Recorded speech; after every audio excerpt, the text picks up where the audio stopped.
Refreshing narrative. No infidelity, absolutely none. The female protagonist possesses a strong sense of boundaries. No cultivation, no system. Transmigrated into this realm, the wife seeks to divorce Lindsay for the sake of her white moonlight. Lindsay nonchalantly lets go.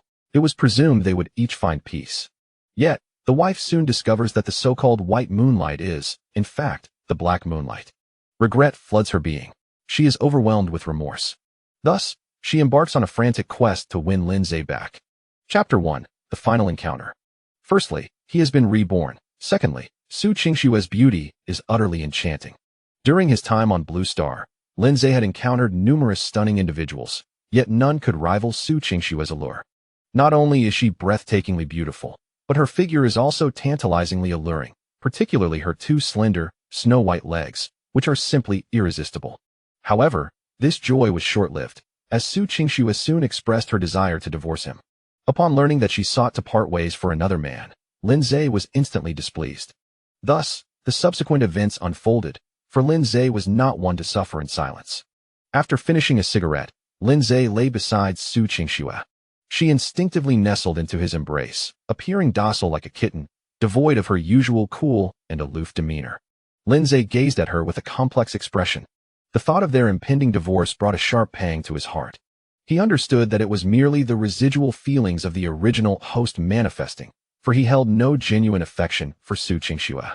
Lindsay placed a hand over his robust, thumping heart, murmuring, "When it rains, the mother remarries. Her heart is no longer with you, and your sorrow is in vain. Truth be told, you have no cause for grievance. After loving her for 7 years, though divorce is imminent, you have shared her bed. Let the divorce happen. In the future, I shall assist you in finding several companions to duly reward your vitality. Moreover, I shall seek retribution for all the grievances you have endured.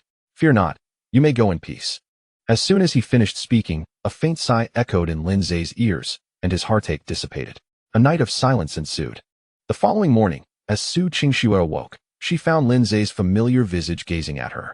He had risen at some point, watching her intently. "Good morning," Lindsay said with a smile.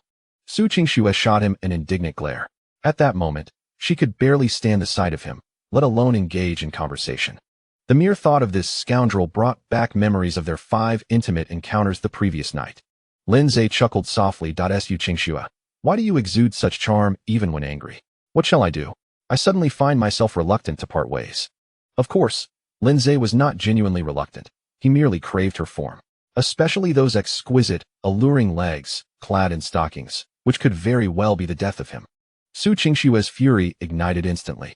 She had given this rogue 2 million for the sake of their divorce, not to mention allowing him 5 nights of intimacy. Yet he now claims he does not wish to divorce. What an absurd jest. "Scoundrel, I tell you, today we shall divorce," Su Qingxue declared angrily. Ji Zifeng was returning today, and Su Qingxue was determined to settle her affairs before his arrival. After all, she had promised to greet him with a fresh demeanor. Lindsay found Su Qingxue's attitude unsurprising. Only a pampered heiress would chase after a love that meant nothing to him. With a smile, Lindsay replied, "What if, after the divorce, you realize you actually prefer me? Let it be known, once we part, I shall never take you back, even if you plead on your knees." Su Qingxue scoffed. "Like me? You can't even compare to a single strand of Ji Zifeng's hair, and you believe I would beg you? How presumptuous." Well, Lindsay was thoroughly incensed by her words. He swiftly pulled Su Qingxue's soft, fragrant form into his embrace. Su Qingxue panicked. "Scoundrel, what do you think you're doing? Scoundrel, let go of me. Scoundrel, woo-woo, you scoundrel, woo-woo, be gentle." Chapter 2. Stay with me. As noon approached, the two emerged from the Civil Affairs Bureau.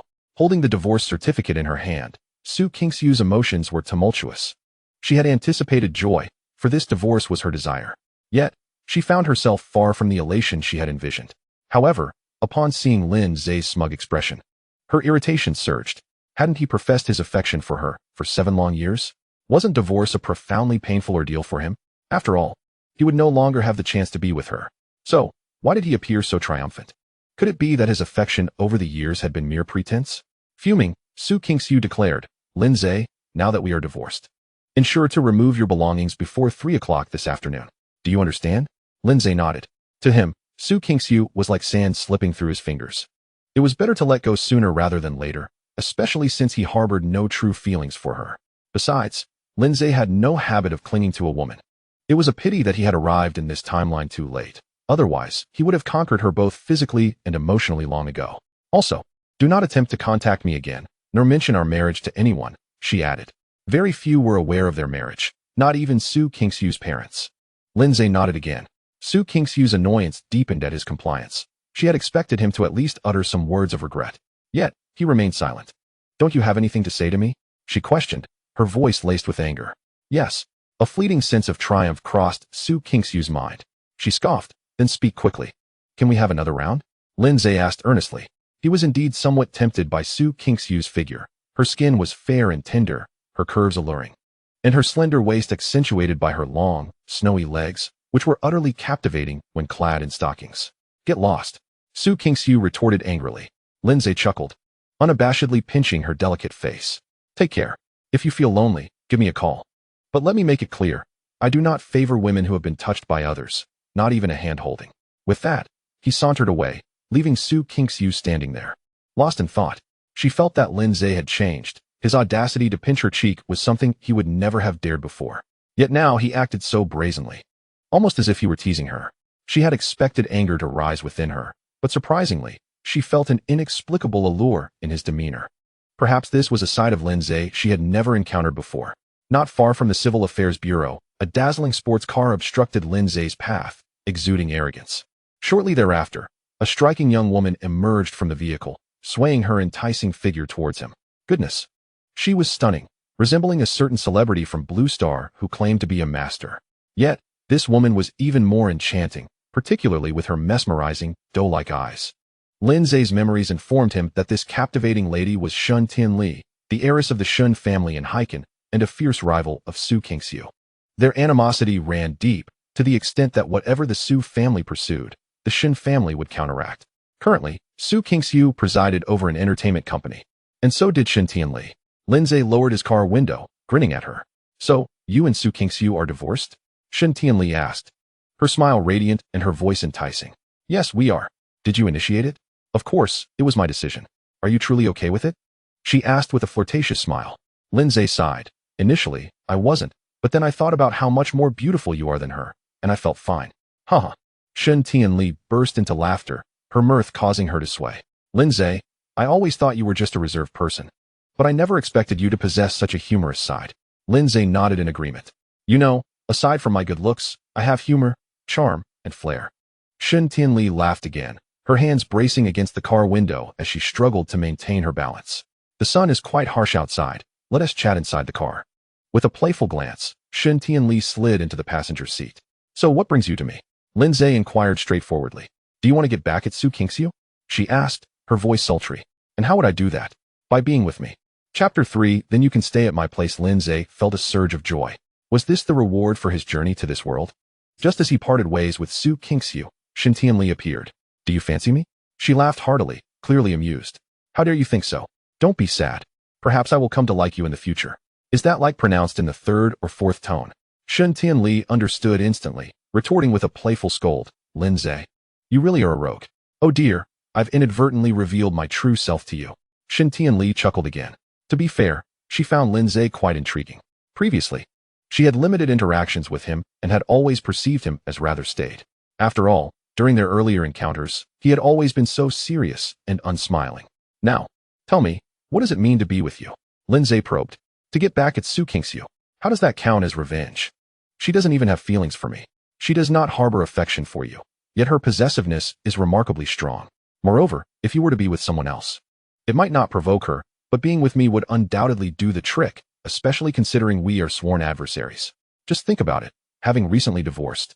If you were to be seen with me, wouldn't it infuriate her to the point of bloodshed? That makes sense, but what benefit does this hold for you? Oh, certainly, the mere sight of her in anguish would bring me joy. So, what do you say, shall we proceed? Shun Tianli said with a triumphant smile. Not a chance. What? Are you hesitant to drive her to despair? No, I mean, it requires a financial incentive. Uft. Shun Tianli burst into a boisterous laugh. Fine. Once we achieve our goal, I shall grant you 10 million. Deal. Let us go showcase our affection before her eyes. There's no rush. First, accompany me to move. All right then. The two returned to Su Kingsu's villa. However, Shun Tianli chose not to enter. As she would put it, She had no desire to step into Su Kingsu's territory. After 3 years of marriage, Lindsay had remarkably few possessions, aside from a few articles of clothing. He was left with merely some toiletries. The items were quickly gathered, and Lindsay left the villa without a trace of nostalgia. Is this all? Shin Tianli inquired. Indeed. Su Kingsu is quite stingy with you, right? Even after the divorce, she didn't offer me a mere 10 or 20 million. Lindsay concurred. Shin Tianli giggled, saying, You dare to say that? Is my beauty not worth such a sum? Not merely 10 or 20 million. I truly appreciate your honesty, Lindsay replied with a smile. Shin Tianli playfully asked, Where do you intend to go? Back to the Lin family? I will, but not just yet. After traversing time yesterday and accessing the original owner's memories, Lindsay realized just how pitiful his previous existence had been. He was the true heir of the Lin family, abducted by traffickers at the age of 4 during an outing with a servant. After surviving 16 years in the countryside, he was finally found. The first 2 years upon his return were relatively pleasant, but it didn't last long. The false heir they had adopted began to create chaos, either accusing Lindsay of assault or wrongfully claiming he had bullied him. To remain in that household, Lindsay constantly bowed and apologized. Yet the false heir only intensified his cruelty. When the false heir once again tumbled down the stairs, framing Lindsay for the act, the original owner was, in a fit of rage, expelled from the Lin family by his oblivious biological parents. Upon accessing this memory yesterday, Lindsay was infuriated. He had never witnessed such a spineless individual. However, since he had now taken the place of the original owner, Lindsay was determined to seek justice for the injustices faced by his predecessor. Then come stay at my place. When Su Kingsu sees us cohabitating, she will undoubtedly be furious to the point of bloodshed, Shin Tianli said with a flirtatious smile. Though her intent was to provoke Su Kingsu, Lindsay still felt inclined to agree.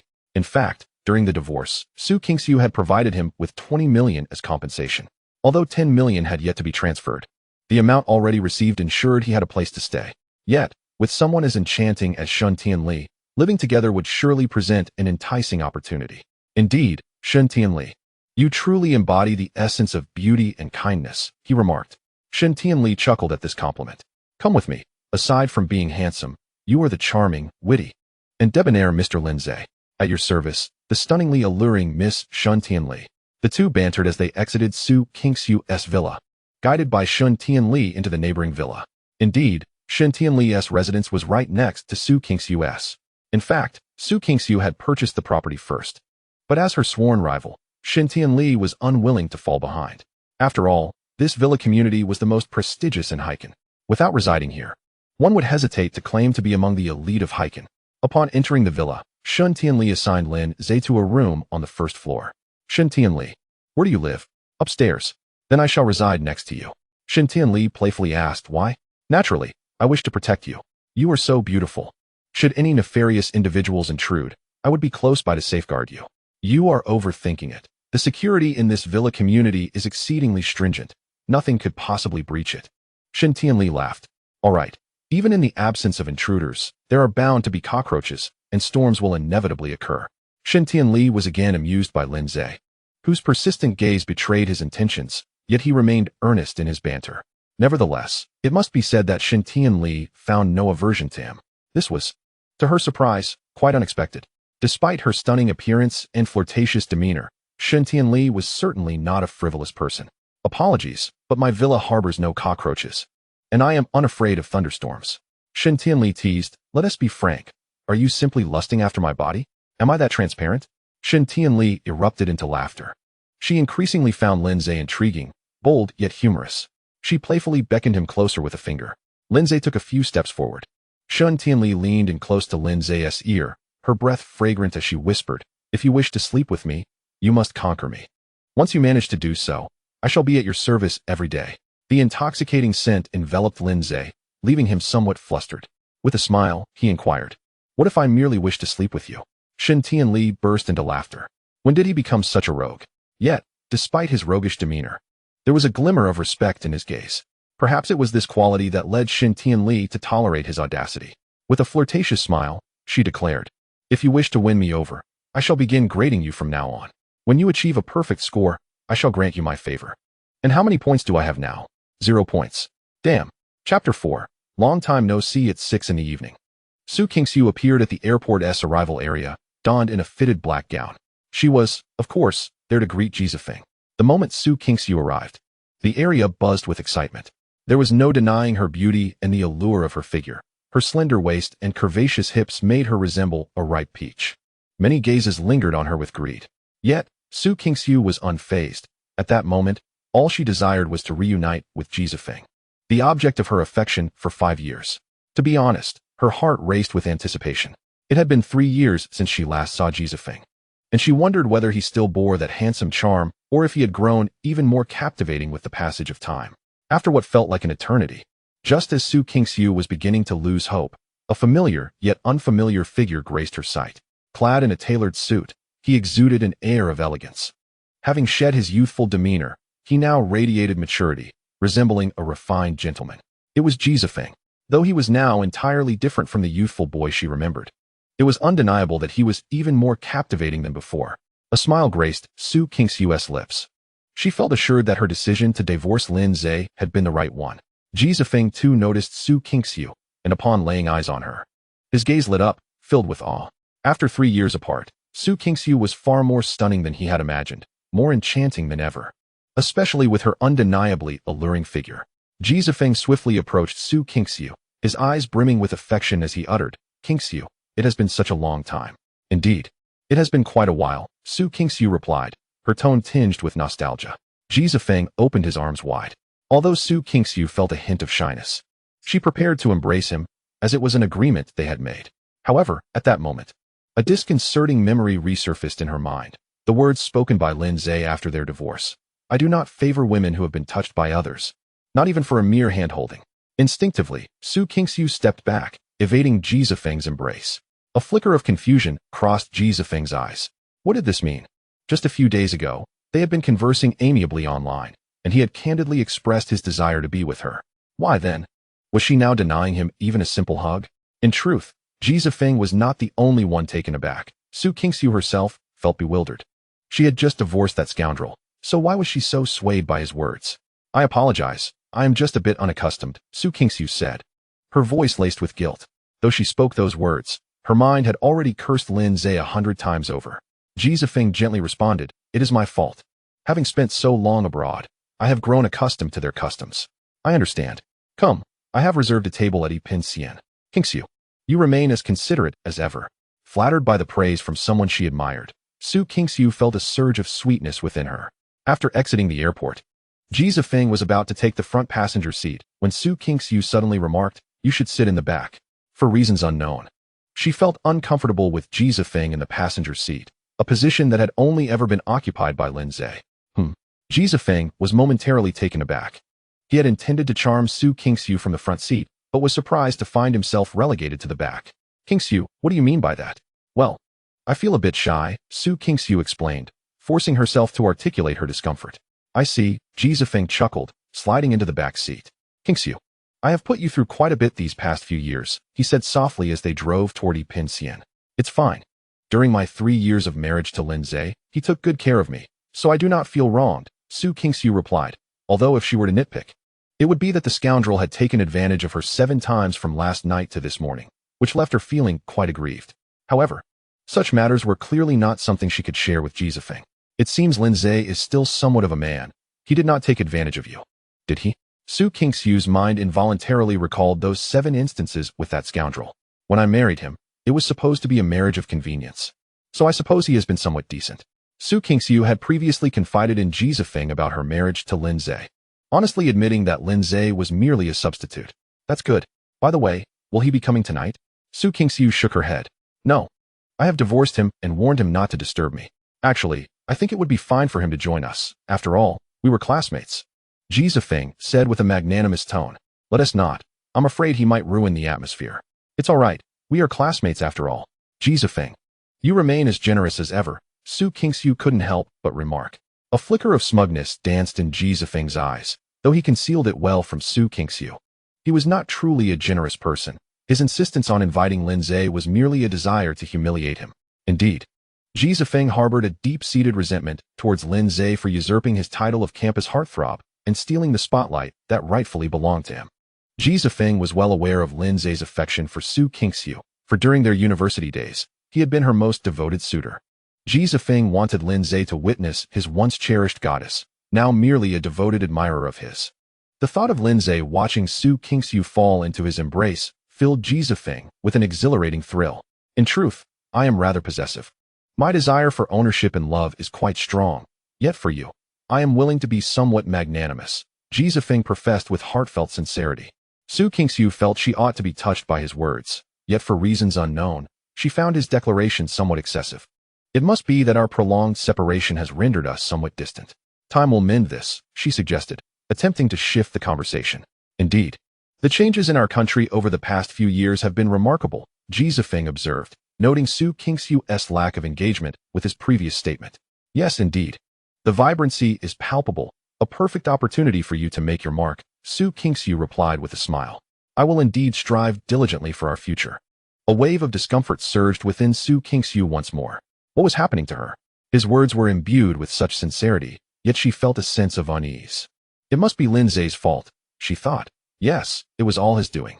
Before long, they arrived at Yi Xian. After parking the car, Su Qingxiu led Ji Zifeng into the restaurant. By the way, Qingxiu, are you now managing an entertainment company? Yes. The domestic entertainment industry is thriving. In fact, I have a desire to venture into this field during my return. Su Qingxiu's eyes sparkled with interest. Really? You could join my company. I am in need of a capable assistant. I hope I won't be a burden. Of course not. I would welcome your assistance, Su Qingxiu replied warmly. Very well. I shall report for duty tomorrow. Just as Su Qingxiu was about to respond, two familiar figures caught her eye from a distance. Instantly, her stunningly beautiful face darkened, filled with seething rage. Those two figures were none other than Lin Zhe and Shen Tianli. They were laughing and chatting as they waited for the elevator.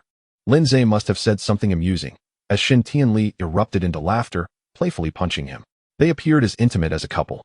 And this scene gripped Su Qingxiu's heart with an invisible hand, causing her pain so intense that it robbed her of breath. She could not fathom why she felt this way. After all, Lin Zhe was merely a substitute in her life, and she bore no affection for him. Yet, at this moment, she felt an overwhelming sense of distress. Ji Zifeng noticed Su Qingxiu's unease and followed her gaze. A shiver ran through him as he spotted Lin Zhe. Dressed casually in a t-shirt and jeans, yet somehow radiating youthful vigor, as if he were still a university student. However, what stunned Ji Zifeng was not merely the sight of Lin Zhe, but the breathtakingly beautiful and voluptuous girl beside him. Her slender waist and legs clad in black stockings were undeniably alluring. Ji Zifeng had assumed that after Su Qingxiu left Lin Zhe, he would be living a miserable existence. Yet he was astounded to discover that he not only thrived, but was accompanied by such a stunning and seductive woman. Hey, isn't that Lin Zhe? Qingxiu. How could he do this? He just divorced you, and now he is all chummy with another woman, and she clearly doesn't seem to be a decent person. Ji Zifeng remarked, feigning indignation on Su Qingxiu's behalf. Despite his words, his gaze was fixated on Shen Tianli. Damn, she's so enticing. Just imagining being with her once would be heavenly. Su Qingxiu suppressed the anger within her as she spoke. She is not an indecent person. Her name is Shen Tianli, the young lady of the Shen family, a prominent clan in the whole of Heiken, and moreover, they are our family's sworn enemies. Ji Zifeng felt a sudden jolt in his heart. How could Lin Zhe, that scoundrel, possess such extraordinary luck to become entangled with the daughter of the Shen family? His gaze towards Lin Zhe was instantly filled with malice.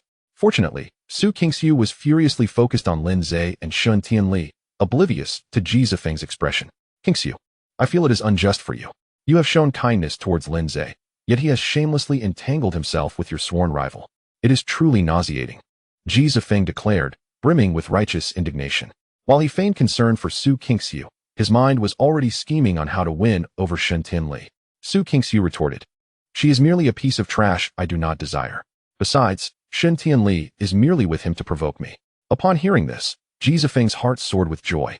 He had thought that Shen Tianli was genuinely with Lin Zhe, but it turned out to be a mere means to irritate Su Qingxiu. If that were the case, pursuing her would indeed be a breeze.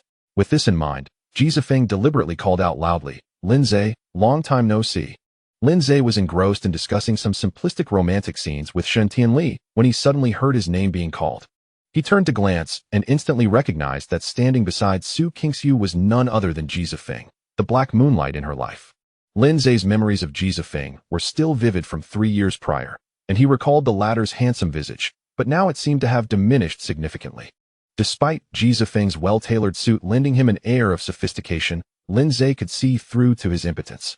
After being imprisoned in Blue Star alongside an elderly man with remarkable medical skills, Lindsay had learned some medical knowledge during his 3 years of confinement, enabling him to perceive Ji Zifeng's condition at a glance.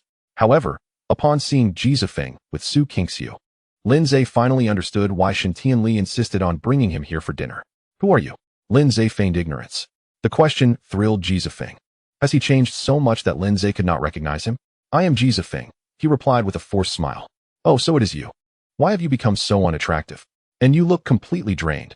It seems you had quite the wild time abroad, Lindsay remarked, feigning surprise. Ji Zifeng's heart raced. How could this scoundrel know all of this? Did he investigate me? He had to ensure Su Qingxiu remained oblivious, or else how could he pursue her? You still enjoy joking around as always, Ji Zifeng said, feeling uneasy. Lindsay had no desire to continue this conversation. Ji Zifeng's gaze shifted to Shen Tianli. Lindsay, who is this beautiful lady? Oh, just a friend, Shen Tianli, Lindsay replied. Girlfriend, Shen Tianli added with a flirtatious smile. Su Qingxiu's fists clenched tightly in anger. She was furious. Despite knowing that Shen Tianli was deliberately trying to provoke her, she could not control her emotions. Hello, Miss Shen, I am Ji Zifeng said, putting on what he believed to be a charming smile. Shen Tianli responded with a smirk. Oh, so you're the white moonlight in Su Qingxiu's life. She shot a glance at Su Qingxiu, her eyes brimming with mockery. The chill in Su Qingxiu's gaze intensified. Ji Zifeng humbly replied, I am flattered. Merely fortunate to have captured Qingxiu's heart. Shen Tianli inquired, I heard you went abroad with your girlfriend? Ji Zifeng's heart leapt with joy. He had not expected this alluring temptress to know about his past. Perhaps she harbored some feelings for him. Feigning melancholy, Ji Zifeng sighed. Ah, in my youth, I thought I had found a good person, only to discover a heart of darkness. Thankfully, divine providence led me back to my true belonging. Shen Tianli laughed. Her laughter vibrant and infectious. This man was truly slick. Su Qingxiu was indeed blind to overlook someone as exceptional as Lindsay for such a character. Ji Zifeng's breath hitched. His desire for Shen Tianli intensified. Lindsay, you are quite fortunate, he suddenly exclaimed. You are fortunate as well, Lindsay replied, casting a glance at Su Qingxiu. Her displeasure grew. What did he mean by saying he was fortunate too? Was this scoundrel courting death? They were not even together yet. Ji Zifeng chuckled. Indeed, we are all fortunate. Since we have met, let us share a meal together. Lindsay was about to refuse. He had no wish to dine with Ji Zifeng and Su Qingxiu. However, before he could voice his objection, Shen Tianli charmingly interjected, that sounds lovely. Ji Zifeng's heart soared once more. Was it his imagination, or did Shen Tianli seem to harbor a hint of interest in him? Lindsay was aware that Shen Tianli aimed to provoke Su Qingxiu, yet he had no desire to engage. Shen Tianli, let us not disturb Ji Zifeng and his girlfriend's meal. I believe Miss Su would prefer not to be interrupted, Lindsay said with indifference. Chapter 6. Early blessings. Su Qingxiu felt a surge of rage. This scoundrel dared to call her Miss Su. Just last night, he had called her baby while they were in bed, his tone gentle and affectionate, as if she were truly his treasure. Now, post-divorce, he addressed her so distantly. Not only did he call her Miss Su, but he also claimed she wouldn't want to be disturbed. What nonsense was that? When did she ever fear being interrupted by him? Are you not interested in the remaining money? Su Qingxiu asked, her irritation palpable. Damn it. She had a way of manipulating people. They had agreed on 20 million during the divorce, yet she had yet to receive the remaining 10 million. If it were not for Shen Tianli and Ji Zifeng's presence, Lindsay would have loved to spank Su Qingxiu. You reminded me. I had almost forgotten. Please return the money promptly, Lindsay said with a smile. After dinner, I shall give it to you. With that, Su Qingxiu hastily entered the elevator. Lindsay shrugged and followed her into the lift. The dining room was spacious and extravagantly adorned. There were numerous balloons, flowers, and other decorations, making it seem almost like a proposal setting. It was evident that Su Qingxiu genuinely cherished Ji Zifeng. Otherwise, she would not have gone to such lengths in the arrangements. As Su Qingxiu welcomed Ji Zifeng to take a seat, he claimed the main seat. Though he feigned modesty, he relished the feeling of being catered to by Su Qingxiu. Despite not having held her hand since returning, Ji Zifeng sensed the distinct affection she harbored for him. Su Qingxiu glanced at Lindsay, only to find him apathetically surveying the lavish dining room. To be honest, regardless of whether Su Qingxiu had set up a proposal-like atmosphere or even a bridal chamber, Lindsay would remain indifferent, for he held no affection for her. However, Su Qingxiu suddenly regretted the extravagant setup, fearing that beneath Lindsay's calm demeanor lay a heart torn asunder. To speak candidly, everything within the private room was not personally arranged by Su Qingxiu. She merely informed her secretary to make a simple decoration. To her surprise, the secretary had gone all out in her efforts. Had she known it would come to this, she would have refrained from the fuss. However, this discomfort vanished almost instantly when she witnessed Shen Tianli whisper something to Lindsay, prompting him to burst into unrestrained laughter. Indeed, Shen Tianli had confided in Lindsay, saying, "Do you think Su Qingxiu would be so enraged she might vomit blood if she discovered that her so-called white moonlight was, in fact, a black moonlight?" Lindsay inquired about the meaning of black moonlight. Shen Tianli, with a playful smile, revealed to Lindsay that Su Qingxiu's white moonlight was on the brink of bankruptcy. Having squandered lavishly abroad and incurred significant foreign debts, now desperately in need of a benefactor. Upon hearing her explanation, Lindsay chuckled softly and remarked, "Not only would she be furious enough to vomit blood, but she would likely be utterly devastated. She deserves it. So, do you plan to expose Ji Zifeng's true nature later?" Shen Tianli responded with a playful smirk, "I have no such benevolence. Besides, if I were to reveal it now, Su Qingxiu would only be grateful to me. It would be far more entertaining to do so when they are in the throes of affection." "You truly are a scheming vixen," Lindsay teased. "Are you complimenting me?" Shen Tianli replied with a charming laugh. Witnessing their intimacy, Su Qingxiu's expression darkened. Her earlier delight at seeing Ji Zifeng dissipating completely. Were it not for Ji Zifeng and Shen Tianli's presence, she would have relished the thought of biting Lindsay. "That scoundrel! Qingxiu, this is a gift I brought for you from abroad." Ji Zifeng suddenly presented a necklace. Su Qingxiu's heart leaped with joy. Although she could discern that the necklace held little value, she felt a touch of warmth. It was the first gift she had ever received from Ji Zifeng. "Thank you, Zifeng. I have a gift for you as well, which I will give you tomorrow," she replied with genuine happiness. Lindsay let out a slight sigh upon hearing this. In the memories of the original owner, Su Qingxiu had never given Lindsay a single gift during their 3 years of marriage. "Allow me to put it on you," Ji Zifeng said softly, rising to his feet. Yet, Su Qingxiu recalled Lindsay's words, "I do not like women who have been touched by others, not even holding hands." This recollection prompted her to retreat several steps before Ji Zifeng could approach. "No, it's fine. I can do it myself." Ji Zifeng's displeasure was palpable. He had intended to showcase their affection in front of Lindsay, to provoke him, but Su Qingxiu's lack of cooperation thwarted his plans. It was one thing to deny him a hug at the airport, but now even the simple act of placing a necklace on her seemed off limits. Had he not known that Su Qingxiu regarded Lindsay merely as a substitute and harbored no genuine feelings for him, Ji Zifeng might have thought she was avoiding him out of fear of Lindsay's reaction.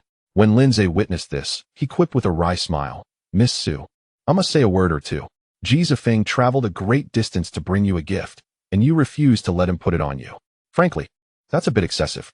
Su Qingxiu shot Lindsay a glare, her eyes aflame with fury. This detestable scoundrel. It was he who had caused her instinctive aversion to Ji Zifeng's proximity, and yet he had the audacity to make such a snide remark. Were Ji Zifeng and Shen Tianli not present, she would have gladly removed her high heels to strike Lindsay repeatedly. Ji Zifeng then said gently, "It's no matter. After all, we haven't seen each other for 3 years, and there is bound to be some awkwardness. Thankfully, we have ample time ahead of us. Qingxiu, we have a long future together." Su Qingxiu nodded, touched, before shooting another fierce glare at Lindsay. "Is that so? Then I wish you both a harmonious union and a swift arrival of offspring," Lindsay remarked with a smile. Su Qingxiu bristled at his words, finding them rather grating. She had not yet agreed to be with Ji Zifeng, yet he dared to wish her a lifetime of happiness with him. What did he mean by that? Did he wish for her to marry Ji Zifeng sooner? At that moment, the waiter entered with dishes, presenting an array of exquisite delicacies. Ji Zifeng smiled as he surveyed the spread, saying, "Qingxiu, thank you for remembering my favorite dishes." "Yes, I remember many of your preferences," Su Qingxiu replied softly. Ji Zifeng shot a provocative glance at Lindsay, but Lindsay was too engrossed in his meal to notice. He was genuinely famished. Having endured 7 attempts at sustenance in less than 24 hours, he desperately needed to replenish his energy. Shen Tianli diligently served Lindsay, resembling a devoted little wife. Upon witnessing this scene, Su Qingxiu's composure crumbled. She was acutely aware that Shen Tianli was deliberately provoking her. Yet, Su Qingxiu found herself unable to suppress the fury bubbling within her. When she saw Shen Tianli once more serving Lindsay with her chopsticks, and Lindsay relishing the meal, Su Qingxiu could no longer contain herself. "Lindsay, have you grown hands?" she fumed. Chapter 7. Confrontation. Lindsay appeared oblivious to Su Qingxiu's words, continuing to eat without a care. Shen Tianli, however, chimed in with a playful laugh, "Su Qingxiu, Lindsay is my boyfriend now. Is it so wrong for me to serve him? It was a blatant provocation, an unabashed challenge. Su Qingxiu glared at Shun Tianli, who met her gaze defiantly. After a tense moment, Shun Tianli suddenly averted her eyes. It was not out of fear, but rather because Lin Zhe's plate was nearly empty. Shun Tianli resumed her role as the dutiful little wife, serving Lin Zhe. This sight caused Su Qingxiu to clench her fists so tightly that her nails nearly pierced her skin. At that moment, Ji Zifeng served Su Qingxiu a helping. She cast a challenging glance at Lin Zhe, but he was too engrossed in his meal, seemingly indifferent to the unfolding drama. Su Qingxiu felt her defenses shatter. She had believed that Lin Zhe, who had loved her for 7 years, would surely be incensed to see another man serving her. Yet he seemed completely oblivious, showing no concern whatsoever. To make matters worse, as she watched Ji Zifeng serve her, she felt an inexplicable discomfort. In her entire life, apart from her father, only one other man had ever served her food, Lin Zhe. Throughout their 3 years of marriage, Lin Zhe had always served her, sometimes even feeding her directly with his own chopsticks, and she had never felt uneasy about it. In fact, she had relished his meticulous care. Why then did she feel so awkward with Ji Zifeng? This discomfort was so pronounced that she wished to toss the piece of beef Ji Zifeng had placed on her plate aside. It must be due to the long absence. With this thought in mind, Su Qingxiu suppressed her anger and spoke gently. Thank you. You should eat as well, surely. You haven't had authentic home-cooked meals in a long time. Also, please don't serve me anymore. I'm not very hungry. Indeed. It has been far too long since I've enjoyed such authentic Chinese cuisine, Ji Zifeng remarked with a touch of nostalgia. Shun Tianli suddenly asked with a laugh. There are so many Chinese restaurants abroad, and many of them are quite authentic. Don't you ever dine out? Ji Zifeng failed to detect the mocking undertone in Shun Tianli's words. He confidently believed that she harbored romantic feelings for him and was subtly inquiring about his life abroad. With a self-assured smile that he considered charming, Ji Zifeng remarked, Indeed, there are numerous Chinese restaurants, many of which are authentic. Yet, I can't help but feel they lack the taste of home. Isn't your family from Jiangxing? Shun Tianli inquired with a smile. The implication of her words suggested that the cuisine of Haikin did not reflect the flavors of his hometown. However, Ji Zifeng became increasingly convinced that Shun Tianli was interested in him. After all, how could she know where he hailed from? Yes, my hometown is Jiangxing, known for its breathtaking scenery and delectable cuisine. I would be delighted to guide you there whenever you have the time, Miss Shun, Ji Zifeng said, his smile genuine. Sounds great, Shun Tianli replied, continuing to serve Lin Zhe. Were it not for the prior knowledge that Shun Tianli was with Lin Yang merely to provoke Su Qingxiu, Ji Zifeng might have truly believed she was Lin Zhe's girlfriend. Alas, her performance was too impeccable. Observing Lin Zhe indulging in his meal, Ji Zifeng chuckled. Lin Zhe, have you not eaten in centuries? From last night until noon today, I've been toiling away, and I urgently need to replenish my energy, Lin Zhe responded. Ji Zifeng assumed Lin Zhe was referring to moving. Thus he paid no heed to Su Qingxiu, whose face flushed crimson upon hearing Lin Zhe's words, even her delicate ears turning pink. Others might not grasp the meaning behind Lin Zhe's words, but Su Qingxiu understood all too well. That scoundrel's reference to hard labor was clearly about their intimate encounters. How shameless of him to speak of such private matters. Indeed, hard work can be exhausting. You must eat more, Ji Zifeng feigned concern, masking his sarcasm. Lin Zhe pretended not to catch his insinuation, glancing at Ji Zifeng with a smile. Sure. Although he did not look at Su Qingxiu, she felt her cheeks burn and her heart race. Ji Zifeng chuckled inwardly, thinking, laugh now. Wait until I win over Shun Tianli, then you shall have your turn to weep. The meal concluded amidst an awkward atmosphere. During a brief respite, Shun Tianli playfully asked, Lin Zhe, where shall we go for fun afterward? Where would you like to go? Lin Zhe countered. How about a bar? Sounds good. To be fair, Lin Zhe also wished to vent the frustrations weighing on his heart. Thrust into this unfamiliar world, he often felt out of place. At that moment, he desperately needed to visit a bar to lift his spirits with the sight of beautiful women. Upon hearing Lin Zhe's suggestion, Su Qingxiu instinctively wanted to object. She despised bars and had never allowed Lin Zhe to go in their 3 years of marriage. However, before she could voice her disapproval, it struck her that she and Lin Zhe were now divorced, leaving her without the right to dictate his actions. Feeling dejected, Su Qingxiu fell silent. Ji Zifeng, mistaking her silence for fatigue, gently suggested, Qingxiu, why don't you take a break? I'll settle the bill, and then we can find a place to talk. His intent to pay was a facade. He had no money to cover the bill, and he had no genuine desire to converse. He merely sought a secluded spot to pursue Su Qingxiu. Ji Zifeng's plan was meticulously crafted. He intended to head directly to Su Qingxiu's villa. convinced that if she brought him home, her affection for him would make it easy to win her over. No need to settle the bill. This restaurant is ours. I never have to pay when I come to eat, Su Kingsu quickly replied. Is that so? I feel quite guilty for any inconvenience, Ji Zifeng said, feigning remorse. Zifeng, you are being overly formal. There is no need for such gestures between us. Ji Zifeng smiled and replied, all right, I'll follow your lead. Let us go?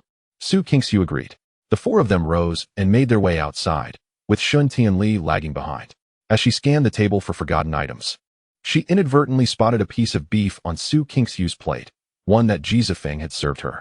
A smirk crept onto Shun Tianli's lips. Chapter 8. Be my man. Upon exiting the restaurant, Lindsay directly entered Shun Tianli's car, not sparing a glance at Su Kingsu. Given their divorce and her clear affection for Ji Zifeng, Lindsay regarded Su Kingsu as a familiar stranger. While the original owner might have harbored lingering feelings for Su Kingsu, Lindsay felt none.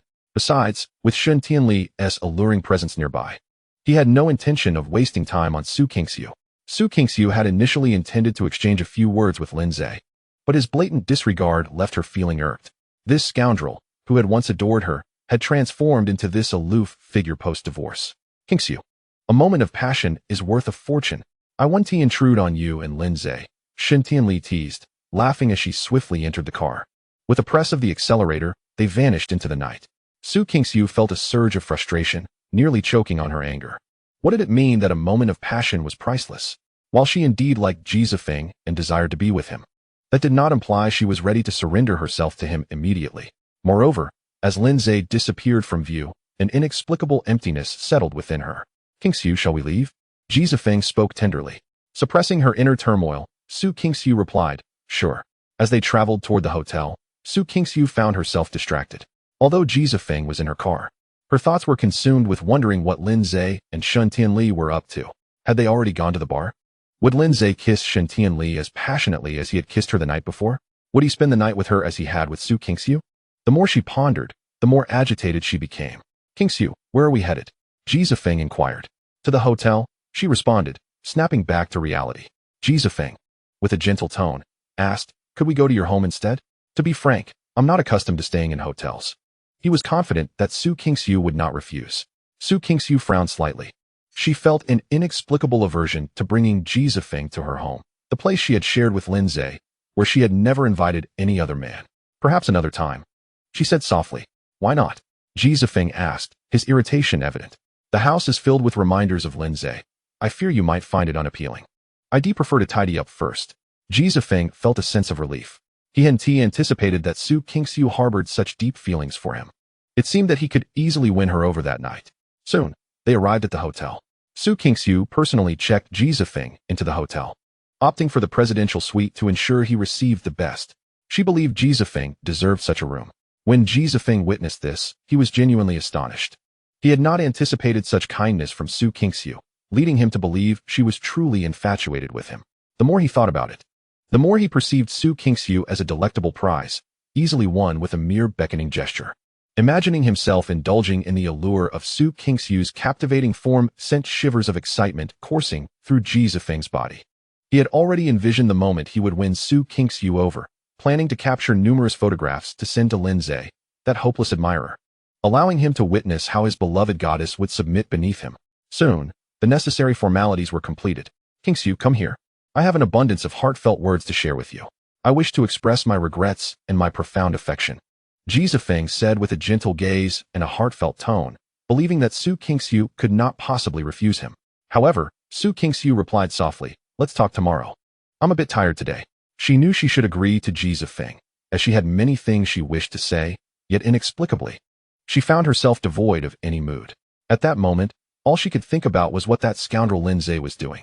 Ji Zifeng felt a surge of anger. Not allowing him to embrace her or adorn her with a necklace was one thing, but now she wouldn't even converse with him. He yearned to ask Su Kingsu if she no longer harbored feelings for him, yet he hesitated, fearing to provoke her. The repercussions of inciting her wrath were beyond what Ji Zifeng could endure, for Su Kingsu was his sole lifeline. All right then, do rest early, Ji Zifeng feigned disappointment, though his concern was genuine. Indeed, upon seeing his expression, a flicker of guilt washed over Su Kingsu. You should also rest early. When you wake tomorrow, you will see the gift I have prepared for you. I am quite looking forward to it. You will like it, Ji Zifeng replied with a gentle smile. Su Qingxiu responded affirmatively, and as she departed, Ji Zifeng's eyes glimmered with a hint of malice. At the same time, Lin Zhe, under the guidance of Shun Tianli, entered the night charm bar. As he was enveloped by the deafening music and surrounded by alluringly dressed women, Lin Zhe felt revitalized. This was the life he had long known. Shun Tianli secured a VIP booth, and with a snap of her fingers, the waitstaff brought forth exquisite and expensive liquor.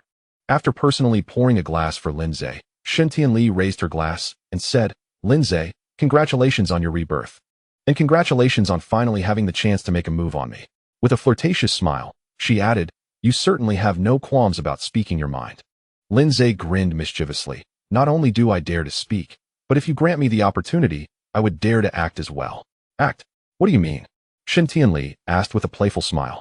"To be your man," Lin Zhe replied. Shun Tianli laughed. "Then you must perform well. I will certainly make a good impression." The colorful laser lights illuminated Lin Zhe's face, casting a mischievous and roguish charm upon him. At that moment, Shun Tianli felt Lin Zhe was unlike anyone she had ever known. He was shameless, vibrant, humorous, and free-spirited. Shun Tianli smiled and took a sip of her strong drink. After downing 2 glasses and amidst the raucous music, Lin Zhe felt a surge of exhilaration coursing through him. He yearned to dance, to release the pent-up loneliness that had accompanied him since his journey began. "Shall we dance?" Lin Zhe set down his glass. "Huh?" Shun Tianli looked at him, puzzled, believing she had misheard. After all, the Lin Zhe she knew was rather staid and did not seem the type to dance. "What do you mean, huh?" Lin Zhe seized Shun Tianli's delicate hand, pulling her into the dance floor. Amidst the thunderous music, he wrapped his arms around her slender waist, drawing her enticing form close, and began to move wildly. The contact sent a jolt through Shun Tianli, who was taken aback by his audacity. Just as she was about to push him away, having never been this close to a man before, she suddenly spotted Su Qingxiu, her eyes ablaze with fury as she glared at them. Shun Tianli smirked, turning her back to Su Qingxiu and draping her alabaster arm around Lin Zhe's neck, swaying in rhythm with him. Su Qingxiu felt her composure shatter. Chapter 9. Please begin your performance. Su Qingxiu was utterly shaken. She had never imagined that Lin Zhe, fresh from their divorce, would be so intimately involved with Shun Tianli. Watching their bodies press together, she felt an overwhelming urge to stab Lin Zhe. Without uttering a word, she stormed onto the dance floor, shoving Shun Tianli aside and grabbing Lin Zhe's hand, attempting to drag him out. But Lin Zhe shook her off. Amidst the blaring music, he leaned closer to Su Qingxiu, a cold smirk playing on his lips, and asked, "Miss Su, what do you intend to do?" Their proximity was intoxicating, as Lin Zhe's potent masculinity seemed to strike her like a barrage, causing her heart to race inexplicably. You must come with me. I need to talk to you." "I'm sorry, but we're divorced now, and I have nothing to discuss with you," Lin Zhe replied, leaving Su Qingxiu feeling as though she might vomit with rage. Hadn't he claimed to love her for 7 years? He had always been so compliant with her. Why was he so indifferent just after their divorce? "Come with me, and I'll transfer you money once we finish talking," Su Qingxiu insisted, suppressing her furious emotions. Lin Zhe turned to leave the bar. He had no qualms about money. "You're leaving?" Shun Tianli interjected. Lin Zhe pinched her alluring cheek, smiling, "Of course not. Wait for me. I'll be right back, and we can continue dancing." Su Qingxiu watched in disbelief as Lin Zhe, who had just touched her face at noon, now did the same to Shun Tianli. How infuriating. "Hurry back. Don't keep me waiting too long," Shun Tianli cooed. "Certainly," Lin Zhe replied with a smile. Once outside the bar, the world fell into an eerie silence. "Speak. What do you wish to discuss?" Lin Zhe asked, his tone indifferent, not even glancing at Su Qingxiu. Frankly, he could not fathom why she was there, especially since her beloved was presumably back. Shouldn't she be indulging in a passionate reunion with him rather than seeking him out? Yet, as he thought of Ji Zifeng's hollow figure, a chuckle escaped him. "Leave Shun Tianli," Su Qingxiu demanded, barely containing her anger. "That is not happening." "You better not provoke me," she retorted. Lin Zhe laughed, as though he had heard the most ridiculous joke. "Miss Su, your double standards are astonishing. You were allowed to divorce me for your white moonlight. Yet I cannot seek solace with Shun Tianli." Su Qingxiu was momentarily silenced, her frustration bubbling over as she stomped her foot. "You scoundrel. She is only with you to irritate me. You know we are arch-rivals. How about this? If you leave her, I will give you an additional 10 million. Lin Zhe crossed his arms, regarding her with a bemused expression. "Miss Su, you are rather peculiar. You profess not to like me, and I should be a trivial figure in your life. If that is the case, then my relationship with Shun Tianli shouldn't bother you. Or do you secretly harbor feelings for me?" Su Kingsu scoffed. Like you? What a fantasy. I'll have you know, my affections lie with Ji Zifeng. And as for you, there is no chance in this lifetime or the next. Very well, I have taken note of your words. I wish you a steadfast union with Ji Zifeng, and I hope you will no longer seek my presence. As for the 10 million, should you wish to bestow it upon me, I thank you. If not, it matters not. Consider it the fee for your performance last night. With this remark, Lindsay turned and strode towards the bar. Stop right there. Su Kingsu shouted, a mixture of shame and anger in her voice. Yet Lindsay seemed to disregard her plea, swiftly entering the bar. Watching his figure vanish entirely, an inexplicable pang of pain surged within Su Kingsu's heart. She felt as though she were on the brink of losing the most vital aspect of her life. Although she intended to return home, for reasons unknown, she found herself reluctant to leave. She feared that after her departure, Lindsay would engage in activities with Shun Tianli that mirrored those she had shared with him the previous night. Fueled by anger, Su Kingsu re-entered the bar. But this time, she refrained from seeking Lindsay. Instead, she secured a booth in a corner and fixed her gaze upon Lindsay and Shun Tianli not far away. She intended to monitor them, preventing the audacious Shun Tianli from making any inappropriate advances towards Lindsay. The deafening music faded, and a man with slicked back hair took the stage, clutching a guitar as he sang. Shun Tianli sat in the booth, sipping her drink, while Lindsay settled beside her. So, did you send her off? Shun Tianli asked with a flirtatious smile. Lindsay nodded. To be candid, Su Kingsu's earlier words had not affected Lindsay's mood in the slightest. After all, he held no affection for her. As for whom she chooses to love, that is her prerogative. Ideally, she would sever ties with Ji Zifeng entirely and cease to disturb him, allowing Lindsay to pursue Shun Tianli without hindrance. What did she say to you? Shun Tianli inquired with a coy smile. She expressed regret and wished to reconcile with me. I told her quite plainly that it was impossible. In this lifetime, I only have eyes for you, Shun Tianli. Wow, how touching, Shun Tianli replied, her tone insincere. Lindsay chuckled and said, I knew I couldn't deceive you. All right, I confess. She realized you were with me to provoke her and offered me an additional 10 million to make me leave you. I guessed as much. Shun Tianli replied with a flirtatious smile. But I declined. Is that true? Of course, if I had accepted her offer, would I still be sitting here drinking with you? That's a fair point. What should we do now? This time, I'm genuinely a bit moved. Feeling moved is one thing. Action is another. Let us find a place to appreciate each other's physical forms through the lens of art, shall we? Uft.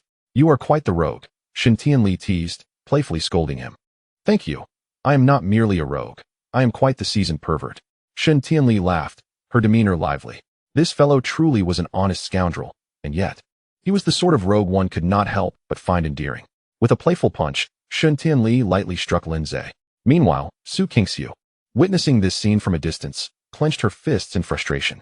Come, let us drink. Lindsay raised his glass. Shun Tianli did not refuse. The strong liquor coursed down his throat, and Lindsay felt a surge of exhilaration. Just then, the man on stage began to wail in a high pitch. Startling Lindsay. What a dreadful sound, he commented. Do not speak carelessly. He is the prized singer of Yi Mei, Shun Tianli retorted. What? Lindsay was taken aback. He dares to call himself a prized singer with such a performance? Are you not convinced? All right. Lindsay nodded vigorously. Shun Tianli subtly glanced towards the corner before smiling and suggesting, how about I sing you a song?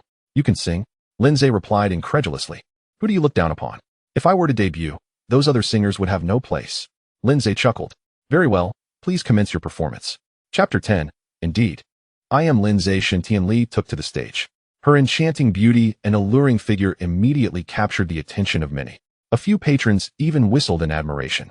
Shun Tianli exchanged a few words with the lead singer, who, flustered, handed over his guitar to her.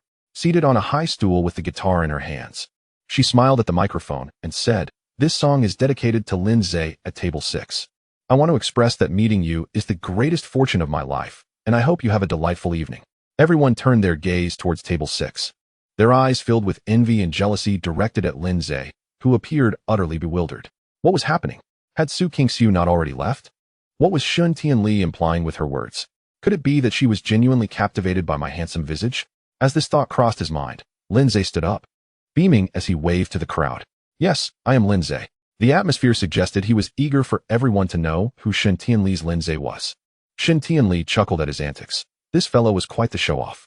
Meanwhile, Su Kingsu, watching from her corner, felt her anger boiling over.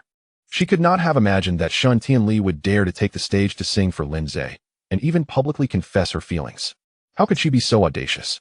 Did she not realize Lin Zhe was already hers? Even more infuriating was Lin Zhe's shamelessness as he stood up, openly acknowledging he was the protagonist Shen Tianli had referenced. Su Qingxiu yearned to rush to the stage and curse Shen Tianli for her lack of shame. But she restrained herself, wanting to see what song Shen Tianli would perform.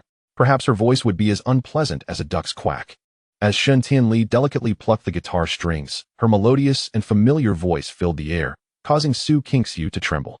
Her complexion turned a shade of deep anger, for she recognized the song Shen Tianli was about to sing. It was the very melody Lin Zhe had performed during their college celebration in his third year.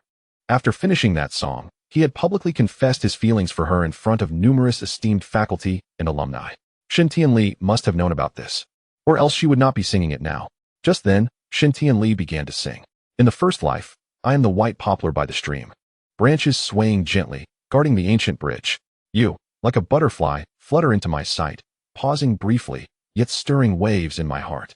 Lin Zhe's eyes widened in astonishment. No way, she can truly sing. Moreover, her voice was ethereal and enchanting. Although Lin Zhe had never heard of this song before, he could tell it was a love ballad. Su Qingxiu, however, grew increasingly enraged. She had not anticipated Shen Tianli's voice to be so powerful and melodious. The song was titled 3 Lives, composed by the Prince of Love Songs, Li Dingqing, for his beloved wife. As the title suggests, the lyrics narrate a poignant tale of love across 3 lifetimes. On stage, Shen Tianli beamed as she gazed at Lin Zhe, continuing her song.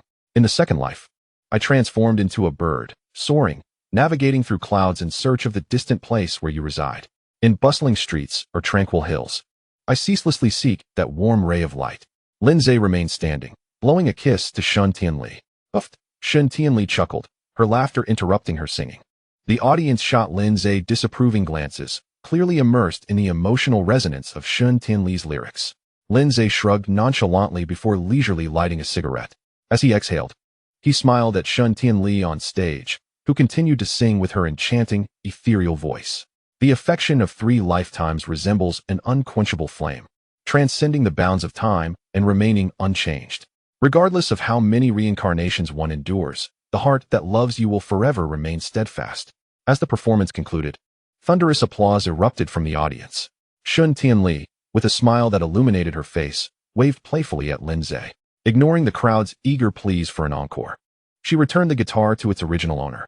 As she descended from the stage, Shen Tianli discreetly glanced towards a corner of the bar. Upon catching sight of Su Qingxiu's eyes, which seemed to blaze with fury, her smile widened with pride. Su Qingxiu realized in that moment that Shen Tianli had been aware of her presence all along, deliberately singing to provoke her.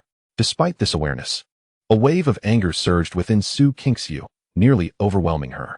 What infuriated her even more was Lin Zhe's immediate reaction after Shen Tianli stepped off the stage. He eagerly embraced her. Shen Tianli's radiant smile only fueled Su Qingxiu's ire as she pounded her fist against the sofa in frustration. Determined, she resolved to have a serious conversation with Lin Zhe, intending to drive him away from Shen Tianli. With that decision made, Su Qingxiu quickly sent Lin Zhe a message. Leave Shen Tianli, and I will give you 50 million. When Lin Zhe read the message, he paused, taken aback. Was Shen Tianli truly capable of provoking her to the extent of offering such a sum to distance him from her? After sending the message, Su Qingxiu's beautiful eyes fixated on Lin Zhe, eagerly awaiting his response. Yet, it seemed as though he had overlooked her message entirely. Casually tossing his phone onto the coffee table and continuing his conversation with Shen Tianli. Moments later, Shen Tianli playfully punched Lin Zhe's arm, a sight that nearly caused Su Qingxiu to explode with rage. How could he, after being so tender with her just the night before, now ignore her messages merely hours after their divorce? The depth of her anger was indescribable. She felt as though she could tear Lin Zhe apart. Suddenly, she noticed Lin Zhe and Shen Tianli rising together, laughing and chatting as they made their way outside. Without a second thought, Su Qingxiu stood up and chased after them. She was uncertain of her own emotions, but at that moment, she was resolute in preventing Lin Zhe from leaving with Shen Tianli. Upon exiting the bar, she saw Lin Zhe getting into a car with Shen Tianli, their laughter echoing within. The sight sent a chill through Su Qingxiu's stunningly beautiful face. Just as she was about to stride forward to pull Lin Zhe from the vehicle, her heart shattered when she witnessed Shen Tianli lean in to kiss him. Chapter 11. A kiss? Lin Zhe was not kissing Shen Tianli. In fact, he was inquiring about when her designated driver would arrive. However, Shen Tianli had suddenly leaned closer, her face mere inches from his cheek. The proximity allowed Lin Zhe to feel the warmth of her breath against his skin. With a playful grin, he asked, "What? Do you want a kiss?" Shen Tianli laughed flirtatiously and playfully punched him before returning to her seat. Yet, as she settled back, she delicately caressed her luscious red lips, as if she had just engaged in a passionate kiss. Witnessing this, Su Qingxiu felt her blood run cold. Her delicate frame trembled with fury. Her fists clenched so tightly that her nails dug into her palms, though she hardly noticed. The pain in her heart felt as though someone were stabbing it with a knife. Just then, Shen Tianli turned to look at Su Qingxiu. Their eyes met through the car window, and in that instant, Shen Tianli provocatively licked her lips, a clear taunt. Fuming, Su Qingxiu marched toward Shen Tianli's car. But before she could reach them, someone else entered the vehicle, and it sped away. Enraged, Su Qingxiu jumped into her own car and accelerated after them. Unbeknownst to Lin Zhe, who was lost in thought during their drive back to Shen Tianli's villa, the city outside the window sparkled with lights, creating a dreamlike atmosphere. He was deep in contemplation about his future. Having traversed to this world, his circumstances were far from favorable. He had been cast out from his family and divorced, feeling adrift like a leaf in the wind. This precarious situation instilled within him a profound sense of urgency. Perhaps it was due to his accustomed dominance in his previous life that he found himself struggling to regain control in this unfamiliar realm. Here, he felt powerless, unable to command anything outside of himself. "What are you thinking about?" Shen Tianli inquired with a charming smile. Lin Zhe replied candidly, "I was pondering what I should do next." He was not without options. Rather, he had numerous paths available to him. Yet, uncertainty clouded his judgment regarding which route to pursue. While this planet bore resemblance to his own, its developmental trajectory appeared to lag several years behind. Through a day of exploration, Lin Zhe concluded that this world mirrored the state of his previous realm around 2014 or 2015. There were delivery services, yet they relied on traditional phone calls. Shared bicycles existed, albeit government-operated. Video streaming platforms were present, albeit lacking the short-form content popularized by his former world. He recognized that this planet was akin to virgin territory for him, ripe for exploration and cultivation, leveraging his knowledge from the past. However, the pressing issue was his meager capital of 10 million, a sum generously provided by Su Qingxiu. While it sufficed for survival, it was hardly adequate for business ventures. Feeling a sense of crisis? Shen Tianli teased. "Indeed, as is widely known, I have been ousted from my family and divorced. And the most disheartening aspect is my lack of funds. I need to make money. Then come work for my company," Shen Tianli suggested with a smile. "All right. What salary are you willing to offer? What do you desire?" she asked playfully. "A few billion would do. Why not just rob a bank?" "Good idea." Lin Zhe mimicked a gun with his fingers, aiming it at Shen Tianli. "Hand over your money." Feigning terror, she responded, "Sir, I have no money," and then playfully added, "But I do possess a beautiful face and an alluring figure. Would you like that?" She shot him a flirtatious glance. Goodness, she truly is a temptress. "Never mind. I'm not interested in your body." Shen Tianli erupted into laughter, her mirth enchanting. Lin Zhe felt overwhelmed, wishing he had 4 pairs of eyes to take in her beauty. Before long, they arrived at the villa. As they entered, Su Qingxiu halted her vehicle in front of Shen Tianli's entrance. Watching Lin Zhe and Shen Tianli walk inside, she pounded her fists against the steering wheel in frustration. Without wasting another moment, she pulled out her phone and called Lin Zhe. Lin Zhe had just entered the villa when his phone rang. Seeing that it was a call from Su Qingxiu, he contemplated hanging up without a second thought. Though he craved Su Qingxiu's physique, the memory of her brazenly proclaiming her affection for Jizafeng at the bar made him reluctant to engage with her, let alone utter a single word.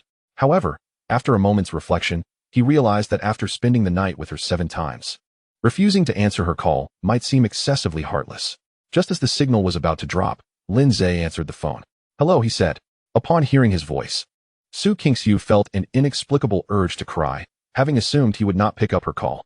Taking a deep breath, she coldly stated, "I'm at the entrance of Shen Tianli's villa. Come out. It's inappropriate for a man and a woman to be alone together. Let us discuss this over the phone." Alone? Su Qingxiu felt her anger boiling over. Wasn't he alone with Shen Tianli? Why didn't he mention being alone when they were together last night? That scoundrel. Why haven't you responded to my messages? She demanded furiously. Lin Zhe retorted, "Why should I?" "You." Su Qingxiu found herself at a loss for words, feeling inexplicably wronged. "Do you have something to say or not? If not, I'm hanging up. Leave Shen Tianli, and I'll give you 50 million. Su Qingxiu suppressed her fury, striving to maintain a calm tone. "Impossible," Lin Zhe replied, and in that instant, Su Kingxiu felt utterly defeated.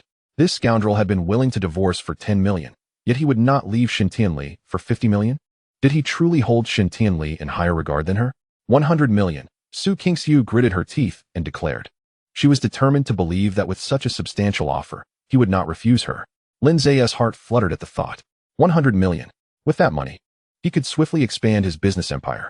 Just as he was about to respond, Shen Tianli, sitting nearby, leaned in provocatively and said in a sultry voice, "Gagey eye. Don't take calls while bathing."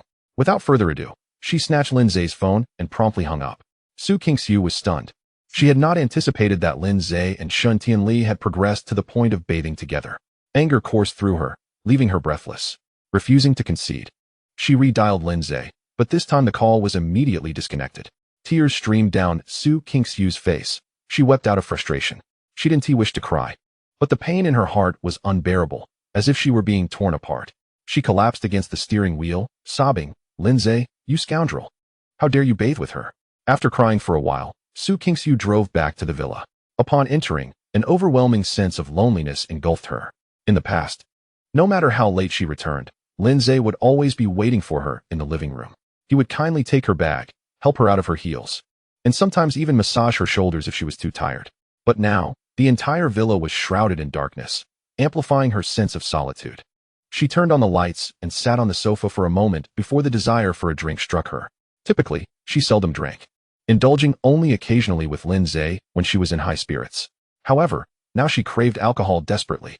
Wishing to drown her sorrows and momentarily forget the harsh reality of her divorce from Lin Zai and the fact that he was entangled with Shen Tianli, she retrieved a bottle of red wine from the cellar, instinctively taking 2 glasses. Yet, as she struggled to open the bottle, a wave of sadness washed over her. This was a task Lin Zai had always handled. He would take care of everything. After much effort, the cork remained stubbornly sealed, and in the process, she accidentally pricked her finger with the corkscrew. Overwhelmed, Su Kingxiu sank to the floor, weeping uncontrollably. "Why did you hang up on me?" Lin Zai asked in frustration. 100 million had just slipped through his fingers, leaving him heartbroken. To him, it wasn't merely about the money. It was about the loss of his illustrious career. "Do you truly wish to leave me for 100 million? He lamented.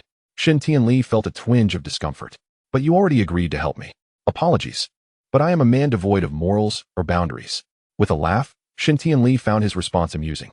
Initially, she had felt uneasy about Lin Zai's willingness to leave her for a fortune, especially since he had promised to assist her. However, his candidness about his lack of ethics made her chuckle. "I can provide you with the money, but here's the deal. Once the project is completed, I'll give you 200 million. "Really?" Lin Zai was astonished. "Of course, I'm serious. Just provide me with half the deposit up front." "Fine. I'll transfer it to you first thing tomorrow morning. But once you have my money, you must ensure everything is executed flawlessly. If I discover you're still in contact with Su Kingxiu, you better watch out. I'm not joking. My best friend in the underworld can make you disappear with a single word." Wow, this woman is ruthless, Lin Zai thought, yet he dismissed her threats entirely. In fact, he unabashedly pinched Shen Tianli's alluring face. "Rest assured, while I may lack morals and boundaries, I still wish to pursue you," he said with a grin. Shen Tianli's cheeks flushed. Was this man truly so audacious? Such lewd words were one thing, but his boldness in touching her was another. She anticipated feeling angered, but instead found herself unexpectedly enjoying his playful gesture. The realization startled her. "Am I developing peculiar feelings? Shen Tianli, are you blushing? Please tell me you haven't been in a relationship before," Lin Zai teased, as if he had discovered a new continent. Shen Tianli shot him a disdainful glance. Even when she rolled her eyes, she appeared alluring. "Is that so wrong? It would only make it easier for me," Lin Zai replied with a smile. Shen Tianli shook her head, chuckling at his audacity. "I won't waste any more time with you. I'm going to bed." "Need a warm bed? I specialize in that for 25 years, Lin Zai quipped, provoking laughter from Shen Tianli. They returned to their respective rooms. Lin Zai prepared to practice his stances, realizing that the original host's body was alarmingly weak. Last night's 5 encounters had left him utterly drained. He needed to regain the peak condition he had experienced on Blue Star. True men didn't stop at 9 rounds, let alone the dashing readers of Tomato. They were tireless engines of vitality. Just as he squatted down, Lin Zai's phone buzzed with a message from a contact marked as junk. "My dear brother, although it is clear that you are the biological child, why has our father bestowed upon me a mansion worth billions? Are you envious? You ought to be. I intend to make you green with envy. Lin Zai, you are but a stray dog. And let me inform you that everything belonging to the Lin family is rightfully mine. What does it matter if I am not the biological child? Oh, and by the way, I have an important date tomorrow with the illustrious Shun Tianli, the heiress of the Shun family in Heiken. Once I become the favored son-in-law of the Shun family, rest assured, I will ensure your existence is akin to hell. Lindsay chuckled. Did he still believe he was the original owner? He couldn't help but scroll through the countless conversations this trash had with the original owner. There were thousands of messages chronicling the original owner's ordeal, from the time he was retrieved until just moments ago. These messages vividly depicted the original owner's attempts to appease this brother, as well as the various provocations he faced after being cast out from the Lin family. To his dismay, this so-called brother had even confessed that the previous slanders and schemes against him were deliberate. Yet, he had still pleaded with this brother to intercede on his behalf with their parents. What a fool. Fortunately, 3 years prior, whether through enlightenment or resignation, he ceased to respond to his brother's taunts. After perusing these records, Lindsay felt an urge to smash the phone. How fortunate he was to have taken over this body. Otherwise, he would have inevitably succumbed to frustration. Ignoring the provocations of this trash, Lindsay began to practice his stances. After all, his good days were nearing an end. After an hour of squatting, Lindsay felt utterly exhausted. The original owner's physique was far weaker than he had anticipated. Had it not been for Lindsay's formidable willpower, enduring more than 5 minutes would have been impossible. After a refreshing shower, he lay on the bed, contemplating his future path. After some deliberation, Lindsay established his life goals: to amass wealth, to indulge in romantic pursuits, and to reclaim everything the original owner had lost. Then, he would become a heartless scoundrel. Chapter 13. Ostentation upon rising the next day. Lindsay was greeted by the sight of Shun Tianli, elegantly clad in an office uniform, seated at the dining table. Her long, snowy legs were gracefully encased in sheer stockings, capturing Lindsay's attention. After finishing breakfast, Lindsay smiled and inquired, "Shall we head directly to the bank?" Shun Tianli understood that he was referring to the money she had promised him the previous night. "Do not fret, I will undoubtedly fulfill my promise. However, I have a more pressing matter to attend to. What could possibly be more important than transferring money to me?" Shun Tianli sighed. "My company has invested in a fantasy drama that is about to premiere, but the theme song is not yet finalized. We need to finalize some songs today." That indeed seemed significant, so they set off. As they traveled towards Shun Tianli's company, Lindsay occasionally glanced at her alluring legs. How captivating they were. Shun Tianli playfully remarked, "Though you may be a rogue, could you perhaps tone it down a bit? Since this morning, you have gazed at my legs 17 times. Are you particularly fond of them?" "Indeed," he replied, "I admire the sight of you in stockings." Shun Tianli burst into laughter. "What a rogue you are." Soon, they arrived at Shun Tianli's company, located in the prestigious Jingguang building, the finest office tower in Heiken. Her company occupied over 1,000 square meters. As they entered, Lindsay was met with greetings from various employees, to which Shun Tianli responded with a smile. Upon entering her office, her secretary followed suit. The secretary was unremarkable in appearance, but possessed an appealing figure. Lindsay glanced her way but quickly lost interest. "Ms. Shun, we have received 13 new songs in the past few days. Shall we play them now?" Shun Tianli nodded. "Yes, let's play them." Meanwhile, Su Kingxiu awoke to the late morning sun, her head throbbing. After crying the previous night, she had indulged in a bottle of whiskey. One drink led to another, and she found herself nauseated and passed out on the sofa. Upon opening her eyes, she instinctively called out, "Lindsay, my head hurts." Silence answered her. It then dawned on her that she was no longer with Lindsay, as they had divorced, and he had moved out. A wave of profound disappointment washed over her as she sat on the empty bed, reminiscing about the intimacy they had shared just 2 nights prior. When her phone rang, she was deep in thought about what to do that day. She needed to find a distraction, otherwise, thoughts of Lindsay would consume her. The call was from an unfamiliar number, and not wishing to engage, she hung up. Moments later, a message arrived. "Kingxiu, it's me, Jizafeng." Seeing that name startled her. She realized that since parting from Jizafeng at the hotel, she had not thought of him even once. The realization filled her with panic. What was happening to her? She had adored Jizafeng for 5 years, and now that he had returned, he would undoubtedly be with her if she so desired. Yet, not once had she considered him. Her mind was solely occupied with Lindsay. A terrifying thought struck her. Could I possibly have developed feelings for Lindsay? The notion terrified her. She shook her head vehemently, insisting, "Impossible. How could I like that scoundrel? I love Jizafeng. Yes, I love Jizafeng. I'm merely upset about that scoundrel being with Shun Tianli." Just then, her phone rang again, and it was Jizafeng calling. This time, she promptly answered. Ching Feng, I apologize. I thought it was a stranger, Su Qingxiu said softly. On the other end, Ji Zifeng chuckled, no worries. Have you awoken? Yes, I have. Have you sorted out your new phone number? Yes, I just took care of it. Shall I come to pick you up? No need. Please wait for me at the hotel. For reasons she couldn't articulate, Su Qingxiu preferred Ji Zifeng not to know where she lived. Nor did she want him at her home. All right, I'll wait for you. After their brief exchange, they hung up. Over half an hour later, Su Qingxiu arrived at the hotel, where Ji Zifeng was anxiously awaiting her arrival. When she finally appeared, clad in a simple yet ethereal white dress, Ji Zifeng was taken aback. Despite her understated attire, she radiated an enchanting aura. Truthfully, Ji Zifeng regretted not choosing Su Qingxiu during their university days. She was, without question, more beautiful than his current girlfriend, and what was more, she had been infatuated with him at that time. Had he chosen her, he wouldn't find himself in such a passive position now. Sorry, Zifeng, for keeping you waiting, Su Qingxiu said apologetically.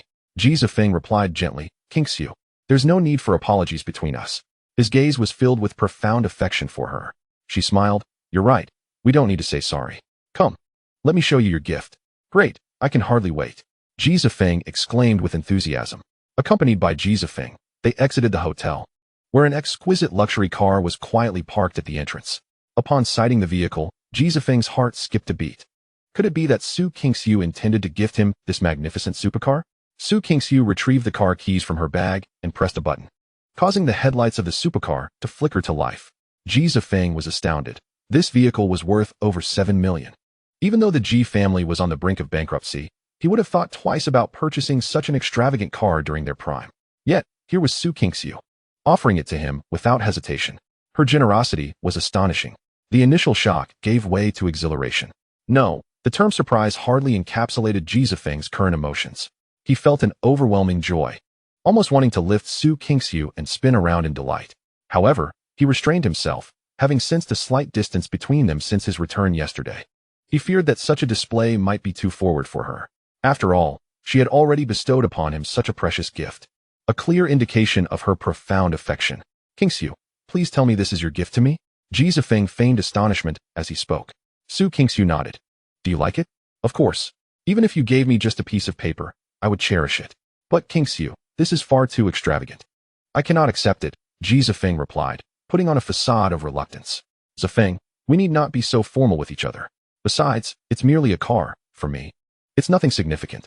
Very well. Su Qingxiu tossed the car keys to Ji Zifeng. Go ahead and take it for a spin. See if you like the interior.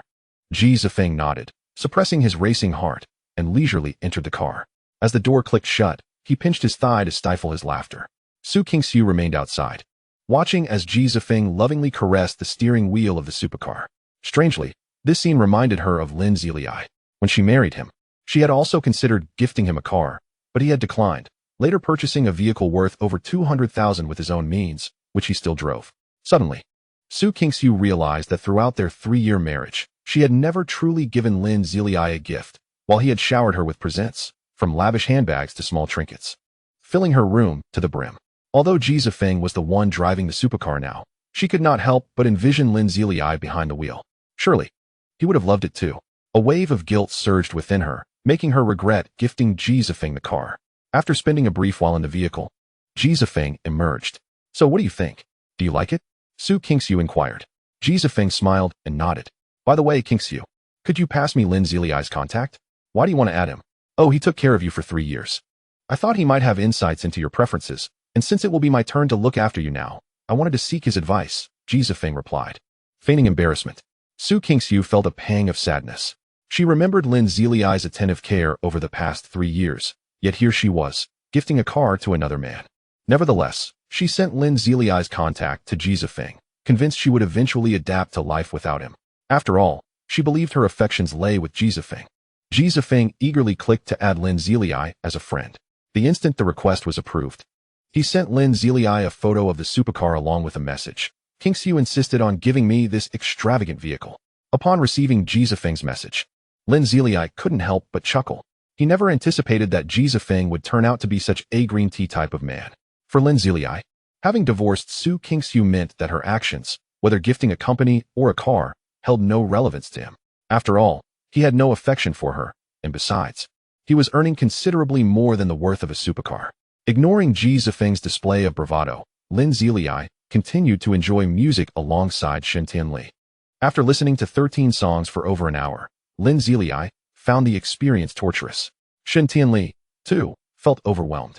When the final song concluded, she slumped back in her chair, filled with disappointment. Lin Zilei glanced at her, noticing how her blouse strained against her curves. He swallowed hard and asked, "What is the plot of your drama? Care to share? Are you planning to write the theme song for me?" Shen Tianli teased. "Yes, I actually have that intention." Lin Zilei replied with a hint of arrogance.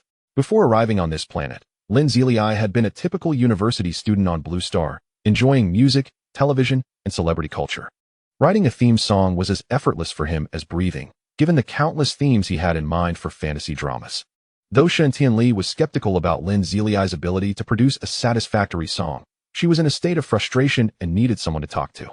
The drama told the tale of a deity reincarnating on Earth to experience life, encountering various romantic interests along the way, leading to a series of intricate and touching stories before returning to the heavenly realm. As Lin Zilei listened to Shen Tianli's account, he found the premise oddly familiar. Wait a minute, isn't this a low-budget version of a fantasy tale? If that were the case, then Carefree Sai would be the perfect fit. Do you have a guitar? Lin Zilei asked. Shen Tianli straightened up, her eyes sparkling with amusement. Are you actually going to compose a song for me? Perhaps I have a bit of inspiration. Lin Zilei replied with playful pretension. Really? Just bring me a guitar, and we'll see, he added with a grin. Shen Tianli, sensing a hint of seriousness in Lin Zilei's demeanor despite his laughter, decided to call her secretary to bring a guitar. Moments later, the secretary entered with the instrument. As Lin Zilei held the guitar, a wave of nostalgia washed over him. He hadn't touched one in over a decade. Back in university, he had formed a band, not for the sake of music, but to impress women. At that time, the guitar was an invaluable tool for charm. He strummed a few chords. The sound somewhat jarring. Shen Tianli teased. Hey, are you even capable? Lin Zilei chuckled. I think you should start recording this. Aren't you afraid of embarrassing yourself? She quipped with a flirtatious smile. Lin Zilei shrugged. With a smile, Shen Tianli activated her phone's camera and started recording. Lin Zilei flashed her a grin and began to play. As melodious music cascaded forth, Shen Tianli found herself momentarily stunned. Could it be that this fellow truly possessed such talent? Moreover, the prelude was quite enchanting, inexplicably resonating with her own drama. Time rarely remains silent. The autumn wind grows weary of wandering. The sunset lingers, reluctant to depart, hanging on the wall, unwilling to part from me. The words once whispered in the ears of a beloved have flowed eastward with the tide. Looking back, past events fall like leaves in the breeze. As a few lines of lyrics escaped Lin Zai's lips, Shen Tianli's alluring mouth seemed capable of holding 7 or 8 eggs. Could it be that this fellow truly sang so beautifully? Had she not witnessed it with her own eyes, she would never have dared to believe it. Lin Zai paid no heed to her astonishment and continued to strum and sing. Love has reached its end. Hatred relinquishes promises. Fate deems itself humorous. Thoughts abound. Yet I am powerless. Aspirations soar, but few are rewarded. Finding a kindred spirit is rare. Looking back, yet laughter echoes in a drunken dream. At this point, Shen Tianli was utterly astounded, having risen to her feet, her focus on the filming intensifying. Lin Zai, however, remained unfazed. A hint of melancholy shadowed his expression, and his gaze grew dim. Indeed, Lin Zai's mood had soured as the lyrics struck a chord deep within him. Fate deems itself humorous. Thoughts abound, yet I am powerless. Aspirations soar, but few are rewarded. Finding a kindred spirit is rare. Looking back, yet laughter echoes in a drunken dream. These lines resonated with Lin Zai as if they encapsulated his own fate. In that moment, memories of his past on Blue Star flooded back. He had once been a student at a prestigious university, destined for a brilliant future. However, betrayal led to his father's untimely demise, forcing Lin Zai to inherit his father's legacy. In 3 years, he expanded their gang, becoming the undisputed king of the night. Just as he sought to transform his life and lead a normal existence with his brothers, he was betrayed by the woman he loved most. It was only at the brink of death that he discovered she had been an undercover agent all along. The song continued, Lin Zai's voice suddenly rising. With laughter, words fail, the madness of the past becomes nothing, dull blades tire, broken bonds shatter dreams. On a desolate road, nobody understands the footprints left behind. Years spent gazing longingly. In the tumult of the world, I remain blind. As the final note fell, Lin Zai's gaze drifted through the window to the outside world. Pondering the woman who had betrayed him, he wondered if, in the quiet of the night, she ever felt a twinge of regret. Yet, he also felt that it no longer mattered. What was significant was that she had successfully severed his trust in women. Thus, in this new life, he aspired to be a heartless rogue. Shen Tianli felt a surge of emotion, an inexplicable urge to cry. She could not fathom why such feelings arose within her. She was merely listening to a beautiful song, yet from Lin Zhe's voice, she sensed a profound resignation towards life and destiny, coupled with a deep-seated sorrow. A strange sense of compassion blossomed in her heart, compelling her to embrace Lin Zhe. In that moment, Lin Zhe suddenly flashed a playful smile. "Do you love me?" In an instant, all sadness evaporated. Shen Tianli laughed, saving the video and eagerly sending it to Su Qingxiu, knowing it would infuriate her. After sending the video, she flashed Lin Zhe a charming smile. "Congratulations. You now have 20 points. Keep up the good work." Lin Zhe's heart leapt with joy. It had barely been 2 days, and he had already scored 20 points. It seemed that victory was within his grasp. Chapter 15. Lacking confidence in pursuing you after sending the video to Su Qingxiu. Shen Tianli inquired playfully, "What is the name of this song?" "Xiaoao Tan." Shen Tianli's eyes sparkled. "Wow, what a lovely name." "Indeed, I think it's splendid." Lin Zhe replied. "Not only is the name beautiful, but the lyrics and melody are exquisite, tailor-made for my fantasy drama. Name your price. It's a gift." Lin Zhe waved his hand dismissively. "Really?" Shen Tianli's enchanting face was filled with disbelief. Lin Zhe countered, "If I gift you this song, would you be happy?" "I would be more than happy. I would be overjoyed." She replied with a flirtatious smile. "Then it's yours, as long as it brings you joy." Shen Tianli was aware that Lin Zhe was teasing her, yet she could not shake the flutter in her heart at his words. It seemed no one had ever uttered such sentiments to her before. "Do you know how much profit this song could bring you?" "How much?" Lin Zhe asked. "Let me put it this way. I can't predict if my drama will be successful, but this song will certainly be a hit. With copyright fees and various other earnings, the profits will undoubtedly surpass 8 digits. If you sing this song and it becomes popular, many businesses will invite you to perform, which would yield substantial income." "Wow, that lucrative? Are you having second thoughts?" Shen Tianli teased. "Indeed, my heart aches at the thought. Perhaps you could soothe it?" "Lin Zhe, are you feeling unwell because you're not taking advantage of me?" Shen Tianli quipped. "Indeed, I am unwell. Would you like me to ease your heart?" "Ease what?" "Your heart, of course." Shen Tianli burst into laughter. "You rogue." Lin Zhe chuckled in response. Once Shen Tianli's laughter subsided, she asked earnestly, "Seriously, how did you compose this song?" "I plagiarized it," Lin Zhe candidly admitted. "Don't joke. This song is so beautiful it's bound to become a sensation upon release. I can't believe you haven't heard it before." Her implication was clear. Such a delightful song must have been published. "Then what do you mean by plagiarism?" "I never said I copied it from this planet."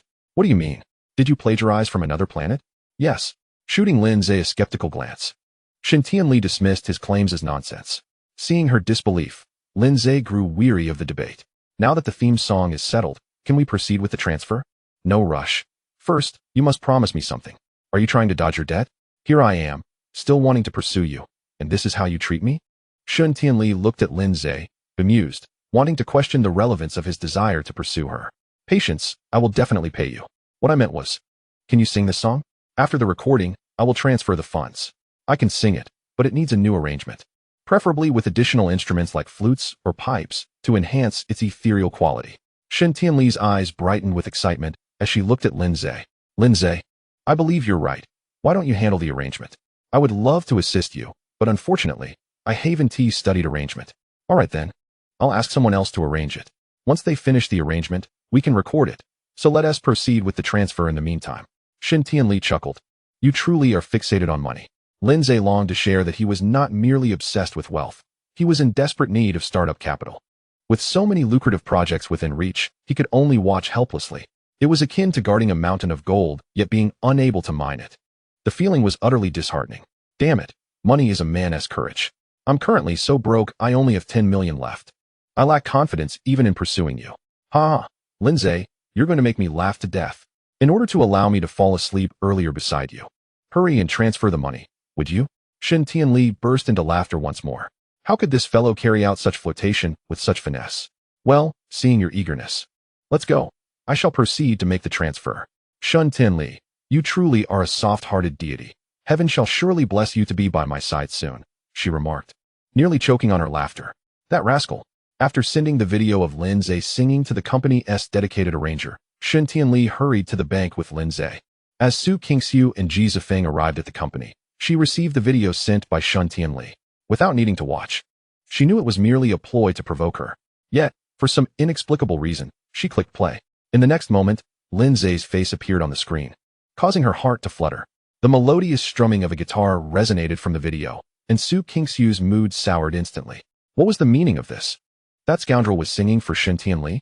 Before their divorce, he had claimed he would only sing for himself in this lifetime. Soon, Lin Zhe's magnetic voice flowed through her phone. The years seldom remain silent. The autumn winds weary of wandering. The sunset lingers, reluctant to part with me. Su Qingxiu was taken aback.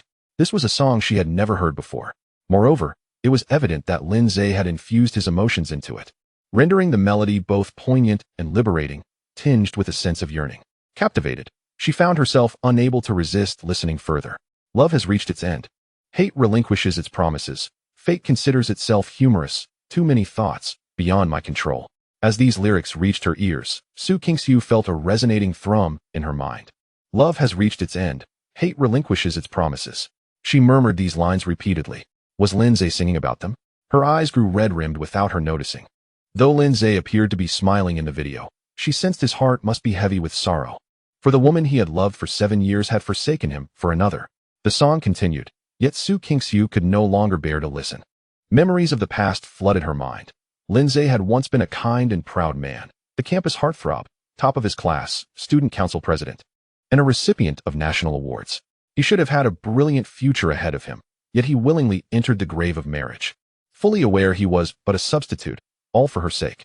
After 3 years of marriage, he had suppressed all his brilliance, content to be a house husband just to care for her. Yet, in the end, he was left abandoned.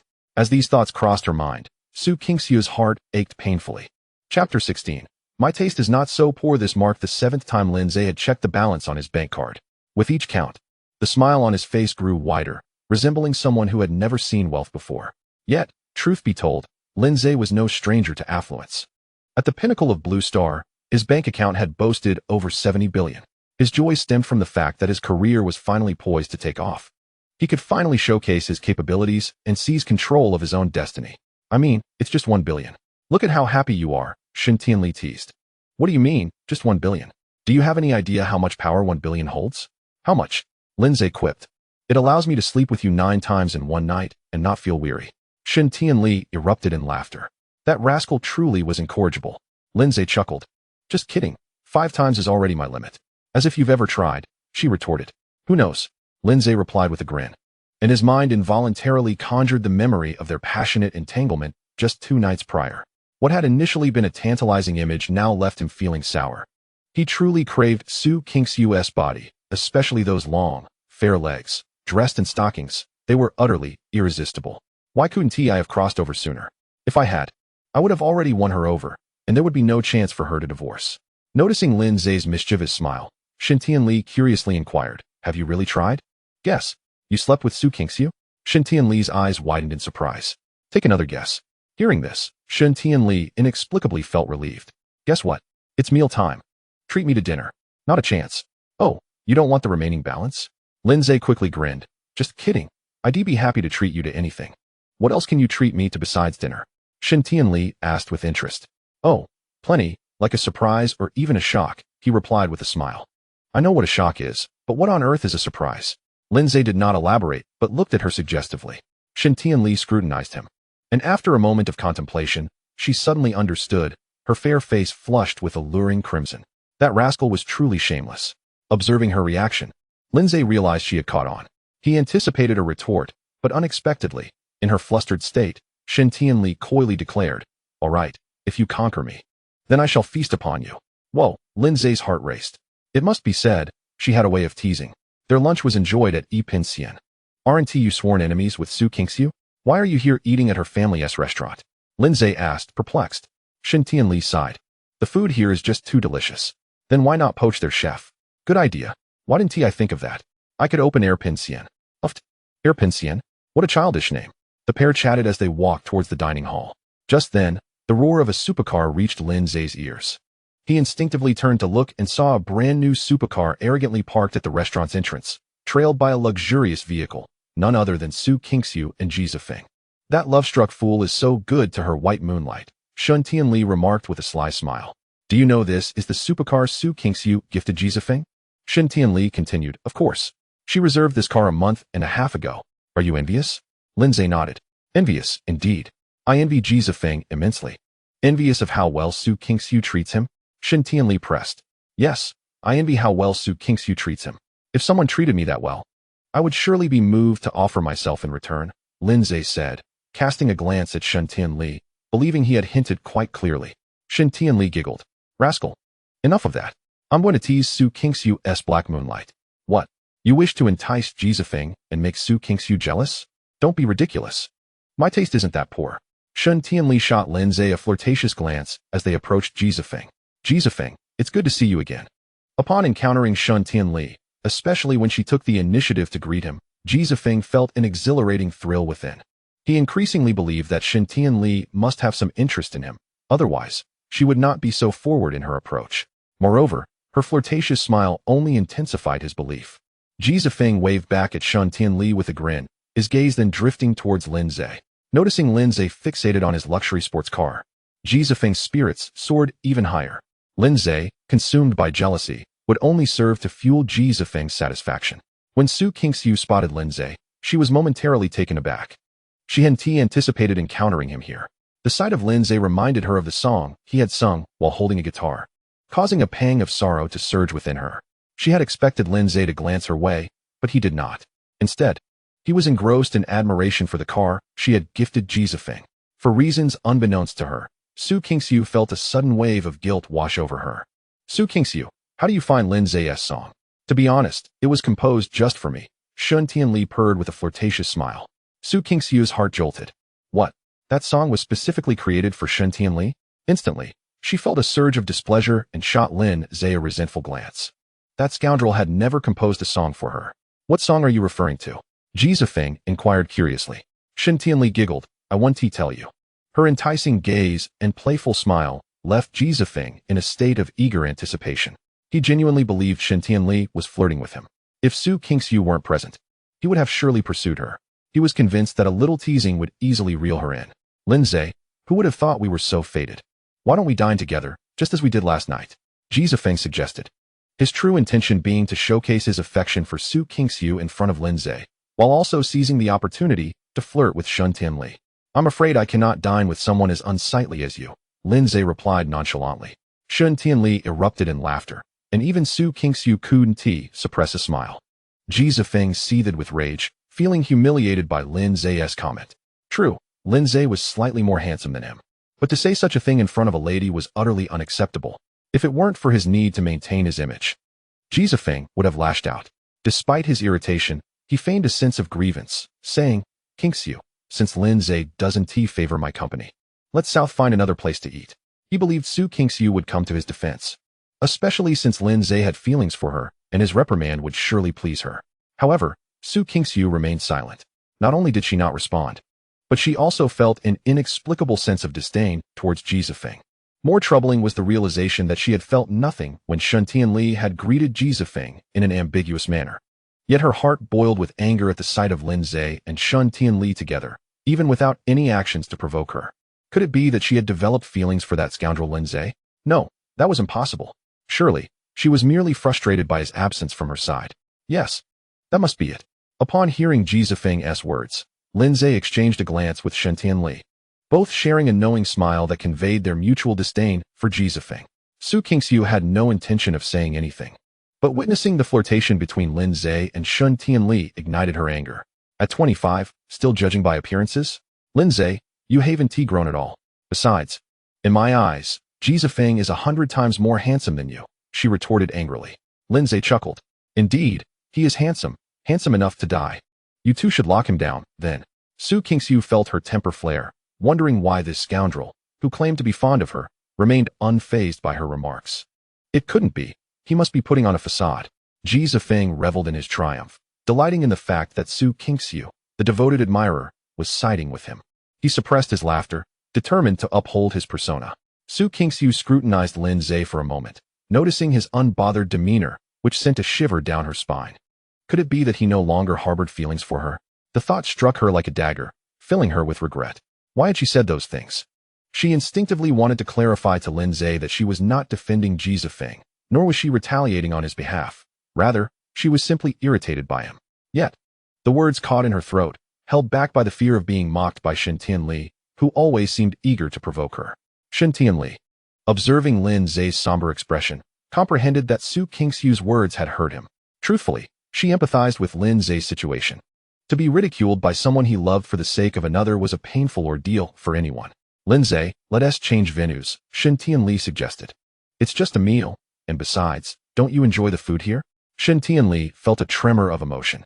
Despite his evident sorrow, he was willing to endure it for the sake of her favorite dishes. It would be disingenuous to claim she wasn't moved by this. Lin Zhe, however, simply thought the food at Yi Pinxian was delectable. After years of being a leader in Blue Star, his palate had become discerning. An ordinary fare no longer appealed to him. All right, let us stay here. Order whatever you like. It's on me, Shen Tianli declared confidently. Lin Zhe's earlier gloom lifted as he replied with a grin. Then I shall feast upon you. Welcome to indulge, Shen Tianli flirted back. Although she was clearly referring to dining, Ji Zifeng misinterpreted her words, feeling as though Shen Tianli was inviting Lin Zhe to her bed. The sight of Shen Tianli linking her arm with Lin Zhe only intensified Ji Zifeng's irritation. Why should this happen? What gives Lin Zhe the right? Ji Zifeng fumed. Shen Tianli ought to be enticing him instead.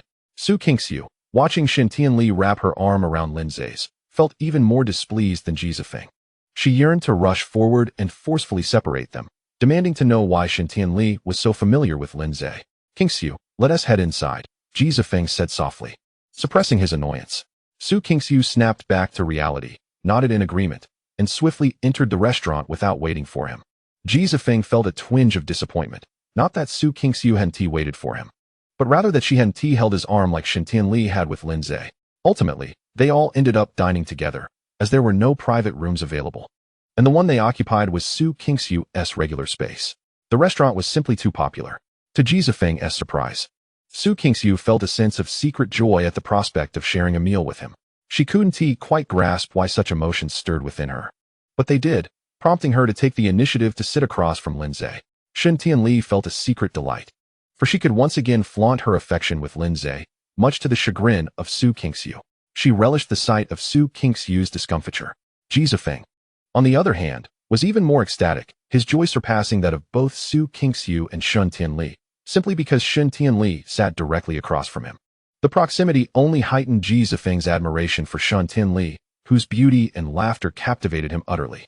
Lin Zhe, however, wore a frown. He had no desire to dine with Su Qingxiu, and even less to share a meal with Ji Zifeng, who he deemed a pretentious charmer. I need to use the restroom, he announced. Shen Tianli, with a playful smile, inquired, do you need me to accompany you? What? Do you want me to hold your hand? Her laughter was infectious, causing Lin Zhe to seize the opportunity to escape the private room. Lin Zhe is quite rude. Ji Zifeng chuckled. Shen Tianli responded coyly, yes, I find his rudeness rather appealing. Ji Zifeng was momentarily taken aback. What was going on with Shen Tianli? Hadn't she shown interest in him before? Why was she now so protective of Lin Zhe? Su Qingxiu was similarly unsettled. Had Lin Zhe and Shen Tianli's relationship evolved to such intimate levels? Once outside the room, Lin Zhe exhaled in relief. Truth be told, there was a restroom within the private room, but he wished to avoid the sight of Su Qingxiu and Ji Zifeng. After washing his hands, he lit a cigarette and leisurely made his way back. As he passed another private room, a hand suddenly yanked him inside. Chapter 18, I want to. Lin Zhe was startled. Instinctively, he prepared to retaliate, but upon recognizing the face before him, he smiled. Miss Su, you didn't pull me in here intending for something intimate, did you? Unfortunately, I must inform you that I have no interest in women who have been touched by others. Even holding hands is out of the question. Indeed, it was Su Qingxiu who had drawn him in. Her temper flared at Lin Zhe's accusation. She had intended to persuade him to distance himself from Shen Tianli, but upon hearing his unjust words, she quickly dismissed her original purpose. You jerk, I didn't. What do you mean? Lin Zhe pressed. I didn't let him touch me, Su Qingxiu retorted, her voice laced with indignation. Lin Zhe regarded her with a bemused expression. I don't believe you. You divorced me for him, clearly indicating your affection. And you picked him up yesterday. I can't believe you didn't hold hands, embrace, or kiss. Su Qingxiu's fury intensified. You bastard. I didn't let him hold my hand, nor did I allow him to embrace or kiss me. Though she aimed to counter Lin Zhe's claims, her fervent defenses sounded alarmingly like desperate justifications. I didn't even let him sit in the passenger seat.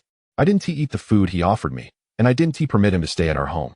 At this point, her eyes brimmed with unshed tears, a testament to her sense of injustice. She had allowed Ji Zifeng no liberties, yet this man refused to accept her word. Lindsay, based on his understanding of Su Kingxiu, believed her earnest. However, he found himself perplexed. Wasn't she utterly infatuated with Ji Zifeng? She had rushed to divorce him and lavished gifts upon Ji Zifeng, yet now claimed they had not even shared a handhold. If that were the case, perhaps he could indulge in her company a few more times. Lindsay found himself undeniably drawn to Su Kingxiu, particularly her long, elegant legs, which were simply enchanting in stockings and heels. Nevertheless, he recognized that given her feelings for Ji Zifeng, winning her over would not be a simple endeavor. Years of experience in romantic pursuits taught him that he must first entice her appetite. With that thought, Lindsay sighed. Though you may not have shared any intimate moments yet, your heart is wholly occupied by him. It is merely a matter of time before he claims you. Su Kingxiu was quick to protest. I don't want him to claim me. Her urgency raised Lindsay's suspicions. I don't believe you. You were willing to gift him such an expensive car, something you've never done for me. Su Kingxiu felt an inexplicable sense of guilt. The car I gave him was something he had ordered before returning home. After giving it to him today, I regretted it. If you're upset, I can give you one as well, and I'll make it even more luxurious. Wow, Lindsay mused, further convinced of her feelings for Ji Zifeng. If she truly liked him, why would she express regret so soon after gifting him such a lavish present? Forget it. Your money seems to come easily. Lindsay feigned a hurt expression. Anyone can play the part of a green tea bitch. Su Kingxiu's heart fluttered. She felt increasingly remorseful toward Lindsay. Really? I can give you something even more valuable. That's unnecessary. I don't want a repeat of what you've given to someone else. Then what can I give you? What do you desire? Lindsay gazed deeply at Su Kingxiu, his expression somber. What I wish for no longer belongs to me. Lindsay mentally applauded his own performance. He was convinced that this poignant statement, combined with his sorrowful gaze, would leave Su Kingxiu profoundly affected. Su Kingxiu's heart raced. What did he desire that no longer belonged to him? Could it be her? It seemed that was the only explanation, as she indeed was no longer his. The realization pierced her heart, causing her to struggle for breath. She opened her mouth to speak, but found herself unable to utter a single word. All right, Su Kingxiu. You should return. Don't let Ji Zifeng know we were chatting. I fear he might misunderstand and blame you. After all, no man wishes to see the one he cares for so close to another. With that, Lindsay turned to leave, convinced that after such a declaration, she would not let him walk away. As Su Kingxiu watched Lindsay's retreating figure, her eyes grew misty. It felt as if, once he left, she would lose him forever. This sensation was unbearable. Moreover, Lindsay's last words struck her like a heavy hammer against her heart. Indeed, he cherished her. Yet she now paraded around with another man.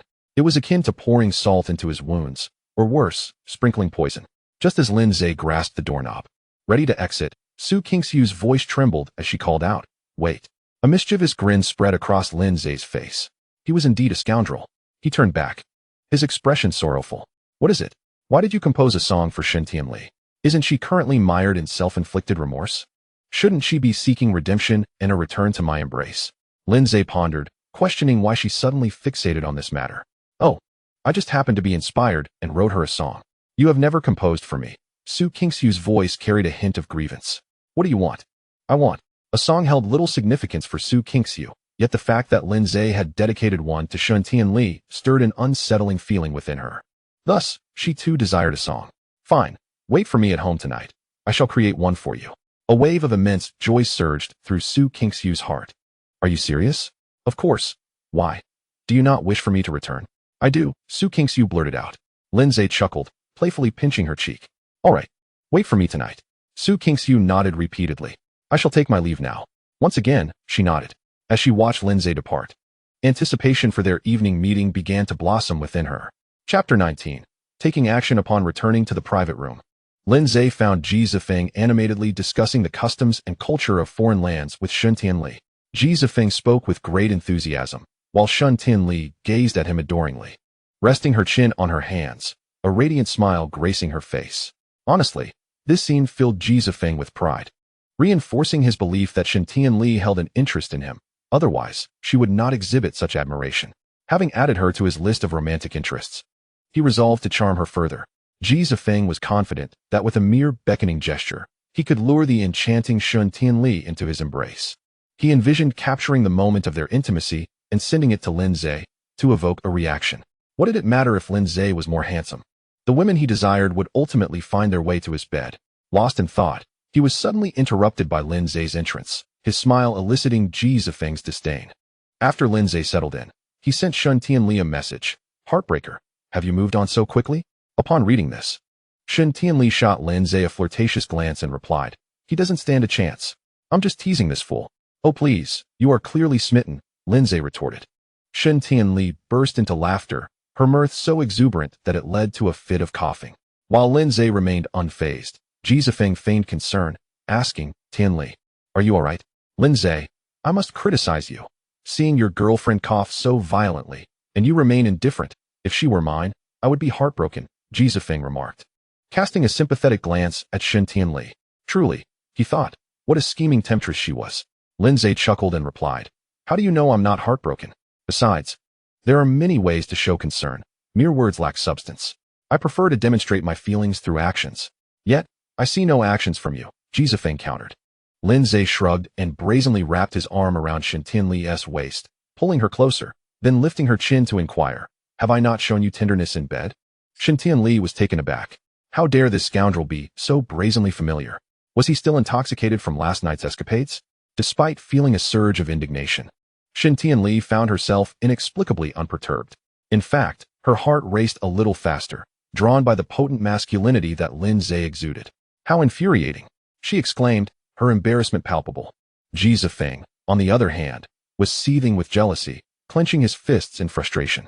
He had yet to even touch Su Qingxiu, while Lin Zhe had already been intimate with Shen Tianli. How could he dare? What right did he have to be so fortunate? Ji Zifeng, why are you so upset about me being with my girlfriend? Are you envious? Lin Zhe feigned innocence. Ji Zifeng forced a laugh, quickly suppressing his anger, and replied, no. I just believe you should show a bit more respect for Tianli. Discussing such matters in public is rather inappropriate. I think Lin Zhe is simply being honest.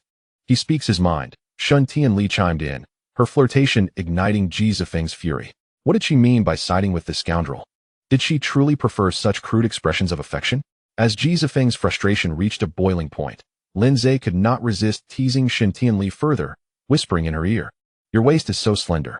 As Shen Tianli prepared to push him away, her peripheral vision caught sight of Su Qingxiu entering the room. Intent on provoking Su Qingxiu, she leaned closer into Lin Zhe's embrace and asked in an exaggeratedly coy tone, do you like it? Indeed, Lin Zhe replied with a grin. The moment Su Qingxiu stepped into the room, she was met with the sight of Shen Tianli provocatively nestled against Lin Zhe. This scene ignited a flame of anger within her, causing her to clench her fists. Though uncertain of the context behind Shen Tianli's question, Lin Zhe's response infuriated her further. This scoundrel had professed his feelings for her for 7 years. Yet now he was uttering sweet nothings to Shen Tianli. Taking a seat across from Lin Zhe, Su Qingxiu coolly remarked, Tianli, this is a dining establishment, not a place for your flirtations. What can I say? I can't help but flirt when I see Lin Zhe. Shen Tianli replied with a sultry smile. Ji Zifeng, consumed by envy, felt tears welling up. Su Qingxiu always maintained her icy demeanor. Why couldn't she take a page from Shen Tianli's book? Resolute, he vowed to win over Shen Tianli and savor every moment of their intimacy. Lin Zhe remained unfazed, fully aware that Shen Tianli was intentionally provoking Su Qingxiu. Truth be told, Su Qingxiu was well aware of Shen Tianli's intentions. After years of acquaintance, she understood Shen Tianli's character better than anyone. Despite her alluring appearance, her personality contradicted her looks. Yet, even knowing that Shen Tianli was deliberately trying to rile her, Su Qingxiu could not suppress the anger simmering within her. Watching Shen Tianli unabashedly nestle against Lin Zhe filled her with a sense of possessiveness, as though something that belonged to her was being invaded. At that moment, Su Qingxiu's phone chimed with a notification from Ji Zifeng, causing her heart to leap with hope, momentarily believing it was Lin Zhe reaching out to her. However, disappointment quickly settled in as she realized it was a message from Ji Zifeng. As she read his message, it struck her that since entering the room, she had neglected to pay any attention to Ji Zifeng, her focus entirely fixated on Lin Zhe. This realization furrowed her brows. Was she not supposed to like Ji Zifeng? Why was it so effortless for Lin Zhe to capture her undivided attention? It must be the frustration stemming from the situation with that scoundrel and Shen Tianli. Yes, that was it. Consoling herself, Su Qingxiu swiftly began to read Ji Zifeng's message. Qingxiu felt a warmth in her heart at Ji Zifeng's words. He was indeed a good friend, always supporting her in crucial moments. She cast him a grateful glance. Realizing he had touched her heart, Ji Zifeng sent her another message. Kingxiu, since they wish to provoke you, let us provoke them in return. If Lin Zhe sees you leaning on me, do you think it would infuriate him? Upon reading the message, Kingxiu furrowed her brows. She wondered if Ji Zifeng sought to initiate physical contact under the guise of teasing Lin Zhe. Regardless of his intentions, she found the notion unappealing. Suddenly, she stood up. Her tone displeased as she addressed Ji Zifeng. No. Chapter 20. Let us discuss it after you succeed. Ji Zifeng felt a pang of despair. He never imagined Kingxiu would refuse him. However, that was not the sole reason for his dismay. It was the fact that she had outright rejected him in front of Lin Zhe. Where could he hide his face now? Couldn't she have whispered her refusal discreetly? What do you mean, no? Shen Tianli suddenly interjected with a flirtatious smile. Kingxiu realized she had acted impulsively. Her expression darkened as she feigned indifference. None of your business. With that, she sat back down but did not immediately explain herself to Ji Zifeng. Instead, she stole a glance at Lin Zhe, seeing him amusedly fiddling with a lighter. She inexplicably felt relieved, yet a tinge of grievance lingered. That scoundrel. Wouldn't he even inquire why she had said that? At that moment, Ji Zifeng, unwilling to concede, sent another message. Kingxiu, why did you refuse me? Have you lost interest in me? Kingxiu frowned as she looked at him, noting the wounded expression on his face. She thought she might feel a twinge of sympathy for him, given that Ji Zifeng was someone she had liked for 5 long years. Yet, inexplicably, rather than feeling sorrow, her mind drifted back to Lin Zhe's dim gaze from the adjacent room. In comparison, she realized it was Lin Zhe's eyes that stirred her heart more profoundly. I'm sorry, I just am not accustomed to such displays in public, and it seems we've grown a bit distant after 3 years. Please give me some time. She replied to Ji Zifeng. Receiving her response, Ji Zifeng felt a wave of relief. He understood that Kingxiu was an introverted girl, unlike Shen Tianli, who was more flamboyant. The thought of Shen Tianli made him recall her leaning against Lin Zhe. Damn, why didn't he possess Lin Zhe's luck? The meal concluded swiftly, and the 4 of them exited the restaurant. Upon seeing his sports car, Ji Zifeng's earlier gloom dissipated. He feigned kindness, saying, Lin Zhe, would you like to take a ride with me? Lin Zhe ignored him, instead turning to Shen Tianli with a forlorn expression. Look, Shen Tianli, we're both girlfriends. But you've been rather negligent. I want what others have too. Ji Zifeng couldn't help but chuckle, thinking Lin Zhe was quite pathetic for openly requesting a sports car from Shen Tianli. Ji Zifeng felt elated, knowing that Lin Zhe was about to face humiliation.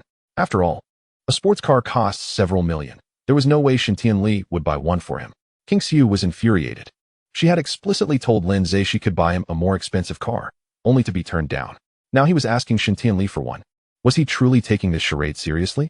When Shen Tianli inevitably refused him, she wanted to see how he would feel humiliated. Yet, despite her thoughts, Kingxiu began contemplating what car she should buy for Lin Zhe, determined that it must be more expensive than the one she planned for Ji Zifeng. Shen Tianli, on the other hand, found it amusing.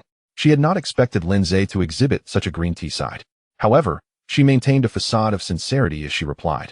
I'm sorry, I didn't know you like sports cars, so I didn't prepare one. But don't worry, I've already ordered a Feng Jizi, and it will arrive within 3 days. Ji Zifeng was taken aback. The Feng Jizi was one of the world's top sports cars, worth more than the 3 cars he currently owned combined. But that wasn't the main issue. The real question was why Shen Tianli was genuinely going to buy one for Lin Zhe. Wasn't she supposed to have feelings for him? Could it be a ploy to provoke Kingxiu? But the cost was exorbitant for such a scheme.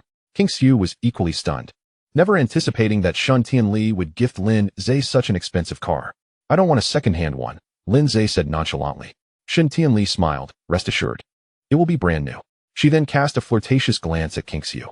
Kingxiu felt her anger boiling. She wasn't upset with Shen Tianli. She was infuriated with Lin Zhe. What did that scoundrel mean?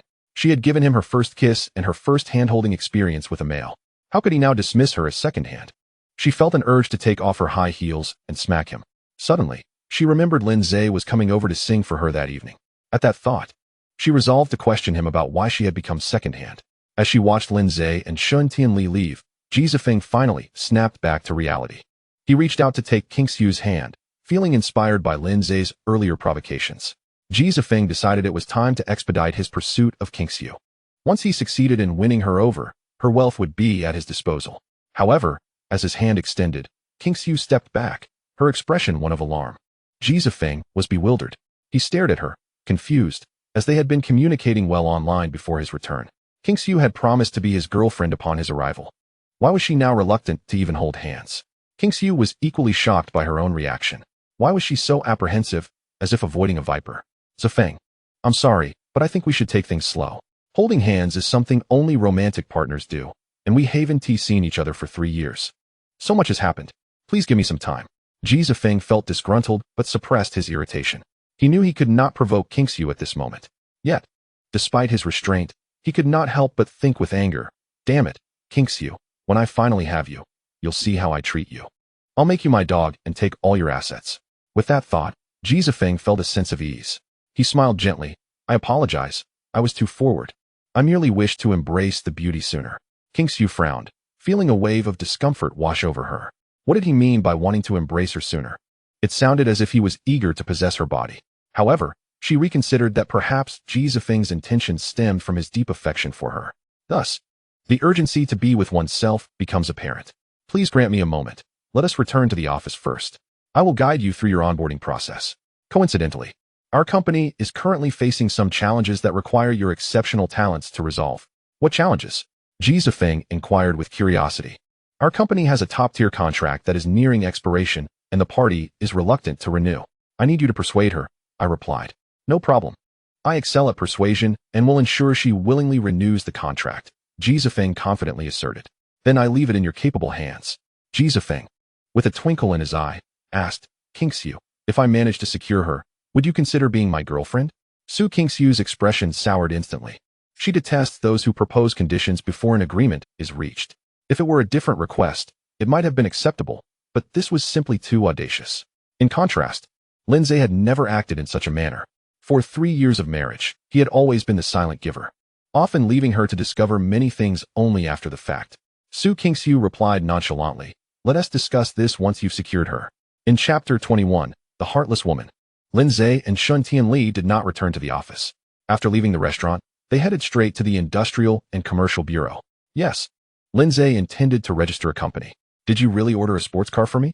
Lindsay asked with a smile. You wish. That was merely to play along with your act, she retorted. Damn, I knew women's words were deceptive. Haha, Shin Tianli chuckled. It was amusing how he could scold himself yet remain unperturbed. In fact, she found him quite entertaining. However, I have placed the order now, Shin Tianli added with a grin. Wow, I knew you were beautiful and kind-hearted. Shin Tianli looked at Lindsay, exasperated yet amused. You truly are a character. You scold yourself and then praise yourself in the same breath, and so seamlessly at that. Don't rush to thank me. The money for the sports car will be deducted from the remaining 100 million, she continued. Such a heartless woman. Lindsay laughed heartily. Shin Tianli could no longer contain her laughter. He always had a witty retort ready for her. Here's the deal. If you perform well, perhaps I'll gift you the car. Damn, haven't I performed well enough? You needed a theme song, and I provided it. You wanted to provoke Su King-Su, and I cooperated.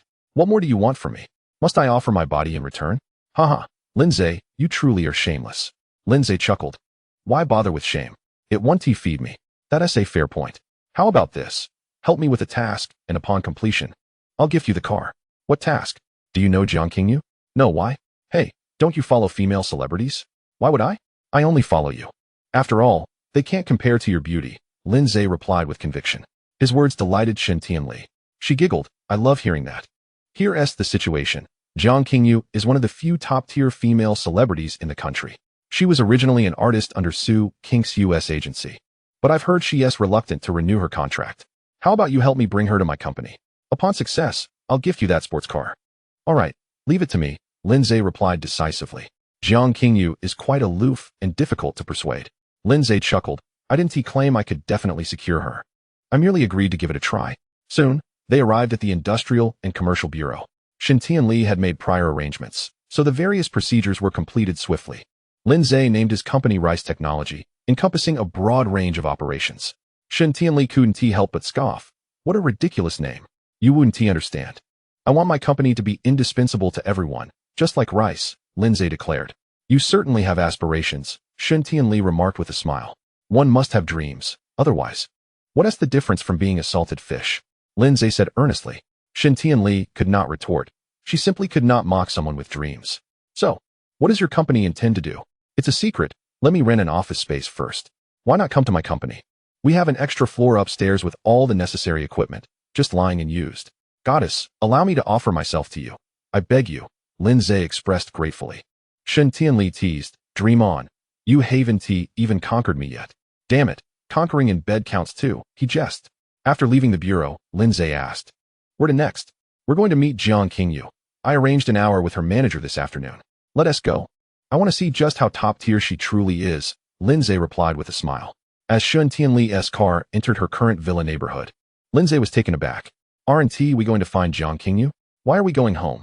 Jiang Qingyu lives next door, Shen Tianli replied with a charming smile. Wow, villas in this area must be quite expensive. Do celebrities earn that much? Of course. Jiang Qingyu's annual income rivals that of a mid-sized publicly listed company's net profit. So, Jiang Qingyu is a cash cow, Lindsay remarked. Indeed. She is a lucrative asset. It's no wonder you want to sign her. Shen Tianli smiled. It's not just about wanting to sign her. She is currently Su Qingshu's artist. Securing her would be a devastating blow to Su Qingshu. That makes sense. You wouldn't neglect your efforts to poach her simply because you like Su Qingshu, would you? Of course not. The one I wish to be with now is you. Not Su Qingshu, Lindsay replied earnestly. Shen Tianli smiled coyly. Then you better put in some effort.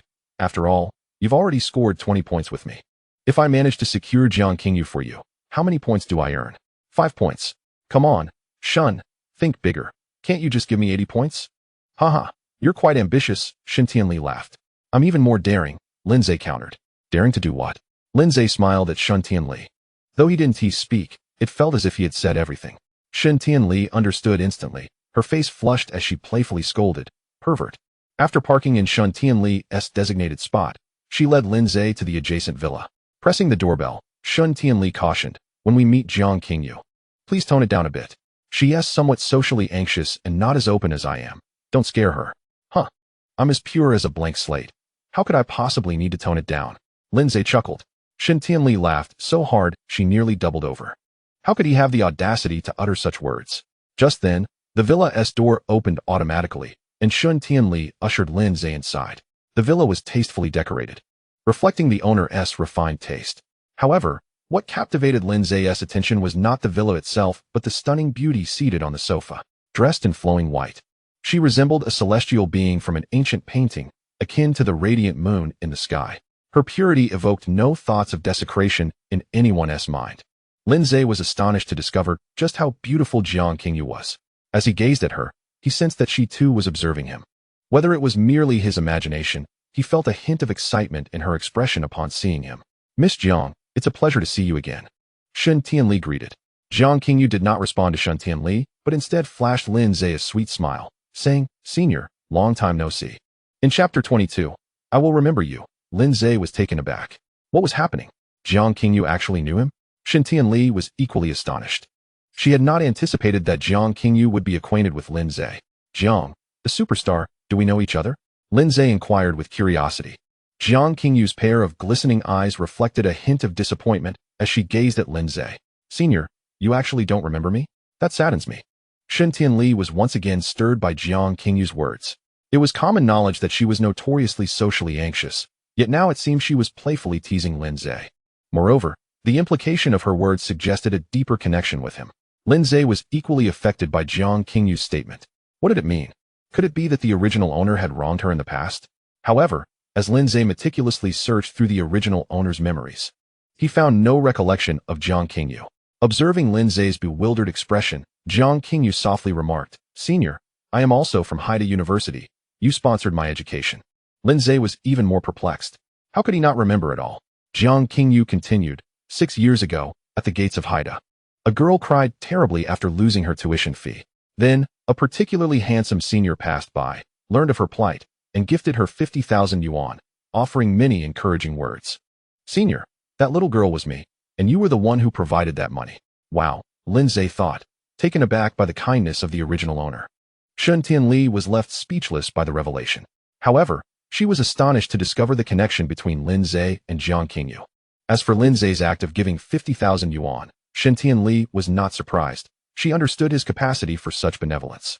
So, Senior, you truly don't remember me? Jiang Qingyu asked, a touch of sadness in her voice. Lindsay scratched his head awkwardly and replied, It must be that I've done too many good deeds. Which is why I can't recall. As is well known, I am a kind person. A laugh escaped Shen Tianli's lips. This guy was truly shameless. How could he consider himself kind? Yet, Jiang Qingyu nodded in agreement. Indeed, during your university days, you helped many people. Forgetting me is understandable. However, I remember you now. Lindsay smiled. Jiang Qingyu's eyes sparkled with joy, revealing her happiness at being remembered by him. Observing Jiang Qingyu's reaction surprised Shen Tianli. It seemed that being remembered by Lindsay was a significant source of joy for her. Was Lindsay that important to Jiang Qingyu? A wave of discomfort washed over Shen Tianli at this thought, though she concealed it. With a smile, Shen Tianli said, Miss Jiang, I actually came today to discuss a potential collaboration. I know, Jiang Qingyu nodded. Miss Jiang, since you are aware, I shall speak plainly. You know the strength of Minjiayu Entertainment. If you sign with our company, the terms are entirely up to you. Moreover, we will, Jiang Qingyu interrupted her with a wave of her hand, then asked, Senior, are you currently working at President Shen's company? Just as Lindsay was about to respond, Shen Tianli interjected with a smile. Yes, he is my assistant now, and soon. I will grant him some shares in the company. Shen Tianli, being astute, recognized from Jiang Qingyu's previous reactions that Lindsay held significant importance for her. Hence, she made that statement. Then I will sign with Minjiayu, Jiang Qingyu stated decisively. Shen Tianli was taken aback once more. Even though she was aware of Lindsay's importance to Jiang Qingyu, the latter's swift agreement to sign was still a considerable surprise for her. It also made Shen Tianli realize that Lindsay's standing in Jiang Qingyu's heart was far greater than she had assumed. This realization deepened Shen Tianli's discomfort. Is my signing upsetting President Shen? Jiang Qingyu suddenly asked. Shen Tianli snapped back to reality and quickly replied, No, absolutely not. I was just surprised. I didn't expect you to agree so readily. I thought my proposal might have displeased you. How could that be? Shen Tianli smiled. However, before we proceed with the formal signing, I have a condition. What is it?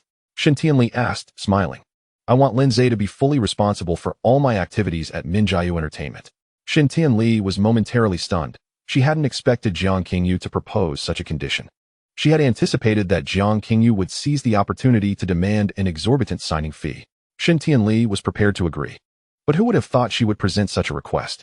All right, Lindsay chuckled.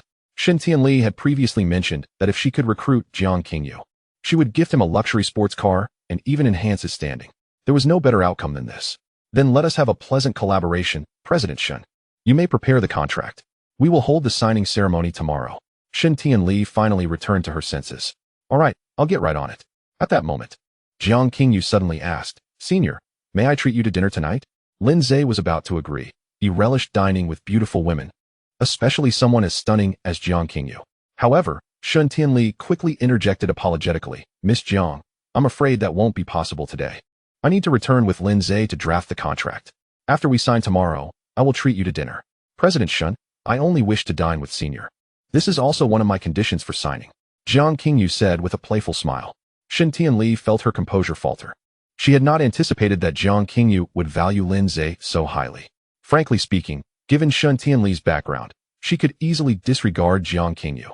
After all, while Jiang Qingyu was a top star, such status was insignificant in the eyes of capital. However, the thought of signing Jiang Qingyu and the prospect of provoking Su Qingxiu into a fit of rage compelled Shen Tianli to suppress her discomfort. Lindsay, I would appreciate it if you could accompany Miss Jiang to dinner tonight, Shen Tianli said with a half smile. At your command, Lindsay replied cheerfully. Miss Jiang, we shall take our leave now. I will have Lindsay come to pick you up tonight. All right, Jiang Qingyu smiled at Lindsay. She had initially hoped to keep Lindsay with her, but remembering that Su Qingxiu would be visiting soon, Jiang Qingyu reluctantly let the idea go. After all, she knew that Lindsay was Su Qingxiu's ex-husband, and he still held affection for her. Keeping him around would undoubtedly cause him distress. Lindsay returned Jiang Qingyu's smile. See you tonight. Okay, Jiang Qingyu replied obediently. Chapter 23. Bold ambitions. What's the situation between you two? As soon as they exited Jiang Qingyu's villa, Shen Tianli couldn't contain her curiosity. Lindsay looked bewildered as he replied, Honestly, I have no recollection of her existence, nor do I remember ever helping her. Shen Tianli was willing to believe Lindsay. He had no reason to deceive her. Now let me ask you, upon learning that you know each other, and that Jiang Qingyu's attitude towards you is quite different, didn't you feel a sense of delight? Of course, after all, she is incredibly beautiful, Lindsay admitted. What? Do you wish to pursue her? Lindsay appeared astonished as he asked. How did you figure that out? Shen Tianli was momentarily speechless. How could this rogue think of pursuing every attractive woman he encountered? However, a thought crossed her mind, and she smiled seductively. even if you wish to. I'm afraid there won't be an opportunity. Lindsay was startled. What do you mean? Is Jiang Qingyu in dire straits? Huh. Shen Tianli laughed heartily. In your mind, does she have to be dead for you to abandon the thought of pursuing her? Such nonsense. I have no peculiar habit of sleeping with the dead. Shen Tianli replied, laughing and crying at the same time as she looked at Lindsay. What a bizarre situation this is. So, is Jiang Qingyu on the verge of death? Lindsay inquired. No, someone has taken a fancy to her. Who? The most prominent young master of Heiken, by Daolong. Such a notable name. It seems he has quite the reputation. Indeed, he is the heir of the Bai family, the most prestigious of the three great families in Heiken. Apart from the Su family, where Su Qingxiu resides, and the Shin family, where Shen Tianli belongs, the Bai family stands as the last of the three. Moreover, the Bai family's influence surpasses that of both the Su and Shin families. After hearing Shen Tianli's words, Lin Zhe patted his chest. You scared me. I thought Jiang Qingyu was going to die. Aren't you afraid of Bai Daolong? Shen Tianli countered. Does he possess 3 heads and 6 arms? Lin Zhe retorted. Shen Tianli couldn't contain her amusement. The Lin family is merely a first-tier family in Heiken, not a true aristocracy. Even when Lin Zhe was part of the Lin family, he lacked the capital to challenge the Bai family. Now that he has been expelled, what gives him such audacity? How could he dare to dismiss Bai Daolong? Certainly, Bai Daolong does not possess 3 heads and 6 arms, yet his background is formidable. If you truly dare to covet Jiang Qingyu, he could dispose of you in an instant. Trust me, eliminating you would be as easy as squashing an ant. Lin Zhe scoffed. Since he doesn't have 3 heads and 6 arms, I fear nothing. What does his background matter? If he displeases me, I will deal with him. Lin Zhe's career in the Blue Star has acquainted him with many prominent heirs, from the red to the white and the black. Although he currently lacks the means to confront Bai Daolong, he feels no fear. Shen Tianli gazed at Lin Zhe with her enchanting eyes for a moment before bursting into laughter. You truly are audacious. Nonsense. I am actually quite timid. Then what are you so grand about? Shen Tianli teased. Lin Zhe smiled and replied, You'll find out soon enough. Shen Tianli instantly grasped his meaning. Her cheeks flushed as she playfully scolded, You scoundrel. As they conversed, the roar of sports cars suddenly reached their ears. Lin Zhe glanced over to see 2 luxury cars approaching Jiang Qingyu's villa. Leading the procession was none other than Su Qingxiu, followed closely by the flamboyant Ji Zifeng. What do you think? If Su Qingxiu finds out you've poached Jiang Qingyu, will she despise you? Shen Tianli inquired with a mischievous smile. I don't know. She probably will, Lin Zhe chuckled. Haha, I can't wait. You really are wicked, Lin Zhe responded. Not as bad as you, you scoundrel. We are equally matched, he retorted. Before Su Qingxiu had even exited the car, she spotted Lin Zhe and Shen Tianli standing at the entrance of Jiang Qingyu's villa. Her expression darkened upon seeing them.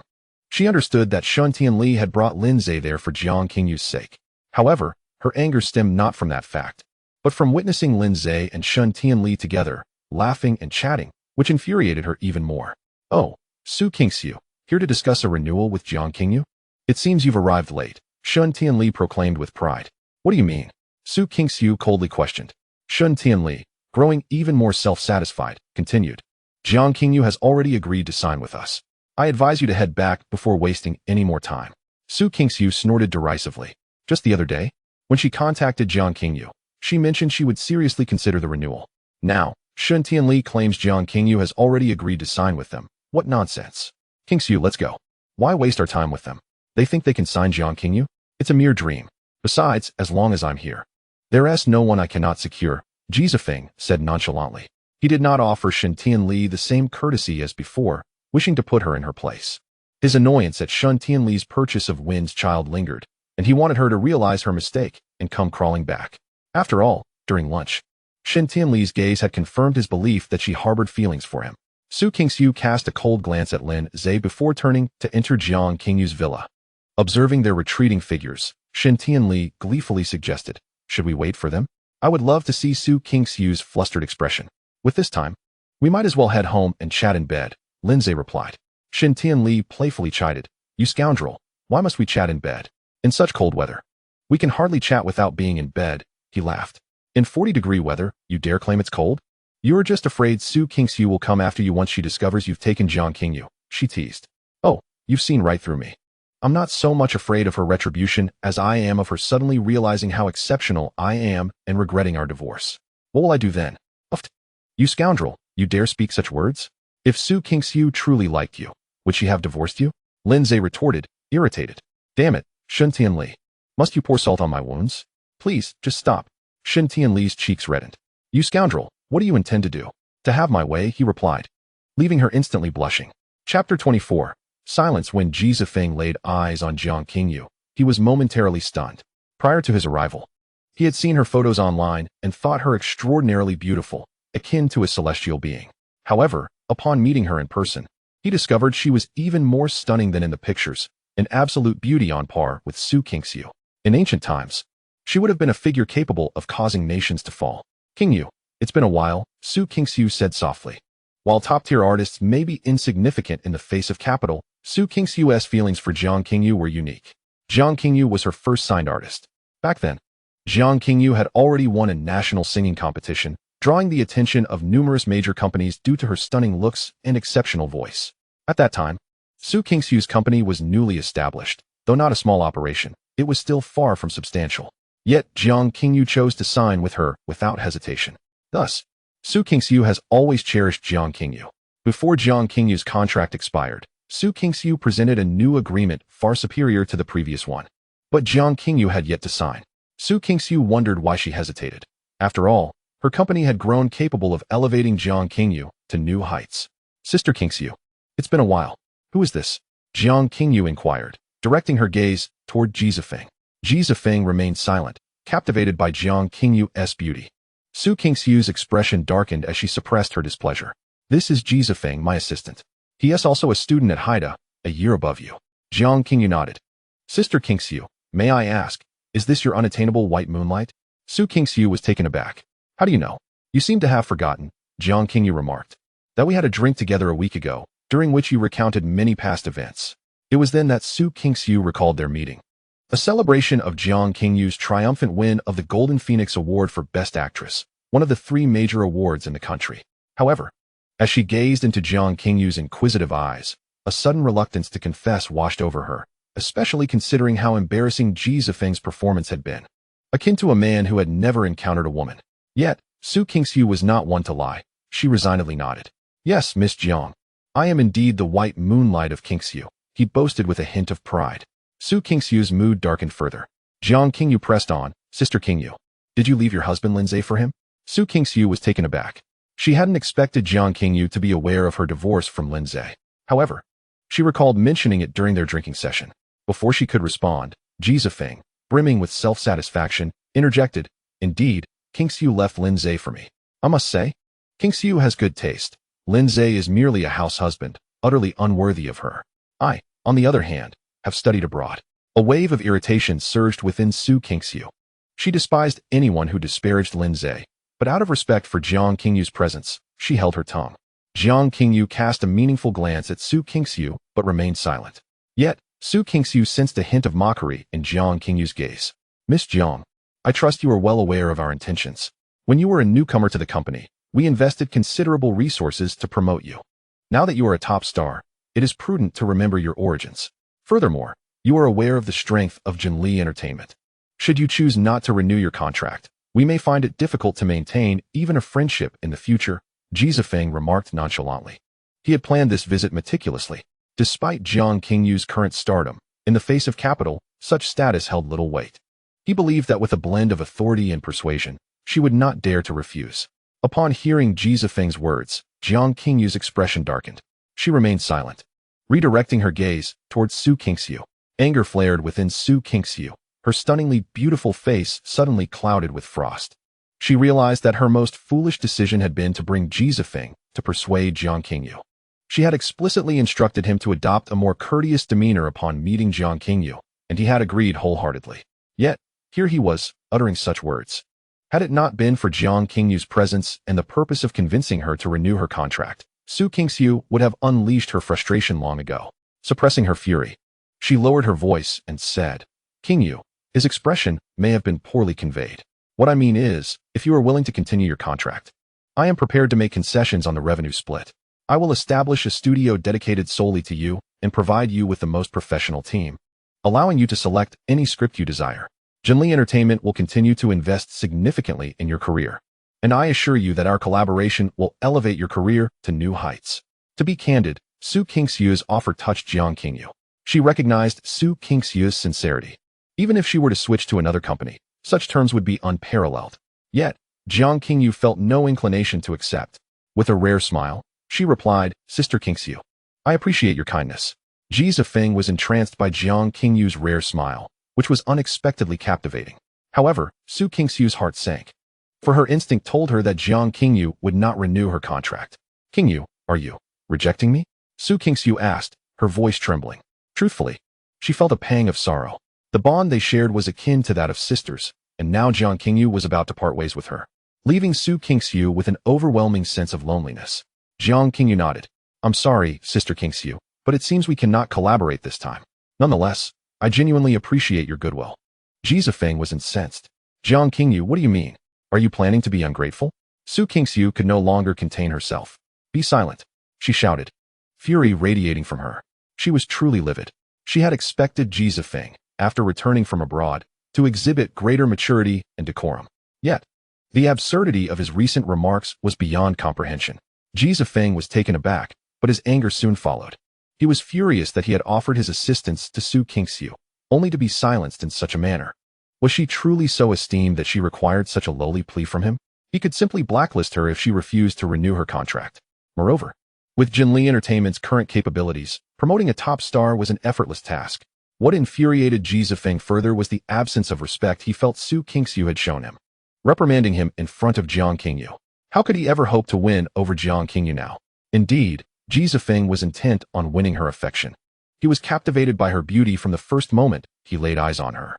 His earlier disparagement of Jiang Qingyu had been a ploy to capture her attention, hoping she would realize he held the reins of her fate, compelling her to curry favor with him, thus allowing him to effortlessly claim her. However, Su Qingxiu had spoiled his plans, and Ji Zifeng was incensed. He intended to retort to Su Qingxiu, but upon witnessing her formidable demeanor, he quickly fell silent, too intimidated to speak. Nevertheless, while Ji Zifeng remained mute, he began plotting how to charm Shun Tianli. He envisioned a scenario where, after winning Shun Tianli's affection, Su Qingxiu would be left pleading for his attention. The thought of these exquisite women vying for his favor exhilarated him. Su Qingxiu took a moment to compose herself and addressed Jiang Qingyu. Qingyu, I apologize for the awkwardness, but since you have made your decision, I shall respect it. Although we cannot collaborate, we remain friends. Jiang Qingyu nodded. Of course, Sister Qingxiu. Thank you for your support over these past 3 years. Perhaps our paths were only destined to cross this far, yet I remain hopeful for future opportunities to collaborate, Su Qingxiu added, and Jiang Qingyu nodded in agreement. Noticing that the earlier tension had not dampened Jiang Qingyu's spirits, Su Qingxiu inquired, Qingyu, could you provide me with a reason for not wishing to renew the contract? After a moment's hesitation, Jiang Qingyu responded, Sister Qingxiu, do you recall why I signed with you in the first place? Su Qingxiu shook her head, genuinely unaware. I had better options at the time. You should be well aware of that. I know, Su Qingxiu replied solemnly. The reason I chose to sign with your company was that I wanted to repay a debt of gratitude. Su Qingxiu was momentarily taken aback. Repay a debt of gratitude? It seems that prior to Jiang Qingyu's signing, I had not offered her any assistance. Jiang Qingyu elucidated, this is not an act of gratitude towards you, but rather a way to repay Lin Zhe's kindness. Since you are married to him, I feel compelled to express my gratitude. A sudden shockwave coursed through Su Qingxiu's mind upon hearing this revelation. Thus, Jiang Qingyu's willingness to sign with me back then was due to Lin Zhe's influence? An unsettling thought surfaced in Su Qingxiu's consciousness. She swiftly pressed on. So, your reluctance to renew our contract now is also due to Lin Zhe? Jiang Qingyu nodded affirmatively. Indeed, you are divorced now, and he has invited me to join another company, to which I have acquiesced. Su Qingxiu surmised that the other company Jiang Qingyu referred to must be Shun Tianli's.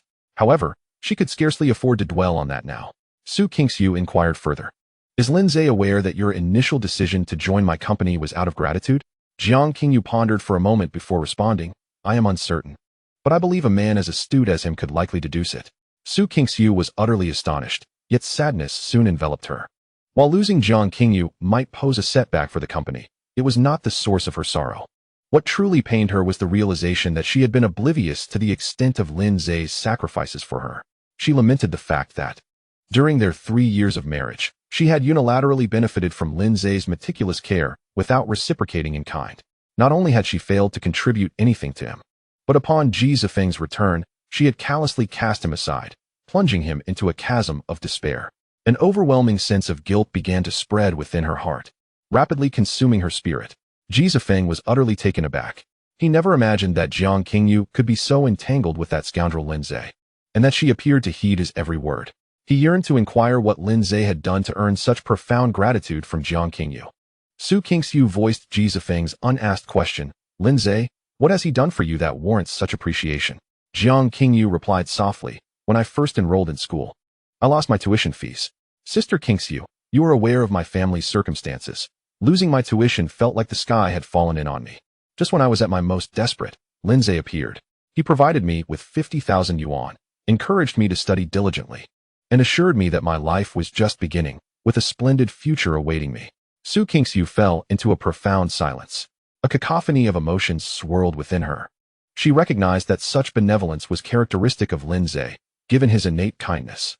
Throughout his university years, he had helped many, not just Jiang Qingyu. She recalled a classmate whose mother had fallen ill, facing exorbitant medical bills that nearly drove the student to despair. Upon learning of this, Lin Zhe had directly given the classmate 200,000 yuan, assuring them that they could repay him when they were able, or consider it a wedding gift for him in the future. There were countless instances like this. As this thought crossed her mind, Su Qingxiu suddenly remembered that Lin Zhe had long been expelled from the Lin family. This meant that, for quite some time, she had been his sole support. Yet she had cruelly divorced him, stripping him of all his reliance. No wonder his songs were so sorrowful and filled with anguish. Su Qingxiu felt tears welling up in her eyes, overwhelmed by her own actions. "Qingxiu, are you all right?" Ji Zifeng stammered. "I also helped many during my university days." His voice trembled as he noticed the redness creeping into Su Qingxiu's eyes, which had only occurred after hearing about Lin Zhe. A woman shedding tears for another man evoked feelings of both admiration and pity, neither of which Ji Zifeng wished to witness. Su Qingxiu disregarded Ji Zifeng's concern. Taking a deep breath, she turned to Jiang Qingyu and said, "Qingyu, thank you for sharing this with me." Then, addressing Ji Zifeng, she added, "You should return to the hotel. I am not in a good frame of mind and wish to be alone for a while." Ji Zifeng was immediately displeased. How dare Su Qingxiu treat him, her loyal admirer, in such a manner? He resolved to contact Shun Tianli shortly, eager to see how she would try to win him back. With this determination, Ji Zifeng scoffed internally. Su Qingxiu drove back to her villa, her longing to see Lin Zhe more urgent than ever. She opened her phone and sent him a message. "You scoundrel, I want to hear you sing." Chapter 26. Compensation. As Lin Zhe was practicing his stance, he received Su Qingxiu's message. Shun Tianli had intended to take Lin Zhe to the office to draft a contract with Jiang Qingyu, but after receiving an urgent phone call, she hurriedly departed, leaving Lin Zhe alone and forlorn in her villa. Upon reading Su Qingxiu's message, Lin Zhe smiled. He understood that her mention of singing was merely a pretext. Her true desire was to see him. As for her motivations, Lin Zhe was uncertain. She might wish to confront him about his relationship with Jiang Qingyu, or express her anger for some other reason. Regardless of the cause, Lin Zhe decided to meet her, perhaps with the hope of rekindling their intimacy. After showering and donning a fresh outfit, Lin Zhe exited the villa. Upon re-entering Su Qingxiu's villa, he experienced a disorienting sense of estrangement. Though he had left less than 2 days prior, everything inside felt remarkably foreign. Su Qingxiu was seated on the sofa, having changed into a different attire. An hour earlier, Lin Zhe recalled seeing her in a flowing white dress, exuding an ethereal charm. Now, she wore a form-fitting black gown, and Lin Zhe's memory informed him that black was her favorite color, as most of her wardrobe consisted of it. However, the primary focus was her current black skirt, which barely reached a third of her thighs, leaving much of her alabaster legs exposed to the air. Lin Zhe's breath caught in his throat at the sight. Goodness! He could not discern whether it was the sheer allure of Su Qingxiu's legs, or simply his own proclivities that rendered him breathless. Su Qingxiu noticed Lin Zhe's gaze lingering on her legs. She was aware he was unabashedly admiring them, and surprisingly, she felt no aversion. Instead, a sense of delight surged within her. Su Qingxiu knew Lin Zhe had a particular fondness for her legs. Just the night before, he had openly expressed his admiration while they were in bed. However, recalling that moment caused her fair cheeks to flush with an enticing hue, stirring feelings she could hardly comprehend. Lin Zhe casually settled beside Su Qingxiu, their bodies nearly touching, yet she made no attempt to distance herself. On the contrary, she found herself yearning for him to draw even closer. This thought startled her. "What brings you here?" Lin Zhe inquired with a grin. Su Qingxiu collected her thoughts and asked, "Why didn't you tell me about your assistance to Jiang Qingyu?" "To be honest, I had forgotten," Lin Zhe replied candidly. Did you forget? Or are you concerned that if I knew, I would feel guilty towards you? Lindsay chuckled lightly. It's not important. After all, it's all in the past. Not important. Was he afraid that knowing this matter would only deepen his guilt? Su Kingsu felt a pang of sorrow. Lindsay was truly a good person. How could it not be important? If only he had told her sooner, she wouldn't have treated him this way. What do you mean by treating me this way? You mean you wouldn't divorce me? Or abandon me? Lindsay asked with a half-smile. Su Kingsu's heart sank. Indeed. Even if Lindsay had confided in her, would it have changed her decision to divorce? Taking a deep breath, she replied, regardless, you should have told me. Then I could have compensated you in some way. Compensated? With money? Lindsay's gaze was intense. Yes, I am indeed short on funds, but you know, Su Kingsu, that what I desire from you is not monetary. Su Kingsu was taken aback. What could he possibly want? Why was he looking at her like that? Could it be that he wanted her? At this thought, her heart raced uncontrollably. Not daring to meet Lindsay's gaze, she flustered, I don't know what you want. Perhaps I can compensate you with a house? Lindsay wanted to laugh. How could someone as astute as Su Kingsu pretend to be oblivious? Yet, if she wished to play the fool, he was more than willing to indulge her. Well, I don't need a place to stay. You know, ever since you kicked me out, I've had nowhere to go and am currently residing at Shintianli's home. This life of depending on others is quite unbearable, but I don't want a house from you. Lindsay certainly didn't require a house from Su Kingsu. After all, living with Shintianli was rather delightful. Although they had only shared a few embraces so far, the tension in the air was intoxicating. Upon hearing Lindsay's need for a house, Su Kingsu inexplicably felt a wave of disappointment. Yet, when she learned of his homelessness, her heart ached for him. Why don't you want what I offer? You just gifted Jizafeng a car worth over 7 million. If you were to give me a house, it would cost you a fortune. Your money doesn't come from thin air. I know you are economically independent now, spending your hard-earned money. Even though we are divorced, and you no longer want me, I still don't wish for you to struggle so. Lindsay felt like a beast for tormenting Su Kingsu's heart. After all, the most anguished person was him, yet he continued to concern himself with her burdens. Su Kingsu felt tears welling up. Lindsay was truly a wonderful person. But what of her? What had she done? It's all right. A house doesn't cost that much. The villas in the neighboring area are quite nice. If you like, I can gift you one. Su Kingsu resolved to compensate Lindsay. He had done so much for her, and she felt obligated to reciprocate. Lindsay found her amusing. She was still playing along. It seemed a stronger tactic was necessary. With that in mind, he feigned despair and said, Su Kingsu, I beg you. Don't give me a house. Why not? I can give you a fine one. Surely it would cost far more than that car. Lindsay looked at her with a forlorn expression. But Su Kingsu, no matter how splendid the house, without the one I love by my side, it would feel like a prison. Chapter 27. A physical checkup. Su Kingsu was taken aback, staring blankly at Lindsay. Slowly, her eyes began to well with tears. She realized she had done something exceedingly foolish. Why did she insist on gifting Lindsay a house? She no longer wanted him.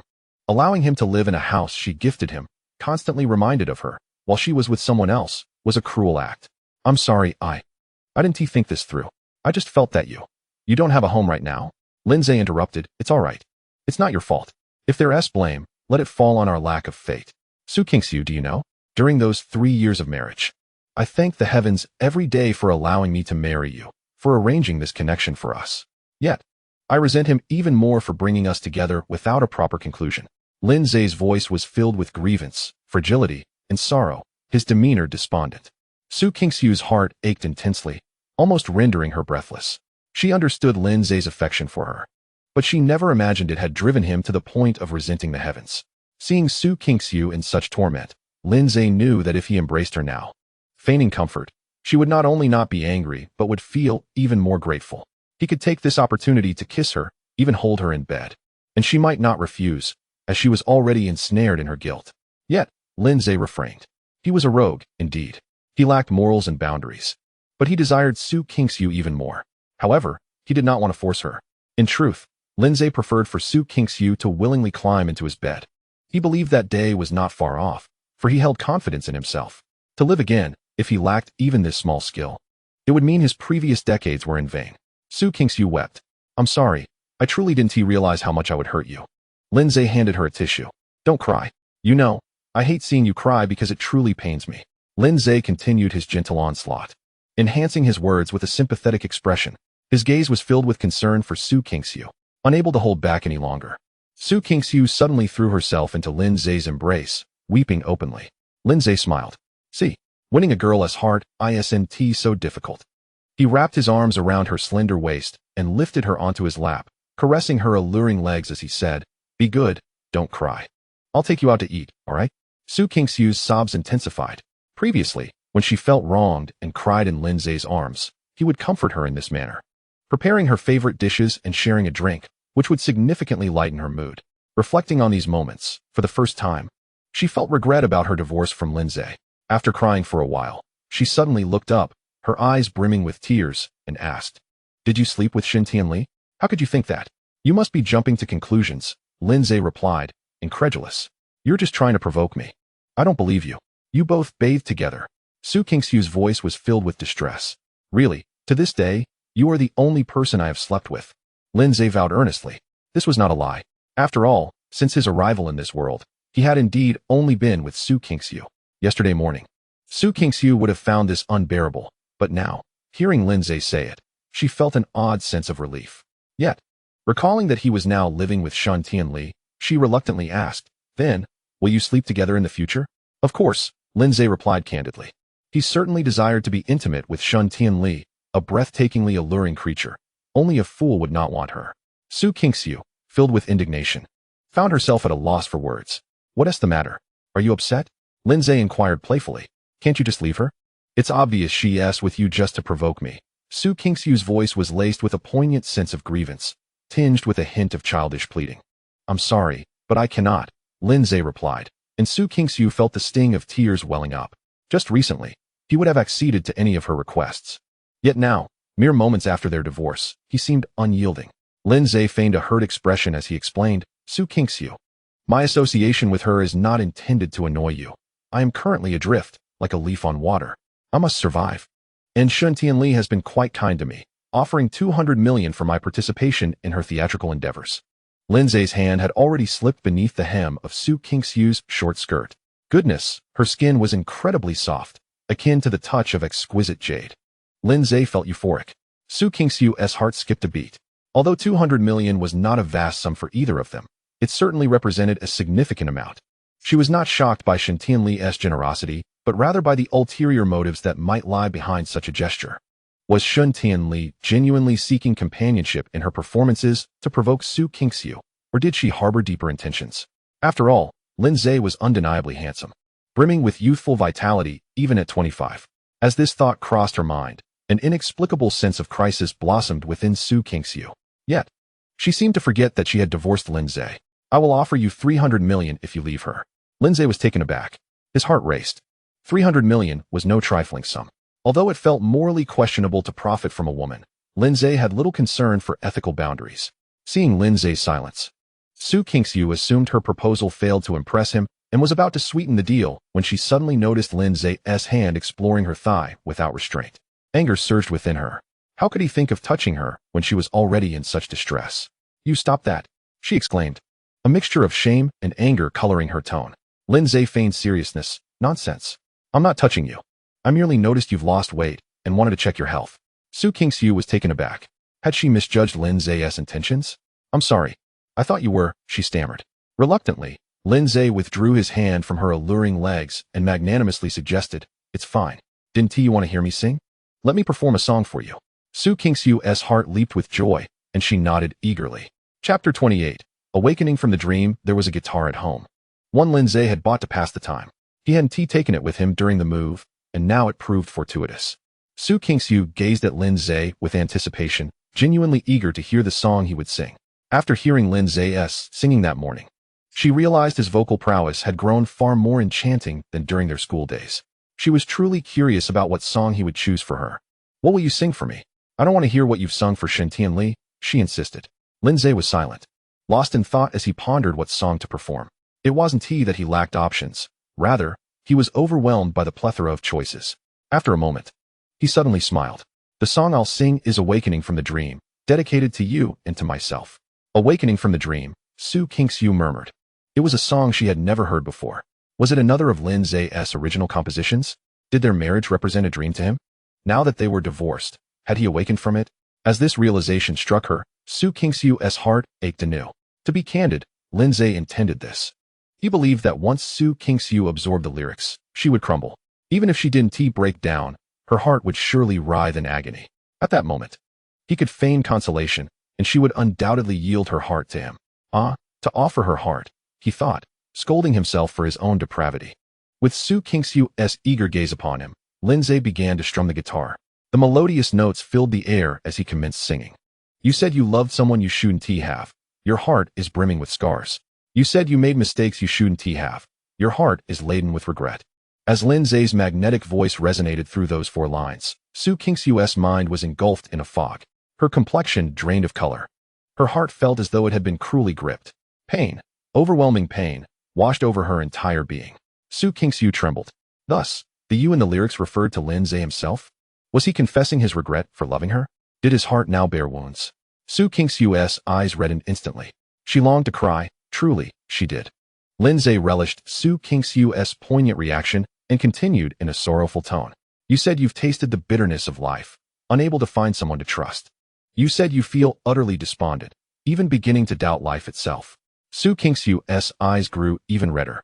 She understood that their divorce had inflicted profound pain upon him. Yet, she had not anticipated it had escalated to the point of questioning his very existence. How deeply did he love her? And yet, she had cast him aside for another man. She felt she had lost her humanity. Lindsay persisted. Had I known that heartache was inevitable, why would you ever love so deeply? For love is always hard to part with. Why bother dwelling on fleeting warmth? At last, Su Kingsu could no longer contain her tears. They streamed down her face, large droplets cascading unchecked. Tears traced down her exquisite cheeks, yet she paid them no heed. She was ensnared by the lyrics, each word piercing her heart like a dagger. Crying, Su Kingsu pleaded, Lindsay, I'm so sorry. I truly am. I never intended to hurt you, but I know I have. Please, don't leave me. Lindsay smiled, his heart chuckling as well. Yet, with a hint of helplessness in his expression, he said, but what about Jizafeng? Su Kingsu froze for a moment. Then, shaking her head in tears, she replied, I don't know. I truly don't know. Su Kingsu could unmistakably sense a lingering attachment to Jizafeng within her heart. However, she was uncertain whether it stemmed from affection or an obsession with a love that had eluded her. Lindsay offered a wry smile. It's all right, really, Su Kingsu. I understand that he is the one you've cherished for 5 years. Your choice is comprehensible, given his impressive background, while At this point, Lindsay deliberately paused, and his gaze suddenly turned desolate. He murmured as if in a trance, and I have nothing left now. His voice bore a mix of resignation, disappointment, heartbreak, and a trace of despair. Lindsay felt as if he had been reincarnated as a green tea. For how else could he portray this role so masterfully? Su Kingsu's sobs intensified. Lindsay, I want to make it up to you. Please, grant me a chance to compensate you. Forget it. Lindsay shook his head. Su Kingsu cried out, why? Because I can't bear to see you in distress. Lindsay said, his eyes glistening with unshed tears. Besides, what I desire, you cannot provide. Lindsay felt overwhelmed by his own acting prowess and resolved to reward himself with an award for Best Actor. His heart ached. For the first time, Su Kingsu truly grasped the meaning of the phrase heart like a knife. What do you want? She pressed on through her tears. She vowed that even if Lindsay demanded a fortune, she would not hesitate to comply. Lindsay hesitated before gently wrapping his arms around her waist, pulling her onto his lap. While caressing her alluring legs, he sincerely declared, I want you. Chapter 29. Press forward. Su Kingsu was taken aback, her heart racing. Even her delicate face flushed with color. You want my body? Lindsay sighed. What I truly desire is your heart. However, if your heart does not belong to me, how could you ever give it to me? Thus, I must settle for second best. His words sent a tremor through Su Kingsu's body. So, he yearned for her heart. Fearing to complicate matters, he resorted to speaking of wanting her body. But could she truly surrender her body to him? Although she had already given herself to him 7 times, the circumstances were different. That time, they were on the verge of divorce and had consumed alcohol, leading to a muddled encounter. Furthermore, they had not yet divorced, and thus were still in a marital relationship. If she were to let him have her now, wouldn't she be deemed a wanted woman? Moreover, Su Kingsu dreaded the thought that if they were to be intimate again, he might desire her repeatedly. Such things could become addictive. After all, recalling that night when Lindsay had explored every inch of her body stirred a certain yearning within her. No, this simply must not happen. I can give you money, all right? Su Kingsu looked up at Lindsay, her eyes filled with a hint of desperation. Lindsay knew things would not be so straightforward. Had he been dealing with an ordinary girl, she would have lunged at him in that moment. Yet, despite her profound sorrow and guilt. Her reason had not entirely abandoned her. It seemed his earlier performance had not completely swayed her. He needed to press on. Lindsay gazed at Su Kingsu with a forlorn expression. No need. I never intended for you to compensate me. What I said earlier was merely born of desperation. You need not take it to heart. A tactical retreat to advance. In light of Su Kingsu's rejection, Lindsay's strategy not only alleviated their awkwardness, but also deepened her sense of guilt towards him. Classmates, this is filled with valuable lessons. A tremor coursed through Su Kingsu's heart. So, he had said such things simply to avoid her compensation, and the guilt weighed heavily upon her mind, pressing down with relentless force. Forget it, you should rest well. I will take my leave, Lindsay suddenly announced. Another retreat to advance. Su Kingsu's heart raced, and instinctively, she wrapped her arms around Lindsay's waist. She did not want him to leave. She wished to avoid facing the emptiness of the room alone. Please, don't go, she pleaded through her tears. But if I stay, seeing you makes me want to kiss you. What should I do? Su Kingsu, in a panic, suggested, then. Let me kiss you, and then can you stay? She was not devoid of reason, yet she had become ensnared in the emotional trap crafted by Lindsay. Hence, she uttered such words. After all, women often prioritize feelings over logic. A kiss? Lindsay chuckled inwardly. Once they kissed, how far could they be from intimacy? Just as he was about to respond, Su Kingsu's lips brushed against his, only to swiftly withdraw. Nevertheless, Lindsay felt electrified, his heart racing. So can you stay? Su Kingsu asked, her cheeks flushed. As soon as she finished speaking, Lindsay's lips crashed onto Su Kingsu's luscious red ones. After all, she had initiated it. How could Lindsay be satisfied with mere fleeting contact? A soft gasp escaped Su Kingsu's lips, a shudder of electric pleasure coursing through both their bodies. Su Kingsu's mind went blank. Lindsay's kiss was fervent, leaving her breathless. The dizzying sensation overwhelmed her, and she felt her body grow weak. Her hands wrapping around Lindsay's neck, as if she were hanging on to him for dear life. Just as she felt she might suffocate, Lindsay pulled away, and an inexplicable emptiness washed over Su Kingsu, prompting her to instinctively seek to kiss him again. Lindsay chuckled, you see? Stirring a girl's emotions is not such a daunting task. As he responded, he lifted her onto the sofa. After a moment of breathlessness, Su Kingsu finally paused their passionate exchange, panting and gazing at him through sultry eyes. Lindsay, equally breathless, locked eyes with her before they instinctively dove into another fervent kiss. Su Kingsu felt herself succumbing, her desires consuming her reason. Her mind urged her to halt this perilous game, yet her desires compelled her to cling to Lindsay like an octopus. Lindsay began to loosen his belt, and Su Kingsu's skirt had already been pushed up to her waist. Just a final push was needed. Abruptly, the jarring sound of a phone ringing shattered the intimate atmosphere of the villa. Su Kingsu, as if jolted awake from a dream, hastily pushed Lindsay away. The call was from Jizafeng. After taking a deep breath to steady her tumultuous emotions, she answered the phone. Kingsu, I called to apologize. Jizafeng's voice was filled with regret and remorse. Su Kingsu replied coolly, there's no need. She understood why Jizafeng felt the need to apologize to her. To put it bluntly, it was because he had bungled matters concerning Jiang Qingyu. Although Jiang Qingyu had already decided not to renew her contract with her. The words Jizafeng uttered in front of Jiang Qingyu were undeniably foolish. Nevertheless, the anger that had simmered within her dissipated somewhat due to Jizafeng's apology. Hearing Su Kingsu's words, Jizafeng couldn't help but smirk with satisfaction. He was confident that, given Su Kingsu's affection for him, she would be reluctant to blame him even if he made a mistake. No, I must apologize. You need not do so out of your magnanimity. I cannot evade the errors I have committed. After returning, I reflected deeply and realized that I should not have spoken to Jiang Qingyu in that manner. However, Kingsu, I was genuinely indignant on your behalf. After all, you elevated her to a top-tier status, yet she treated you so poorly, which prompted my words toward her. Su Kingsu felt a warmth in her heart. So, Jizafeng was standing up for her after all. He couldn't be as foolish as she initially thought. How could he have uttered such ridiculous words? Just as she was about to respond, a strong hand suddenly grasped her delicate neck. Moments later, she felt Lindsay's fervent lips press against hers. Su Kingsu involuntarily emitted a seductive sound.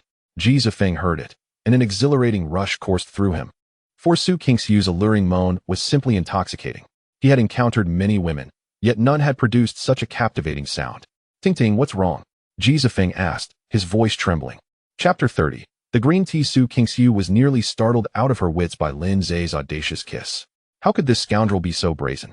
He knew she was on the phone, yet he insisted on kissing her.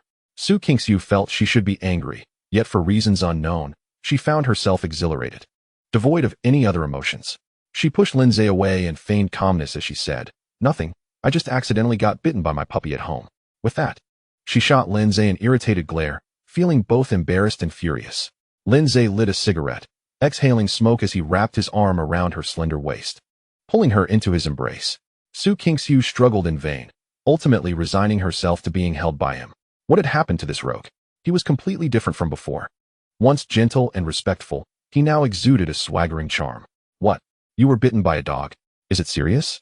Give me your address. I'll come over right now," Ji Zifeng said, his voice tinged with panic. Yet, in truth, he was far from anxious. Instead, he felt a sense of delight. He had long desired to stay at Su Kingxiu's place, knowing that only by doing so could he win her over more swiftly. "There's no need. It just nipped my pant leg. I'm planning to chase it away," Su Kingxiu replied. "Really? Kingxiu, do you have time tonight? I'd like to have dinner with you. You know I'm new here and all alone. It would be rather pitiful to eat by myself." Ji Zifeng began to play the sympathy card. However, it inadvertently reminded Su Kingxiu that Lindsay was also alone. Comparatively, she preferred to dine with Lindsay. She even longed for the days when they would shop for groceries together, and he would cook for her. "I'm tired today, let's do it another time. But if you want something to eat, I can have someone deliver it to you." Ji Zifeng sighed in feigned disappointment. "Fine, if you're not coming. I won't have any appetite for anything." Lindsay felt nauseated upon hearing that. Damn it, what a pathetic green tea. He looked down on him. Wait, wasn't he also playing the green tea role? The thought made Lindsay want to laugh. Since they were both green tea, why not compete in their skills? With that in mind, Lindsay suddenly spoke in a sorrowful tone close to Su Kingxiu's ear. "Kingxiu, if he wants to come, then I'll leave first." Su Kingxiu immediately panicked. "Ji Zifeng, I have something to attend to. I have to hang up." Without giving him a chance to respond, she ended the call. Lindsay chuckled. Su Kingxiu's reaction was entirely unexpected. He genuinely wanted to ask her, "Do you really like Ji Zifeng? What do you want to eat tonight?" "I'll treat you," Su Kingxiu suddenly said, yearning to dine with him. "I have dinner plans with Jiang Qingyu tonight," Lindsay replied, exasperated. Su Kingxiu felt her composure shatter. She had turned down Ji Zifeng's invitation just to eat with him, yet he was now telling her he would dine with another woman? Infuriated, she struggled out of Lindsay's embrace and sulked on the nearby sofa in silence. Lindsay recognized her anger. Well, considering he hadn't yet been intimate with her, he should try to appease her. "Why are you upset? Why do you have to meet with Jiang Qingyu? She told me she has decided to sign with you." Mentioning this made Su Kingxiu even more irritated. This scoundrel clearly had strong feelings for her, yet he was stealing people away for another woman. How infuriating. "Oh, it was Jiang Qingyu who invited me to dinner, perhaps to express her gratitude for my past support. Besides, it's part of the conditions for signing." "Then why did you help Shen Tianli poach Jiang Qingyu? You know she is important to me. Is that so?" "But Shen Tianli told me Jiang Qingyu didn't want to renew her contract with you, which is why I pursued her. I had no idea she knew me beforehand. Nor did I expect it to go so smoothly." Su Kingxiu gritted her teeth in fury. Damn Shen Tianli for deceiving Lindsay into confronting her. How had she not realized how treacherous she was before? "Is the song you composed for Shen Tianli the theme song for the Xingxia drama she is starring in?" Su Kingxiu changed the subject. Lindsay nodded. They were indeed rivals, fully aware of each other's situations. Su Kingxiu felt a sense of frustration. While she was unsure whether Shen Tianli's drama would be a hit, she was certain that the theme song Lindsay had composed would be a success. The lyrics and melody were undoubtedly of excellent quality. As she thought about this, Su Kingxiu gazed at Lindsay with a complex expression. After 3 years of marriage, she had shown him far too little concern. She hadn't even known he possessed such extraordinary talent. It seemed he had sacrificed much for her. A wave of guilt surged within her. "Lindsay, have you ever thought about becoming a star?" "I've never considered it, nor do I wish to." Lindsay felt a sense of aversion at the thought of being a celebrity, recalling his past experiences with numerous stars. He despised the feeling of being prey. Moreover, although fame appeared glamorous, it paled in comparison to building capital. Once his company flourished, he could have any star he desired. "I've never thought about it, nor do I want to." "Why not? You are so handsome, and your singing is delightful. Most importantly, you are also a talented songwriter. If you were willing, I could sign you and ensure you become the brightest star." "Is Ji Zifeng already employed by your company?" Su Kingxiu was taken aback. She comprehended Lin Zay's implication. Essentially, he wished to avoid encountering Ji Zifeng. "I apologize, I didn't think much of it at the time. I merely believed that since he had returned from abroad with broadened horizons and considerable abilities, he could assist me. If you prefer not to see him, I can establish a new record company solely to promote you." Forget it. Managing one company is already exhausting enough for you. If you were to start another, you might work yourself to the point of exhaustion, and then who would be left to care? Su Qingshu felt overwhelmed with emotion, her eyes glistening with unshed tears as she gazed at Lin Zhe. Simultaneously, a wave of regret washed over her for having divorced him. Chapter 31. I came to dine. Not to devour you. After accompanying Su Qingshu for dinner, Lin Zhe prepared to leave. The meal had been prepared by Su Qingshu. In the 3 years of their marriage, she had never cooked for him, yet ironically, post-divorce, she began to do so. Sometimes, people can be quite foolish. As Lin Zhe departed, Su Qingshu felt a deep reluctance. Fully aware that once he left, she would be left to confront the emptiness of the house alone. She loathed this feeling. She longed to keep him. But the words escaped her, as she understood that even if she succeeded in keeping Lin Zhe, she could not provide him with what he desired. It seemed better to remain silent. When she walked him to the door, Su Qingshu suddenly remarked, I want to change the electronic lock S code. You can return whenever you wish. But what if you bring Jizafeng back? It would be rather awkward if I returned to find you with him. Lin Zhe feigned annoyance. I won't bring him back, Su Qingshu insisted, urgency lacing her voice. To further affirm her sincerity, she quickly added, I'm not deceiving you. Honestly, my feelings for Jizafeng are quite muddled. I'm unsure whether it's genuine affection or merely an obsession with something unattainable. Lin Zhe felt a chuckle rise within him. She was already flustered at the mere mention of him. If he pressed further, would she completely sever ties with Jizafeng? Yet, to be frank, even if she did, Lin Zhe would not take her back. Perhaps the original owner of her heart might forgive her for leaving him for someone else, but Lin Zhe would not. He was currently only infatuated with her physical form. Nothing more. Fear not. Time will reveal all. Next time, I'll return while you are asleep, he said. Su Qingshu's cheeks flushed. What do you mean? Nothing much. Just that if you're awake and don't wish to see me, I'll have to sneak back while you're asleep. Tears began to well in Su Qingshu's eyes again. She had thought Lin Zhe intended to take advantage of her while she slept, but she had never imagined he was concerned that she might not want to see him when awake. At that moment, she felt both touched and heartbroken. I wish to see you. You may return whenever you desire. Lin Zhe smiled, sensing that if things continued this way, it would not be long before they shared a bed. I truly am a beast, he mused, playfully pinching Su Qingshu's delicate, fair cheek. All right, I understand. Next time, I'll choose to come back while you're asleep. But you mustn't bully me when you sneak in, Su Qingshu protested, her face reddening further. Lin Zhe grinned. Then you must remain vigilant. Who knows, I might just slip into your bed. This rascal intends to invade my bed. Su Qingshu's heart raced. Yet amid this chaotic heartbeat, an inexplicable sense of anticipation arose within her. Just as she was about to say something else, Lin Zhe had already turned to leave. As he neared the villa's exit, he casually waved his hand. Su Qingshu inexplicably found him quite handsome. However, once Lin Zhe had departed, she returned to the empty villa, and her heart sank immediately. She understood that it was not the house that felt empty, but rather her own heart, which now felt profoundly vacant. When visiting Jiang Qingyu's home, Lin Zhe took a moment to search for information about her online, ensuring he had a basic understanding before their upcoming conversation. It would be rather awkward to engage in dialogue without any knowledge of her. Lin Zhe was not someone who relished making beautiful women uncomfortable. Standing at the entrance of Jiang Qingyu's villa, he pressed the doorbell, and the door swung open almost immediately. Jiang Qingyu appeared at the threshold, her face adorned with a bright smile. It must be said, she was genuinely stunning. Her slender figure gave off an aura of grace that was undeniably captivating. Lin Zhe smiled and quickly approached her. Have you been waiting long?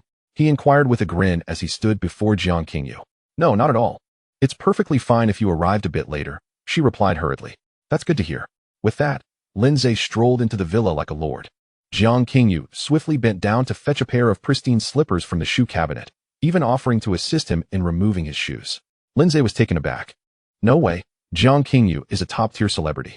When did she become so approachable? I can manage this myself, he said. Jiang Qingyu's cheeks flushed, and she acquiesced.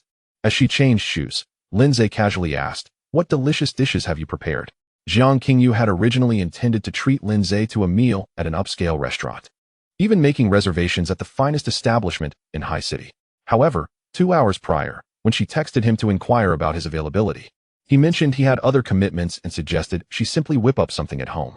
In a flurry, Jiang Qingyu had her assistant deliver ingredients, and she began cooking.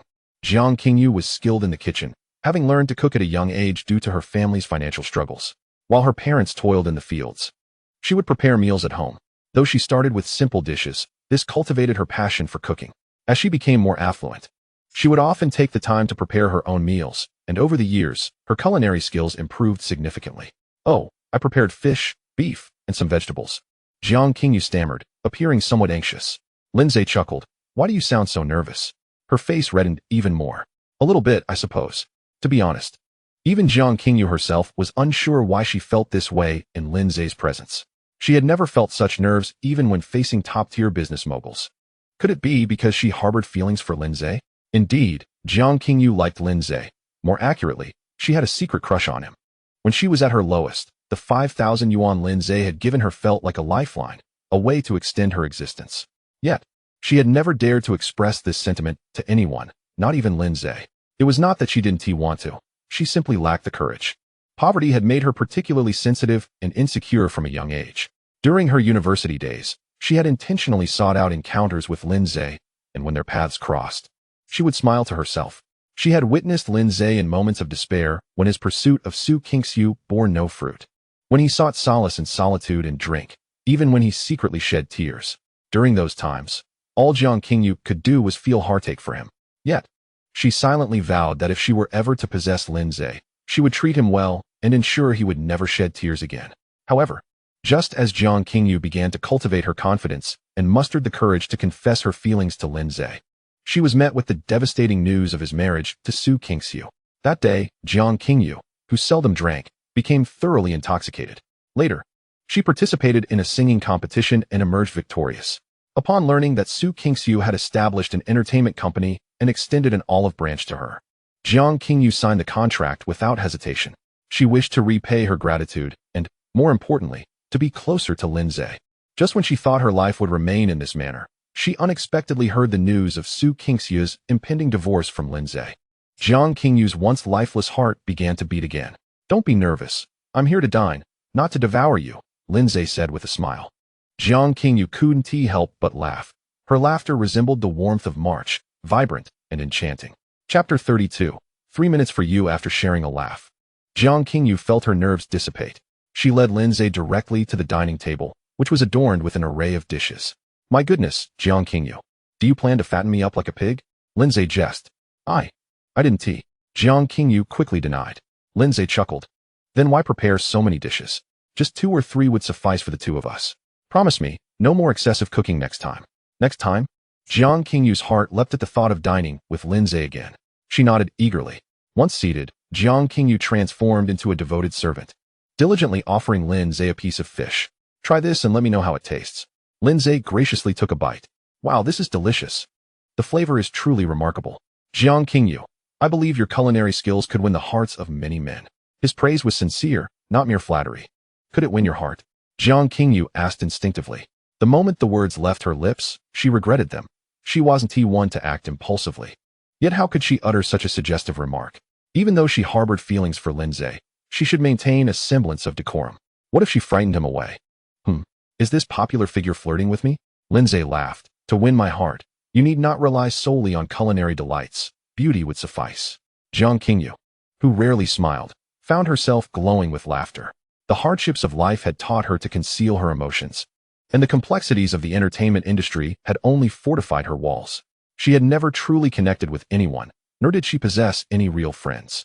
Yet, in this moment, facing Lindsay's playful banter, she laughed, radiating brilliance. Her eyes sparkled as if they contained a sky full of stars. Jiang Qingyu felt that Lindsay possessed an enchanting charm. Though this marked only their second conversation in 6 years, she felt an inexplicable familiarity, devoid of any awkwardness. It was a wondrous sensation. She understood that Lindsay was accommodating her, for otherwise, the atmosphere would not be so harmonious. After all, she was not adept at social interactions. "What are your plans moving forward?" Lindsay asked while eating. "Let us see how President Shun arranges things for me. If all goes well, I'll be joining a film crew soon." Noticing her lack of enthusiasm for acting, Lindsay inquired, "Aside from acting, is there anything else you wish to pursue?" Jiang Qingyu pondered briefly before replying. "I want to sing. I genuinely love singing. However, after signing with Su Qingxiu's company, she believes I am better suited for acting, given that my appearance is quite presentable. So, I followed her advice and ventured into acting. And it turns out she had a good eye." Lindsay smiled. "If you wish to sing, I'll speak with Shun Tianli and ensure you take a break from acting to focus on preparing your new album." Jiang Qingyu sighed softly. but finding good songs is incredibly challenging. Su Kingxiu has considered producing an album for me, but despite enlisting numerous top lyricists, the results were disappointing. Out of the demos I received, only 1 or 2 were satisfactory. The rest were mere fillers. Leave this to me. I will take care of it. After all, I will be fully responsible for your work moving forward, starting with your album. For Lindsay, creating a sensational album for Jiang Qingyu was not a daunting task. Given the multitude of classic songs that filled his mind, those classics could easily produce not just 1, but 10 albums for her. However, arranging the music was his weak point. While he could manage simple compositions, true arrangement required top-tier professionals. Jiang Qingyu was taken aback. "Senior, can you really find good songs? An album requires at least 10 tracks. Her hesitation stemmed from her acute awareness of her own high standards. If a song bore even the slightest flaw, she would be unsatisfied. Rest assured, just for the dinner you prepared today, I will ensure you have an album that stirs the nation, Lindsay assured her. Jiang Qingyu felt a surge of excitement. Raising her glass, she declared, "Senior, I toast to you. If you can truly help me create a sensational album, she paused, taking a deep breath as if summoning immense courage, and continued, "Senior, if you can produce a nationwide hit album for me, I will do anything you wish." As she spoke the last words, her fair cheeks flushed a deep crimson. Jiang Qingyu was not without principles. Had she been devoid of them, her current wealth would be tenfold. After all, more than once, powerful investors had expressed a desire for her companionship. She was well aware that a mere nod from her would bring fortune cascading her way, yet she had turned them all down. Over 2 years in the industry, she had never accepted kissing scenes or even the slightest physical contact. This was her principle. She envisioned a future with Lindsay and wanted to maintain her integrity. Thus, when she uttered those words to Lindsay, the underlying truth was her desire to be with him. "All right, I'll remember your words," Lindsay replied with a smile. The dinner concluded with joy and camaraderie. After the meal, Lindsay offered to help with the dishes, but Jiang Qingyu adamantly refused to let him lift a finger. Reluctantly, Lindsay stood by the kitchen, watching her wash the dishes while inquiring about the type of songs she wished to sing. Jiang Qingyu expressed her affinity for lyrical songs. Lindsay nodded, intending to listen to her previous recordings to assess her vocal range and determine which songs would be suitable for her. As they engaged in casual conversation, Lindsay's phone rang. It was Shun Tianli calling, and Lindsay excused himself to the living room to answer. "Where are you, rascal? Why aren't you home?" Shun Tianli's sultry voice reached Lindsay's ears, though it held a hint of displeasure. "I'm at Jiang Qingyu's house, just finished dinner with her." Despite Shun Tianli's awareness that this had been arranged for the afternoon, an inexplicable discomfort stirred within her upon hearing that Lindsay was at Jiang Qingyu's residence. She could not quite comprehend the origin of this emotion, and even entertained the thought of not signing with Jiang Qingyu. Suppressing her discontent, Shun Tianli inquired with a smile, "When will you return? Missing me?" With a flirtatious grin, she added, "Indeed, I do miss you." "To what extent?" he asked. "To the point of feeling restless," she replied. Lindsay chuckled. "Then you should take a shower first. I'll return shortly to soothe your restlessness." "No need. I've already showered and am currently lying in bed." "Oh, and I'm not wearing any clothes, you naughty boy. You have 3 minutes. After that, I want you wait. Little enchantress, just wait. I shall come for you shortly." Chapter 33. In times of loneliness, Lindsay ended the call and exchanged pleasantries with Jiang Qingyu before preparing to leave. Upon hearing that Lindsay intended to depart, a flicker of reluctance washed over Jiang Qingyu. She had initially hoped to share a glass of red wine, watch a movie, and engage in pleasant conversation, ideally fostering their connection. However, she was taken aback by his sudden departure. "Lindsay, may I text you later?" Jiang Qingyu asked cautiously. Lindsay smiled warmly. "Of course. Feel free to message me anytime when you're sleepless or feeling lonely." Jiang Qingyu's cheeks flushed with delight. Lindsay waved goodbye and hurried towards Shun Tianli's villa. The mere thought of Shun Tianli's alluring figure ignited a heat within him. In less than 3 minutes, Lindsay arrived at Shun Tianli's villa, only to feel a surge of irritation upon seeing her seated on the sofa, engrossed in her phone. "What about the trust between us?" Lindsay grumbled. Shun Tianli shot him a playful glance. "What, are you angry?" "Of course, I'm almost beside myself with frustration." "Feel free to be angry. After all, you currently only have 15 points. You can only alleviate my restlessness once you accumulate 100. Lindsay was infuriated. "Just this afternoon, you told me I had 20 points, and since I signed Jiang Qingyu for you, shouldn't that bring me to 25? "Oh, I deducted 10 points when I returned and found you absent," she replied nonchalantly. "Why not just deduct them all? That wouldn't be fair." "I must leave you some hope," she teased. Lindsay couldn't help but laugh at her words. "Shun Tianli, You truly are a savvy negotiator. My father says the same, she said with a hint of pride. Now call me daddy. Shen Tianli's face flushed crimson as she playfully scolded. You naughty boy. Lindsay smirked. By the way, what were you up to this evening? Blind dating, she replied. Lindsay instantly recalled the insufferable person who had claimed he would be going on a blind date with Shen Tianli. Initially, he thought it was mere boasting, but it turned out to be true. Are you cheating? Uffed. Shen Tianli burst into laughter, nearly in tears from Lindsay's comment. After a prolonged fit of giggles, she gradually regained her composure. Guess who I went on a blind date with? Please don't tell me it's my half-brother, Lindsay asked. Shen Tianli raised an eyebrow, her beautiful eyes sparkling with intrigue. How did you know? Since you asked me to guess, it must be someone I know. And among those I know, the only one whose status could somewhat match yours is that twit. Lindsay referred to the individual by that name because it was how the original owner had saved their contact. You are remarkably clever, Shen Tianli laughed. Given my intelligence, would you grant me a reward in the form of a passionate kiss? Shen Tianli purred. You see, I initially had no intention of attending the blind date. But once I learned about his background, I decided to go. If all goes as expected, your brother will soon be pestering me relentlessly. What? Has he taken a liking to you? With my beauty and sensual figure, if you desire me, he certainly will as well, Shen Tianli boasted. Lindsay chuckled. That is a valid point. When he starts pursuing me, I'll flirt with you right in front of him. Do you think that would drive him mad? Shen Tianli giggled. Lindsay was amused by Shen Tianli's intentions. However, it must be said, her strategy was quite ruthless. If that twit truly harbored feelings for her while she flirted with him, it would likely drive him to despair. Perhaps you deserve to be with me, Lindsay remarked. Shen Tianli retorted, get lost. Now tell me, how do you plan to thank me? I shall dedicate myself to you, truly. I can think of no better way to express my gratitude. You naughty boy. It seems you don't wish to thank me, but rather to lead me to my doom. Nonsense.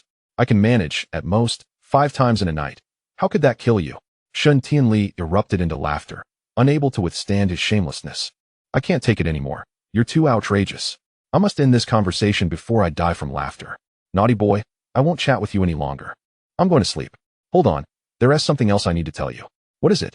Jiang Qingyu wants to release an album, and I agreed. No problem. I'll have someone reach out to top lyricists. No need. Leave it to me. Upon witnessing Lindsay's dedication to Jiang Qingyu's project, Shen Tianli felt a twinge of discomfort. You naughty boy, tell me honestly, do you have feelings for Jiang Qingyu? Yes, she's beautiful. If I didn't have feelings for her, that would be odd. However, rest assured, the one I most wish to be with is you. Shen Tianli gazed at Lindsay, torn between affection and exasperation at his shamelessness. How could he deliver such brazen words with such sincerity? Well then, good luck. Rest assured, I will strive diligently to achieve my goal of being with you, Lindsay assured her. Shen Tianli cast him a sultry glance before heading upstairs. Once back in his room, Lindsay began to practice his stances. Although engaging with Shen Tianli was significant, maintaining his physical fitness was paramount. After enduring an hour and a half of strenuous practice, Lindsay felt utterly exhausted. It was more tiring than the 5 encounters he had with Su Qingxiu that one night. Nevertheless, Lindsay deemed the effort worthwhile. After all, each minute spent training now would yield greater enjoyment in the future. The following morning, upon awakening, Lindsay spotted Shen Tianli enjoying breakfast. Today, she wore light-colored jeans that accentuated her exquisite, fair legs. With a heavy heart, Lindsay lamented, Shen Tianli, the heavens bestowed upon you 2 alluring legs for the purpose of showcasing them to me, yet you choose to cover them so thoroughly. Do be a good girl and change into a black miniskirt. Change. You wish. Hurry and eat. We need to draft Jiang Qingyu's contract at the company. What is the difficulty? Just have your legal team draft it, he suggested. But I must review it, and I need to communicate with Jiang Qingyu to understand her conditions, all of which must be included in the contract.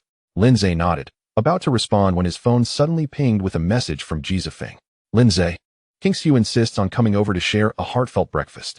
Do you have time to join us? Chapter 34. Are you sad? Lindsay felt somewhat speechless. Was he out of his mind? After having shared a bed with Su Qingxiu 7 times, and even kissing her last night without boasting about it, he found it trivial that someone would show off over a mere meal. The crux of the matter was that he held no affection for Su Qingxiu. Hence, the boastfulness of another bore no weight on him. Oh, I see. I hope you enjoy your meal, Lindsay replied. Upon reading Lindsay's response, Ji Zifeng felt a surge of frustration. How could Lindsay respond so nonchalantly? He should have been furious. Ji Zifeng smirked, convinced that Lindsay was merely feigning indifference. With a sense of triumph, he resolved to send Lindsay a picture of himself having breakfast with Su Qingxiu. confident it would incite jealousy. After replying to Ji Zifeng, Lindsay promptly shared their conversation screenshot with Su Kingxiu, adding a plea for Ji Zifeng to refrain from sending such messages, as it deeply upset him. Pretending to be the innocent one, huh? Who can't do that? Lindsay thought.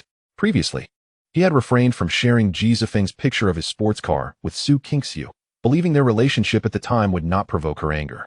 However, after the emotional upheaval of the previous night, he understood that Su Kingxiu's feelings towards him had shifted significantly. When Su Kingxiu received a message from Lindsay, she felt an inexplicable thrill. Yet, upon reading its contents, her anger erupted. The beauty of her face was overshadowed by a chilling frost, and her heart felt as if it were being mercilessly stabbed. She had always thought that despite Ji Zifeng's changed appearance, he remained the same gentle, kind soul. Now, she realized she had been mistaken. Without further ado, Su Kingxiu called Ji Zifeng. Kingxiu, have you arrived? Ji Zifeng asked softly. Shut up. Why did you send that message to Lindsay? She retorted. Ji Zifeng was taken aback. How could Lindsay have shared that message with Su Kingxiu? This was not the time to dwell on such matters. He needed to placate her. Kingxiu, I genuinely invited him for breakfast. Believe me, I meant no harm. Be quiet. You know Lindsay has liked me for 7 years. My divorce has already devastated him, yet you still dare to provoke him? How could you? Su Kingxiu's voice seethed with fury. Ji Zifeng panicked. He had never seen her this enraged. Kingxiu, I knew Lindsay had feelings for you. But I didn't realize your divorce had hurt him so deeply. I thought it was an amicable separation. I only invited him for breakfast because of our shared history. At that moment, Ji Zifeng understood that he could not admit to intentionally provoking Lindsay. Otherwise, he would risk losing both his reputation and Su Kingxiu. Ji Zifeng, don't treat me like a fool. Your credibility with me is plummeting. Once it hits 0, you can leave. Enjoy your breakfast alone, she declared, ending the call abruptly. Fuming, Ji Zifeng yearned to ask Su Kingxiu who her true affections lay with. She insisted she liked him, yet her words suggested otherwise. Fearful of the implications, he refrained from questioning her. After hanging up, Su Kingxiu promptly messaged Lindsay, hoping to explain her intentions. Don't be upset, I won't have breakfast with him. And I've told him not to provoke you again. After sending the message, she anxiously awaited Lindsay's reply. However, when no response came, her heart sank further. She imagined that Ji Zifeng's boastful words had deeply wounded Lindsay, leaving him in a state of despair. Regret washed over her for agreeing to breakfast with Ji Zifeng. If she had declined, none of this would have transpired. As the anger she had suppressed resurfaced, she recalled Ji Zifeng's earlier message, igniting her fury once more. Meanwhile, upon receiving Su Kingxiu's message, Lindsay smiled, realizing that his performance the previous night had instilled a sense of guilt in her, prompting her to clarify the situation. What are you laughing at? Shen Tianli asked suddenly. Nothing much. Ji Zifeng tried to provoke me, and I simply shared his words with Su Kingxiu, Lindsay explained. By the way, that greasy guy messaged me again yesterday. Can you believe he declared his affections? That's not even the worst of it. He sent me a picture flaunting his chest hair, only to later claim it was an accident. I almost blocked him right then. Lindsay burst into laughter, realizing Ji Zifeng was not only a schemer, but also rather foolish. He pretended to be deeply sincere in front of Su Kingxiu, while simultaneously flirting with Shen Tianli. I wish time could fast forward to when Su Kingxiu discovers his true nature. It would be quite the spectacle, Shen Tianli mused. How delightful would that be? Lindsay grinned. Just then, a message from his brother chimed in. Big bro, congratulations. Thanks to our mother's relentless efforts, Dad has agreed to let me inherit the Lin family fortune. Meanwhile, you will be left with nothing. Are you sad? Well, as long as I'm happy. That's what matters. A torrent of fury surged within Lindsay. This was not merely about his brother's taunts. It was a culmination of emotions from the past. The provocation was intolerable. Just wait. I will make sure to dismantle the Lin family when I rise again. What's wrong? You look upset. Did that greasy guy provoke you again? Shen Tianli inquired, sensing his distress. Not exactly. It was my brother, Lindsay replied, regaining his composure.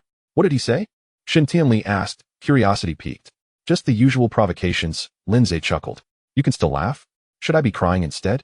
With a smile, Lindsay responded, why not? Upon uttering those words, Shen Tianli felt increasingly convinced of Lin Zay's exceptional character. Not only had he been expelled from his family, but he was also being provoked by the son of his rival. For an ordinary individual, such a situation would likely have led to a fit of rage. Yet, Lindsay remained remarkably calm, even managing to smile amidst the turmoil. This level of composure and magnanimity was truly extraordinary. Do not be disheartened. Once you conquer me, I shall aid you in avenging your grievances. How shall we proceed? Shall we dismantle the Lin family? Shen Tianli asked with a charming smile. Let us go to bed now, he responded playfully. Shen Tianli burst into laughter, finding his audacity amusing. After breakfast, Lindsay took Shen Tianli's car to her company. Shen Tianli had to attend to the contract with Jiang Qingyu, while Lindsay proceeded to the 9th floor, an office space Shen Tianli had graciously allowed him to use. The entire 9th floor spanned over 1,000 square meters, equipped with every necessary office facility, just as Shen Tianli had described. Particularly noteworthy was the boss's office, which was tastefully understated yet luxurious, offering a stunning view of the river. Lindsay was quite pleased. Seated in the spacious executive chair, he gazed out at the scenery while browsing various recruitment apps on his phone. Indeed, Lindsay was preparing to hire staff, as he intended to venture into the food delivery business. Although he currently possessed a mere 100 million, a sum insufficient to establish a company, it would suffice for the initial stages. Once the company was set up, he could pursue further financing. As he contemplated, his phone rang. The caller ID displayed a contact named Chen Qingshan. Recalling the original owner's memories, Lindsay recognized him as a university classmate with whom he had a decent rapport. Zegu, what have you been busy with lately? Came a familiar voice from the other end. Lindsay chuckled and replied, just some aimless tasks. What prompted you to call? I need your help with something, the caller said, sounding somewhat embarrassed. What is it? Lindsay inquired. Could you help me find a job? I'm truly at my wit's end, he admitted. What skills do you possess? Lindsay asked. I can code, came the reply. Lindsay's eyes lit up. This was precisely the assistance he required, given his need for software developers to create the delivery app. However, he refrained from immediately agreeing and instead smiled.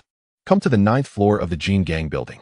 All right, I'll be there shortly, Chen Qingshan responded before hanging up.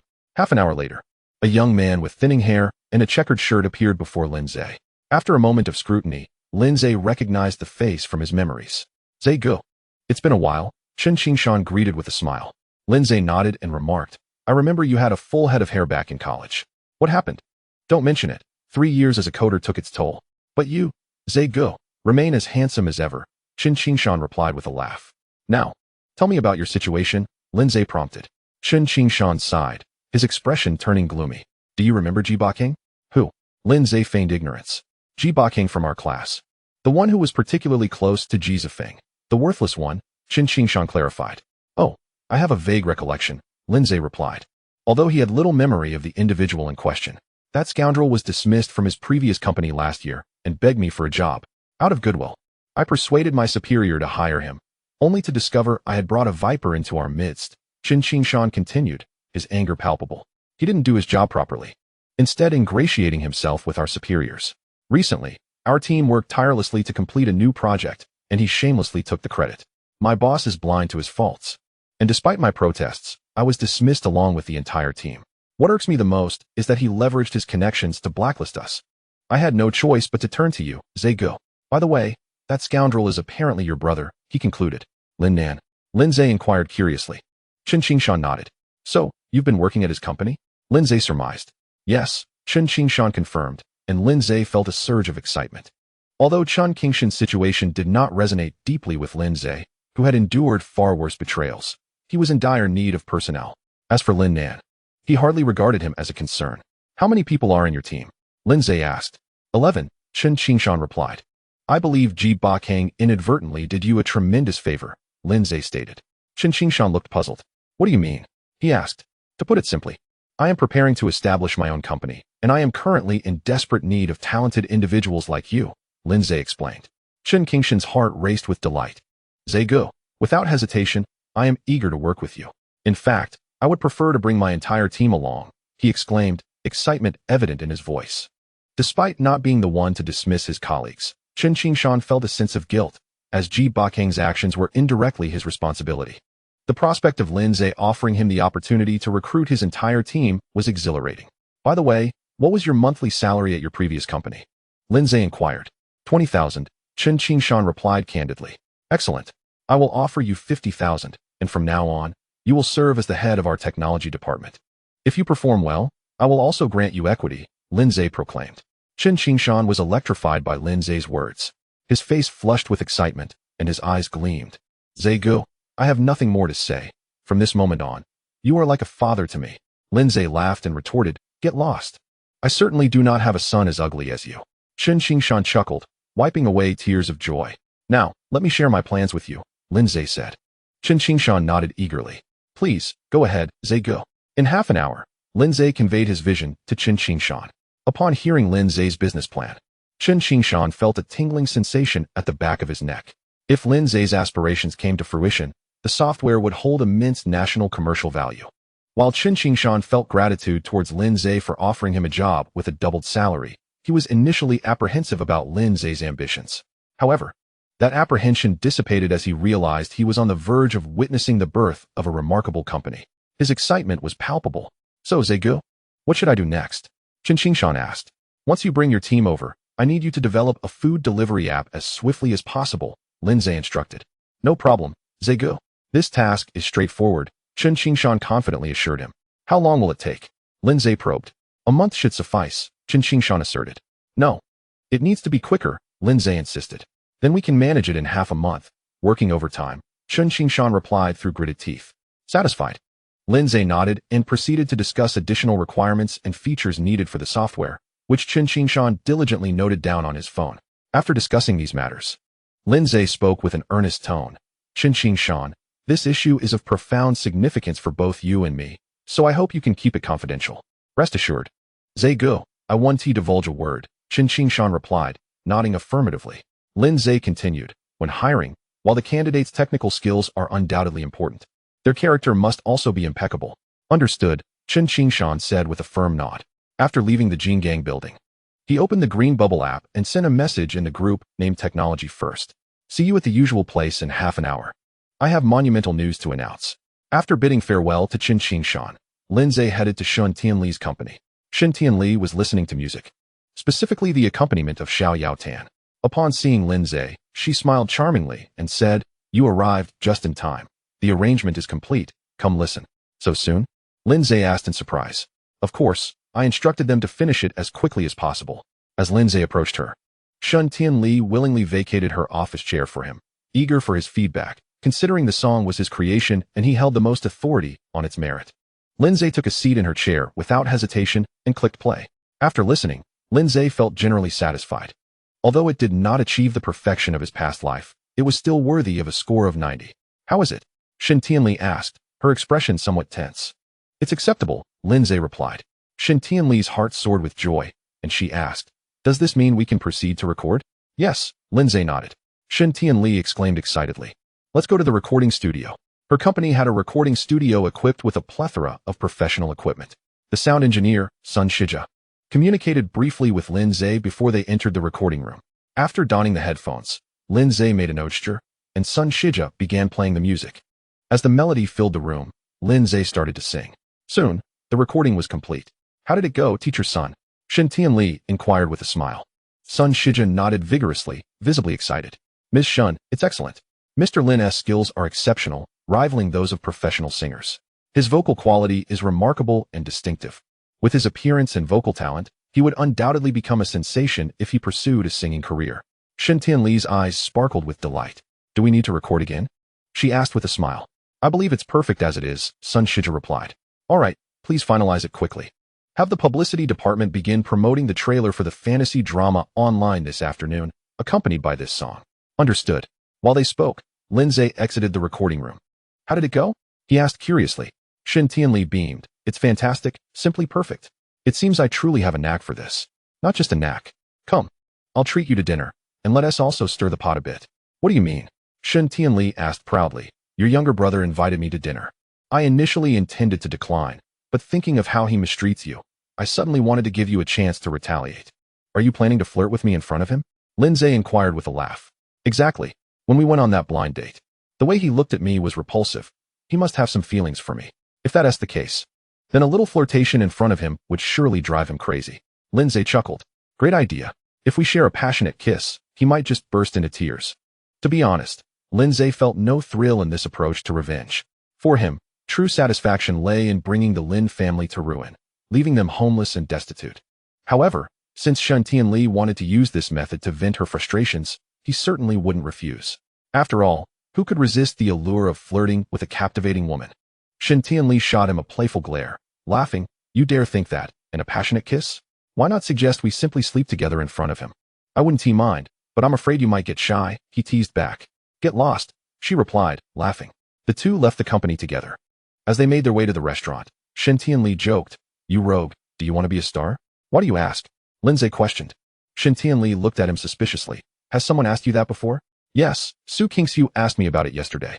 Shen Tianli's heart skipped a beat. You rogue. You didn't compose a song for her too, did you? Lindsay nodded. Yes, I made one for her as well. Shen Tianli instantly felt uneasy, as if something she claimed as her own had been taken from her.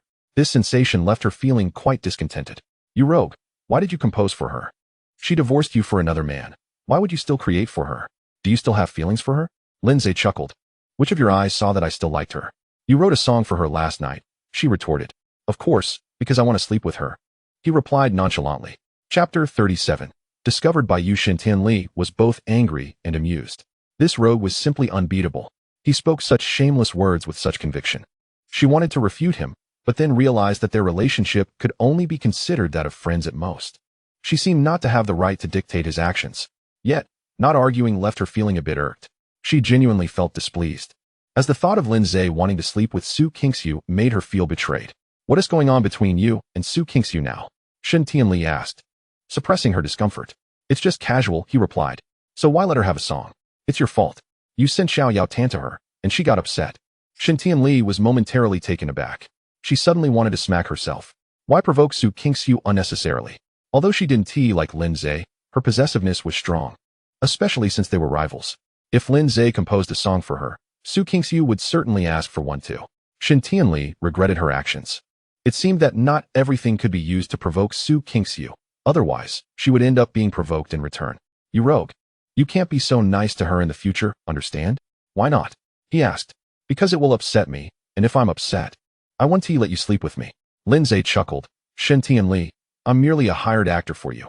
If that's the case, then who I sleep with has nothing to do with you. Or are you simply too immersed in your role that you've developed feelings for me? Uffed. Shen Tianli laughed, as if she had heard the greatest joke. Lindsay, you're truly amusing. Do you think I would fall for a divorced man? I just believe that since you're being paid by me, if you're not loyal to me, of course, I will be unhappy. Lindsay patted his chest. You scared me. I thought you had feelings for me. Shen Tianli grew increasingly displeased. What did this rogue mean? With her stunning looks, sizzling physique, and impressive background, didn't he wish for her to fall for him?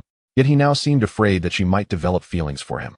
At that moment, an idea struck Shen Tianli. Could it be that Su Kingxiu had made some sort of promise to this rogue? Otherwise, why would he not want her to like him? Could it be that Su Kingxiu wishes to emulate me, deliberately engaging in flirtation with Lindsay to provoke my jealousy? The moment this thought crossed her mind, Shen Tianli felt a surge of anxiety. No, she must not allow Su Kingxiu to steal Lindsay away. Perhaps she could sweeten the deal for Lindsay first. Resolute in her decision, Shen Tianli smiled and suggested, after we finish our meal, shall we go to the hot springs? Sounds great, Lindsay replied with a beaming smile. As they spoke, they arrived at the restaurant, another pension. Lindsay realized he had truly become a regular here. Having crossed over 3 days ago, he had dined here for 3 consecutive meals. Even the most delectable of dishes could become tiresome. Shen Tianli, are there no other restaurants in Heiken? Lindsay asked, his frustration evident as they entered the establishment. Are you tired of this place already? Shen Tianli laughed. After 3 days in a row, even the finest cuisine can become monotonous. What do you want to eat then? I crave hot pot. All right, after our time at the hot springs this afternoon, we shall indulge in hot pot tonight. Shen Tianli, you truly embody beauty and kindness. It's no wonder I find myself drawn to you. Lindsay jested. How shameless of you. Surely you desire me only because of my looks and figure? Shen Tianli teased back, her laughter ringing out. As they reached the entrance to the private dining room, Shen Tianli pushed the door open, with Lindsay following closely behind. Inside the spacious room sat only one individual, who, though unremarkable in appearance, was dressed in an ostentatious manner, clearly eager to flaunt his wealth. Upon recognizing him, Lindsay felt speechless. This was his younger brother, Lin Nan. Lin Nan's heart raced upon spotting Shen Tianli. Her striking beauty and alluring figure were simply irresistible, evoking thoughts he could scarcely contain. After their encounter yesterday, he had vowed to have her in his bed. Suppressing his excitement, Lin Nan was about to greet Shen Tianli when he noticed Lindsay standing behind her. A wave of disbelief washed over him. How could this useless Lindsay possibly be in the presence of Shen Tianli? Instinctively, he wanted to dismiss Lindsay, questioning what right he had to dine with them. Yet, out of respect for Shen Tianli, he refrained from expressing his disdain. Instead, he forced a bright smile and said, "Brother, it has been a while." Lindsay acted as though he hadn't heard, taking a seat directly opposite Lin Nan. This only fueled Lin Nan's irritation. How dare this outcast disregard him? "Brother, you remain as unique as ever. Shen Tianli, feel free to order whatever you like," Lin Nan said with a forced grin. "What would you like to eat, Lindsay?" Shen Tianli asked, seemingly ignoring Lin Nan's presence, and smiled sweetly at Lindsay. "Anything will do. Then I shall take charge." Lindsay nodded in agreement. Lin Nan's temper flared. Why was Shen Tianli being so accommodating to this disgrace?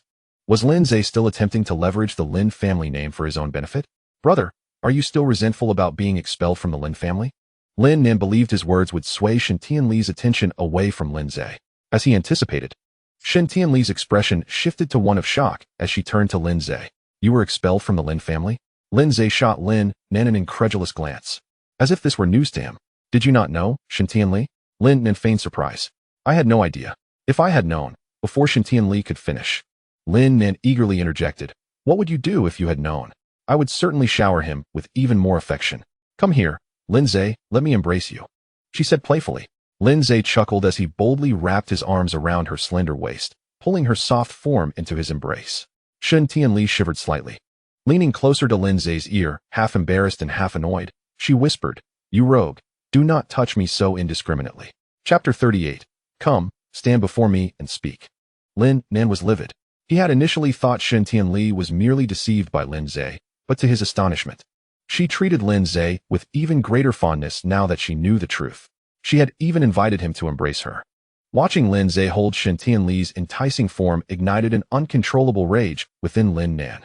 Why should she allow this worthless individual to embrace her? His fists clenched tightly in frustration. Yet Lindsay acted as if Lin Nan didn't exist, continuing to hold Shen Tianli in an intimate manner until she pinched him for the 9th time, prompting him to reluctantly release her. Shen Tianli shot Lindsay an exasperated glare, her cheeks flushed with indignation. This audacious rogue had the audacity to touch her in Lin Nan's presence. "Lin Nan, why does your face look so foul, as if you have just consumed something unpleasant?" Lindsay remarked with a grin. Lin Nan's fists were clenched even tighter, consumed by the urge to strike Lindsay, to shatter that smug face of his, and put an end to his advances toward Shen Tianli. However, he refrained, fearing the potential wrath of Shen Tianli. Given her evident affection for Lindsay, any provocation could lead to dire consequences for the Lin family. "Brother, you jest." Lin Nan forced a laugh, but his clenched jaw betrayed his true feelings. "Are you upset?" Lindsay asked with a smirk. No. I understand that you and Shen Tianli are merely friends. A hug means nothing." Lindsay chuckled. "Shen Tianli, what should we do? My brother claims we are just friends. Should we clarify our relationship with him?" The impact of Lindsay's words struck Lin Nan like a lightning bolt. What did this mean? Could it be that Lindsay's relationship with Shen Tianli transcended mere friendship? Surely they couldn't be in a romantic relationship? No. It was impossible. This scoundrel had been cast out of the family. How could Shen Tianli possibly be interested in him? It had to be a deliberate attempt to provoke him. "Brother, stop joking. Shen Tianli could never be interested in you," Lin Nan scoffed, disdain evident in his gaze. Barely had the words left his lips when Shen Tianli leaned in and planted a kiss on Lindsay's cheek. The moment after her kiss, her face flushed crimson. This was her first kiss with a male, and even though it was just a peck on the cheek, her heart raced uncontrollably. She hadn't planned to kiss him, but Lin Nan's disdainful demeanor had compelled her to act. Lindsay was taken aback. Had Shen Tianli gone too far? Lin Nan was unable to contain himself any longer. His eyes blazed with fury. He could hardly believe that Shen Tianli would dare to kiss Lindsay, this worthless individual. What right did he have to win her affection? Lin Nan's indignation was palpable. He was deeply insulted. Lindsay observed him with a dismissive smile. Was this truly all it took to rattle him? But this was just the beginning. In the midst of Lin Nan's furious glare, Lindsay suddenly pulled Shen Tianli closer, seating her on his lap. Lin Nan's eyes widened in disbelief. He was utterly stunned. His jaw dropped in shock, but an overwhelming fury surged forth alongside his astonishment. "You beast, let go of Lily!" Lin Nan roared. Lindsay chuckled coldly, and without warning, pressed his lips against Shen Tianli's fiery red ones. No. Lin Nan's heart screamed in despair. He was utterly shattered. Shen Tianli was his goddess. And now, his goddess was being forcefully kissed by Lindsay. That scoundrel even dared to extend his tongue. Shen Tianli was even more devastated. Her first kiss, was it truly being taken away by this despicable rogue? Moreover, this rogue had thrust his tongue into her mouth. How dare he? Shin Tianli felt as if she had short-circuited. A tingling sensation enveloped her entire body, leaving her both exhilarated and confused. Lindsay, however, was far from broken. He was rather exhilarated. He had never anticipated that Shin Tianli's lips would be so soft, and the sensation of kissing her was utterly intoxicating. A stark contrast to kissing Su Qingxiu. Initially, he had merely intended to provoke Lin Nan, but now, such thoughts had vanished from his mind. At that moment, he only wished to extract every breath of air from Shin Tianli's mouth. Time lost its meaning as they kissed, and just when Lindsay felt he might suffocate, a sudden pain jolted through his waist. His thoughts snapped back to reality as he released Shin Tianli, only to find her gazing at him with tear-filled eyes. She looked so pitiful, so heartbreakingly beautiful. Lindsay's heart sank. He had gone too far. Just as he opened his mouth to apologize, Shin Tianli abruptly stood up and said, "I need to use the restroom." With that, she hurriedly left the private room. Once Shin Tianli departed, Lin Nan shed his pretense. "Damn it, Lindsay. You are nothing but a family outcast, a useless waste. How dare you claim Shin Tianli as yours? I could let you live, but you must leave her immediately, or I will end you." Lindsay merely smirked in derision. Lighting a cigarette, he exhaled the smoke leisurely while texting Shin Tianli. "Sorry. Couldn't hold back. If you're angry, just kiss me once later to even the score." Shin Tianli was fuming. Upon seeing Lindsay's message, she nearly smashed her phone. This scoundrel had forcibly kissed her and now feigned innocence. The most infuriating part was his audacity to suggest that a reciprocal kiss would make things even. Shin Tianli had long known Lindsay was a beast, an unscrupulous rogue, but she had never imagined he could be so brazen. No, this matter could not end easily. She needed to devise a plan to teach this rogue a lesson. Back in the private room, Lin Nan noticed Lindsay seemed unfazed by his words, exuding an air of nonchalance that further infuriated him. How had this scoundrel become so brazen? In the past, when Lin Nan berated him, Lindsay would grovel and explain himself, but now he completely ignored him. Was it possible that Shin Tianli had given him this confidence? This could not stand. He must force this trash to leave Shin Tianli. If he truly claimed her, it would be a disastrous blow for both himself and the Lin family. Moreover, how could someone like him deserve Shin Tianli? With these thoughts swirling in his mind, Lin Nan suddenly bellowed, "Damn it! Are you even listening to me?" "No, my hearing isn't great." "Come stand in front of me and speak," Lindsay replied casually. Enraged, Lin Nan stormed towards Lindsay. "I said, you better," but before he could finish, Lindsay delivered a swift blow. Chapter 39. What? Are you jealous? In this wretched place, if this trash had dared to speak to him like that back in Blue Star, he would have extinguished his existence long ago. Lin Nan's head throbbed painfully from the strike, yet he disregarded the agony and prepared to charge at Lindsay.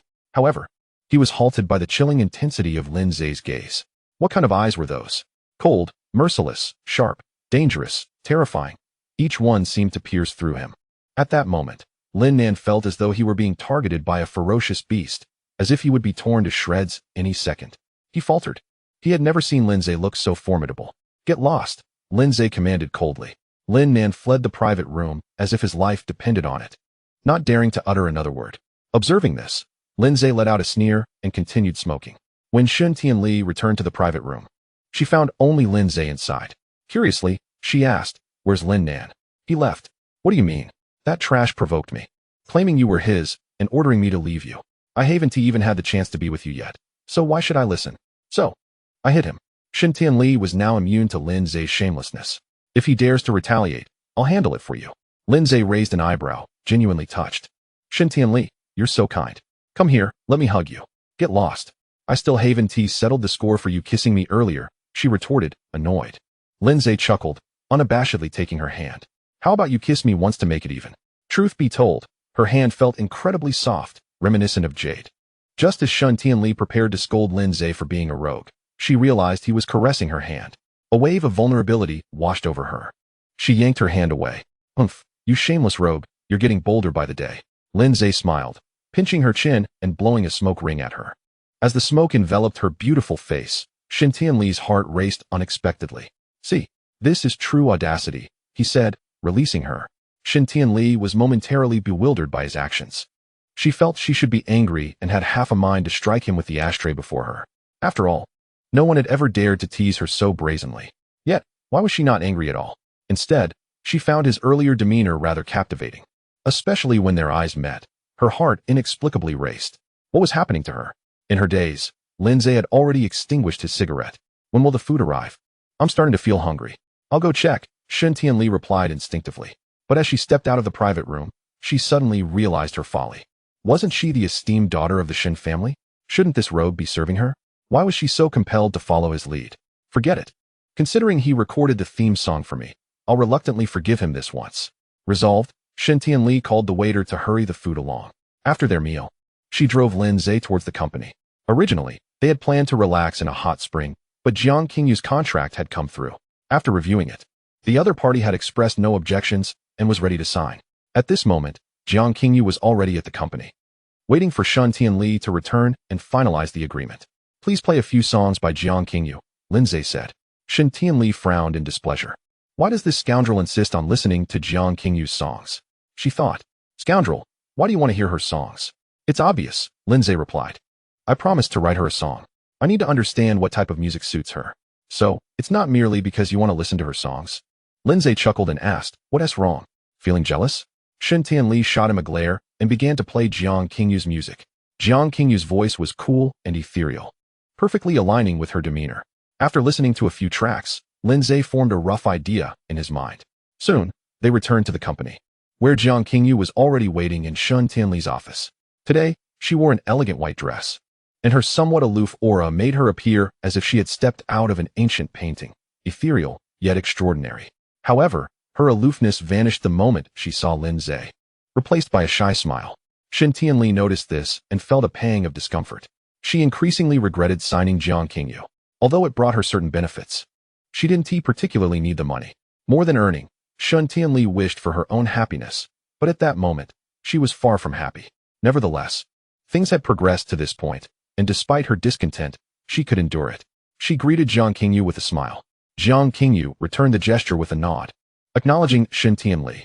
Just as Shen Tianli was about to speak, she suddenly noticed Jiang Qingyu gazing at Lin Zhe with deep affection. This sight caused Shen Tianli's heart to skip a beat. She couldn't help but think, could Jiang Qingyu genuinely have feelings for this scoundrel? They say girls often develop feelings for those who have saved them. Is it possible she has fallen for Lin Zhe because he once gave her 50,000? This thought only deepened Shen Tianli's discomfort. She flashed Lin Zhe a charming smile and sweetly said, Darling, do you want to review the contract between the company and Qingyu? Shen Tianli was clearly being deliberate, intending to convey to Jiang Qingyu that Lin Zhe was hers and not to be coveted. Upon hearing Shen Tianli call Lin Zhe darling, Jiang Qingyu's face turned pale, her body trembling slightly. She felt a deep ache, as if stabbed by a knife. How could Lin Zhe, who had just divorced Su Qingxiu, now belong to Shen Tianli? When had they become a couple? Jiang Qingyu regretted not confessing her feelings to Lin Zhe the previous night. If only she had declared her affection then, perhaps Shen Tianli would have been irrelevant. Lin Zhe, however, was displeased. Damn it, is Shen Tianli trying to sabotage my chances? Chapter 40. Visiting your home tonight. Lin Zhe's irritation stemmed from the belief that Shen Tianli was using him to provoke Jiang Qingyu. This cannot stand. If Jiang Qingyu thinks I'm with Shen Tianli, how can I pursue her? While Lin Zhe certainly desired to be with the alluring Shen Tianli, he was equally drawn to the enchanting Jiang Qingyu. Therefore, he would not allow Shen Tianli to use such tactics to provoke Jiang Qingyu. If it pushed her into someone else's arms, it would be Lin Zhe who suffered. He shot Shen Tianli an exasperated look and said, Shen Tianli, stop messing around. Jiang Qingyu is not Su Qingxiu. There's no need for pretense. Jiang Qingyu was taken aback by Lin Zhe's words. So, Lin Zhe and Shen Tianli aren't together? Was Shen Tianli's darling comment meant to provoke me? A wave of exhilaration washed over her. The sadness she had felt moments ago transformed into excitement, her pale complexion now radiating with color. It was as if she had rediscovered a lost treasure. In contrast, Shen Tianli felt a twinge of frustration. She had anticipated that Lin Zhe would unmask her deception. How infuriating. Shen Tianli glared at Lin Zhe, then, with a smirk, said, Qingyu, I apologize. I forgot you're not Su Qingxiu. It's all right, Ms. Shen. Can we proceed with the contract now? Jiang Qingyu asked with a smile. Shen Tianli nodded. After finalizing the contract, Jiang Qingyu extended her hand, saying, Ms. Shen, I look forward to your guidance. Shen Tianli replied with a smile, rest assured. Your dedicated studio is already in the works. For now, take some time to relax. Jiang Qingyu nodded and shyly said to Lin Zhe, May I invite you for a cup of coffee? Is there something on your mind? Lin Zhe asked with a grin. Jiang Qingyu confirmed. I would like to discuss the album with you. Shen Tianli felt another wave of annoyance. She sensed Jiang Qingyu was attempting to draw closer to Lindsay. What did discuss the album really mean? Shen Tianli suspected this was merely a pretext for Jiang Qingyu to approach Lindsay. To be frank, she was correct. Jiang Qingyu had intended to take things slowly, particularly regarding her pursuit of Lindsay. However, Shen Tianli's earlier darling comment had jolted Jiang Qingyu into realizing that such matters could not be delayed. If she did not act soon, Lindsay might indeed be swept away by Shen Tianli, who was not only stunningly beautiful, but also possessed a strikingly seductive figure. It was no surprise that even women like herself found her irresistible. Lindsay, eager to accept Jiang Qingyu's invitation, was about to respond when Shen Tianli interjected with a smile. "Qingyu, I'm sorry, but this afternoon Lindsay and I have some matters to attend to. If you'd like, you can discuss your album with him tomorrow." Jiang Qingyu fell silent, her gaze fixed on Lindsay, awaiting his response. Lindsay glanced at Shen Tianli, only to find her eyes filled with a stern warning. As if to say that agreeing with Jiang Qingyu would mean drawing a line between them. Lindsay was reluctant to let that happen, especially since he had yet to be with Jiang Qingyu. Thus, he smiled and said, "Indeed, there are some matters that had been arranged beforehand. However, Qingyu, if you're willing, I can come by your place tonight."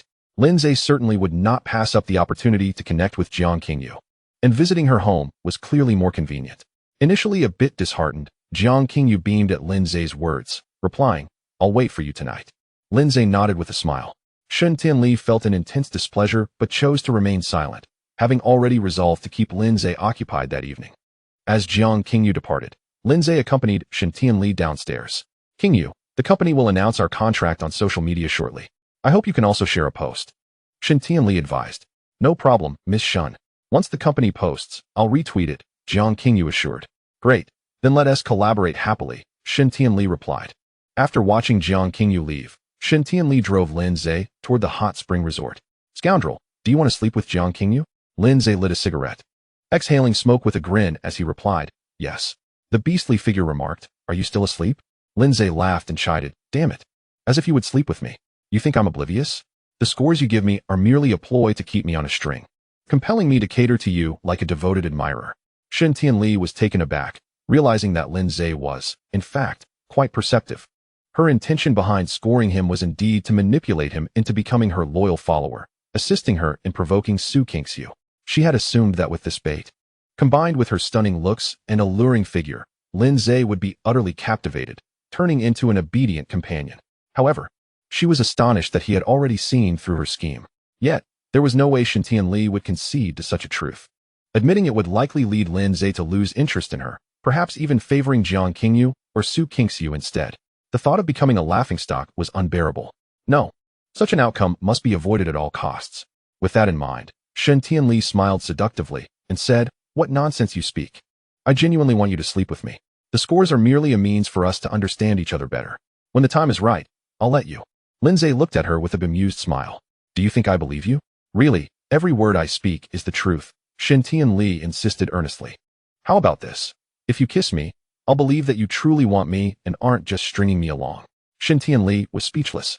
Initially, she had intended to dissuade this rogue from pursuing Jiang Qingyu, yet here she was, needing to prove her sincere desire for him. What a turn of events.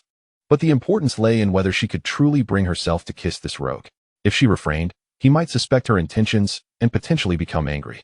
Conversely, if she did kiss him, she felt a pang of loss. "You see, Shen Tianli, I was merely testing you, and you've revealed your true self. Since that's the case, I shall take my leave to find Jiang Qingyu," Lindsay remarked, striking a nerve. Frustrated, Shen Tianli decided to concede.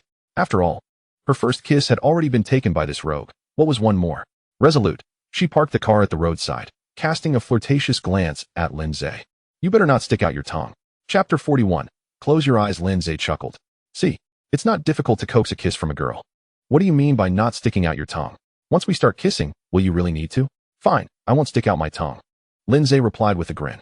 "Now close your eyes. How can I trust you to kiss me properly if I can't see?" Shen Tianli protested, feeling bashful. "Well then, I'll kiss you, and you close your eyes," Lindsay suggested. As if. Shen Tianli retorted playfully. She feared letting this rogue have his way with her. "Will you kiss or not?" Lindsay pressed, growing impatient. Taking a deep breath, Shen Tianli leaned closer to him, and he reciprocated, their faces inches apart, the air thick with tension. As their lips almost touched, Lindsay suddenly grasped her head and kissed her fiercely.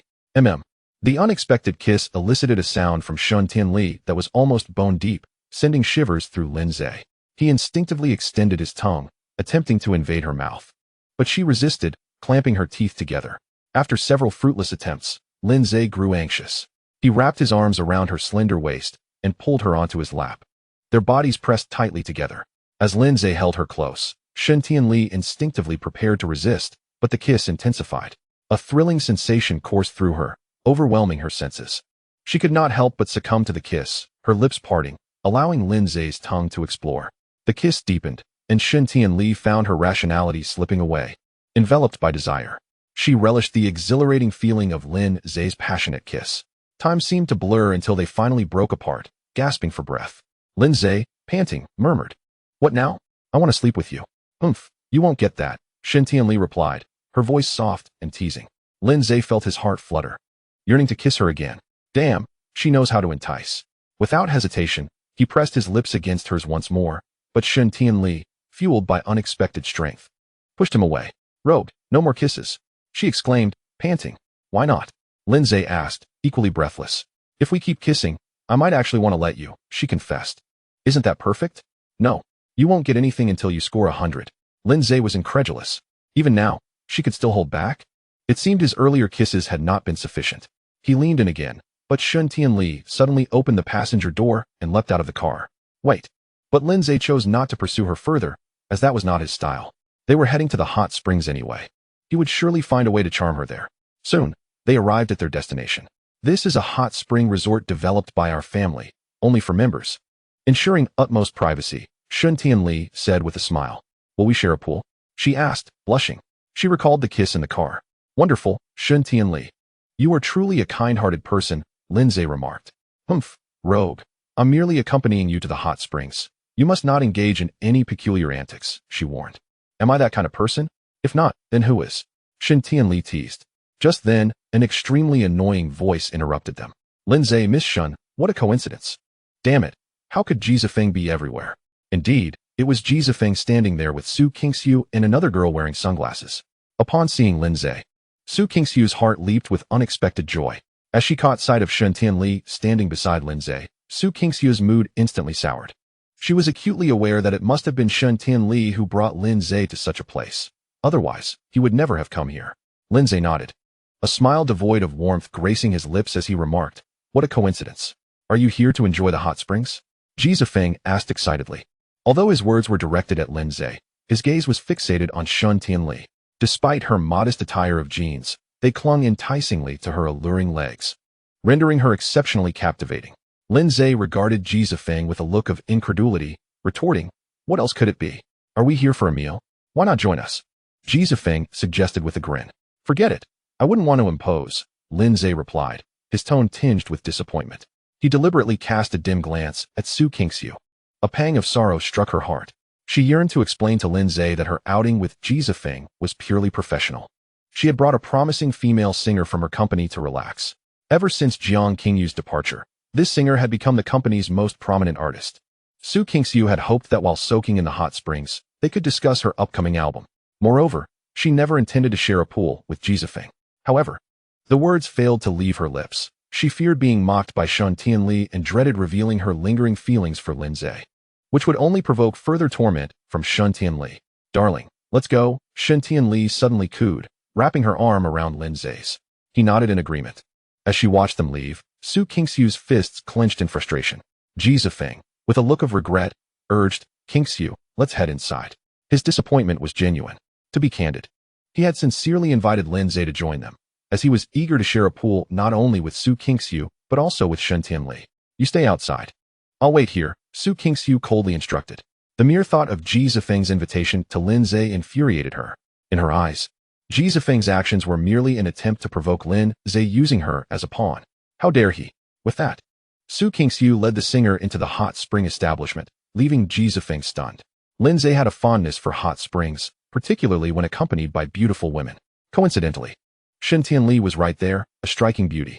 Although she was dressed conservatively, the exposed portion of her fair legs and her slender waist were undeniably enticing.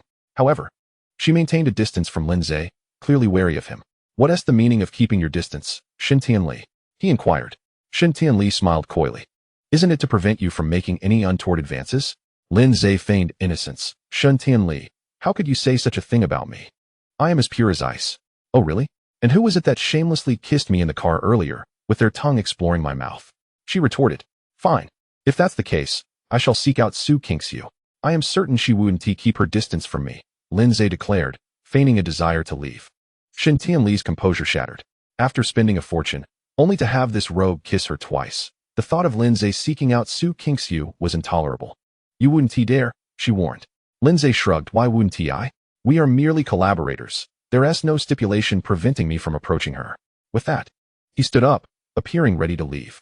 Shen Tianli hastily rose and grasped his arm. It would be a disaster if Su Qingxiu discovered that she had spent 200 million to provoke her, only to have Lin Zhe seek her out. Shen Tianli would not allow such an eventuality. Lin Zhe chuckled, knowing she would try to keep him. From the very morning, he had noted Shen Tianli's possessiveness rivaled that of Su Qingxiu. Although it felt somewhat unethical to incite her jealousy, who was he to judge morality?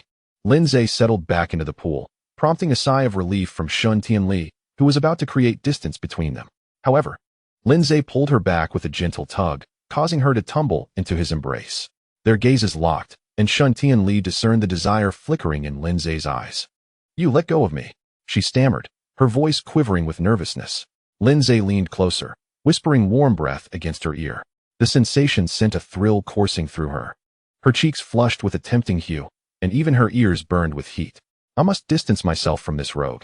If he continues to provoke me, I fear I might lose my senses entirely. After all, during the kiss in the car, she had clearly felt her rationality slipping away. Just as she was about to resist, Lin Zhe whispered, Hold still. Su Qingxiu is watching us. Shen Tianli froze, glancing subtly to the side and indeed spotting Su Qingxiu glaring at them with fiery eyes.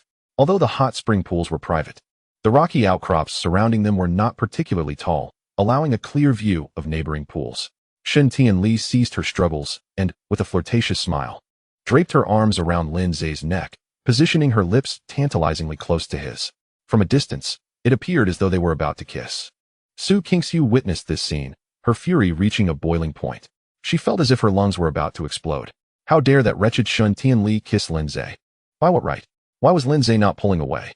Why was he allowing her to kiss him? Were his lips not soft? If he wished to kiss, could he not seek her instead? Just then, Shen Tianli released Lin Zhe and shot a triumphant look at Su Qingxiu. The latter felt as if she might spit blood in outrage. She had suspected Shen Tianli had intentionally kissed Lin Zhe. Yet, this was no longer important. What mattered was that Su Qingxiu could no longer tolerate Shen Tianli's provocations. Today, come what may, she would ensure Lin Zhe distanced himself from that wretched woman. Resolute in her decision, Su Qingxiu climbed over the rocky outcrop, standing defiantly before Lin Zhe and Shen Tianli. Oh, Su Qingxiu, do you wish to join us in the springs? Shen Tianli asked, leaning against Lin Zhe with a sultry smile. Su Qingxiu shot her a fierce glare before suppressing her anger and addressing Lin Zhe. You are coming with me. Su Qingxiu, you are already divorced from Lin Zhe. By what right do you command him to leave? Shen Tianli interjected. Silence. I am not speaking to you, you wretched woman. Su Qingxiu retorted angrily. Despite being insulted, Shen Tianli wore an even more triumphant smile, fully aware that her previous actions had driven Su Qingxiu to the brink of madness. Otherwise, given her upbringing, how could she have resorted to such language? This was precisely the reaction Shen Tianli had sought. She provocatively declared, Indeed, I am a vile creature.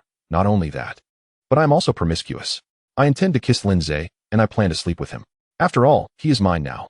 A blatant challenge. Su Qingxiu could no longer contain herself. She forcefully grasped Lin Zhe's arm and yanked him out of the pool. Certainly, Lin Zhe was covertly cooperating with her. Otherwise, even Su Qingxiu would be unable to sway him. The reason Lin Zhe chose to assist her was that he was curious about what she intended to convey to him. When Shen Tianli saw Lin Zhe being pulled away, she instantly grew anxious. She was about to ascend from the water, but Su Qingxiu had already taken Lin Zhe away from the hot spring. By the time Shen Tianli managed to reach the shore and pursue them, Lin Zhe had already been led into the adjacent lounge by Su Qingxiu. Shen Tianli hurriedly followed, pushing the door only to find it locked. Frustrated, she contemplated smashing the door.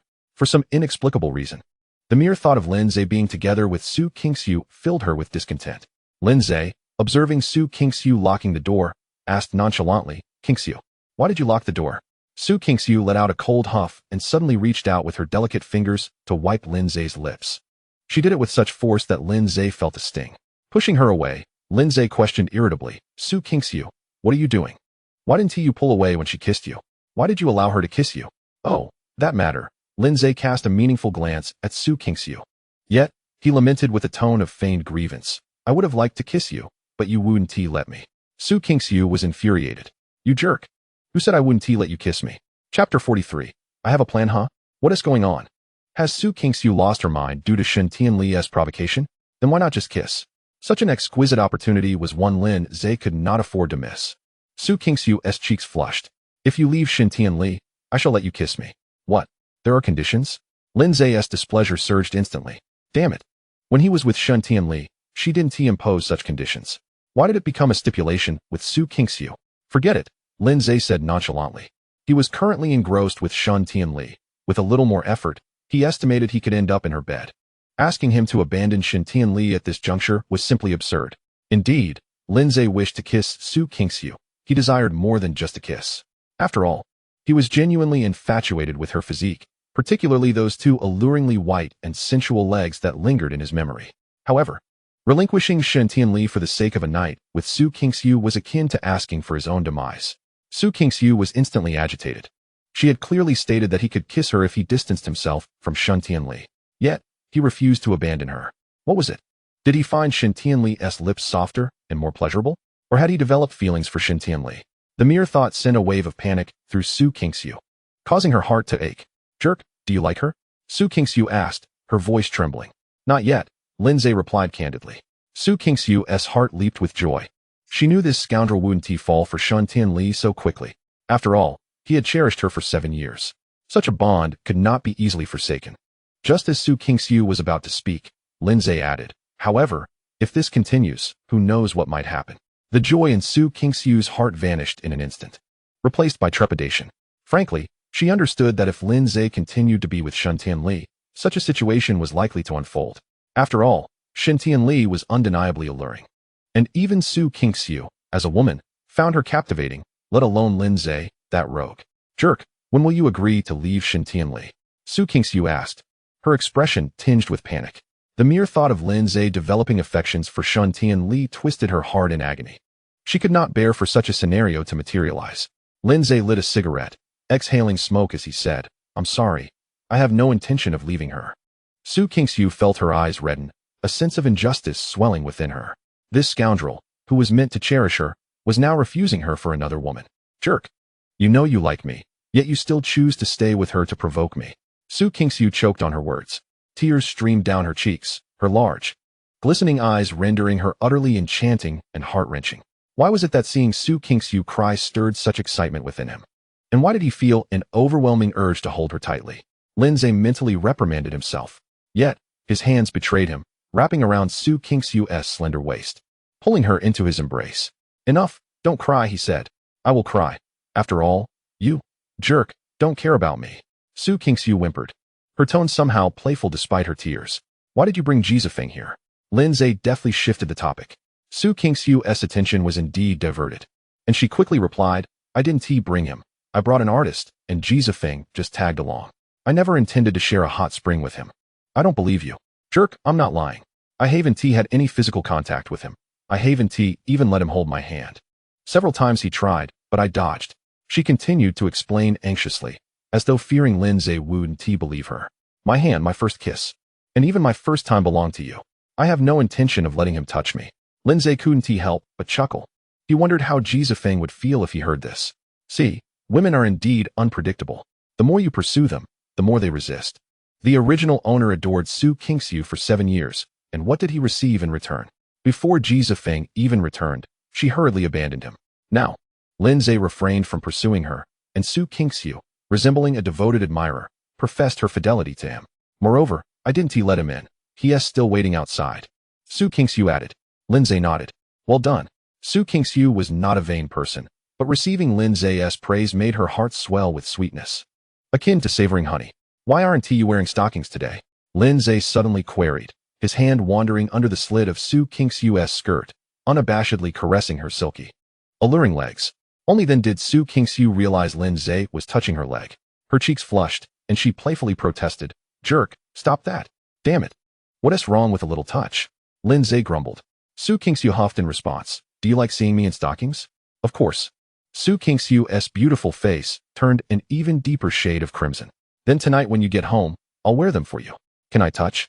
Lindsay asked with a grin. Su Kingsu, feeling embarrassed, retorted, "Humph, no. Then forget it. Jerk, are you a pig?" Su Kingsu scolded angrily. Lindsay chuckled, "Not tonight." "Why not?" Su Kingsu pouted, displeased. She had already promised to wear stockings for him, yet he rejected her. "I need to discuss her album with Jiang Qingyu tonight." Su Kingsu was taken aback. Jiang Qingyu is releasing an album? Is she not acting anymore? Not for now. She loves singing. And I agreed to help her with an album. Su Kingsu's heart sank with a twinge of jealousy. "You're going to write songs for Jiang Qingyu?" "Yes." Su Kingsu harbored a desire for Lindsay to refrain from composing songs for Jiang Qingyu. It was not that she feared Jiang Qingyu's new album would achieve commercial success. Rather, she simply did not wish for Lindsay to write for any woman other than herself. Yet, Su Kingsu was acutely aware that she lacked the position to voice such sentiments at present. Wait a moment. Wasn't he her intention in bringing Lindsay to this room to persuade him to distance himself from Shen Tianli? How had she ended up being embraced and caressed by this scoundrel instead? She recalled that the previous night had unfolded similarly. Her initial aim had been to encourage this rogue to leave Shen Tianli, but ultimately, she had found herself in his arms, receiving kisses and caresses. "Scoundrel, I ask you, will you leave Shen Tianli or not?" He had just asserted that he would not, yet she swore that his presence with her was not intended to provoke her. "But it pains me to see her kissing you. It drives me mad," Su Kingsu exclaimed angrily. Lindsay chuckled softly. "Actually, I have a method by which you could vent your frustrations." "What method?" she inquired. "You could seduce her partner. Then you would have ample opportunity to unleash your pent-up anger." Chapter 44. "You must decide for me." Su Kingsu was taken aback. "What do you mean?" Lindsay smiled wryly. "It's quite simple. I currently belong to her. If you were to sleep with me, wouldn't that essentially mean betraying her? Once she discovers this, she will undoubtedly be infuriated." "Humph, I see you are merely concocting an excuse to sleep with me." What had happened to her ability to deceive him? "Kingsu, you misunderstand me. I genuinely wish to help you vent your frustrations. If you truly wanted to help, wouldn't it suffice to keep your distance from her? If I were to distance myself, wouldn't that render all the grievances you've endured meaningless? Could you accept that?" Su Kingsu fell silent. She certainly could not accept it. As Shen Tianli's rival, she had always believed she held the upper hand. Yet now, she found herself provoked to this extent, having nearly lost her composure multiple times. How could she bear it? She dreamt of witnessing Shen Tianli enraged to the point of spitting blood. However, the thought of needing to sleep with Lindsay to incite such a response caused her to hesitate. Lindsay noticed her indecision and implored, "Kingsu, what are you hesitating for at such a crucial moment? If you continue to hesitate, you will only be left watching her provoke you further." "Humph. We can engage in some intimate gestures. I believe that would also suffice to irritate her without the need for bed." Lindsay felt distressed. When had she become so astute? "But I fear that mere intimate gestures may not provoke her sufficiently," Su Kingsu replied, her glistening eyes fixed on Lindsay. "Scoundrel, speak honestly. Do you wish to sleep with me?" "I do," Lindsay replied without hesitation. In his view, desiring to be with Su Kingsu was nothing to be ashamed of. The true embarrassment lay in wanting her yet not daring to admit it. Fortunately, Lindsay possessed enough audacity to acknowledge his desires. Su Kingsu gazed at him with a look of reproach. "I knew you wanted me." Lindsay playfully pinched her exquisite cheek. "You are so beautiful, with a figure so alluring. Is it not entirely natural for me to wish for you? It would be unnatural if I did not." "Humph, I won't allow this scoundrel to have his way. After what you did that night, I still feel sore." "Where does it hurt?" "I can massage it for you," he offered. Su Kingsu, both embarrassed and irate, delivered a light punch to Lindsay. He was stirred by her playful assault, and as he gazed at her luscious lips, he leaned in to kiss her. Yet, Su Kingsu swiftly covered her mouth with her hand. "Be good. Remove your hand. Let me have a taste." Observing Lindsay's eager demeanor, Su Kingsu found him amusing. Unable to contain her laughter, she smiled, a rare sight for her, but when she did, it was as if the frost melted away, leaving her utterly enchanting. "Scoundrel! After 3 years of marriage, how was I unaware of your shamelessness?" she teased. Lindsay, feigning injury, replied, "What is the point of dignity without a wife?" Su Kingsu's heart sank. She understood that the topic of their divorce deeply wounded Lindsay. "I'm sorry," she began. But Lindsay gently pressed his finger against her fiery red lips. "Do not ever say sorry to me again. you are not at fault. After all, everyone has the right to pursue true love.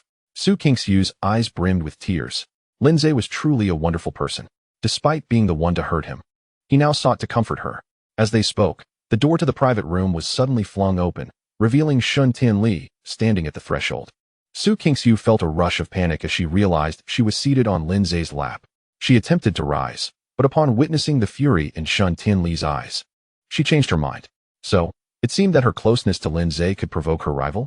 A cold smile crept across Su Kingsu's face as she mimicked Shun Tianli's earlier gestures, wrapping her arms around Lindsay's neck and casting a challenging glance at Shun Tianli. Furious, Shun Tianli approached them with darkened features, pushing Su Kingsu aside with a scornful remark. Su Kingsu, you have no shame, even after the divorce. How dare you sit on Lindsay's lap? What business is it of yours? Su Kingsu retorted dismissively. Shameless. With that, Shun Tianli seized Lindsay's hand and attempted to leave. Su Kingsu stood in their way. Lindsay does not belong to you. What right do you have to take him away? I want to divorce him for someone like you, Shun Tianli replied disdainfully. In that moment, Su Kingsu found her confidence waning. Indeed, she had chosen to forsake Lindsay for another man. What right did she have to prevent Shun Tianli from taking him? A wave of helplessness washed over her, and her expression turned forlorn. She opened her mouth, as if to say something, but words failed her. With a triumphant huff, Shun Tianli took Lindsay's hand and exited the lounge, though she initially intended to continue their time in the hot springs. The sight of Su Kingsu sitting on Lindsay's lap had incited a fury that extinguished her desire to relax. Upon leaving the lounge, Shun Tianli led Lindsay outside. As they emerged from the hot spring establishment, Lindsay spotted Ji Zifeng leaning against his sports car, smoking a cigarette. Upon seeing Lindsay and Shun Tianli, Ji Zifeng grinned. Lindsay, why does your face look so grim? Did Su Kingsu scold you? Get lost, Lindsay snapped. Ji Zifeng, interpreting Lindsay's ire as a confirmation of his earlier assumptions, declared with delight. Lindsay, I must say, Su Kingsu is not someone you should aspire to. She is fond of me. If you have any sense, you would distance yourself from her. Otherwise, you will only embarrass yourself. I'm only warning you out of consideration for our past as classmates. In a fit of rage, Lindsay laughed mockingly. Come, stand before me and repeat what you just said. Without hesitation, Ji Zifeng stepped up, seizing the opportunity to humiliate Lindsay. Lindsay, I must say smack. Lindsay delivered a resounding slap across Ji Zifeng's face. How dare you? The subject at hand is nothing more than a mere nuisance, persistently overstepping boundaries. It is truly baffling how one can remain so composed. Previously, I refrained from addressing him, as I deemed individuals like Ji Zifeng unworthy of my attention. Engaging with him would only sully my hands. Yet, his audacity has only escalated. Therefore, it is evident that I cannot indulge him any longer. After all, my guiding principle has always been, should you provoke me, I shall ensure your suffering is multiplied. Ji Zifeng was left dazed and confused, clutching his stinging cheek. His eyes ablaze with fury as he glared at Lindsay. He was about to retaliate when, at that moment, he spotted Su Kingsu. A sudden change of heart seized him. He resolved to enlist Su Kingsu to confront Lindsay on his behalf. He was convinced she would not let him down. The very thought of Lindsay's affection for Su Kingsu, coupled with the image of her chastising him for Ji Zifeng's sake, filled him with exhilaration. With a sense of entitlement, Ji Zifeng turned to Su Kingsu, lamenting, Kingsu, Lindsay has struck me. You must stand up for me. Chapter 45. No heartstrings allowed. Su Kingsu's expression darkened, a veneer of frost instantly enveloping her stunning visage. Witnessing this, Ji Zifeng felt an increasing sense of triumph. Convinced that Su Kingsu, ever the sycophant, would ensure Lindsay received a severe reprimand. However, Su Kingsu's voice cut through the air, icy and commanding. Apologize. Feigning generosity. Ji Zifeng replied, Kingsu, let us not escalate this. Lindsay acted out of jealousy, losing his composure. In light of our shared experiences as classmates, let's forgive him. His intention was to leave a favorable impression on both Su Kingsu and Shun Tianli, especially on the latter, whose presence stirred a particular excitement within him. He dreamt of winning her over. Unfortunately, after several unanswered messages, he realized he needed to create a positive impression to elicit a response. Yet, before Ji Zifeng could finish his sentence, Su Kingsu interrupted him. Silence. I demand you apologize. Her tone was as frigid as ice. Ji Zifeng was taken aback, his composure faltering. What is happening? Isn't Su Kingsu my devoted admirer? Why must I apologize to Lindsay? Why should you not? Su Kingsu's gaze was devoid of warmth as she regarded him. If it weren't for your provocation, would Lindsay have struck you? Ji Zifeng's resolve crumbled. He could hardly believe Su Kingsu would utter such words. Wasn't he the one she adored? If she truly cherished him, why then did she side with Lin Zhe? Had he returned sooner, would Su Kingsu not have hastened to sever ties with Lin Zhe? The lavish gift of a sports car he had received from her only added to his confusion, leading him to question whether her affections lay elsewhere. Shen Tianli was equally astonished by Su Kingsu's words. She had sensed a flicker of affection for Lin Zhe in Su Kingsu, which explained her intense reactions during their exchanges. However, Shen Tianli had always believed Su Kingsu's heart belonged to Ji Zifeng. Thus, in this moment, it was unexpected for her to side with Lin Zhe. Could it be that Su Kingsu's feelings for Lin Zhe surpassed those for Ji Zifeng? This thought brought an uncomfortable twist to Shen Tianli's heart. Lin Zhe, however, found no surprise in Su Kingsu's words. Recent interactions had made it clear that her feelings for Ji Zifeng were not particularly strong. Otherwise, why would she express such loyalty and send him subtle hints? What are you waiting for? Apologize. Su Kingsu's voice rose sharply. Ji Zifeng's frustration peaked. Being coerced by his supposed admirer to apologize to another man was a humiliation he had never before experienced. Yet, he dared not refuse. He had yet to win Su Kingsu over entirely, and he relied on her to aid his family's company. With resentment bubbling beneath the surface, Ji Zifeng begrudgingly addressed Lin Zhe. Lin Zhe, I apologize. Very well, I forgive you. After all, I am magnanimous, unlike you, who makes a fuss over trifles. Lin Zhe replied with feigned generosity. Ji Zifeng's eyes blazed with fury. How dare this man speak such shameless words? It was he who had been assaulted. Yet it felt as though the narrative had been twisted to portray Ji Zifeng as the aggressor. As he observed Lin Zhe's smug demeanor, Ji Zifeng swore to himself that he would win over both Su Kingsu and Shen Tianli, ensuring that Lin Zhe would one day kneel before him, begging for mercy. As for Su Kingsu, he vowed that when she was his, she too would kneel before him. The thought brought him a sense of satisfaction. Darling, shall we depart? Shen Tianli chimed, linking her arm with Lin Zhe's, her smile enchanting. Lin Zhe nodded in agreement. Watching them leave, Su Kingsu's expression dimmed, her heart aching. Kingsu, I was wrong earlier, but I assure you, I did not provoke him, Ji Zifeng pleaded, his tone filled with grievance. The past is past. There is no point in revisiting it. Please return to the company. I need to discuss the album with Ji Shanshan. For reasons unknown. Su Kingsu could not bear to look at Ji Zifeng for even a second. His presence was irksome. Ji Shanshan, the artist she had brought along, was currently the most prominent talent in Su Kingsu's agency. Kingsu, I can truly assist with this. During my time abroad, I met several top producers who work with elite Western artists. Su Kingsu's eyes sparkled with interest. Ji Shanshan had mentioned her desire for an international flair in her new album, and Su Kingsu had been contemplating inviting renowned producers to help realize that vision. To discover that Ji Zifeng knew such individuals was a welcome relief from her troubles. With this thought, Su Kingsu's demeanor softened. Come with me, she said calmly. Ji Zifeng's heart leaped with joy. The prospect of sharing a hot spring with Su Kingsu, admiring her alluring figure, filled him with exhilaration. He believed that once they were in close proximity, a few sweet nothings would surely win her heart. As they entered the hot spring venue, Shen Tianli drove Lin Zhe away, her curiosity piqued. You rascal, what did Su Kingsu say to you in the lounge? And why was she sitting on your lap? She told me to leave you, Lin Zhe replied with a chuckle. I knew she would say something like that. You didn't heed her words, did you? I found her words quite enticing, for she suggested that leaving you would allow me to sleep with her, Lin Zhe jested. Shen Tianli, however, took him seriously, believing such a statement was indeed within Su Kingsu's character. After all, her recent behavior had been entirely erratic. But the focal point of her concern was the fact that Lin Zhe, the rogue, seemed genuinely tempted. A wave of anxiety washed over Shen Tianli. You scoundrel. You must not be swayed. How could I resist? Su Kingsu is stunningly beautiful, with a figure that is simply irresistible. If I were to leave you, who wouldn't choose to pursue her? It's clear as day. Shen Tianli grew increasingly frantic. Chapter 46. I'm listening to you. Lin Zhe's heart leaped with joy. How much can you add for me?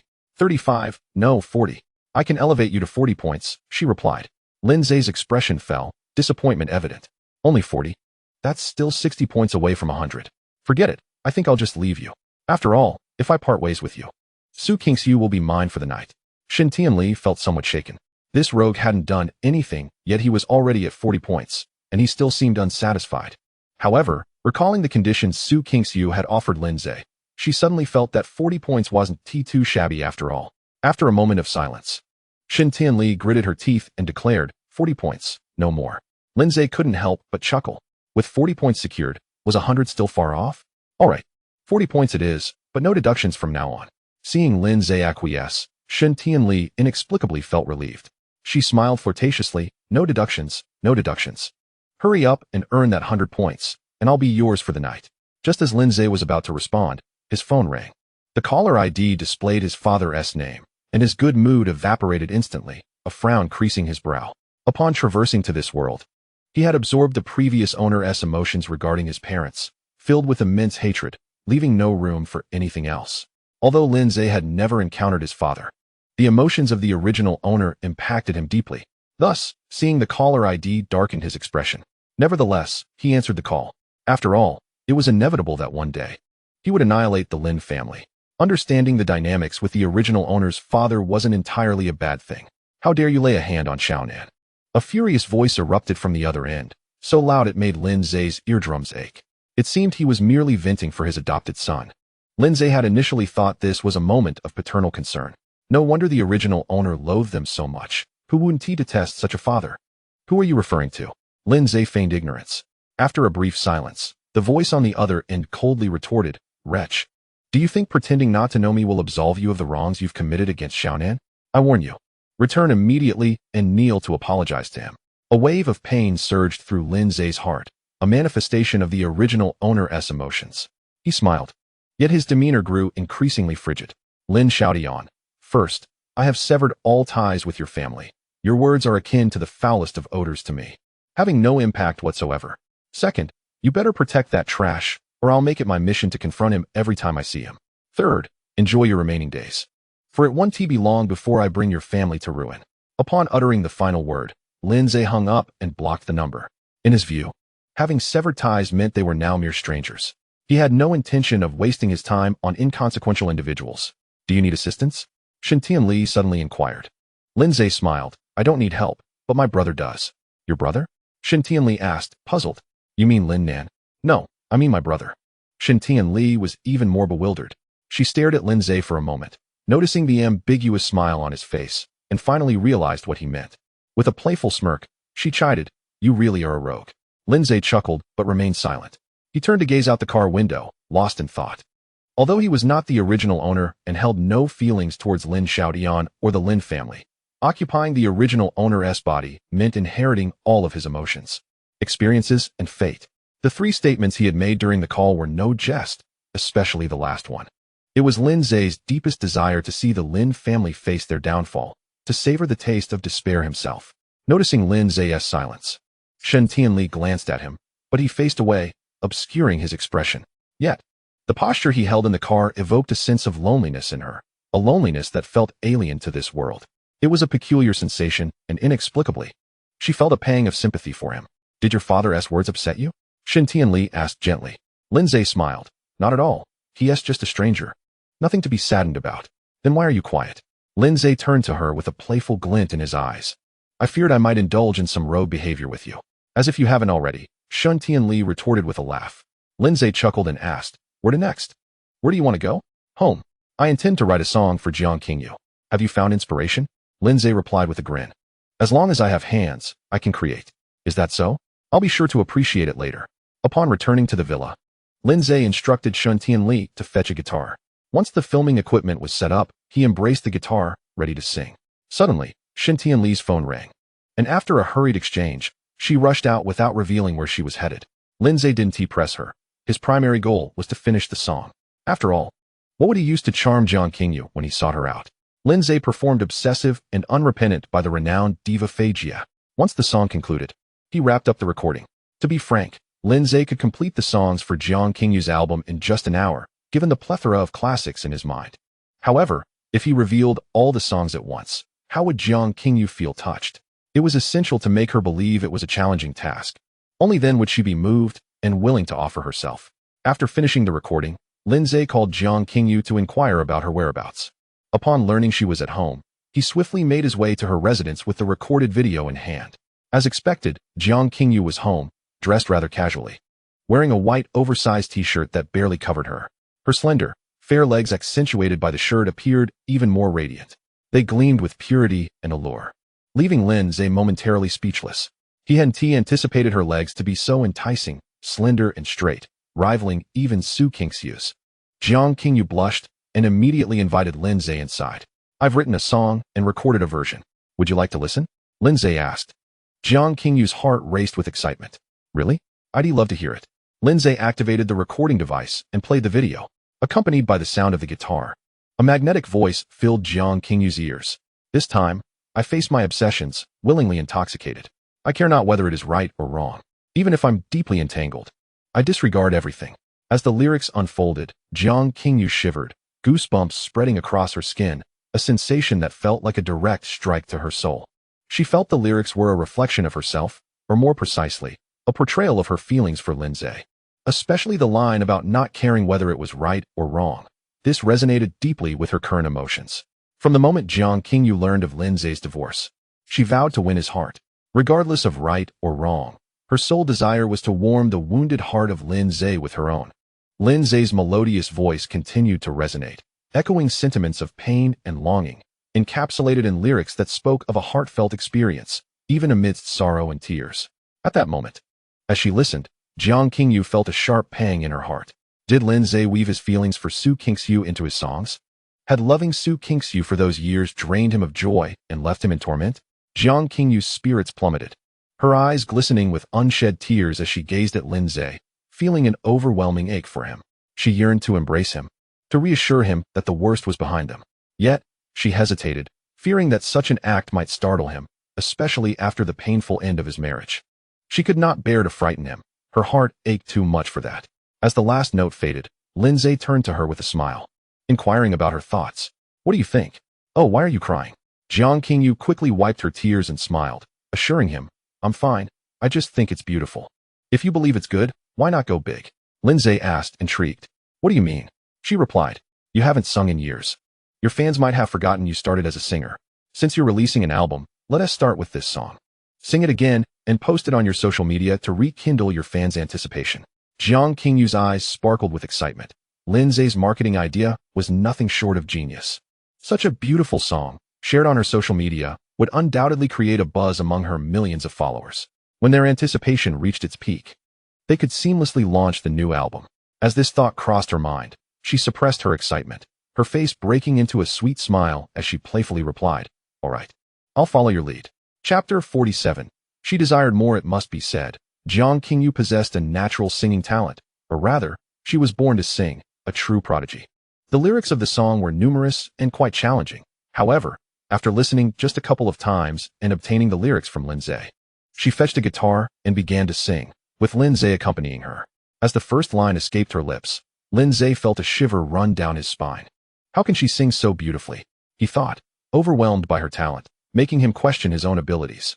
Known for his extreme self-confidence, Lindsay typically viewed himself as unrivaled. Yet in that moment, he felt a pang of inferiority. Her voice was so enchanting that it seemed as if the song was crafted solely for her. As the song concluded, Jiang Qingyu nervously looked at Lindsay, seeking his approval. He raised his thumb in praise. "It was wonderful. So much so that it felt tailor-made for you." Jiang Qingyu beamed with joy, her heart swelling with sweetness from his compliment. How delightful it was to receive praise from someone she admired. "I don't think it's that good," she modestly replied. "It's truly good, thanks to your excellent writing and composition." He countered, "All right, let us skip the mutual flattery and get it posted on your social media. Your fans must be eager." Jiang Qingyu nodded obediently. "I'll sing it one more time, and you can record it for me." "No need. I recorded it while you were singing," he replied. "Oh, what if the first version has flaws? Trust me, it's already perfect. No more compliments, or I might get too proud." "I allow you to be proud." Lindsay chuckled. Jiang Qingyu laughed, her heart light.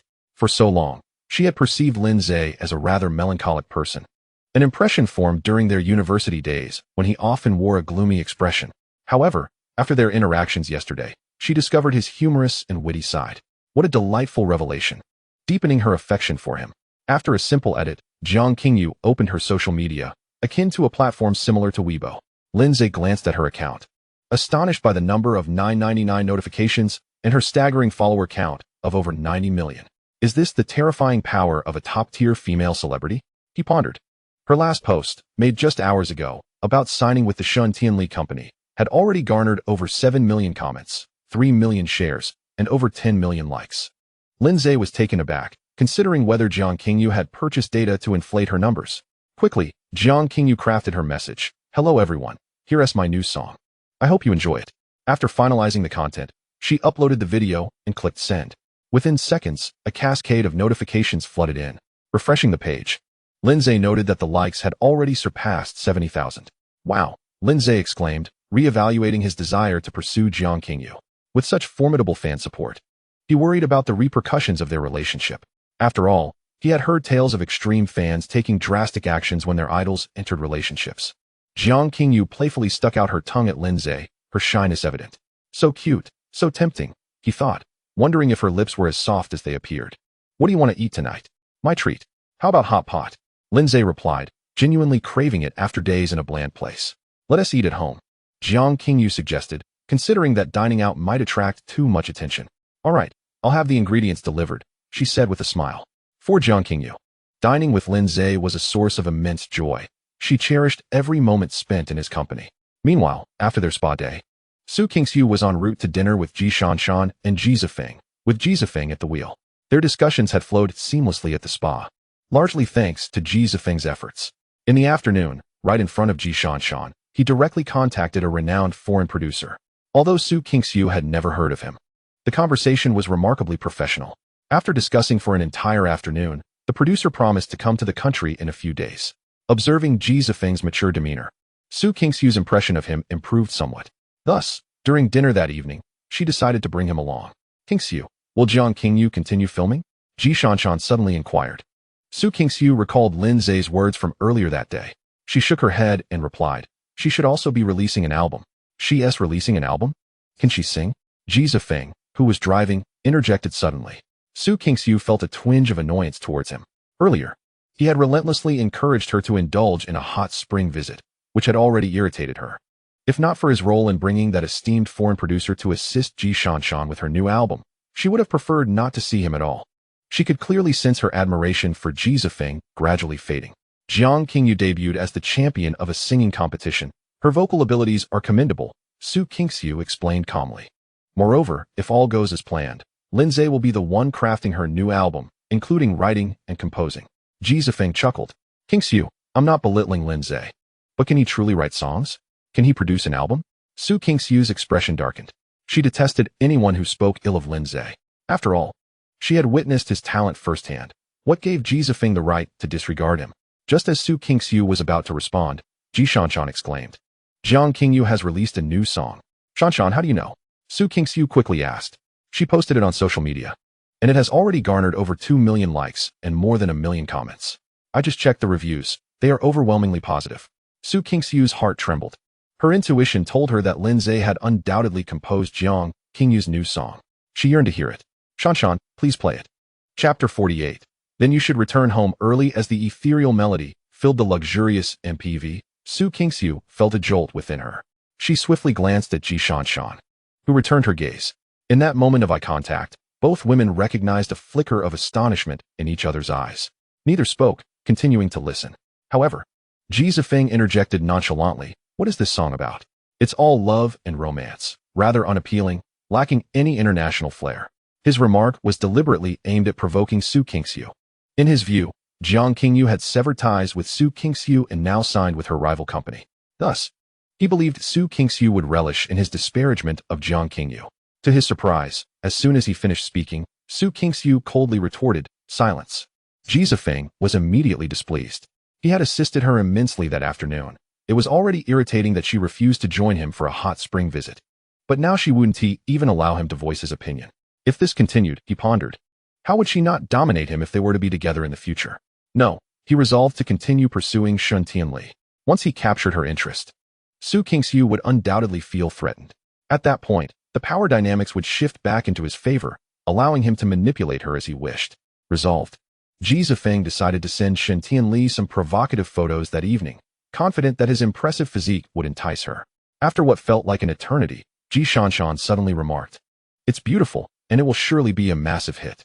As a professional singer, she held strong faith in her judgment. Su Qingxiu nodded in agreement. Indeed, the lyrics were exceptional, and the composition was top-notch. There was no reason it shouldn't succeed. However, her tone was tinged with envy. for she knew that this song was undoubtedly crafted by Lin Zhe for Jiang Qingyu. Yet that was not the crux of her distress. Rather, it was the sentiment expressed within the lyrics that weighed heavily on her heart. In the song, Su Qingxiu discerned a fervent dedication to love, a willingness to give unreservedly despite knowing that the outcome might not be favorable. She was reminded of her own marriage to Lin Zhe. When they wed, she had clearly stated that it was a contractual union, and that she would divorce him when Ji Zifeng returned. This marriage had always been unjust to Lin Zhe. Yet he consented without hesitation, fully aware there would be no promising future. For 3 years, he had devoted himself to her without complaint.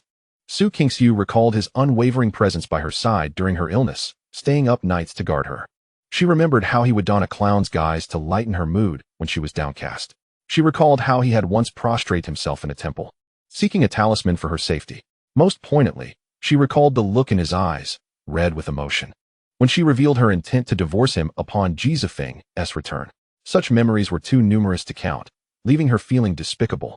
He had loved her so deeply, to the point of sacrificing his dignity. Yet what had she done? She had cast him aside even before Ji Zifeng returned to the country. As these thoughts coursed through her mind, it felt as if someone had seized her heart with a vice grip, causing her immense pain. She was nearly breathless from the anguish. Unbeknownst to her, her palm had formed a fist, her nails digging into her flesh until they drew blood. Yet she remained oblivious to her own suffering. "Qingxiu, are you all right?" Ji Shanshan suddenly asked. Su Qingxiu shook her head. "I'm fine," she said, her voice weak. Ji Shanshan regarded her with concern. Her complexion was so pale, yet she insisted she was fine. "But your complexion?" "I'm fine. Perhaps it's just hunger." Su Qingxiu hastily provided an excuse, not wanting her colleague to perceive her turmoil. Ji Shanshan released a sigh of relief. "Qingxiu, do you know who wrote the song for Jiang Qingyu?" Su Qingxiu nodded. "I know. I am 100% certain that Lin Zhe composed it." "Is it that lyrical genius from the country?" Ji Shanshan inquired further. Hearing Ji Shanshan speak so highly of Lin Zhe made Su Qingxiu smile unexpectedly. She couldn't quite understand why, but she relished hearing others praise Lin Zhe. Though he had yet to achieve widespread recognition, his talent was undeniable. At that moment, she envisioned Lin Zhe's handsome visage. "It's the Lin Zhe I mentioned earlier, the young man you saw at the hot spring entrance with Shen Tianli. That extraordinarily handsome and charming young man?" Ji Shanshan asked in surprise. Ji Zifeng was equally astonished. "What? The song that Jiang Qingyu just performed was actually written by that scoundrel Lin Zhe?" Although Ji Zifeng had previously criticized Jiang Qingyu's singing, it had merely been an attempt to vent his frustrations on Su Qingxiu.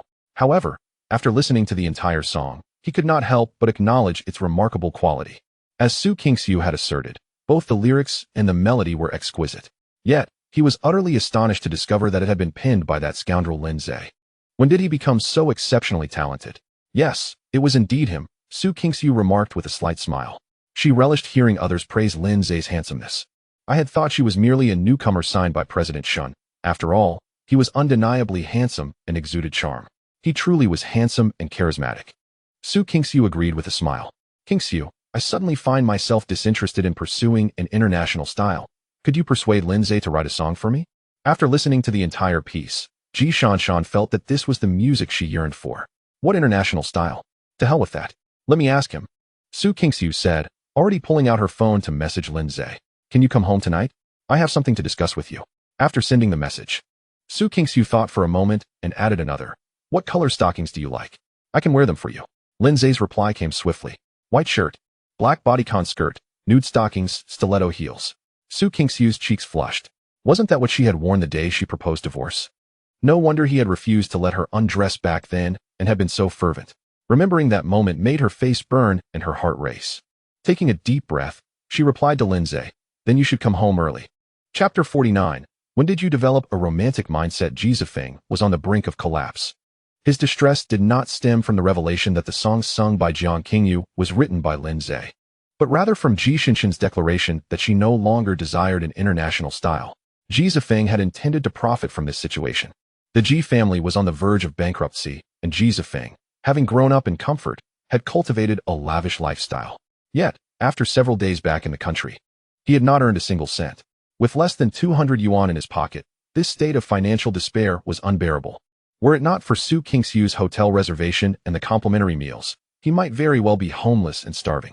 He had planned to make a fortune by working on Ji Shinshin's album, leveraging his connection with Su Qingxiu, but now, Ji Shanshan had unexpectedly changed her mind. His resentment towards Lin Zhe grew. If it weren't for that scoundrel writing a song for Jiang Qingyu, would Ji Shanshan have altered her decision?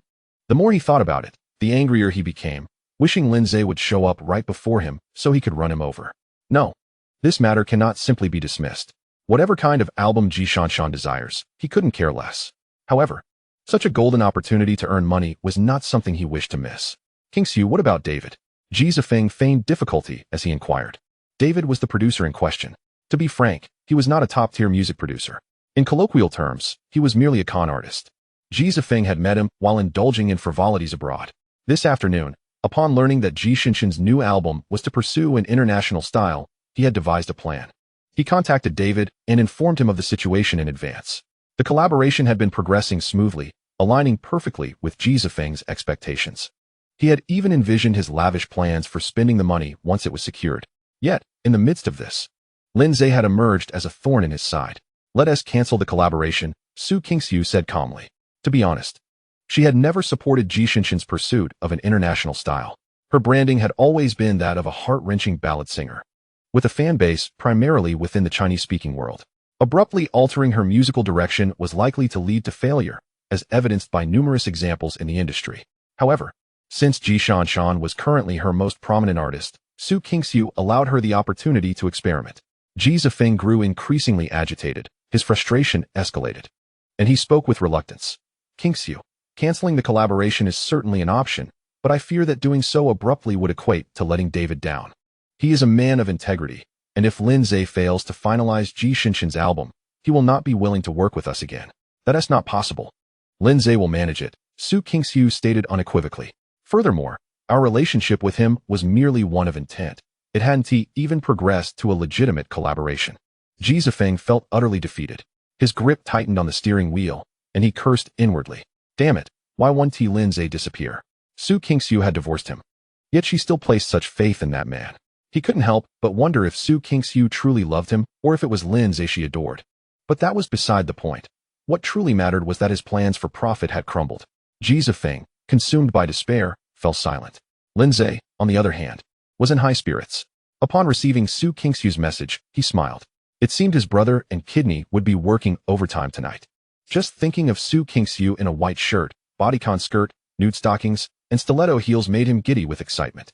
He craved her alluring ensemble, so sensual and enticing. Lin Zhe resolved to indulge in a hearty meal of beef and lamb to prepare himself. The ingredients arrived promptly, delivered by Jiang Qingyu's manager. The manager, a middle-aged woman named Zhao Tailan, bore a particularly untroubled expression. Jiang Qingyu referred to her as Sister Lan, and Lin Zhe followed suit. When Sister Lan saw Lin Zhe, she was somewhat taken aback. Having accompanied Jiang Qingyu for 2 years, this was her first time encountering a male in Jiang Qingyu's home. Moreover, given the way Jiang Qingyu was behaving, it was evident that he held significant importance to her. Seizing a moment while Lin Zhe organized the ingredients, Zhao Tailan whispered, Please tell me he is the one you've liked for so many years? Although Zhao Tailan was Jiang Qingyu's employee, their 2-year rapport had forged a bond akin to sisterhood. Jiang Qingyu had confided in her about her long-standing affection for Lin Zhe, though she had never revealed his identity. Upon hearing Zhao Tailan's words, Jiang Qingyu shyly nodded. He is so handsome and incredibly charming, Zhao Tailan remarked with a smile. Sister Lan, do you think I can win his affection? Come on, you are Jiang Qingyu, the hottest female star in the country, beautiful and alluring. If you set your mind to it, that man will certainly be enamored with you. I lack confidence, and besides, if I could win him over, I wouldn't mind being the one to fawn over him. Zhao Tailan, exasperated, replied, when did you develop a romantic mindset? I have always been a romantic at heart. Otherwise, how could I have liked Lin Zhe for 6 years? Sister Lan, how should I pursue him? It's simple. Just be kind to him, gift him tokens of affection, and seek to endear yourself to him. However, one thing is imperative. What? Never offer your body. It will make you seem cheap. Jiang Qingyu grew increasingly bashful. Sister Lan, what are you saying? How could I possibly give myself to him so soon? Zhao Tailan chuckled. You can't be too sure. After all, you are a romantic at heart. That's impossible. At most, I would hold his hand or kiss him. But I would never go to bed with him, Jiang Qingyu declared resolutely. Zhao Tailan sighed with relief. That's good. Just don't be too hasty to give yourself away, or you might find yourself regretting it. I understand, Sister Lan, you may leave now. Don't disturb my efforts in charming men. Zhao Tailan chuckled. All right, I wish you success in winning him over soon. After bidding farewell to Jiang Qingyu at her villa, Zhao Thailand entered her car and began dialing a number. Soon, the call connected. "Bye Xiao, it's me, Qingyu's manager. I have something to report. Qingyu's affection has found its target, a gentleman named Lin Zhe." Chapter 50. I must charge a fee after seeing Zhao Thailand off. Jiang Qingyu skipped joyfully into the kitchen. "Lin Zhe, what do you need me to do?" "Just eat." "But I don't want to be a useless person who only knows how to eat." "All right then, you can cook while I take a break." Jiang Qingyu laughed at this remark, her eyes sparkling as she responded, "Okay, but will you keep me company while I cook?" "I can, but I must charge a fee." "Sure, how much do you want?" Jiang Qingyu replied with a smile. "Forget it, discussing money feels too cold. Let us settle for something more intimate." Jiang Qingyu's cheeks flushed a rosy hue. She truly adored Lin Zhe's humor. It was a bit cheeky, yet not off-putting. The ingredients were soon prepared. Lin Zhe, like a lord, began to savor Jiang Qingyu's attentive service. She, like a dutiful wife, eagerly placed the freshly cooked beef into Lin Zhe's bowl. Though she initially considered feeding him with her own chopsticks, she hesitated, fearing it might come off as too intimate and scare him away. "Try the beef and see if you like it," she urged. Lin Zhe replied with a grin. "How could it not be delicious if you served it to me personally?" "Hurry up and taste it," Jiang Qingyu playfully chided. If her fans were to witness this scene, they would undoubtedly be astounded. The typically aloof Jiang Qingyu was actually being coy. No sooner had she finished speaking than Lin Zhe had already taken a bite of the beef. "It's a bit overcooked. You should have boiled it for less time. Also, I don't eat vegetables. Tonight, I only want meat." "Understood." Jiang Qingyu smiled as she continued to cater to Lin Zhe. By the time they finished their meal, it was already past 9 in the evening. Lin Zhe had devoured 2 pounds of beef and a pound of lamb, feeling invigorated. Everything was in place, awaiting only the arrival of Su Qingxiu to complete the picture. During a brief respite, a video call unexpectedly came through for Jiang Qingyu, prompting her to rise and head to her room to answer it. Lin Zhe was about to leave when he received a message from Shun Tianli. "Rascal, what are you up to?" "Just doing," Lin Zhe excitedly replied. "Please be serious." "What are you doing?" "Damn it, you didn't clarify your question, and now I'm all worked up. You owe me at least a dozen sweet kisses to make up for it." Shun Tianli was speechless. Although it wasn't her first encounter with Lin Zhe's shamelessness, she was still taken aback by his audacity. "What are you doing?" "Just finished dinner with Jiang Qingyu." "Oh, you didn't accompany me for what she did." Upon reading Lin Zhe's message, Shun Tianli felt irritated. "What do you mean by what she did?" "It was just a meal." It made it sound as though she were a heartless flirt. "Humph, I can accompany you for hot pot tomorrow too. I don't want it anymore." "You didn't provide it when I wanted it most. Now that you do, it's too late." Shun Tianli burst into laughter. This rogue always had a way with words. "Rascal, could you be a bit more serious? I'm quite troubled right now. What is bothering you? Share it with me to lighten your mood." "It's south about my close friend." "Your friend, the underground queen of Heiken?" "Yes. What is wrong with her?" "She is suffering from severe menstrual cramps and has been hospitalized, which is why I couldn't join you for hot pot." Lin Zhe, though never having experienced being a woman, knew that some women could be in excruciating pain during that time. "Is it that severe?" "Yes, extremely severe. The hospital can't help?" "No use. It's a cold uterus. She needs to recuperate." "Then let me treat her." Lin Zhe wasn't speaking lightly. During his 3 years of confinement in Blue Star, he had learned a bit of medicine from an old man to pass the time. Treating a cold uterus was quite simple. "Rascal, don't joke around. My friend is quite beautiful, but her background is not simple. If you dare to be lewd, she could easily take you down." "What? Beautiful? Then I must treat her." "Saving a beauty is everyone's duty," Lin Zhe replied enthusiastically. Shun Tianli rolled her eyes in exasperation. She quickly exited the ward and sent Lin Zhe a video. As soon as the video connected, Shun Tianli's alluring face appeared on the screen. One must say, she was stunningly beautiful, especially when her sparkling eyes seemed to electrify those who gazed into them, exuding an enchanting allure. "Now, let us see your legs," Lin Zhe initiated. "Rascal, are you trying to get yourself killed?" Shun Tianli scolded with a laugh. Lin Zhe chuckled before earnestly stating, "Honestly, I do know some medicine. I should be able to treat a cold uterus." Shun Tianli's expression turned serious. "Are you serious?" Lin Zhe nodded. "How come I didn't know you could practice medicine? There's much you don't know about me. Remember, my looks are merely my least impressive trait." "Uft." Shun Tianli burst into laughter. "Damn, why does she look so enticing when she laughs? No wonder I'm drawn to her." "Rascal, stop joking around. My friend is not someone to be trifled with. If you mess this up, she could really take care of you. Don't worry, I won't act recklessly. I can't afford to lose the chance to be with you." Shun Tianli shot him a disdainful glance. "So, did you enjoy the hot pot dinner with Jiang Qingyu?" "Absolutely. With a beauty by my side, How could I not enjoy it? Lindsay replied with a smile. Shin Tianli felt a pang of jealousy. Fine, enjoy yourself then. I'll hang up. Wait, let me see your legs. Get lost. Shin Tianli retorted playfully. Lindsay then inquired, by the way, have you heard Jiang Qingyu's new song? The moment he spoke, Shin Tianli's irritation resurfaced. Of course, she had heard it. It was trending. And precisely because she had heard it, she was upset. A song so delightful, and this rascal had given it to Jiang Qingyu. Yes. Shin Tianli felt a twinge of jealousy. Rascal, I don't care. You need to write me another song. You're not even a celebrity. Why would I waste my energy writing for you? I don't care. All right, a 10-minute passionate kiss earns you a song, Lindsay said, grinning. Fine. I'll kiss you. Lindsay was thrilled. When will you be back? Tomorrow, Shin Tianli replied irritably. All right, I'll hang up. With that, Lindsay truly ended the call. Shin Tianli was left speechless. Lindsay hadn't intended to hang up. He was merely responding to a message from Su Qingxiu. I'm back. When are you coming over? Putting away his phone, Jiang Qingyu was still on her video call, speaking in dialect. It seemed to be a family video call. Lindsay gestured with his lips to indicate he was leaving, and Jiang Qingyu smiled and nodded. After exiting Jiang Qingyu's villa, Lindsay hurriedly made his way to Su Qingxiu's residence. Chapter 51. Once upon a time.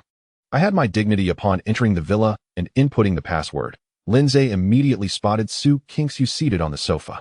Without the white shirt, the body-hugging skirt, the sheer stockings, and the delicate high heels, she still wore a long dress for the afternoon. Lindsay turned to leave, thinking it would be a waste of his time.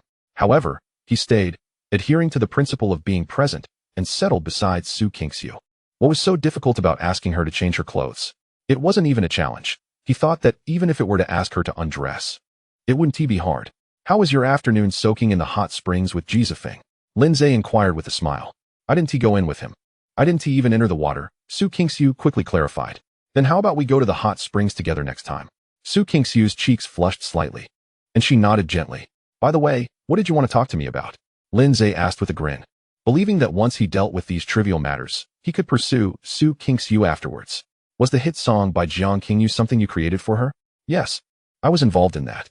Although she already anticipated this outcome, hearing Lindsay say it directly still stirred a pang of jealousy within Su Qingxiu. Could you assist my company's artist in producing an album?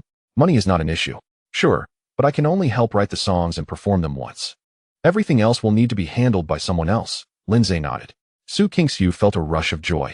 Her intention was to have Lindsay help her write songs, and she had thought that given their divorce and the hurt she had caused him, he would refuse her. To her surprise, he agreed so readily.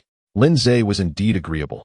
He held no grudge against Su Qingxiu, and with the mention of money, he had even less reason to refuse.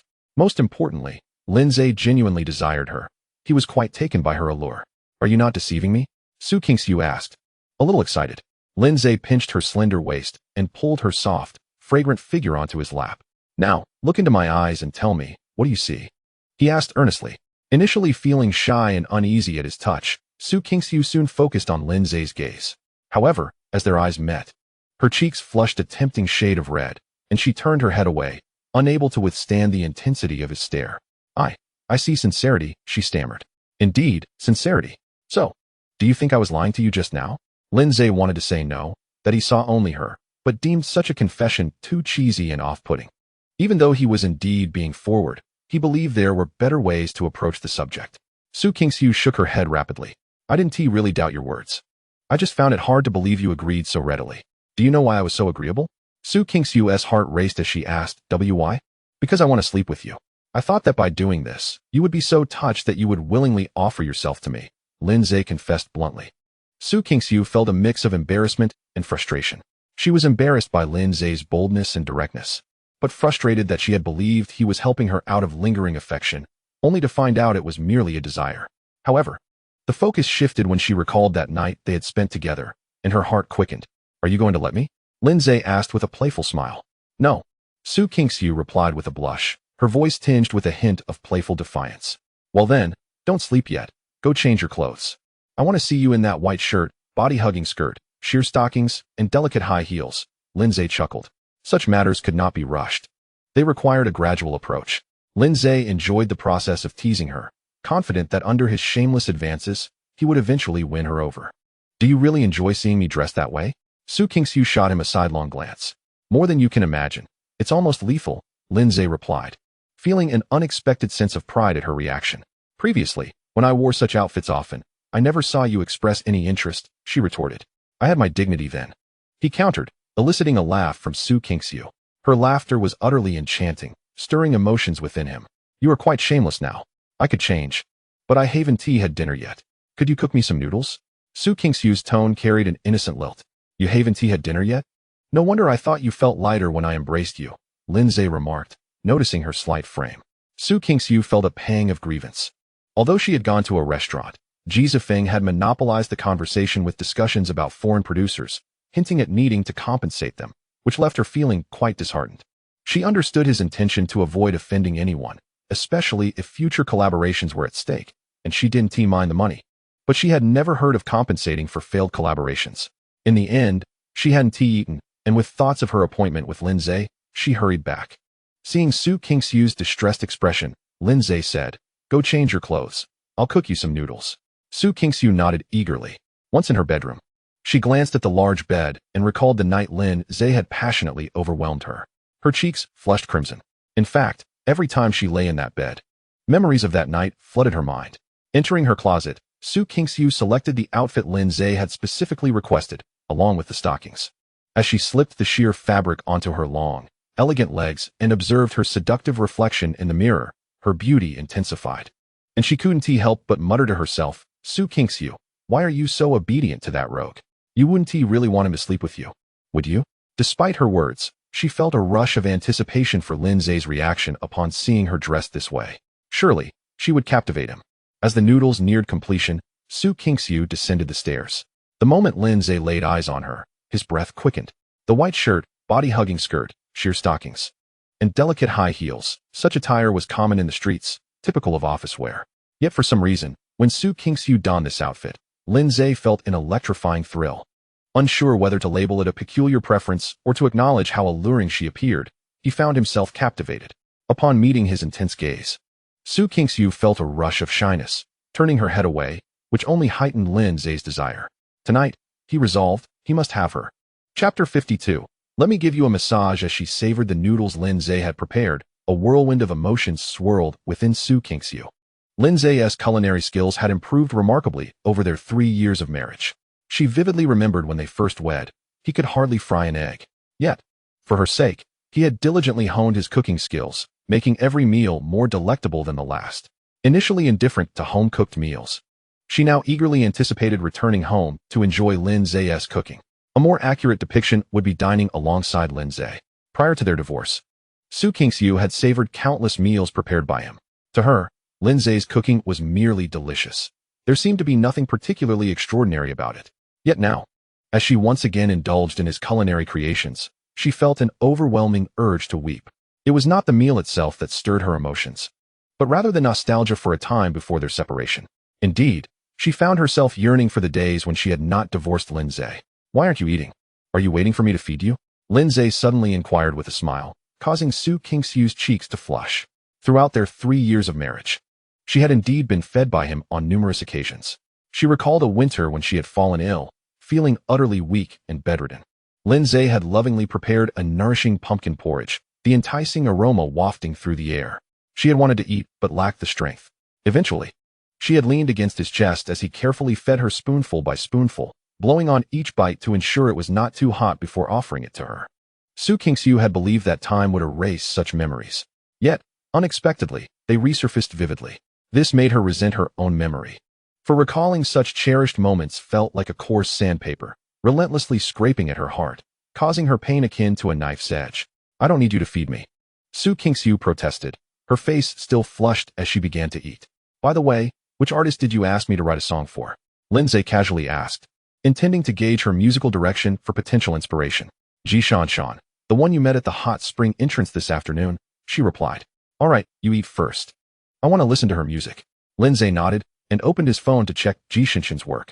She appeared quite unassuming, which explained why he had no prior impression of her. However, he had to admit, her singing was commendable. She did not belch out heart-wrenching melodies, but rather opted for a poignant emotional style that resonated deeply. After listening for a while, Lindsay closed his phone, already formulating ideas for his own songs. Can you write it? Su Kingxiu asked, curiosity piqued. Of course, he replied with a grin.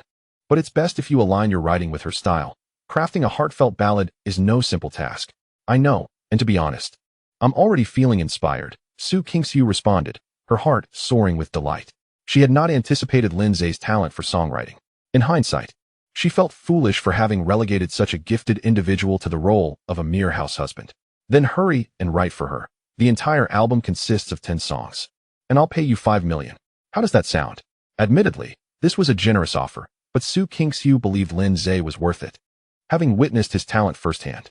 You still owe me 10 million, Lindsay chuckled, reminding her of their divorce agreement. I'll transfer it to you together, she stammered.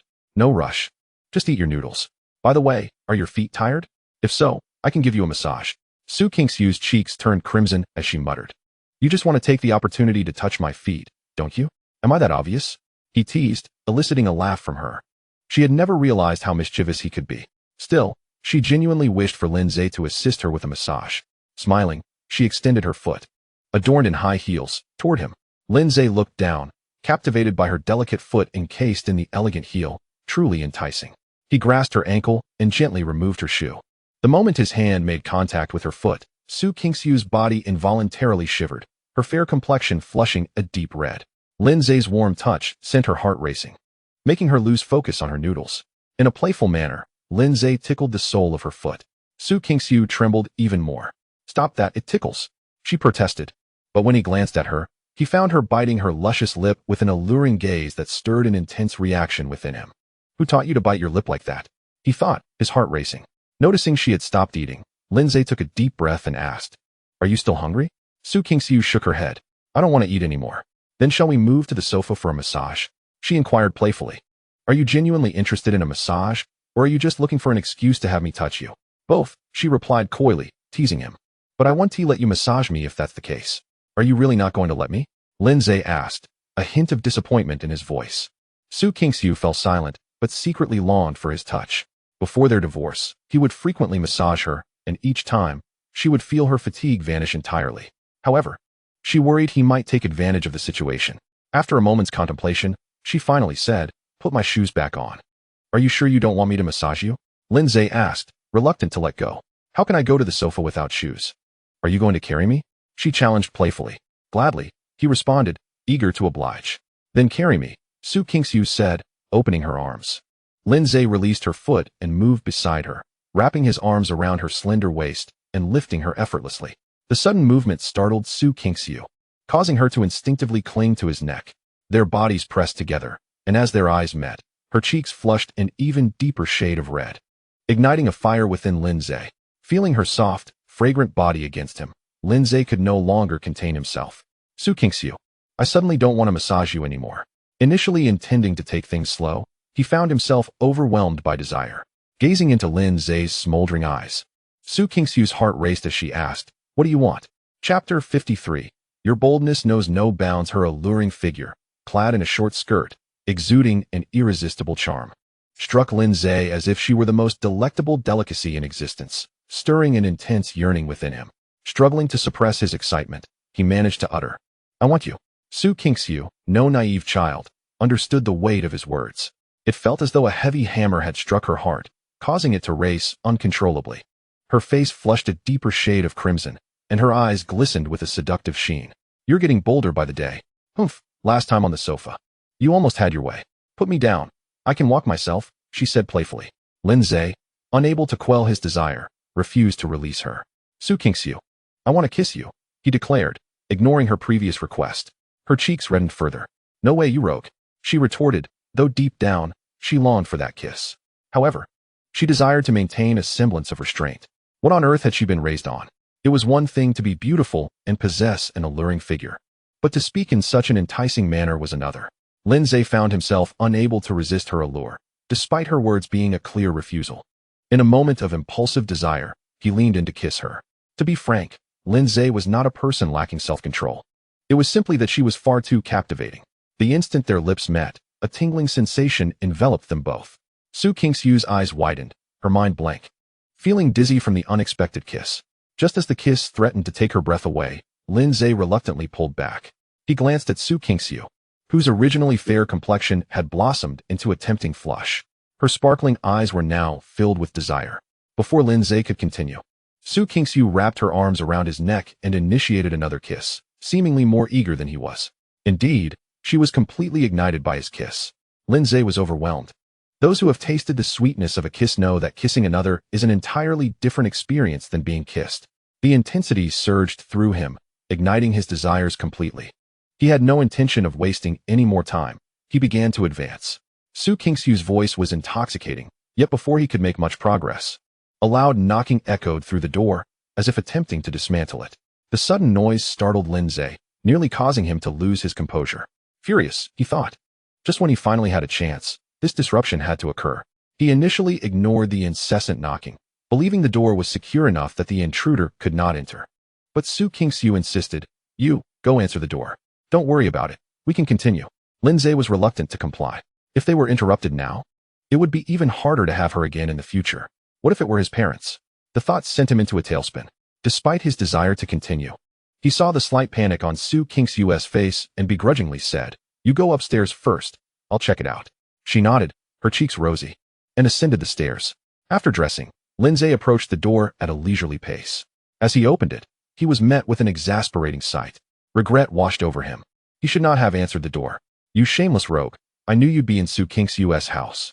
Why did you take so long to answer?" It was Shun Tianli, her expression one of displeasure, her watery eyes burning with indignation. "Of course, we were in the middle of something. Do you know how long it takes to put on pants?" Lin Zhe retorted, irritation creeping into his voice. Shun Tianli's anger faltered momentarily, replaced by a sly smile. "You really have no filter, do you? If Su Qingxiu were willing to be affectionate with you, would she still be divorcing you?" Lin Zhe shot her a glare. "Aren't you supposed to be at the hospital? What are you doing here?"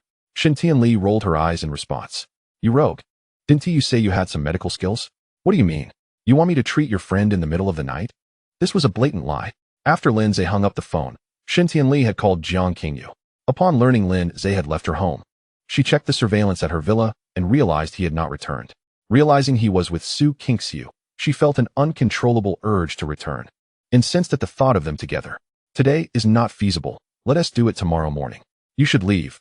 I still have matters to discuss with Su Qingxiu." "I don't care. You must come with me today," Shun Tianli insisted. To her, Lin Zhe was merely a tool to provoke Su Qingxiu. Now, this very tool was defying her, and for Su Qingxiu no less. "Did you go deaf? I said I have things to discuss with Su Qingxiu," Lin Zhe snapped. "Humph. Discuss what? What business is it of yours? Rogue, are you out of your mind? She's moved on to another man, and you still want to chase after her? Is that amusing to you?" Shun Tianli exclaimed, her frustration palpable. Lin Zhe chuckled, thinking to himself that she had no idea. He didn't care whether she wanted him or not, as long as he was enjoying himself. However, this sentiment was not something he would share with Shun Tianli.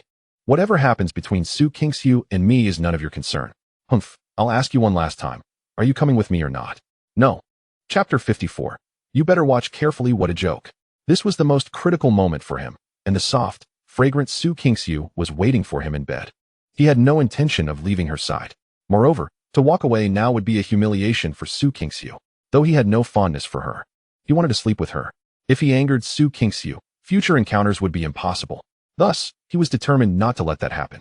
"What business do you have with Su Qingxiu?" Shun Tianli demanded.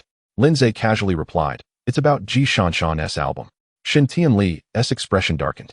"You plan to write songs for Ji Shanshan. Is that a problem?" "It is. I want to allow you to write songs for any of Su Qingxiu's artists," Shun Tianli declared, her tone authoritative.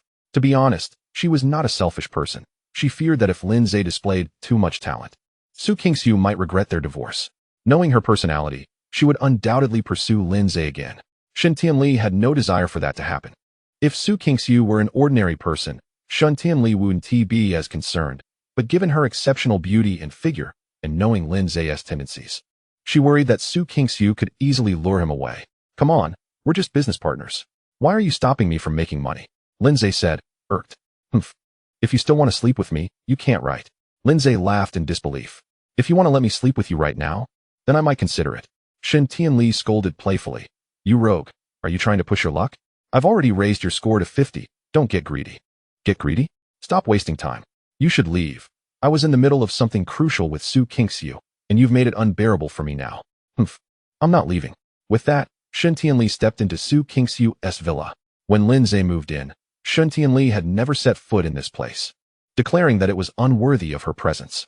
Yet now, she not only entered but also made herself comfortable on the sofa without a care in the world.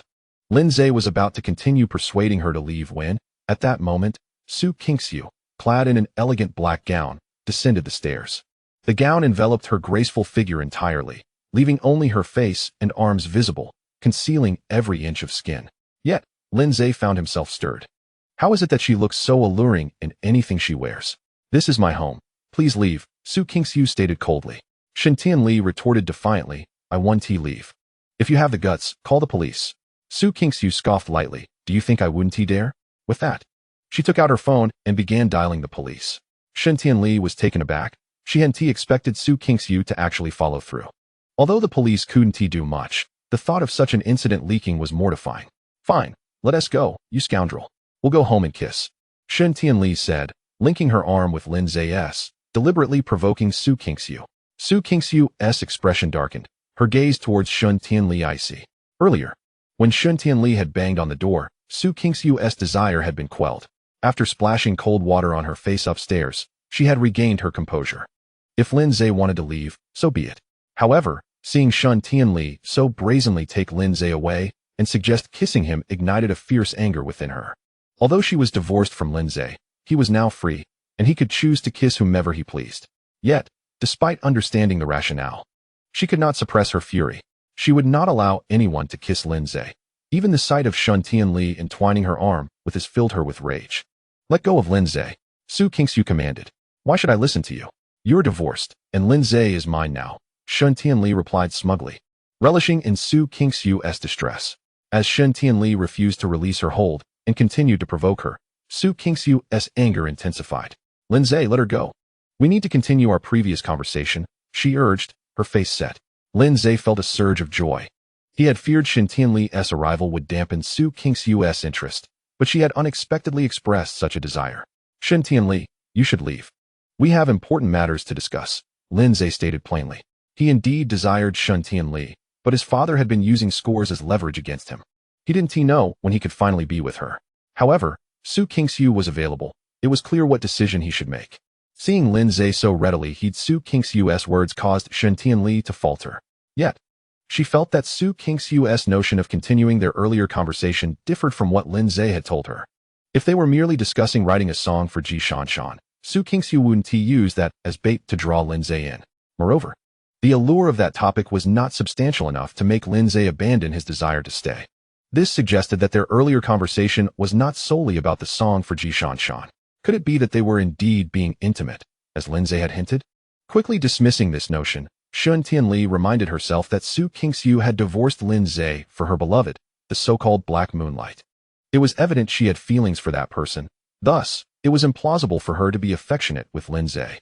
Yet, what could possibly hold such allure for Lindsay? Regardless, the priority was to take Lindsay away.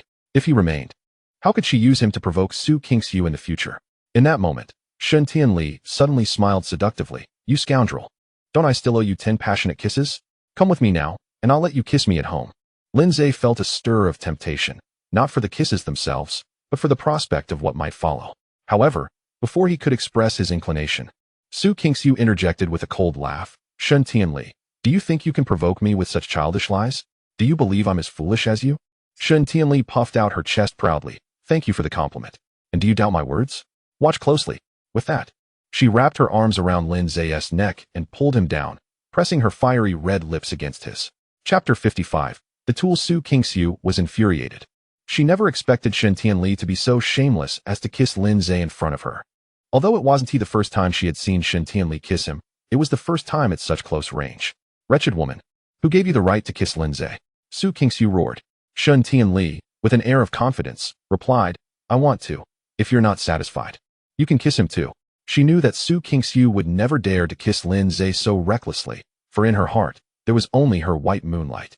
However, before Shun Tianli could finish her sentence, Su Qingxiu stepped forward, forcibly pushing her aside. In the midst of Lindsay's bewildered gaze, she wrapped her arms around his neck and, standing on her toes, kissed him fervently. The kiss was wild and passionate. Shun Tianli was left speechless, utterly stunned. She could hardly believe that Su Qingxiu had truly kissed Lindsay, and so fervently, even involving her tongue. Yet, before she could recover from her shock, a wave of inexplicable anger surged from deep within her.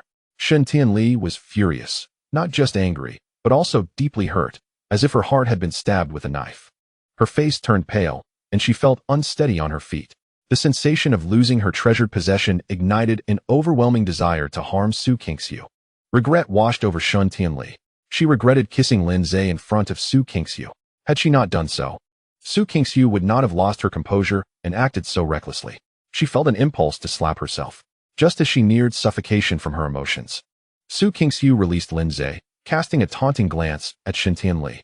Shen Tianli's eyes blazed with fury, her face pale, resembling someone utterly shattered. Su Qingxiu reveled in the moment. While her earlier kiss had indeed been spurred by Shen Tianli's provocation, now, witnessing Shen Tianli's disarray brought her a sense of satisfaction. It was unexpected. She hadn't anticipated that her actions would provoke Shen Tianli to such an extent. Nevertheless, what mattered now was that she had discovered a method to counter Shen Tianli. Su Qingxiu, you truly lack shame. You've divorced Lin Zhe. What gives you the audacity to kiss him? Has Lin Zhe married you? She retorted with a cold smile. This statement further unraveled Shen Tianli. Not only was she defensive, but she was also on the brink of exploding with rage. How could Su Qingxiu dare to utter such words? Su Qingxiu, you truly lack any sense of decency. Su Qingxiu laughed, her smile radiant. Observing Shen Tianli's agitated state brought her immense joy. She had never felt so exhilarated. Meanwhile, Lin Zhe stood bewildered. Are these two treating me as a pawn in their petty rivalry? Yet, amidst the chaos, Lin Zhe thought to himself, well done. I never dared to imagine such a scene. What have I done to deserve this? He held back his laughter, observing Su Qingxiu's triumphant demeanor. The flustered Shen Tianli abruptly seized Lin Zhe's arm and strode outside. Su Qingxiu did not intervene. Although a twinge of disappointment coursed through her as she watched Lin Zhe depart, she felt a sense of satisfaction. Wait a moment, Lin Zhe hastily called out. Shen Tianli's anger intensified. You scoundrel, what do you mean? Don't you want to leave? No, I just need to speak with Su Qingxiu for a moment before I go. Humph, then be quick about it. Rest assured, it won't take long. You wait for me outside, she replied, eager to avoid Su Qingxiu. The sight of her smug expression reminded Shen Tianli of the earlier moment when Su Qingxiu had kissed Lin Zhe, and the thought twisted her heart painfully. As Shen Tianli exited the villa, Lin Zhe swiftly embraced Su Qingxiu's fragrant, soft form. Startled, Su Qingxiu thought, what audacity. He dares to embrace me? Is he not afraid of Shen Tianli barging in? Yet, as this thought crossed her mind, she found herself secretly hoping for Shen Tianli to interrupt, as it would provide a delightful opportunity to provoke her. However, feigning annoyance, Su Qingxiu exclaimed, you rogue, let go of me. Lin Zhe retorted, just now. When you used me to provoke Shen Tianli, you didn't let go. Now that she's riled up, you want to sever ties? Humph. She was the one who provoked me first. Indeed, her actions were improper, but that is in the past. Don't stay up too late tonight. Wait for me. Su Qingxiu's cheeks flushed. She tilted her head to gaze at Lin Zhe and asked, what do you mean? Of course, I mean to sleep with you. Humph. You shall not, she responded, a mix of shyness and irritation evident in her voice. Don't.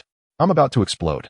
Serves you right, Lin Zhe exclaimed, feeling exasperated as he playfully slapped her pert backside. Su Qingxiu let out a soft yelp, looking at Lin Zhe with a pout. You rogue. You've never hit me in the 3 years of our marriage. My apologies, it was unintentional. It seems intentional to me, she quipped, a smile creeping onto her lips. Lin Zhe chuckled at her words. Ah, you've seen through me. With a glance filled with longing, Su Qingxiu asked, rogue, are you planning to be with Shen Tianli? Impossible. Then why are you so close to her? There are reasons, but I will never be with her. I don't believe you. Why would I deceive you? Su Qingxiu felt a wave of joy. Lin Zhe continued, see? You should smile more. You look lovely when you do. Humph. I look good even when I don't smile. Yes, you look lovely regardless, he affirmed, to which she responded with a playful pout. How is it possible for her to be so alluring? Lin Zhe thought, feeling increasingly overwhelmed. Initially, he intended to leave after their conversation, but now he found himself unable to resist. In a fervent rush, he captured her lips. Su Qingxiu's eyes widened in surprise as she melted into his embrace. After a prolonged kiss, when he finally released her, her gaze was sultry yet tinged with reproach. Rogue, you're becoming increasingly audacious. Lin Zhe panted. It's you who's becoming more alluring. Wait for me tonight, understood? A flutter surged within Su Qingxiu. What is happening to me? Why does a mere compliment from this rogue make me so happy? Humph, I don't want to wait until tonight. I want it now. She murmured playfully. Calm down, Lin Zhe urged, feeling a wave of temptation wash over him. The thought of Shun Tianli sticking to him like a burr was disconcerting. If they were interrupted midway, he would surely lose his mind. Let us wait until tonight. Shun Tianli is like a relentless shadow. Wherever I go, she follows. If I stay, she'll provoke you again. Once she is asleep, I'll come find you.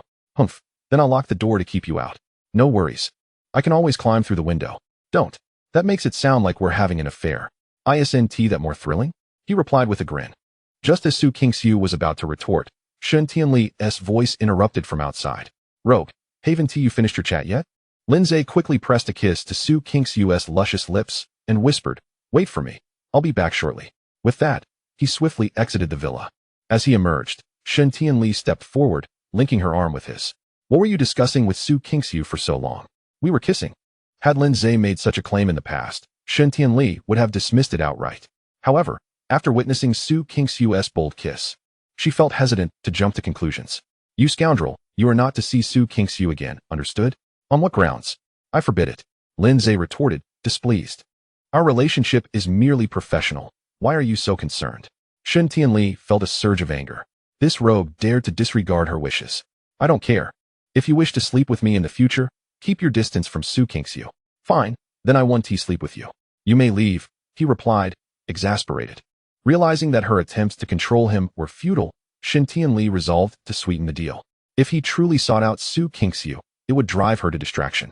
With renewed determination, she smiled coyly. Don't be angry. I was wrong to be harsh with you. As she spoke, she gently swayed Lin Zhe's arm. His heart raced at her flirtation. What does she mean by this? Why is she so close? I'm quite upset. What do you propose? How about a kiss? She suggested playfully, confident that a kiss would soothe his anger. Let us go home and see. Upon returning to Shun Tianli's villa, before she could utter a word, Lin Zhe had her wrapped in his arms, seated on the sofa. By the time she realized what was happening, his lips were already on hers. The electrifying sensation sent her heart racing, evoking memories of their previous kiss in the car. However, those thoughts quickly faded as Lin Zhe's kiss left her dizzy. Akin to the intoxication of wine, but far more exhilarating and pleasurable, Shun Tianli found herself becoming addicted. Wrapping her arms around Lin Zhe's neck as she began to reciprocate the kiss, their tongues entwined. As they reached a breathless climax, Lin Zhe reluctantly released her. Breathless, Shun Tianli gazed at him with sultry eyes, tinged with desire. Rogue, isn't kissing me far more pleasurable than kissing Su Qingxiu? Lin Zhe, realizing he had been too hasty, replied, I didn't notice. Perhaps we should try again for me to truly discern who is more delightful to kiss. Shun Tianli looked at him, both amused and exasperated. Recognizing that this rogue while you wish. That's it for tonight. I'm going to take a shower and go to bed. Lin Zhe was just getting into the mood when Shun Tianli was about to leave. He wanted to continue. But then he remembered that Su Qingxiu was still waiting for him at home. Thinking of Su Qingxiu's alluring figure, Lin Zhe decided to let Shun Tianli go for now. After all, with her he could only have a kiss, but with Su Qingxiu he could have real sex. Compared to the two, Lin Zhe preferred the real thing. After watching Shun Tianli leave, Lin Zhe turned and went back to his room. After washing himself up, Lin Zhe lay on the bed and waited quietly. He was waiting for Shun Tianli to fall asleep. He wasn't afraid that Shun Tianli would find out he had slept with Su Qingxiu, but he was afraid she would come and ruin things again. Damn it, Lin Zhe really didn't want to be interrupted halfway through. Time passed quickly, and before he knew it, it was late at night. Lin Zhe got out of bed and left the room, tiptoeing upstairs. He listened at the door of Shun Tianli's room. It was quiet inside. She must be asleep. Lin Zhe turned and went downstairs, quickly leaving the villa. Su Qingxiu's villa was already dark. She was probably asleep. But Lin Zhe didn't care. He quickly entered Su Qingxiu's villa and went straight to her room. Su Qingxiu was already asleep. After seeing Lin Zhe off, she took a shower and lay down on the bed. Although Lin Zhe had told her to wait for him, Su Qingxiu knew he most likely wouldn't come. After all, Shun Tianli would keep a close eye on him. With no more expectations, sleep came quickly, and Su Qingxiu soon drifted off to sleep. Lin Zhe stood by Su Qingxiu's bedside, watching her sleep, utterly speechless. He'd told her to wait for him, but she'd actually fallen asleep. Even if she was asleep, Lin Zhe decided to wake her. After all, his brother was already protesting. Without further ado, Lin Zhe quickly took off his clothes, got into bed, and slipped under Su Qingxiu's covers. Feeling her burning hands roaming over her body, Su Qingxiu jolted awake. She was about to scream. She thought a bad guy had broken into the house and was about to assault her. But just then, burning lips suddenly sealed her soft, red lips. A familiar feeling washed over her. It was Lin Zhe. For some reason, knowing it was Lindsay filled Su Kingxiu with immense joy. She tried to speak, but Lindsay's lips were pressed firmly against hers, his tongue frantically exploring the air in her mouth. Su Kingxiu was dizzy from the kiss. Just as she was about to suffocate, Lindsay released her. Su Kingxiu, panting, said, "I thought you bastard, weren't coming. Take off your clothes." Lindsay didn't want to say a single unnecessary word. "Humph, take them off for me." Su Kingxiu whimpered, her voice incredibly seductive. She couldn't help it. Lindsay's kisses had aroused her. Lindsay's bones were practically melting, and he quickly took action. In no time, Su Kingxiu was just as aroused as Lindsay. Lindsay, panting heavily, pounced on her fragrant, soft body. Chapter 57. Of course you can give it to me. Lindsay was incredibly excited. Even though they had just had it a few days ago, how could he complain about having too much of this? Moreover, Lindsay felt he could never get enough of that intoxicating feeling. Afterwards, he lay on the bed, Su Kingxiu in his arms. She looked a little weak. Honestly, if he wasn't worried she couldn't handle it, Lindsay would have wanted to continue. She was so alluring. "Tired?" Lindsay asked. Su Kingxiu gave a coquettish snort and said, "You bastard, what do you think?" Lindsay smiled. "Want to continue?" A look of horror instantly appeared on Su Kingxiu's alluring face. "Bastard, are you ever going to stop?" "I don't want to either, but you have no idea how delicious you are." Lindsay stroked her exquisite face and laughed. "Humph, I won't let you sleep with this bastard anymore." "What? Didn't I serve you well enough just now?" Lindsay asked with a smile. Su Kingxiu, both embarrassed and angry, gave Lindsay a light punch.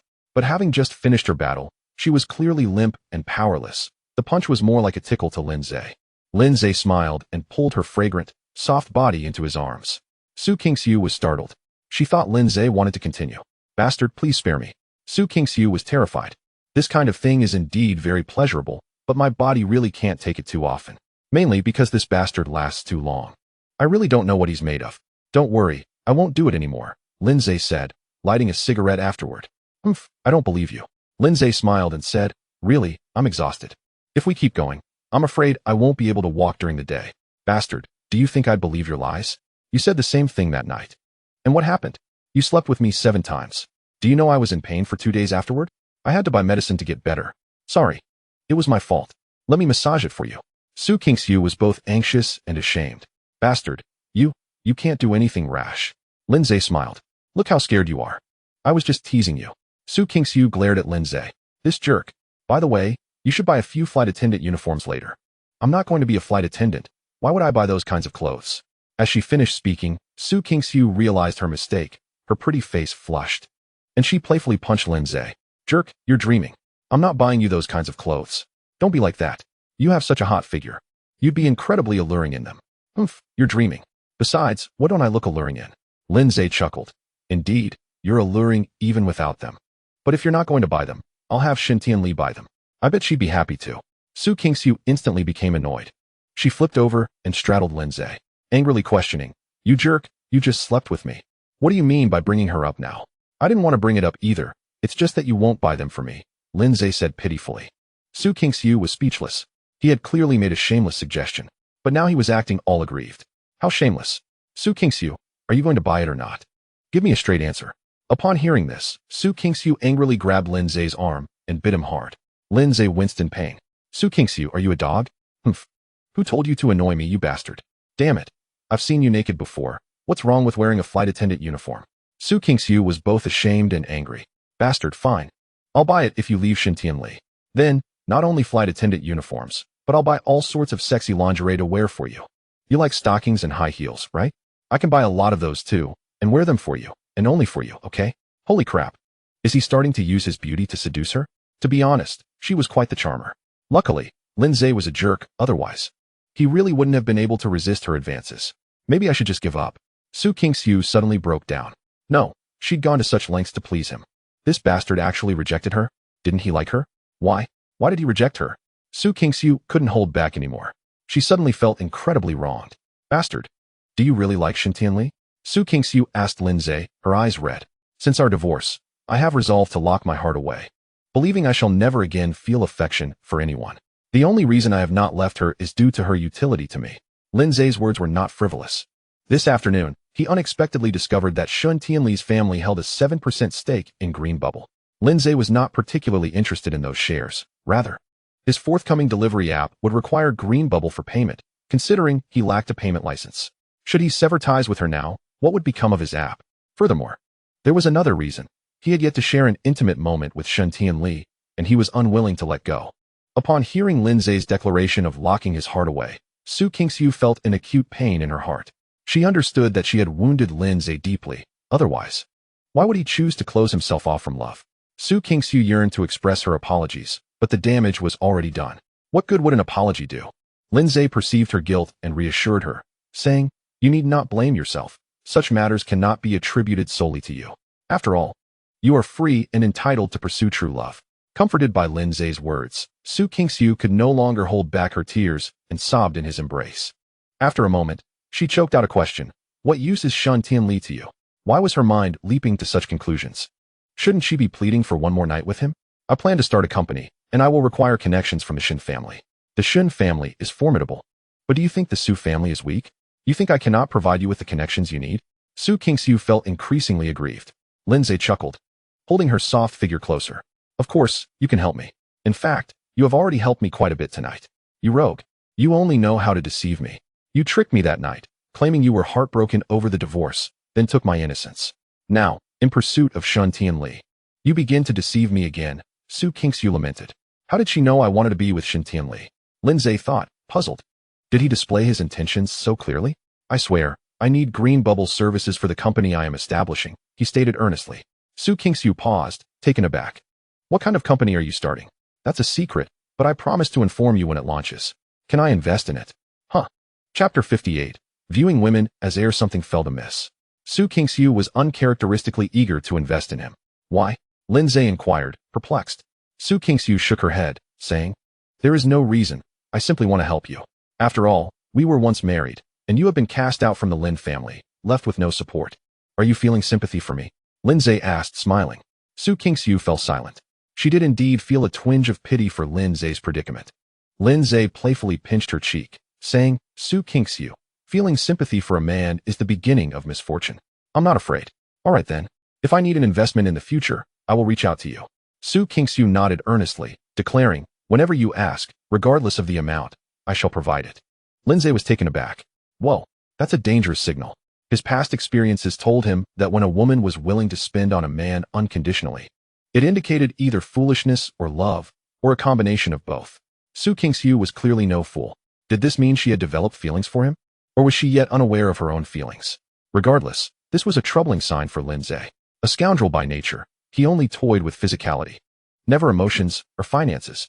I cannot continue this interaction. Should she see through her own feelings, it would spell disaster for me. Lin Zhe smiled.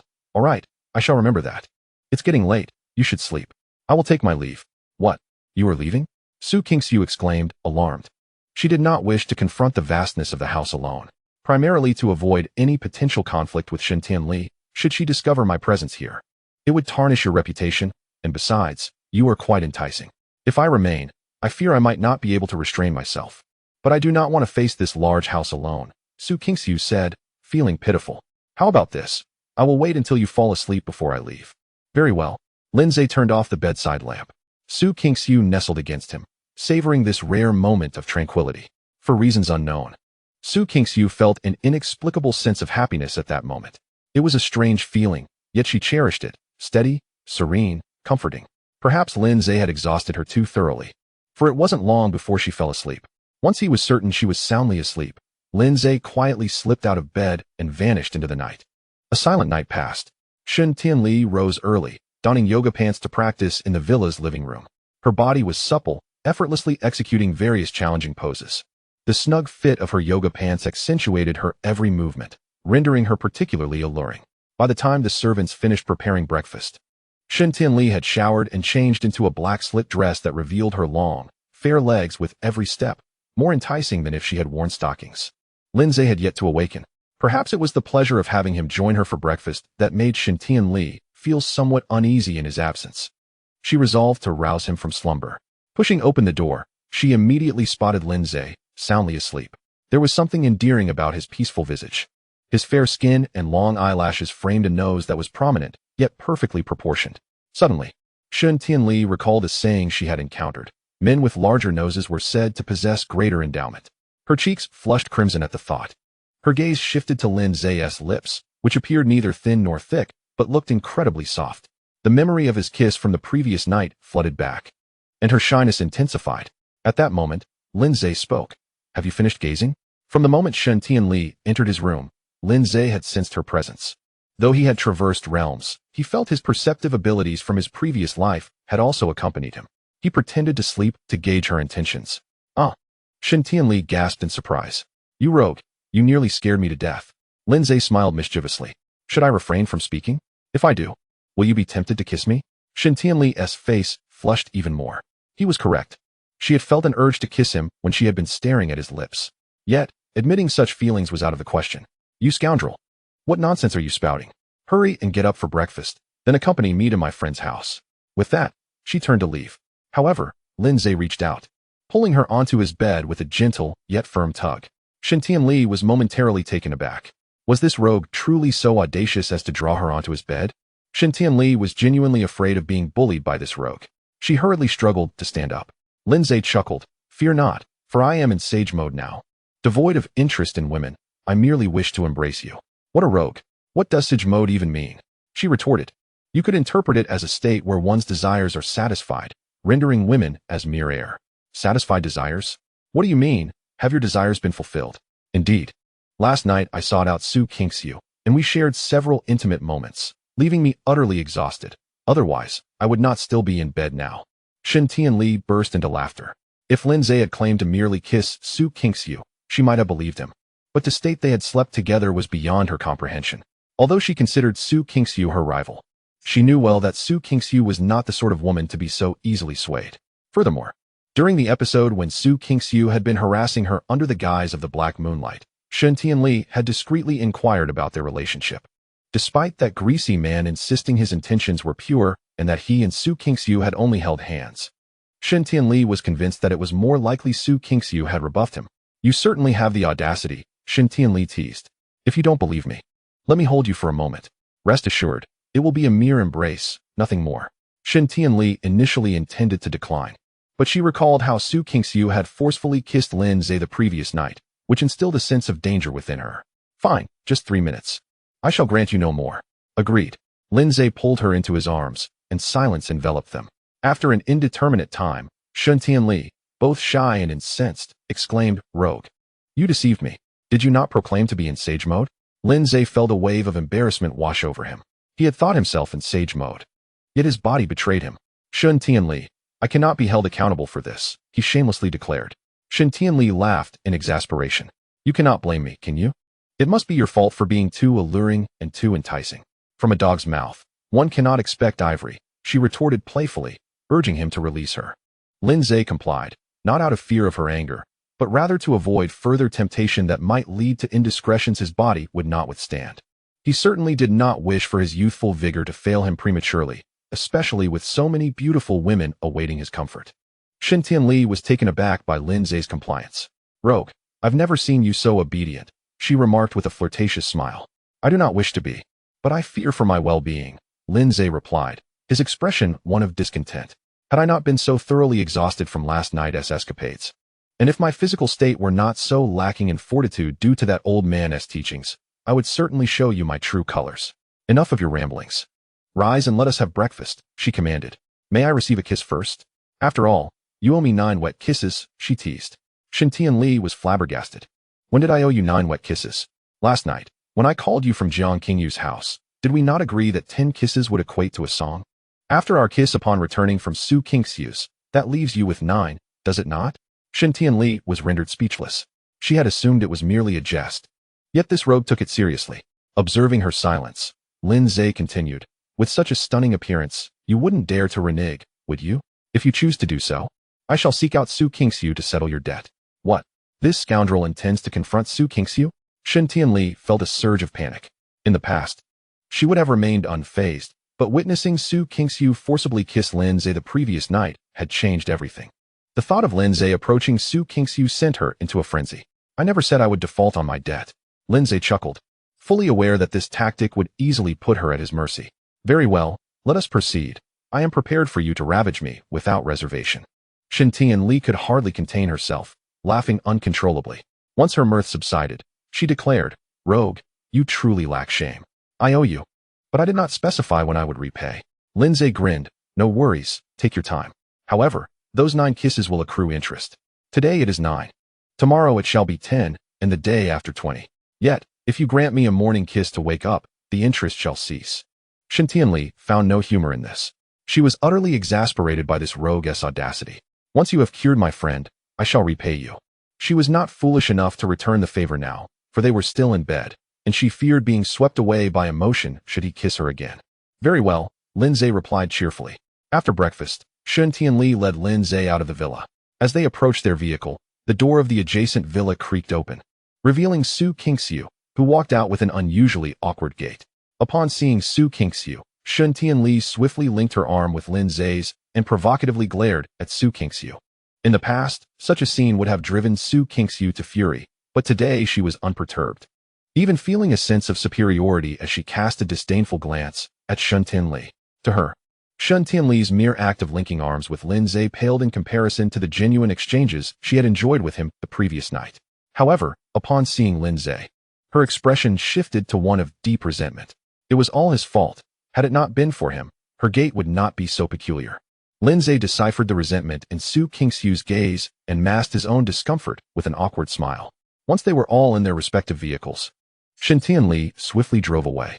Lindsay sent Su Qingxiu a message. "Next time, I shall be less ruthless." Su Qingxiu's reply was prompt. "Rogue, do you truly believe there will be a next time? Indeed, your form is enticing and soft, and I have not yet had my fill." Upon receiving the message, Su Qingxiu's cheeks flushed. This rogue was becoming increasingly brazen. "Humph, you shall not have me again." Although she could not see Su Qingxiu's expression, Lindsay sensed a hint of playful defiance in her words. "Then you shall sleep with me. Dream on. Your beauty pales in comparison." Su Qingxiu felt a surge of pride in response. "Humph, you rogue, do not allow Shin Tianli to kiss you." "Why should I care?" Lindsay replied irritably. "It is merely a few nights spent together. Why must you concern yourself with it? Besides, I have not interfered with your affair with Jizafeng. Surely, being a pair of emotionally detached lovers would suffice?" Su Qingxiu was so incensed that she chose not to respond to Lin Zhe any further. After a moment of contemplation, she could no longer contain her indignation and sent Lin Zhe a message. "You scoundrel, if you dare to let her touch you, I will never allow you to touch me again." To which he replied, "Then I won't touch you." Su Qingxiu felt utterly infuriated. This scoundrel had barely spent the night with her and was now turning his back. Truly a creature worse than a beast. While she was engrossed in messaging Su Qingxiu, Shin Tianli suddenly interjected, "You rogue, when you see my best friend later, you had better temper your demeanor. Just because she appears beautiful and innocent like a delicate flower, don't be deceived. She can be ruthless. Do not tease her, or she might very well take you down, and no divine intervention will save you." Shin Tianli, how can you say such things? I am the sort who blushes at merely speaking to a girl. How could I ever tease anyone? Shin Tianli laughed and retorted, "You are quite shameless." "Where am I shameless? You are devoid of shame from head to toe." "That's slander, Shin Tianli. I shall sue you." Shin Tianli's eyes sparkled with mischief as she replied, "Go ahead and sue. Damn it, you are ruthless. Just wait until you find yourself beneath me. I will show you how to handle it." Shin Tianli's face flushed. What a rogue. Chapter 60. Control. As Su Qingxiu arrived at the company entrance, she spotted Jizafeng, who seemed to have just alighted from a bus. Upon seeing him, her brow furrowed slightly. She was not keen on encountering him at that moment, especially since she was still brooding over the 2 messages from that scoundrel Lindsay. However, upon seeing Su Qingxiu, Jizafeng's heart leapt with joy. "Qingxiu, why were you limping as you walked? Are you injured? Let me take you to the hospital. Seeing you like this pains me." Su Qingxiu's cheeks flushed as she replied softly, "No need.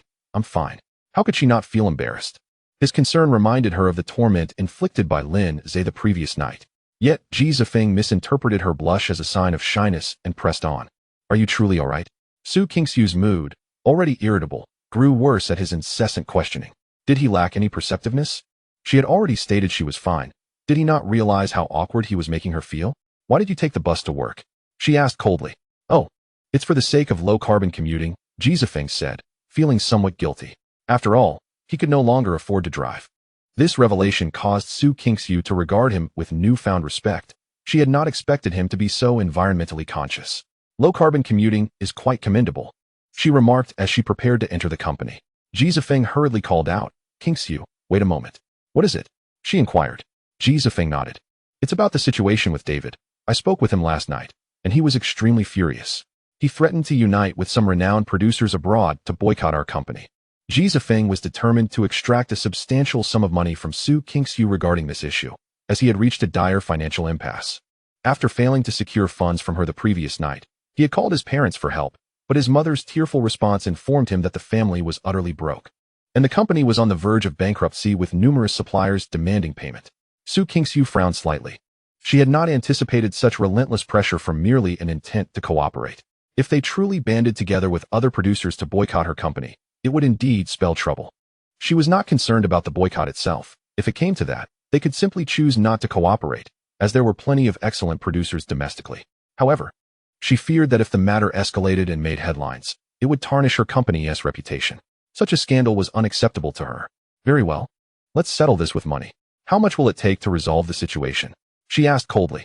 5. Ji Zifeng's response was abruptly cut off by Su Kingxiu. 50,000. Fine, go to finance and get an advance, send it to them. Ji Zifeng was instantly elated.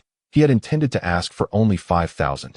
Fearing that if he asked for more, Su Kingxiu might refuse. He never imagined she would so readily offer 50,000. Damn, she is truly wealthy. This only solidified Ji Zifeng's resolve to win her over. Kingxiu, rest assured, I will handle this matter, he assured her. Su Kingxiu felt a flicker of annoyance. It was she who was spending 50,000 to resolve the issue. What did he mean by claiming he would handle it? If he could manage it, he would not need to ask her for 50,000 in the first place. But she was too weary to continue arguing with Ji Zifeng. All she wanted was to receive some comfort from that scoundrel Lin Zhe. By the way, Kingxiu, there's another thing. What is it? Shen Tianli has been messaging me these past few days, seemingly trying to provoke me. Ji Zifeng feigned a look of distress. He was deliberately using Shen Tianli to incite Su Kingxiu's possessiveness over him, confident that she would not bother to inquire with Shen Tianli. He believed that upon hearing this, Su Kingxiu would surely be furious, especially since she had once declared that they were rivals, and he was the one she favored. Noted. With that terse reply, Su Kingxiu turned and entered the company. Ji Zifeng was left dumbfounded. Shouldn't she have exploded with rage upon hearing that Shen Tianli was trying to flirt with him? Why was her response so calm, as if he were a stranger? Why was she so furious when Shen Tianli used Lin Zhe to provoke her? Could it be that Su Kingxiu harbored feelings for that beast Lin Zhe? As this thought flashed through his mind, Ji Zifeng felt a pang of panic. It was impossible. Absolutely impossible. Su Kingxiu loved him. After all, she had divorced Lin Zhe for him. She just needed time to realize it, and once she did, she would undoubtedly be furious. Yes, that had to be it. Comforting himself with these thoughts, Ji Zifeng hurried into the company, making a beeline for finance. Upon entering her office, Su Kingxiu's secretary promptly brought her a cup of coffee. As she savored the aromatic brew, she glanced at her phone. That scoundrel Lin Zhe had not replied to her message. When her first cup of coffee was finished, she requested another. As she waited for the second cup, she could no longer restrain herself and sent Lin Zhe another message. Scoundrel, I'm in pain. She was confident that with such a message, given his affection for her, he would surely respond quickly with some comforting words. However, when she finished her second cup of coffee, Lin Zhe still had not replied. Su Kingxiu felt utterly defeated. She resolved to ignore that scoundrel Lin Zhe from then on. Yet, despite her determination, as time passed without any word from him, she suddenly recalled something. She lifted her long skirt, revealing two alluring legs clad in black stockings. Deliberately selecting a particularly enticing angle, she took a photograph and sent it to Lin Zhe. There was no way he could ignore her now. Moments later, her phone buzzed. Lin Zhe's message had arrived. A triumphant smile graced her lips. Scoundrel, let us see if I can't get a rise out of you. She quickly opened Lin Zhe's message. In pain. Do you need me to come and give you a massage? Also, what did you just send me? The picture is so blurry. Please send me a new one. This time from a sexier angle, preferably with your high heels in the shot. Uffed. Su Kingxiu giggled instantly. That bastard. Chapter 61. I'll tell you I'm treating your illness. You believe me? The car stopped in front of an incredibly luxurious villa. Before getting out of the car, Lin Zhe saw several men in black standing at the villa's entrance. These men all had cold expressions, giving off an air of don't try to act tough with me, or I'll kill you. They had a bit of a gangster vibe. As Shen Tianli got out of the car, the two walked leisurely towards the villa's courtyard. The villa's courtyard was exceptionally luxurious. Pavilions, terraces, artificial hills, and flowing water created an impressive atmosphere. A dozen servants were busy in the courtyard. Upon entering the living room, a servant smiled and said, Miss Shun has arrived. Shen Tianli nodded and asked, Where's Yunyan?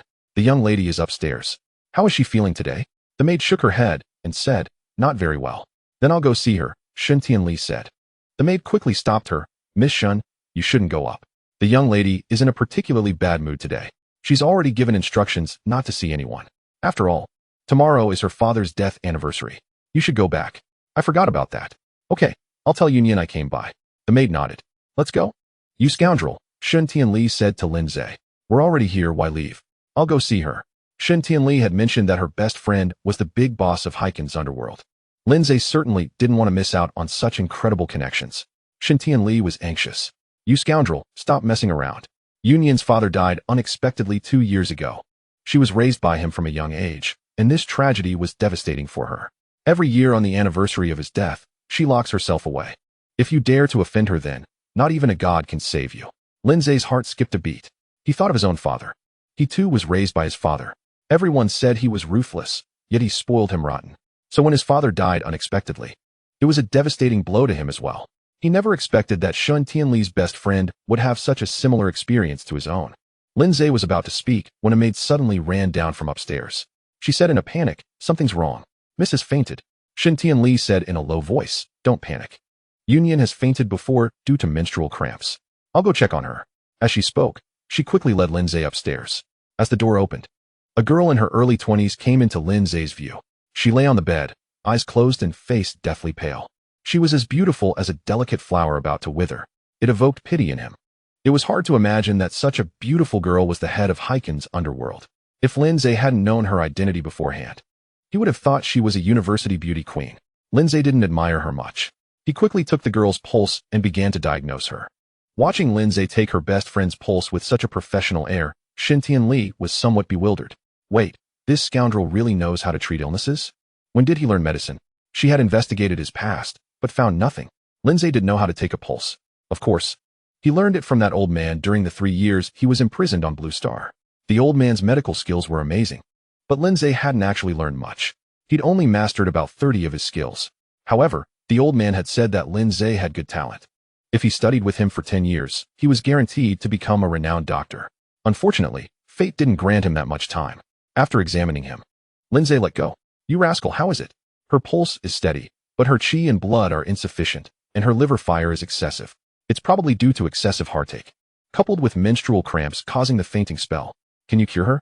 Of course, after all, besides being handsome, my medical skills are passable.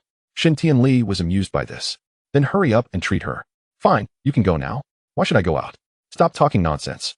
I told you to go out, so go out. Lin Zhe said irritably. You rascal, you wouldn't be trying to take advantage of my best friend, would you? Yeah. How can I do it if you don't leave? Shun Tianli was speechless. All right, hurry up and leave. Even though I'm a rogue, I can't take advantage of someone in distress. Shun Tianli rolled her eyes at Lin Zhe. Then she turned and left the room. Lin Zhe took out his acupuncture kit from his pocket. He bought it on the way here. After opening it, Lin Zhe began to remove her skirt. Treating her uterine cold required simultaneous acupuncture at 3 acupoints, Shimin, Guanyuan, and Zongji. These 3 acupoints are located about 5 inches below the navel. This is why Lin Zhe wanted Shun Tianli to leave.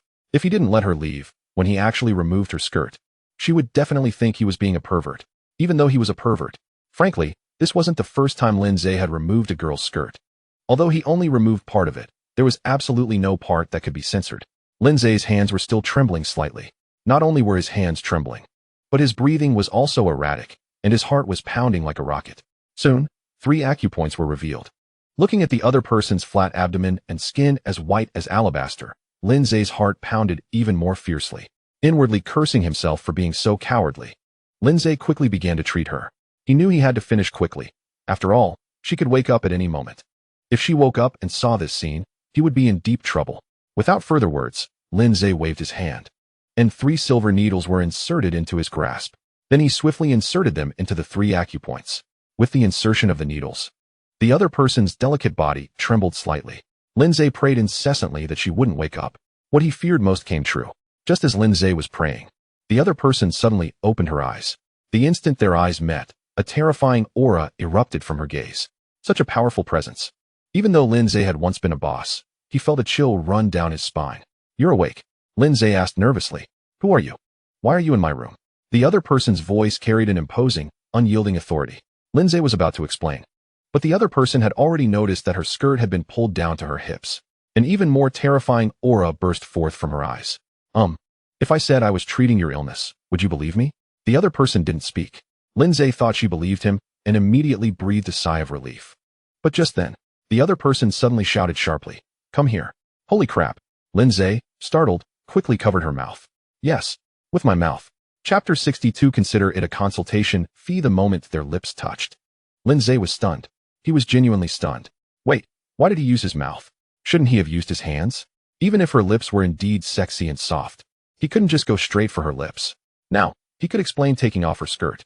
But now, with their lips touching, there was absolutely no way to explain it. Lindsay quickly pulled away. Song Nanyan's eyes widened in shock, resembling green apricots. She never imagined that as the formidable leader of the underworld in Haiken, she would one day be forcefully kissed. This was her first kiss. But that was not the crux of the matter. What truly perplexed her was the electrifying sensation that coursed through her. Additionally, a tingling sensation enveloped her body, leaving her head slightly dizzy. As the lips of this unfamiliar man withdrew from hers, that shocking and tingling feeling dissipated swiftly. Gradually, her consciousness returned. So, she had indeed been kissed against her will? A surge of furious indignation erupted from the depths of her heart. If she didn't eliminate this scoundrel today, she would no longer bear the surname Song. She barked out again, "Come." But the moment the word escaped her lips, Lindsay leaned down and kissed her once more. Damn, Lindsay was bewildered. Why did this wretched mouth refuse to heed the command of his brain? Why was he kissing her? If it were Su Kingxiu or Shun Tianli, it would be understandable. But this woman before him was the queen of Haiken's underworld, capable of extinguishing his life in an instant. Although Lindsay was not afraid of her, he could not deny her formidable strength. Moreover, this was not his home turf. In other words, it would be easier for her to dispose of him than it would be to crush an ant.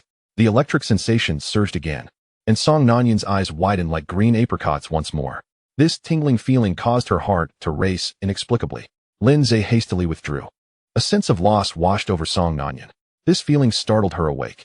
No, how could she be feeling this disgusting sensation? Her anger intensified, her beautiful eyes blazing with fury. How dare this audacious fool kiss her twice? Very well, the two Tibetan mastiffs tied up in the yard would soon be fed. Observing the terrifying look in Song Nanyan's eyes and sensing her fierce aura, Lindsay understood she was truly enraged. He quickly explained, "Beautiful lady, I am here to treat you, and the treatment requires silver needles to be inserted into your lower abdomen, which is why I removed your skirt. You see, you still have silver needles in you." Upon hearing Lindsay's words, Song Nanyan glanced down at her abdomen. Indeed, 3 silver needles were still embedded there. Fine. Even if you are here to treat me, I can overlook the removal of my skirt. But what about kissing me? Was that also necessary for the treatment? Song Nanyan inquired sharply.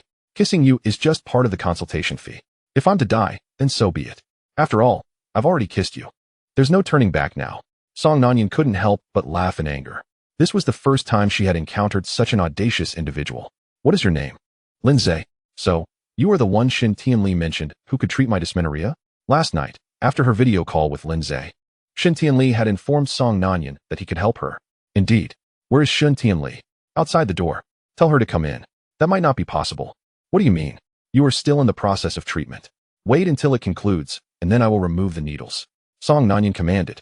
She could believe that this reckless individual was treating her, but the pain in her abdomen was still excruciating, showing no signs of relief. This meant he was a fraud. Not yet possible. What do you mean? The treatment has only just begun. If the silver needles are removed now, there will be no effect. As if continuing will yield any results. Of course it will. If you still feel this much pain in 10 minutes, you may do with me as you please. Lindsay was confident in his medical skills. He had validated them on Blue Star. He once treated a female prison guard for dysmenorrhea, achieving remarkable results. Song Nanyan scoffed. She certainly did not believe Lindsay's words. Numerous doctors had treated her dysmenorrhea, and she had consumed countless medications, yet none had proven effective. Did he think 3 silver needles could resolve this issue? It was absurd. Just then, a warm current suddenly surged in her abdomen. This warmth enveloped her, akin to being in a hot spring. It was a miraculous sensation. Moreover, the most astonishing part was that Song Nanyan could distinctly feel the agonizing pain in her abdomen fading away. A jolt of surprise coursed through her. She couldn't believe it was real. Since her first menstruation until now, a span of 7 to 8 years, she had consulted countless doctors and taken innumerable medications. Yet nothing had worked. How could this audacious fellow cure her stubborn ailment with just 3 silver needles? But the evidence was undeniable. The warmth in her abdomen grew more intense, making her feel as if she were in a furnace. She felt completely warm and comfortable, and the original pain in her abdomen diminished until it vanished entirely. The sharpness in Song Nanyan's gaze towards Lin Zhe finally softened, replaced by astonishment. You truly possess medical skills? She couldn't help but ask. Haven't you already sensed it? Lin Zhe knew his treatment was effective from the look in her eyes. Song Nanyan fell silent. Soon, the treatment concluded, and Lin Zhe removed the silver needles. All right, you can get off the bed and see if it still hurts. Song Nanyan donned her skirt and climbed off the bed. Standing on the floor, she realized, to her surprise, that her abdomen no longer hurt at all. Excellent. Now that the pain had subsided, she could settle the score for the 2 forceful kisses. Speak, how do you wish to die? Song Nanyan glared at Lin Zhe with piercing eyes. He had kissed her twice without shame, and now he dared to suggest he would be spared? Was he dreaming? Did he really believe that the nickname Song Yanluo was given for no reason? Damn it. She had known this matter would not simply conclude. Seeing the overwhelming hatred in her eyes, Lin Zhe quickly devised a clever response. You don't truly believe I could heal you in just 1 session, do you? What do you mean? It's simple. With your severe condition, it will require a prolonged treatment to gradually heal. Moreover, if the treatment is interrupted, the repercussions will be even more severe. In other words, if you wish to continue suffering in agony, you may as well kill me now. Song Nanyan was displeased. How could the dignified leader of Heiken's underworld be at the mercy of this audacious fool who had kissed her twice? Chapter 63. Observe your performance. While Lin Zhe had successfully put Song Nanyan in a bind, he felt extremely displeased. Damn it, had he been on Blue Star, he would never have resorted to such lowly tactics to control a woman. Of course, women on Blue Star generally did not dare to speak to him in such a manner. It seemed that he needed to quickly expand his influence. This feeling of being subservient was utterly unsatisfactory. However, his company had just been established, and it would take time to ascend to the ranks of the powerful. Never mind. Perhaps it would be easier to subdue her completely. That would be far simpler than striving on his own.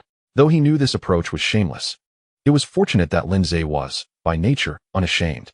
Having made up his mind, Lin Zhe smiled and said, Beautiful lady, please don't be angry. I sincerely apologize for kissing you. It was indeed my fault. I didn't mean to. We were so close. And your lips are so enticing and soft that I couldn't resist the temptation and kissed you. Song Nanyan felt a mix of embarrassment and fury. What did he mean by her lips being so enticing and soft? Having lived this long, everyone who saw her would respectfully address her as Miss Song. She wouldn't dare utter a single lewd remark, not even a joke. But this bastard in front of her spoke shamelessly with such righteous indignation. Shut up. I'm asking you, how many treatments do I need to be completely cured? Frankly, Song Nanyan was really annoyed. She really wanted to kill this scoundrel who dared to forcibly kiss her. But she wanted to cure her menstrual cramps even more. After all, this had seriously affected her life, and every time her period came, the pain was excruciating. It was like living hell. It's unpredictable. Some people only need 1 treatment, while others need 10. How do you know when you're completely cured? Of course, when the pain stops, you're cured. But I don't have any pain now. Believe me, you're not in pain now because I just treated you. If the follow-up treatment isn't timely, you'll be in much more pain in 3 days, Lin Zhe continued, trying to deceive her. Song Nanyan was so frustrated she didn't want to talk anymore. She stared at Lin Zhe, seemingly trying to find a flaw in his expression. What? You don't believe me? You're so beautiful. How could I bear to lie to you? Besides, you're so powerful, I wouldn't dare lie to you. Humph, I know you wouldn't dare. Starting tomorrow, come and treat me once every morning until I'm fully recovered. If you can cure me, I might spare you. If you can't cure me within a month, I don't mind feeding you to those 2 Tibetan mastiffs in the yard. This woman is definitely a gangster. She's so ruthless right off the bat. But a month should be enough time for me to seduce her, right? Okay, you can get lost now. Wait a minute. Speak your mind. Or shut up. When I come to treat you tomorrow, you'd better wear a white stockings and a short skirt. Song Nanyan stared sharply at Lin Zhe. What does this mean? What does this have to do with treating my illness? Nothing, but I like watching. With that, Lin Zhe disappeared. Song Nanyan's eyes pierced Lin Zhe's retreating figure. She felt a bit pathetic.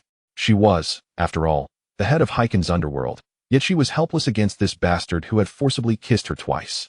If word got out, where would she put her face? How could she maintain her reputation in the underworld? How could she keep those men in check? But this bastard could cure her menstrual cramps. Just as she left the room, she saw Shen Tianli. She was pacing anxiously. To be honest, she was very worried about Lin Zhe. She wasn't worried that Lin Zhe couldn't cure her best friend's illness. She was worried that the lecherous old man Lin Zhe would take advantage of her best friend, thus bringing about his own demise. If he couldn't cure her, It just meant Lindsay's medical skills were lacking, but it wouldn't be a capital offense.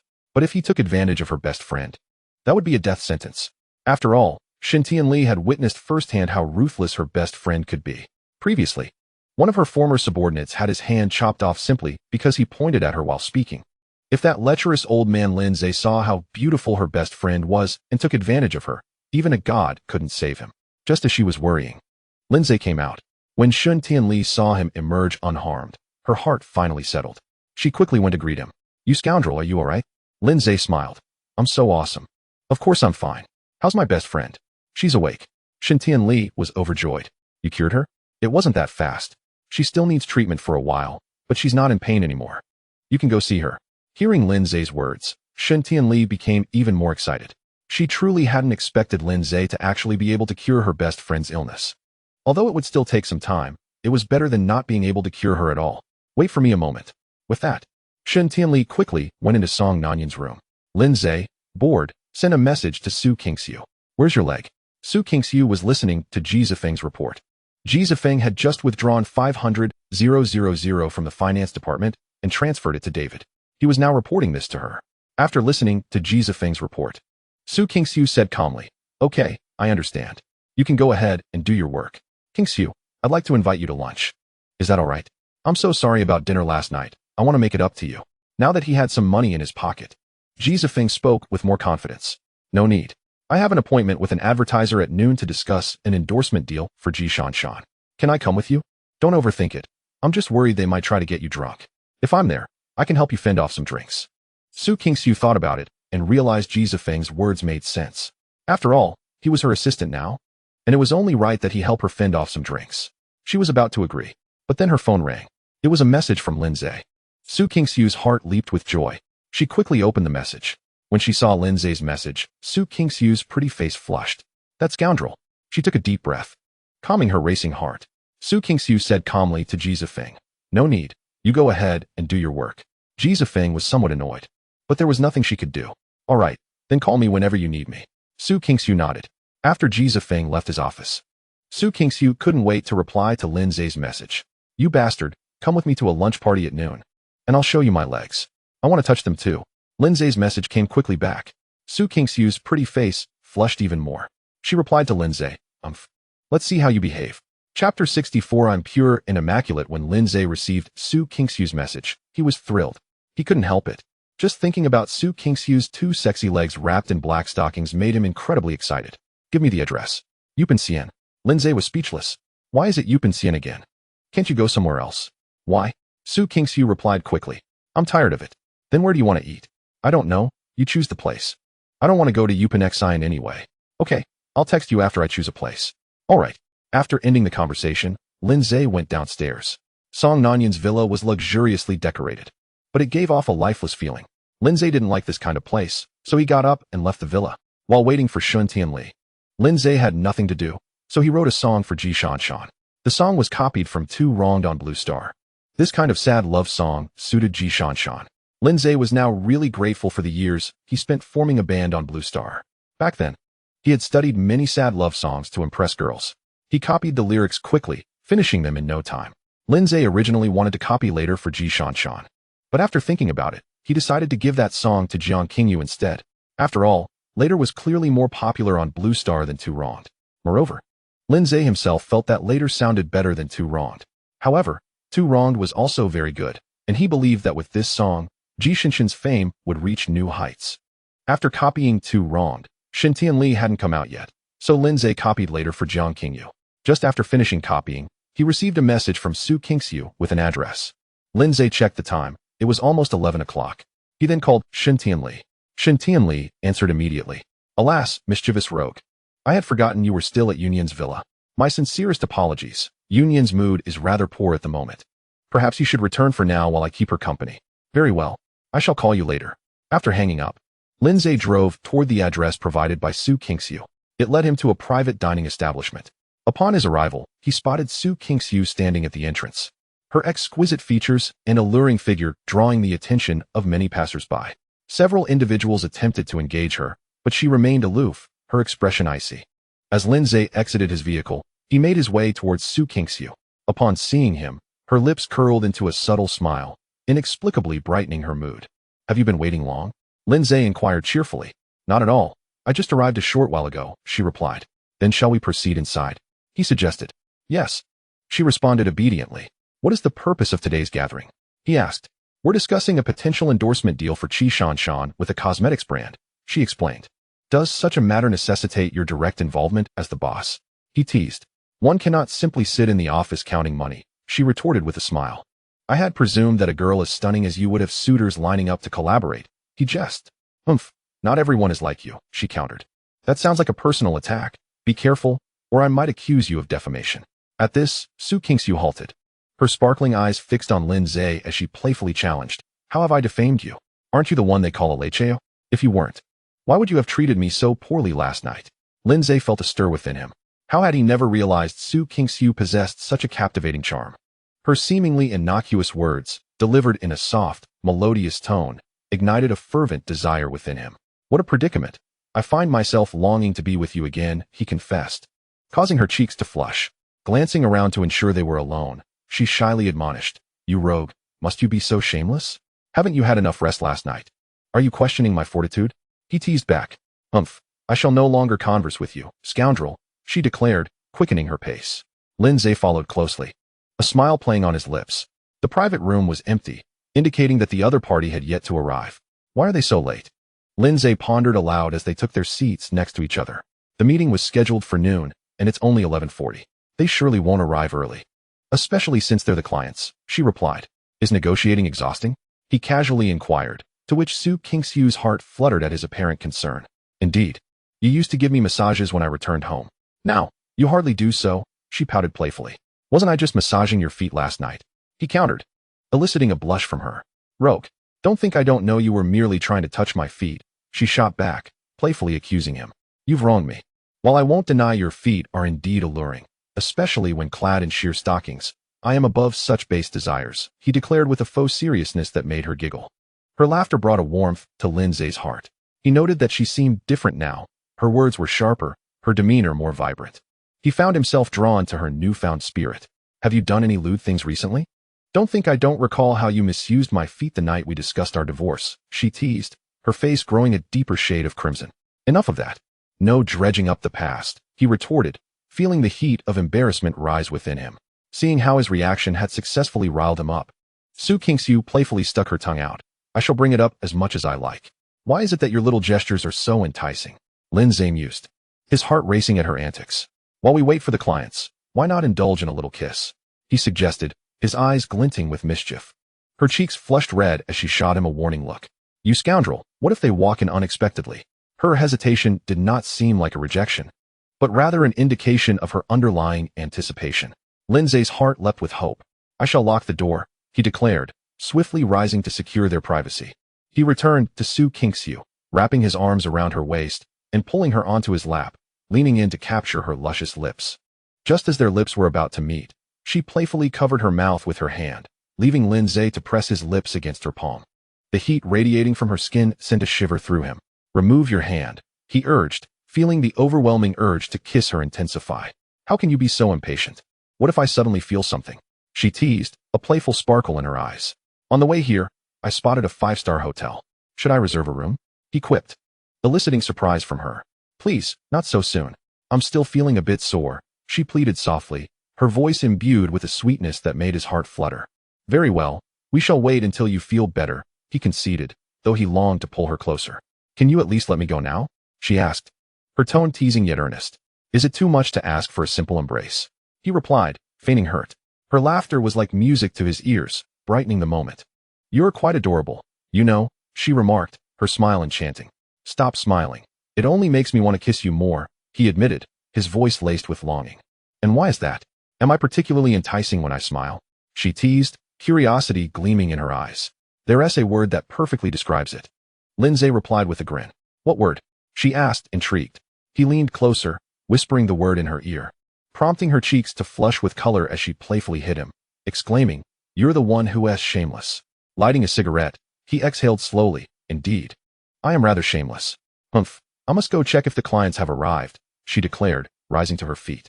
I'll go. I need a moment in the restroom. He said, though his mind was elsewhere, still reeling from their close encounter. The heat of the moment lingered, and he sought solace in the coolness of water to temper his rising desire. Upon opening the door to the private room, Lindsay swiftly made his way to the restroom. After extinguishing his cigarette, he splashed cold water on his face for a moment, managing to suppress the heat that surged within him. Damn it, from now on, whenever there is uncertainty about Su King-Su's availability, he must absolutely refrain from approaching her. This was akin to inviting disaster upon oneself. Upon exiting the restroom, Lindsay returned to the private room.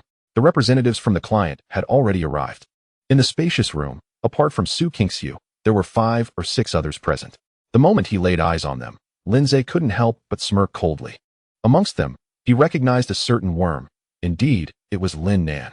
When Su King-Su had mentioned cosmetics, Lindsay had sensed something amiss. For the Lin family was entrenched in the daily chemical industry, having several successful brands. He never anticipated that she would be collaborating with the Lin family. Lin Nan also noticed Lindsay. Upon seeing him, Lin Nan was instantly consumed by rage, recalling vividly the scene where Lindsay had kissed his goddess, Shen Tianli, right before his eyes. More importantly, he recalled how Lindsay had dealt him a humiliating blow. Thus, Lin Nan's anger intensified. With a derisive scoff, he remarked, "Oh, isn't this my brother who was cast out of the family? What's this? Serving others now?" Su King-Su was taken aback by his words. As the business owner, she was well aware that their collaboration involved the cosmetics brand under the Lin family. Moreover, this arrangement had been discussed before her divorce from Lindsay. However, she had overlooked the fact that Lindsay was also a member of the Lin family, albeit one who had been expelled. At the time of negotiating the project, she had been entangled with Ji Zifeng and had neglected Lindsay entirely. The Lin family's harsh treatment of Lindsay was evident, and her partnership with them would undoubtedly inflict greater hurt upon him. Cursing herself for her foolishness, Su King-Su cast a cautious glance at Lindsay, only to find an inscrutable smile gracing his face. Panic began to set in. She understood Lindsay well enough to know he was angry. Just as she was about to speak, Lin Nan arrogantly interjected, Come, everyone, allow me to introduce you to my brother, the young master of the Lin family, who was sold to human traffickers by the servants as a child. He was retrieved by our parents at the age of 16, but due to his despicable character, he was once again cast out." This statement elicited uproarious laughter from the crowd. Lin Nan reveled in his triumph. "Brother, look at your current state. You are truly a disgrace to the Lin family. How about this? If you kneel and apologize for the previous incident, I might generously reward you with 10 or 20,000. Surely that's better than serving others here." At this, someone chimed in, "President Lin, you are indeed kind-hearted. Hey, what are you waiting for? Hurry up and kneel to apologize to President Lin." Another added, "President Lin is not only handsome but also benevolent. If I had such a brother, I wouldn't be able to show my face in this world." Lindsay appeared indifferent to their mockery, striding directly to Su King-Su. "Do you know that the collaborator is from the Lin family?" he asked matter-of-factly. Su King-Su felt increasingly flustered. She wanted to explain, but found herself at a loss for words. After all, Lindsay was correct. She had indeed known the collaborator was from the Lin family all along. She couldn't possibly tell him that she had forgotten he was also part of the Lin family, as that would only deepen the wound. "Very well," Lindsay smiled. Su King-Su felt a sharp pang in her heart. Tears threatened to spill as she yearned to apologize, to convey that she never intended to hurt him. Yet Lindsay did not afford her the opportunity to speak further. He walked directly to Lin Nan, seizing the ashtray from the table. "Now, I offer you a chance. Kneel and apologize to me, or I will not hesitate to make your head bloom." Lin Nan erupted in fury. "How dare you? Try hitting me if you have the guts. A discarded son of the family thinks he can provoke me repeatedly? Today, I am here to negotiate with Su King-Su, the daughter of the Su family. If you dare to lay a hand on me, not only will I not let you go, but the Su family will not forgive you either." "Very well," Lindsay retorted with a cold smile. In an instant, he swung the ashtray with force, smashing it against Lin Nan's head. Chapter 66. I am not angry. The ashtray, crafted from glass, shattered upon impact, sending shards flying. Lin Nan let out a horrific scream as he collapsed to the ground, blood seeping from the wound on his head. The atmosphere in the private room turned gravely tense. Those who had mocked Lindsay moments ago were now rendered speechless by the shocking display of violence. Lindsay seemed unfazed, lighting a cigarette and exhaling smoke leisurely. "Now, those who just supported Lin Nan, kneel and slap yourselves 30 times. One less, and this worm shall be your fate." His voice, though soft, resonated like thunder in their ears. Faced with Lindsay's terrifying gaze, no one dared to utter another word. They hastily dropped to their knees and began to strike themselves. The sound of slaps echoed throughout the room.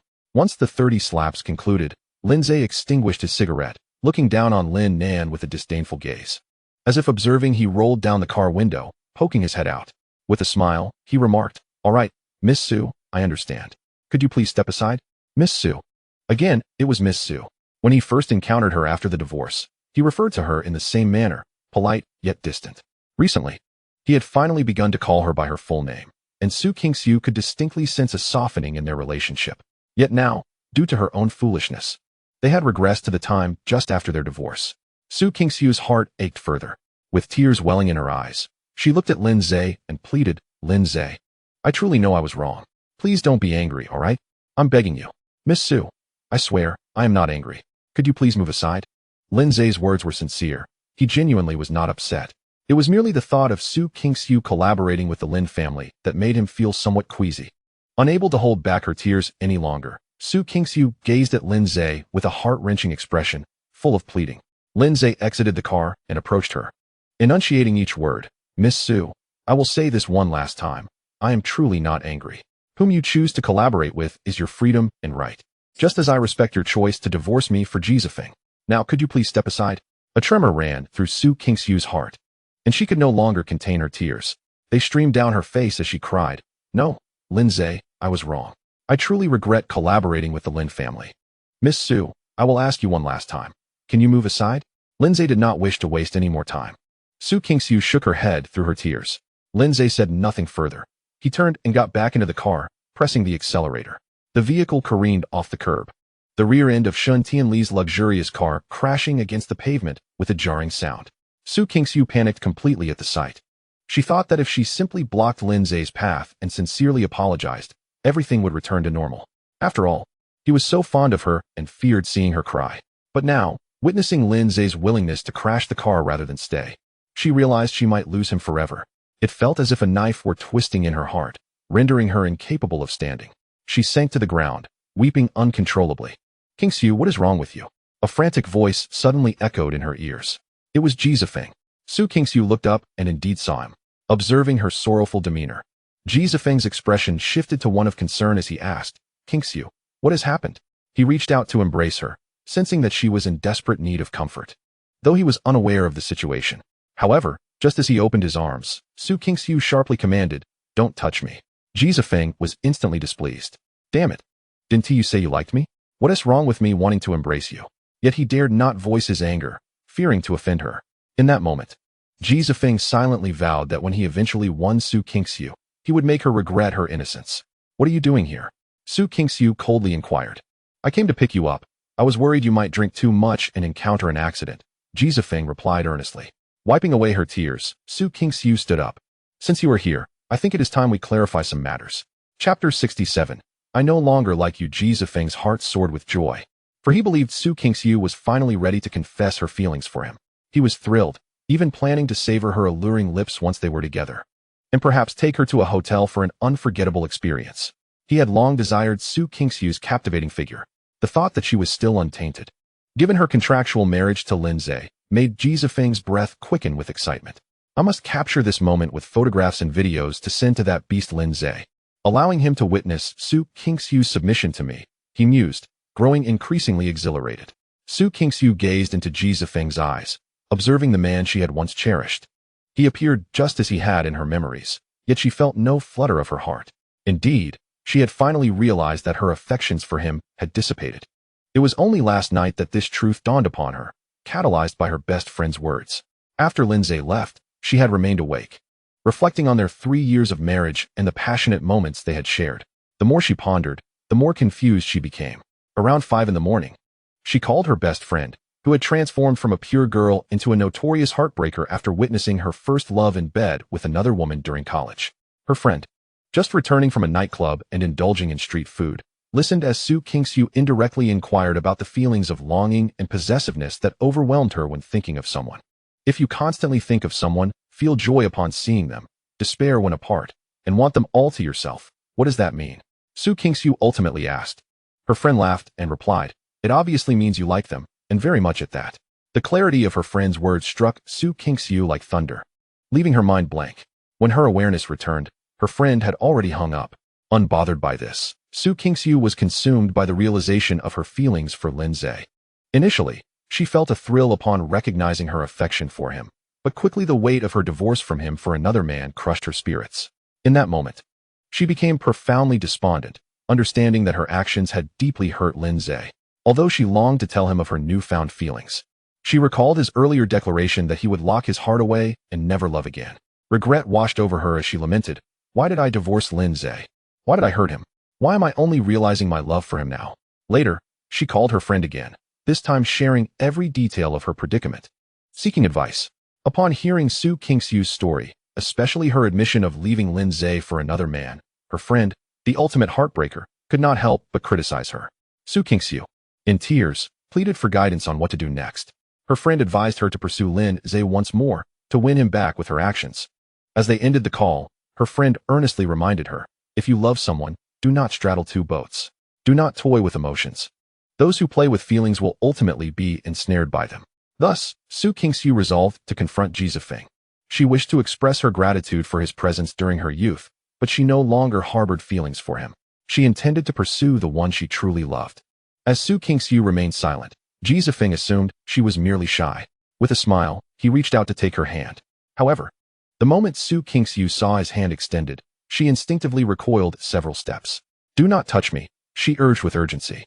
Lin Zhe had once confided in her that he disliked being touched by others, not even a handshake.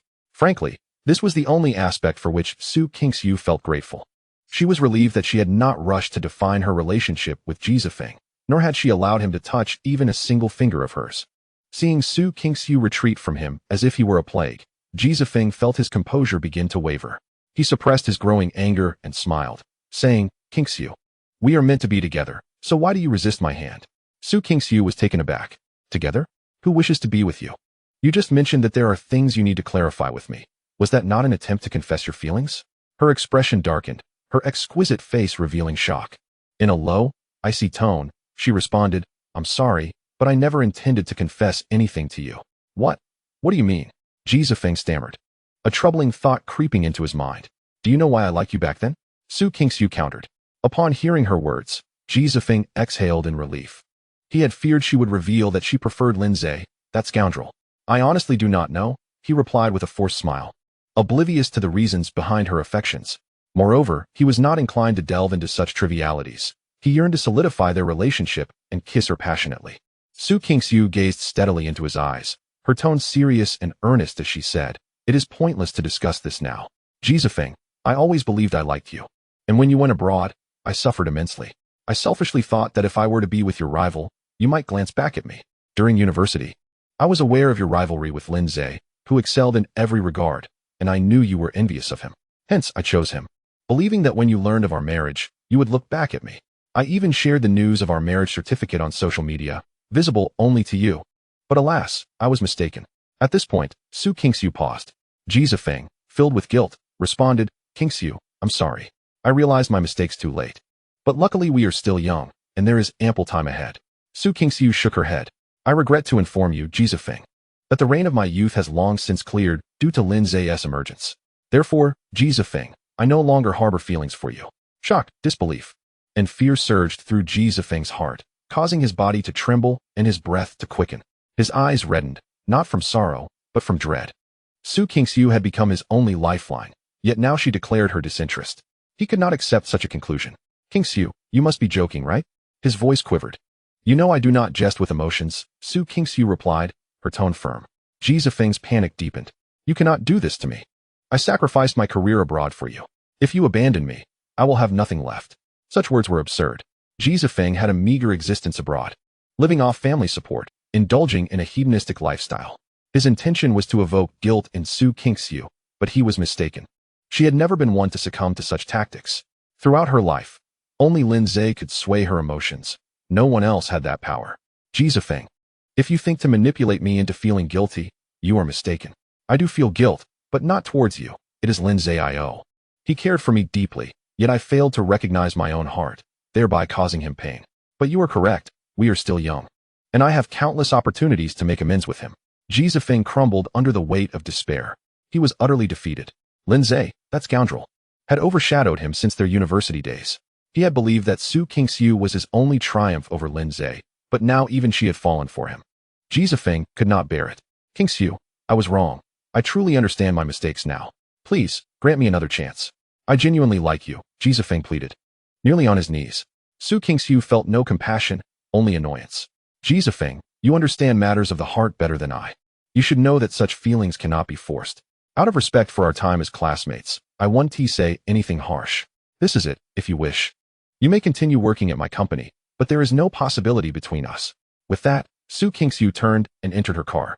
Watching her leave, Ji Zifeng fell into utter despair. In frustration, he kicked a nearby tree, the force causing him to cry out in pain. His turmoil only deepened. Lin Zhe, just wait. I will soon eclipse you. And Su Qingxiu, you wretched girl, I will make you beg for my forgiveness. Meanwhile, Lin Zhe was oblivious to the turmoil between Su Qingxiu and Ji Zifeng. At that moment, he was enjoying street food. Truth be told, Lin Zhe had a fondness for street vendors. During his time in Blue Star, he often sought out late-night street food. The stress of taking over his father's business overwhelmed him, and he needed an outlet. He had tried racing and rock climbing, but nothing compared to the relaxation he felt while indulging in street food amidst the bustling atmosphere. At that moment, Lin Zhe was savoring his meal. Although the street food paled in comparison to gourmet cuisine, he relished every bite. After finishing his meal, Lin Zhe left 200 yuan on the table and drove to his company. Upon entering, he spotted Chen Qingshan carrying 2 bags full of takeout. Zhe, have you eaten yet? I ordered lunch. Want to join? I've already eaten. Why are you all just having lunch now? Lin Zhe replied. Chen Qingshan chuckled. No choice. Your tasks are demanding, so we started working last night to meet your deadlines. We've been staying at the office. Lin Zhe patted Chen Qingshan on the shoulder. Work hard. Next year, I'll arrange for you to marry a wife. Thank you, Zhe, Chen Qingshan exclaimed with excitement, as finding a girlfriend was his greatest aspiration. Go eat, and after your meal, gather everyone in the conference room for a brief meeting, Lin Zhe instructed with a smile. Chen Qingshan nodded and entered the company with a takeout box. Suddenly, he realized, marrying a sister-in-law? What does that have to do with him? His reaction was a mix of amusement and bewilderment. Zhe Ge, as humorous as ever, reminded him of their university days. After waiting in the conference room for half an hour, a total of 11 people, including Chen Qingshan, entered the room. Lin Zhe's gaze swept slowly across the faces of the attendees. Allow me to introduce myself. My name is Lin Zhe, and I was a classmate of Chen Qingshan in college. This company is one I have invested in, and from this moment on, you all belong to me. First, let us sign the non-disclosure agreement concerning the software we are developing. Though I trust you all, I prefer to proceed with formality before diving into action. Lin Zhe tossed a stack of documents to Chen Qingshan, who was tasked with distributing them. After everyone signed the agreement, Chen Qingshan neatly gathered the signed documents and handed them back to Lin Zhe. Lin Zhe, holding the non-disclosure agreement, declared, I believe in efficiency and dislike unnecessary chatter. Ladies and gentlemen, let us pursue wealth together. You may think I am merely spinning tales, but time will validate all I have said. Meeting adjourned. Chen Qingshan, please remain. As the others rose to leave, Chen Qingshan inquired, Zhe Ge, do you have any instructions?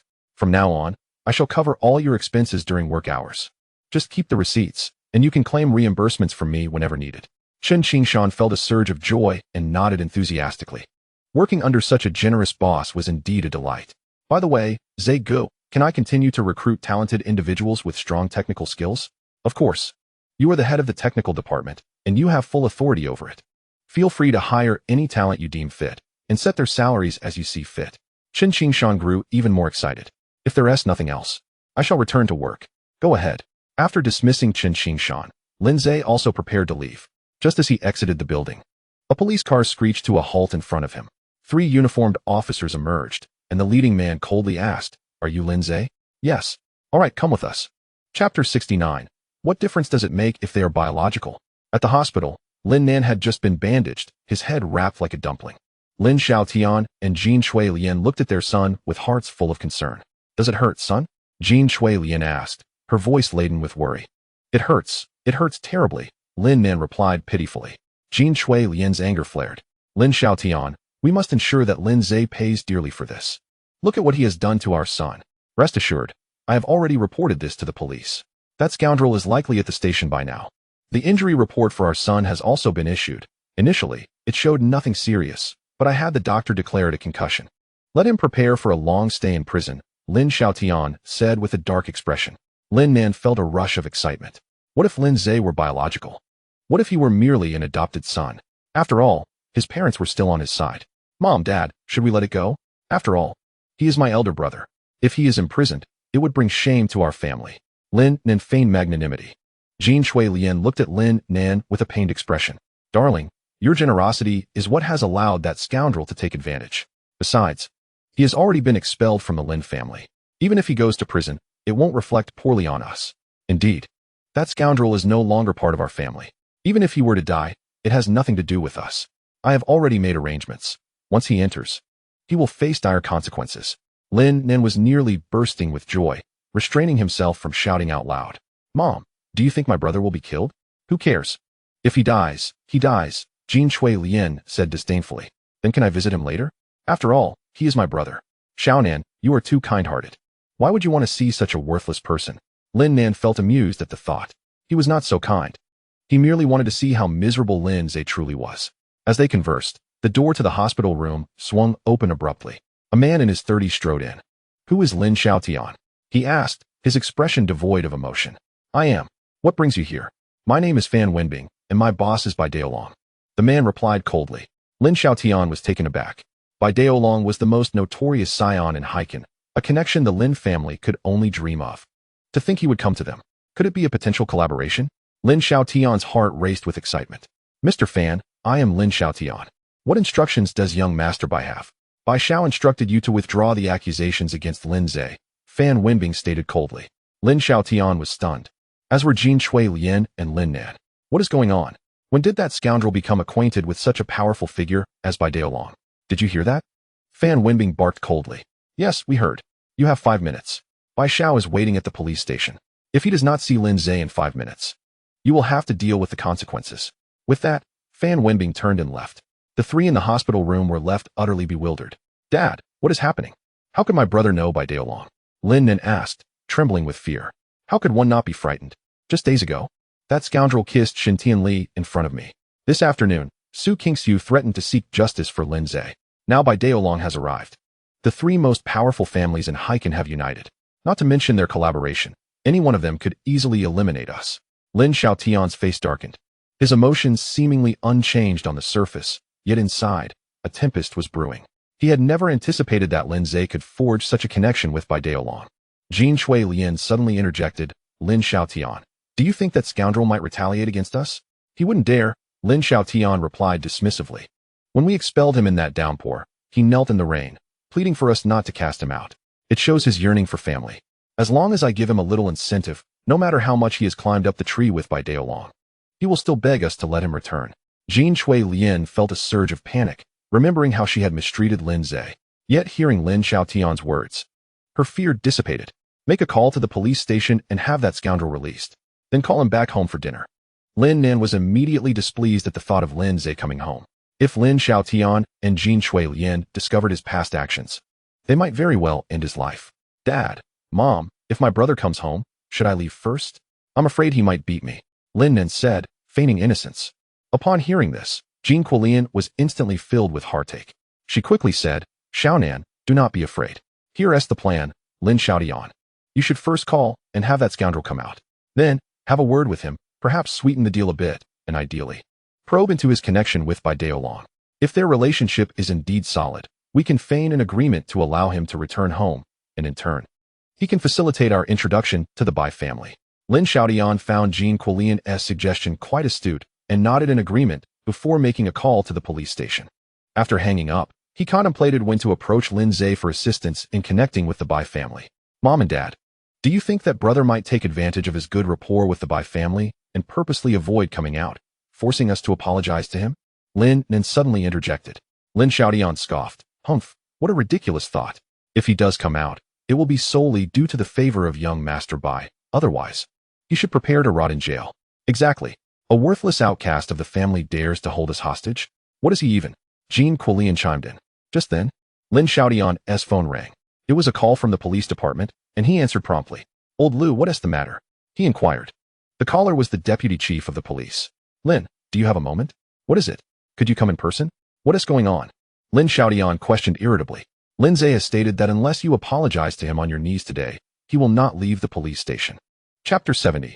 Who do you think you are? Lindsay was smoking in the interrogation room. The cigarette was provided by Deputy Chief Liu, who had lit it for him. Unfortunately, upon entering, all of Lindsay's belongings had been confiscated. Initially, when he heard he could leave, Lindsay felt a wave of relief. It appeared either Su Qingxiu or Shun Tianli had come to his aid. However, after questioning Deputy Chief Liu, he realized it was Lin Xiaodian who had called to have him released. Lindsay understood that Lin Xiaodian would never willingly let him go. This meant someone had intervened on Lin Xiaoshan's behalf, or more accurately, someone had coerced him into doing so. In the vast city of Haikan, the only entities capable of compelling Lin Xiaodian were the Su family, the Shin family, and the Bai family. Although he was unsure who was behind this, Lindsay recognized that Lin Xiaodian was now in a position of submission. Thus, he had instructed Deputy Chief Liu to call Lin Xiaodian, demanding he come and apologize on his knees. Lindsay was confident that he would come. While he did not yet know whether it was Shun Tianli or Su Qingxiu who had acted, he was aware that whoever it was, they were not individuals Lin Xiaodian could afford to offend. As he finished his cigarette, the door to the interrogation room was suddenly flung open. It was not a police officer entering, but rather a young man of refined attire and bearing. Upon seeing him, Deputy Chief Liu instantly adopted an air of utmost respect. "Young Master Bai, how may I assist you?" he addressed, identifying the young man with just one phrase, though it was not his full name. The respect commanded by this individual indicated that he could only be Bai Daolong, the most prominent figure in Haikan. "Please leave. I need to speak with Lindsay for a moment." The deputy chief nodded vigorously and exited the room. "Why aren't you leaving?" Lindsay chuckled. "I'm waiting for Lin Xiaodian to come and kneel to apologize." "You are indeed vengeful, but isn't Lin Xiaodian your father? He doesn't regard me as his son, so why should I treat him as a father? Thus, you forced Lin Xiaodian to release me?" Bai Daolong nodded. "Indeed. Are we going to discuss Jiang Qingyu?" Lindsay inquired further. Bai Daolong appeared momentarily taken aback before smiling. "You are more astute than I expected. So, can you guess why I saved you? There are two possibilities. Either you want me to assist you in pursuing Jiang Qingyu, or you wish to keep me away from her. Personally, I lean towards the former. If you intend to distance me from her, your background does not warrant me owing you a favor." Bai Daolong began to applaud, a grin on his face. "You are even more clever than I anticipated." Lindsay, however, ignored him and continued. "If I am correct, it was Jiang Qingyu's manager who informed you of my existence." Bai Daolong's smile faded. Lindsay's intelligence surpassed his expectations. Yet, when he had investigated Lindsay, the conclusion had only been that of a useless individual. Thus, he had thought to save him once, making Lindsay owe him a significant favor for his own use. At Bai Daolong's level, resorting to threats was beneath him. He prided himself on his superiority. Moreover, rather than threatening Lindsay away from Jiang Qingyu, it was more advantageous to have him as an ally. However, Bai Daolong did not foresee that Lindsay's intellect would astonish him, revealing this young man as someone who was difficult to manipulate. "Well, since you're no longer smiling, that confirms my guess. It seems I will need to find Jiang Qingyu a new manager," Lindsay remarked casually. "No need to change. For regardless of who you replace her with, they will ultimately heed my words." "That is true. Well, since you are aware of my intentions, I shall be direct. I have a great fondness for Jiang Qingyu, but after pursuing her for 2 years, I have made little progress. She seems to hold you in high regard, so I believe you can assist me." Lindsay chuckled. "But Bai Daolong, how do we resolve this? I, too, have a strong desire for Jiang Qingyu." Bai Daolong's expression darkened, a menacing aura emanating from him. The temperature in the interrogation room plummeted. "Lindsay, do not seek your own demise. Jiang Qingyu belongs to me." "Bai Daolong, you are belittling yourself. You are the most prominent young master in Haikan, yet you resort to threats against me. Are you lacking in confidence?" In an instant, Bai Daolong seized Lindsay. To be frank, Bai Daolong had no desire to threaten Lindsay.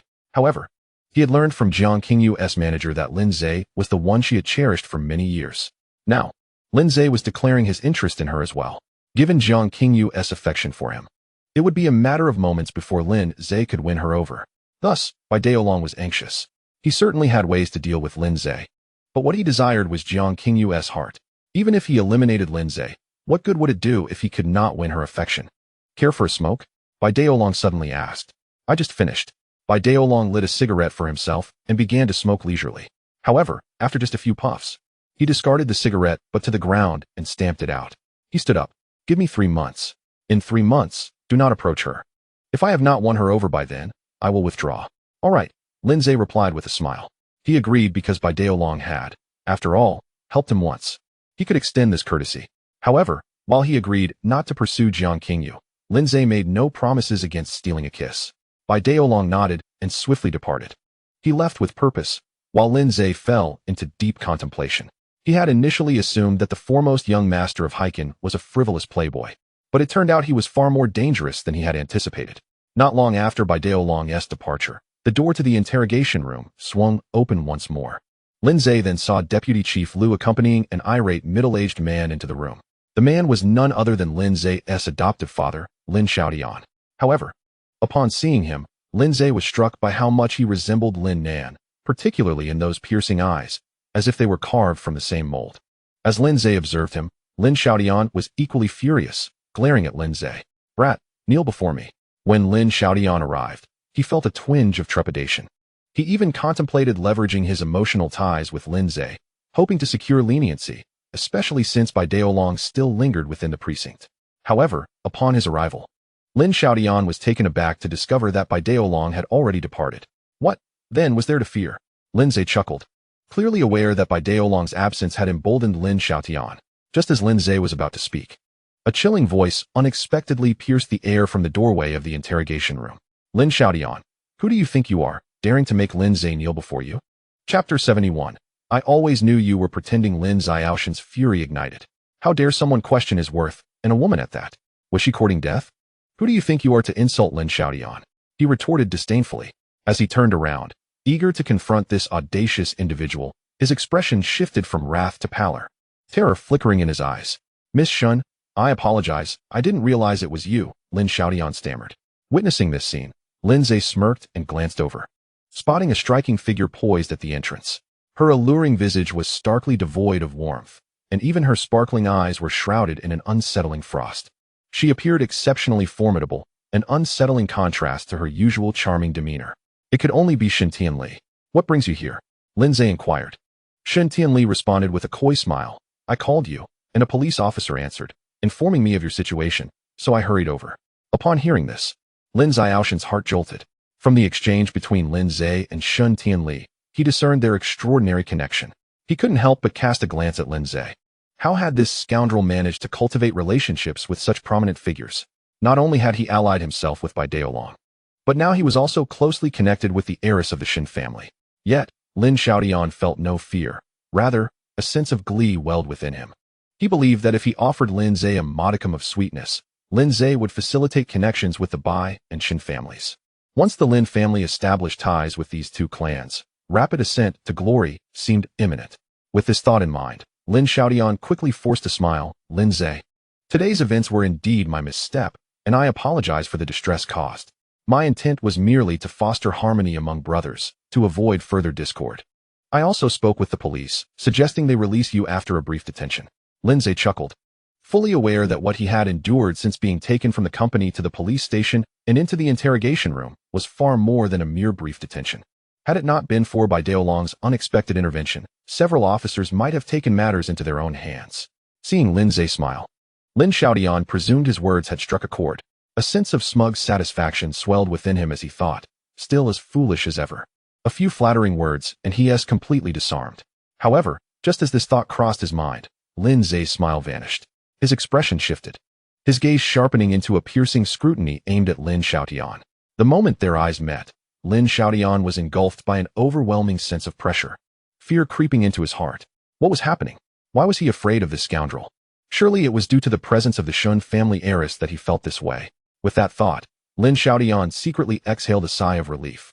Shen Tianli also sensed the menacing aura radiating from Lin Zhe's gaze, her heart racing. This rogue had previously lived a subservient life within the Lin family, reportedly terrified of Lin Xiaodian. Yet now, his eyes bore a terrifying intensity. Could it be that the torment from the Lin family had fostered such resentment? It must be so.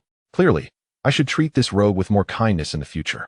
At that moment, Lin Zhe suddenly remarked with a cold smile, "Lin Xiaodian, do you think I'm still as naive as before, that a few kind words would move me to the point of sacrificing my life for you?"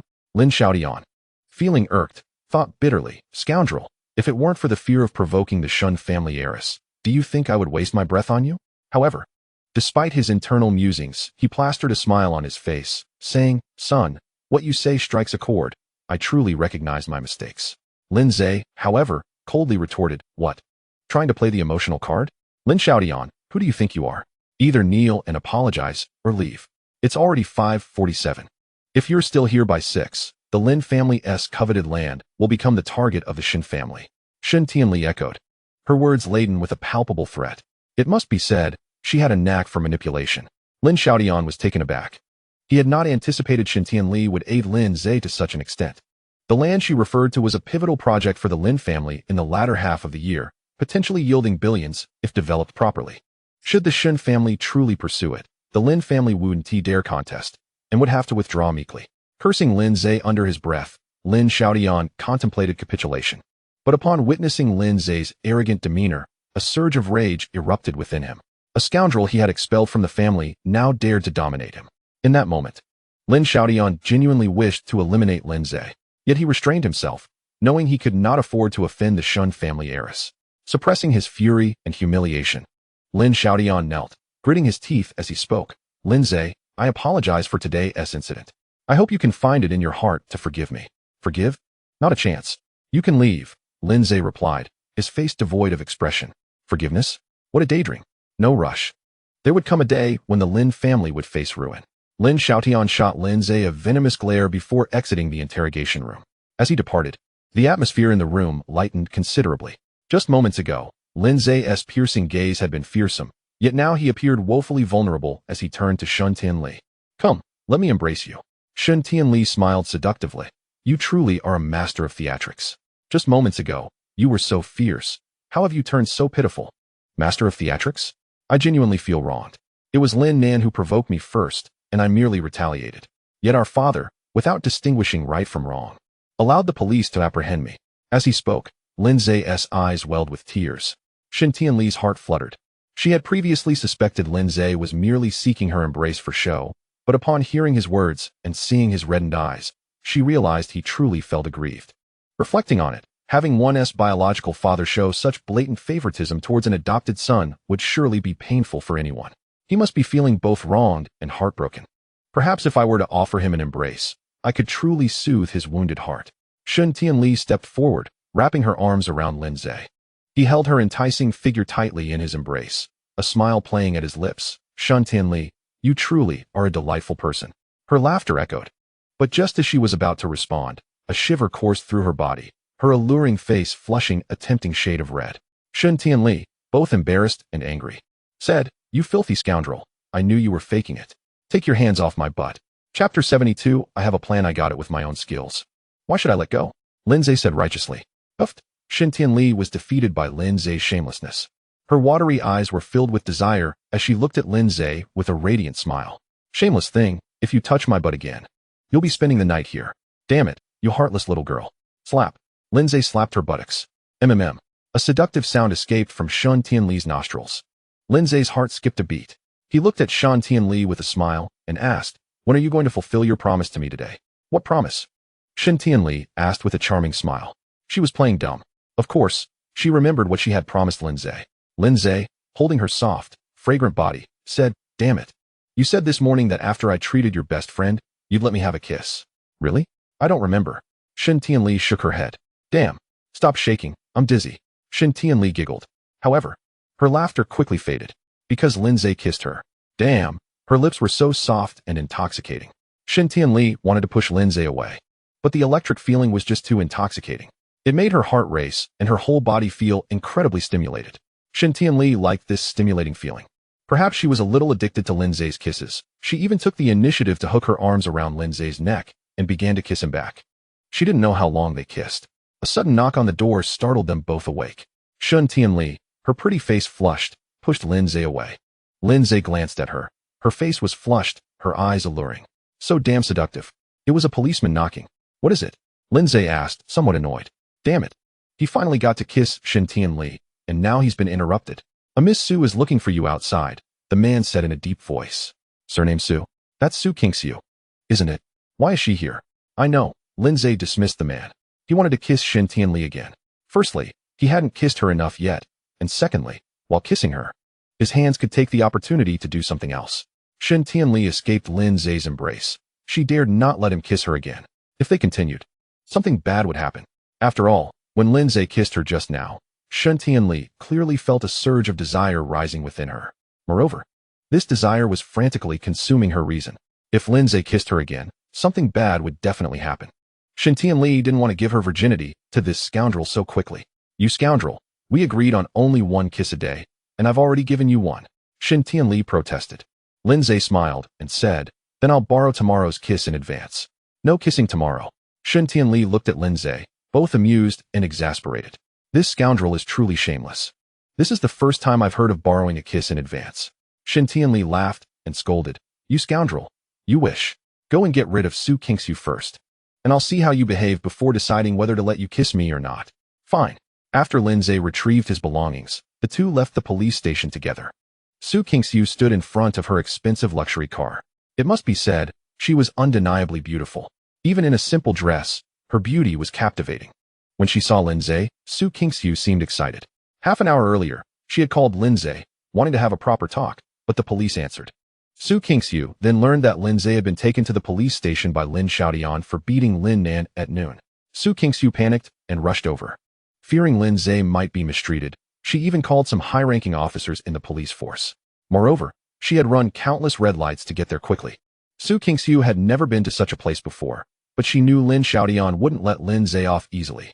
After all, he had kicked Lindsay out of the house for his adopted son.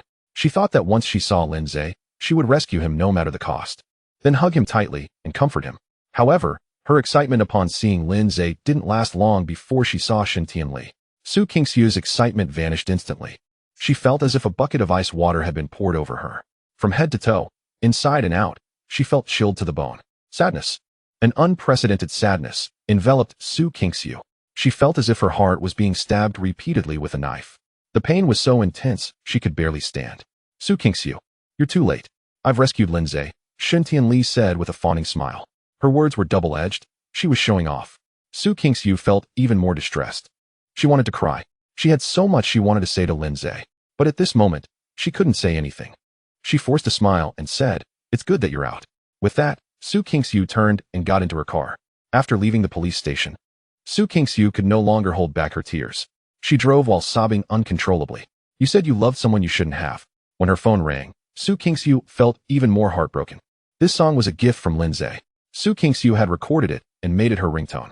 The call was from her best friend, a notorious womanizer. Su Qingxiu answered, crying. Where are you? How did it go? Her friend asked. Qianqian, where are you? Su Qingxiu asked, sobbing. Su Qingxiu's best friend was named Zhao Qianqian. Qingxiu, what's wrong? I'm at home. Can I come to you? Come on, but don't drive while crying. Be careful. Su Qingxiu nodded, and they hung up. Half an hour later, Su Qingxiu arrived at Zhao Qianqian's house. She cried uncontrollably, her face streaked with tears, utterly heartbroken. What happened? Zhao Qianqian asked with concern. Su Qingxiu didn't hide anything, tearfully recounting the whole story to Zhao Qianqian. Zhao Qianqian was one of the few people who knew about her marriage to Lindsay, but she also knew why she had married him. Upon hearing that Su Qingxiu had partnered with the Lin family, Zhao Qianqian felt a headache coming on. My best friend is deliberately stepping on Lindsay's sore spots. I really didn't mean to. Around that time, I had just gotten in touch with Ji Zifeng, and all I could think about was being with him. So I neglected Lindsay's feelings, Su Qingxiu explained, crying. Honey, explaining to me is useless. The point is, no matter the reason, you've already hurt Lindsay. Su Qingxiu asked tearfully, Qianqian, do you think I'm really going to lose Lindsay? It's hard to say. You divorced Lindsay for Ji Zifeng, which hurt Lindsay. Now you're cooperating with the Lin family. Even if you gave yourself to me, I wouldn't want to talk to you anymore. Su Qingxiu cried even harder. Don't cry yet. I'm asking you, do you really want to win Lindsay back? Su Qingxiu nodded vigorously. This won't be easy. Is there anything Lindsay particularly likes about you? Su Qingxiu choked out. He wants to sleep with me. And he really likes my legs. Uffed. Zhao Qianqian was amused by this. Lindsay looks so refined. I didn't expect him to be so flirtatious. But with your face and your figure. Even I, a woman, want to sleep with you, let alone a man. Su Qingxiu cried again. Qianqian, I'm already so upset. Can you be serious for once? Don't cry. I have a way to help you win Lindsay back. Su Qingxiu was stunned. She looked at Zhao Qianqian with tear-filled eyes and hurriedly asked, what should I do? Chapter 73. He is quite skilled at seducing him. Zhao Qianqian succinctly replied. Su Qingxiu was taken aback. Seducing him? Isn't it true that he likes your legs and wants to sleep with you? Then you should leverage your strengths, exude your charm, and make his heart yearn for you. But he doesn't even want to talk to me now, Su Kingsu said, her expression dim. You fool. He is ignoring you because you have indeed hurt him. But that doesn't change the fact that he likes your legs and desires you. Trust me, I understand men far too well. Will it really work? Are you questioning my abilities, my dear? Would you like me to demonstrate? Su Kingsu was stunned. How can you demonstrate that? But Zhao Qianqian had already picked up her phone. After scrolling through her contacts for some time, she finally pointed to a profile picture showcasing a well-defined abdomen. This fitness coach has always looked down on me. Every time I go to work out, he seems to find fault with me. Today, I'll show you the prowess of a top-tier seductress. As she spoke, Zhao Qianqian clicked on the coach's profile, clearing her throat. She spoke in an exaggeratedly coy voice that sent shivers down Su Kingsu's spine. Gagey, what should I do? I want to roll on your abs. Qianqian, that's disgusting. Zhao Qianqian chuckled. Right? I think it's disgusting too, but oddly enough, men seem to adore this. Just then, Zhao Qianqian's phone chimed with a new message from the fitness coach. How do you want to roll? Zhao Qianqian showed the message to Su Kingsu. See, did I win him over? Su Kingsu stared at Zhao Qianqian in disbelief. Is that all it takes? Don't believe me? Just wait, if all goes well. He'll soon bombard me with messages. As she spoke, another message arrived. You can't be serious. Did you lose a game of truth or dare? Qianqian, stop messing with me. Reply to this. If you don't, I'll come find you right now. Zhao Qianqian turned off her phone, unimpressed. See, this is how men behave. But Lin Zhe is not like that, Su Kingsu countered. Zhao Qianqian laughed. Lin Zhe is indeed different. But how can he resist you? You are beautiful and possess such a sexy figure. If you learn to use your advantages, he will soon be yearning for you desperately. So how should I seduce him? Su Kingsu blurted out. Zhao Qianqian was taken aback, surprised that her usually aloof friend would ask such a question. It seemed she genuinely wished to be with Lin Zhe. Do you really want to be with him? Su Kingsu nodded, her eyes reddening. Yes, before my divorce, I thought I liked Ji Zifeng, after all. He has always been my ideal. But after the divorce, seeing Lin Zhe getting close to other girls drove me mad. With Ji Zifeng, I felt nothing when he was with others. This morning, when I asked you, I realized I might actually like Lin Zhe, but I was afraid to admit it. Looks like Lin Zhe has truly been devoted to you these past 3 years, Zhao Qianqian remarked. Su Kingsu nodded. He treats me very well. I remember once when I was ill, he was more distressed than I was, staying by my side all night to take care of me. As she spoke, tears began to flow from Su Kingsu's eyes once more.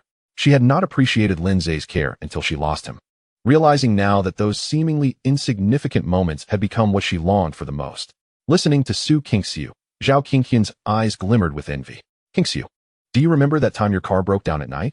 Lin Zhe couldn't reach you and called me instead. You had no idea how anxious he was. As if he had lost his most cherished treasure.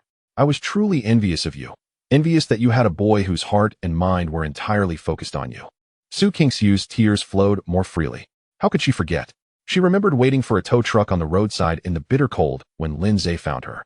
He took off his down jacket and wrapped it around her, silently holding her close. In that moment, she could feel him trembling, and she knew it was from fear. It was then that Su Kingsu first distinctly heard her own heartbeat. Her vision blurred completely. Some things were truly better left unthought. The more she thought, the more painful it became. Tell me, did you let Ji Zifeng touch you? Zhao Qianqian suddenly asked. Su Kingsu wiped her tears and quickly shook her head. No, I haven't let any man touch me except Lin Zhe, not even a finger. What? Does that mean you let Lin Zhe? Su Kingsu's face flushed. Zhao Qianqian's question startled her, momentarily making her forget her tears. Yet she did not wish to hide anything from her friend. Yes, I let him, she said shyly. Zhao Qianqian instantly became energized. Come on, tell me more. Did he hold your hand? Did you kiss? Or did you sleep together? Su Kingsu felt increasingly embarrassed. She was not a shy person, but her friend's questions were too provocative. All of it, she whispered, her voice barely audible. Zhao Qianqian was even more excited. Lin Zhe is impressive. Tell me, when did this happen? On the day I proposed the divorce. We had already agreed on it, but after he cried on the floor. When he stood up, it was as if he had transformed into a different person, clinging to me. I was so dazed from his kiss that I ended up sleeping with him. As she recounted this, Su Kingsu felt an overwhelming urge to hide in a hole. Yet her mind was flooded with memories of that day. Ha, Lin Zhe is quite something. Zhao Qianqian teased. Enough of the banter. Tell me how I should seduce him. Zhao Qianqian replied. I've already told you. He likes your legs, right? Then show them off. Wear stockings, in various colors and styles. Seduce him. What if he wants to sleep with me? So what? Are you willing to let him? Zhao Qianqian teased. Su Kingsu's face turned crimson, and she fell silent. Sometimes, Silence speaks volumes. Zhao Qianqian was taken aback. No way. Do you really want him to sleep with you? Are you addicted to it? He is quite skilled. Su Qingxiu whispered. Chapter 74. Afraid of getting drunk. Zhao Qianqian gazed at Su Qingxiu with a knowing look. How skilled? Su Qingxiu suddenly snapped back to reality. What am I even saying? Her cheeks glowed like the evening sky. Qianqian, stop teasing me. I can hardly bear it. Zhao Qianqian grinned. You've already been intimate. What are you still worried about? Listen to me. Starting tonight, wear sexy stockings and send him a photo. But what if he doesn't reply? Why so little confidence? Do you really not realize how alluring and seductive you are? Su Qingxiu's face flushed. She certainly knew how attractive she was, especially when adorned in stockings and high heels. Qianqian, do you think this tactic might be a bit too provocative? Too risque? Su Qingxiu nodded, her face still burning. Zhao Qianqian chuckled. Flirting with someone you adore is a form of romance. Believe me, the phrase love grows over time is far more profound than mere words. Su Qingxiu instantly understood, her cheeks flushing a captivating shade of crimson. By the way, my dear sister, aside from your efforts to divorce Lin Zhe for Ji Zifeng and collaborating with the Lin family, you haven't done anything else to harm Lin Zhe, have you? You wouldn't have any secrets that might lead to him ignoring you later, would you? Zhao Qianqian inquired curiously. Su Qingxiu fell silent, suddenly reminded of the sports car she once gifted Ji Zifeng. Truthfully, she wished she could return to that day and slap herself for the impulsive decision. Why did she rush to present him with such a lavish gift? Couldn't she have waited until they were certain of each other's feelings? Why the silence? Have you done something else to hurt Lin Zhe? Zhao Qianqian pressed. Su Qingxiu, feeling dejected, replied, after Ji Zifeng returned, I gifted him a sports car. Zhao Qianqian gasped. Does Lin Zhe know about this? Su Qingxiu nodded sadly, he knows. Zhao Qianqian looked at her with disbelief. Sister, what were you thinking? I know you're wealthy, and a sports car is nothing to you, but you've been married to Lin Zhe for 3 years and have never gifted him anything. It's no wonder he doesn't want to acknowledge you anymore. If I were him, I wouldn't want to either. Su Qingxiu felt tears welling up again. Qianqian, I truly didn't mean to. Back then, I thought I liked Ji Zifeng, so I bought the car in advance, but when I actually gave it to him, I regretted it. Zhao Qianqian sighed in exasperation. You've pierced Lin Zhe's heart with a knife. If Ji Zifeng were an average person, it might be excusable. But he is Lin Zhe's arch-nemesis, and worse yet, he is inferior to Lin Zhe in every way. You've dealt Lin Zhe a heavy blow on behalf of Ji Zifeng. Although Zhao Qianqian and Su Qingxiu were from different universities, they were close friends. And Su Qingxiu had shared everything with her. Tears streamed down Su Qingxiu's face like a torrential flood. She was already heartbroken, but her friend's words cut deep. She knew it wasn't her friend's fault. She had simply made a terrible mistake.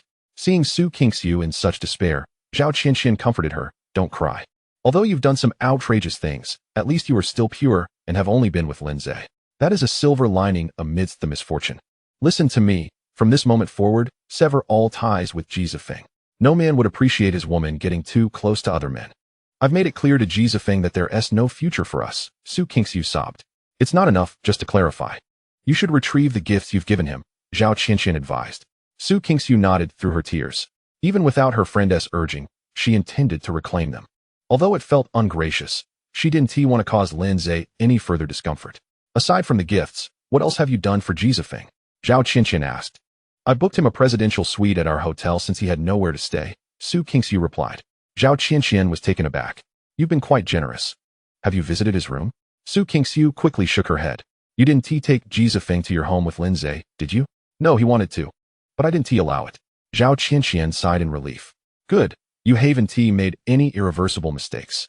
Now, stop crying and listen to me. Su Qingxiu quickly wiped her tears. From now on, compose yourself and use your charm to entice him. He will be drawn to you, Zhao Qianqian encouraged. Su Qingxiu nodded in agreement. Meanwhile, after dining with Shun Tianli, Lin Zhe returned to her villa. Shun Tianli, fearing Lin Zhe might attempt to kiss her again, retreated to her room early. Lin Zhe had his own matters to attend to and did not disturb her. Once in his room, he recorded a rendition of Too Aggrieved. Though he had fallen out with Su Qingxiu, he understood the importance of earning a living. He was an adult and would not abandon his responsibilities over trivial matters. After finalizing that, Lin Zhe refrained from sending it to Su Qingxiu immediately, intending to have it delivered to Ji Shanshan instead. Once he dealt with Ji Shanshan, Lin Zhe recorded another performance and sent the video to Jiang Qingyu. Jiang Qingyu had just hung up a call with Bai Daolong, feeling somewhat troubled. Bai Daolong had once again confessed his feelings, more directly than ever before. However, She turned him down once again, revealing that she had feelings for someone else. She refrained from disclosing that her affections were for Lin Zhe, fearing it might bring him unnecessary complications. While she was lost in thought, Jiang Qingyu received Lin Zhe's video message. She quickly opened it, and as Lin Zhe's enchanting voice filled the air, all her worries vanished. She listened intently, but by the end of the song, she found herself in tears. Her heart ached, but not for herself. Rather, she felt sorrow for Lin Zhe. How deeply must he have been wounded to compose lyrics so profoundly haunting? She wished to comfort him. Thus, she replied to Lin Zhe, "Do you want a drink?" "Yes, but I fear getting drunk," he responded swiftly. Jiang Qingyu replied, puzzled, "What is there to fear about getting drunk? I'm mainly afraid I might want to kiss you." Lin Zhe retorted. Jiang Qingyu's cheeks flushed, her heart raced. She felt as if it might leap from her chest. With trembling fingers, she replied, "Perhaps if I get drunk, I might want to kiss you too." "Really? What a delightful prospect." Lin Zhe, who had been preparing for a workout, suddenly felt invigorated. He quickly stood up and rushed towards Jiang Qingyu's villa. As the door to the villa swung open, Lin Zhe was captivated by Jiang Qingyu's attire. Dressed in a creamy silk nightgown, she appeared modestly covered, yet the fabric clung to her curves, accentuating her alluring figure. Lin Zhe was aware of her enviable physique, but he had not anticipated it to be to such an extent, rivaling even Su Qingxiu's. Particularly striking was her slender waist, which was undeniably enticing. Lin Zhe felt an urge to grasp it and savor the moment. However, what truly captivated him were her lips, beautifully shaped, adorned with a seductive sheen. Her crimson lips contrasted sharply with her fair complexion, especially when she spoke, her tongue occasionally brushing against her lips in a bewitching manner. For reasons unknown, despite her innocent appearance, she radiated an aura of both purity and allure. Lin Zhe hadn't even drunk yet he felt a sense of intoxication. Upon seeing Lin Zhe, Jiang Qingyu blushed and smiled shyly. In public, she always maintained an air of aloofness, akin to the moon, evoking reverence. Yet, in Lin Zhe's presence, especially when their eyes met, she couldn't help but appear bashful. She didn't wish to feel this way. Her heart raced at the thought of the last message she had sent him. Lin Zhe chuckled, "Jiang Qingyu, you've gone a bit overboard." Jiang Qingyu's heart skipped a beat. She cautiously inquired, "How have I overstepped?" "You're just a bit too beautiful," Lin Zhe retorted with a cheesy line. A soft laugh escaped Jiang Qingyu's lips, illuminating her face.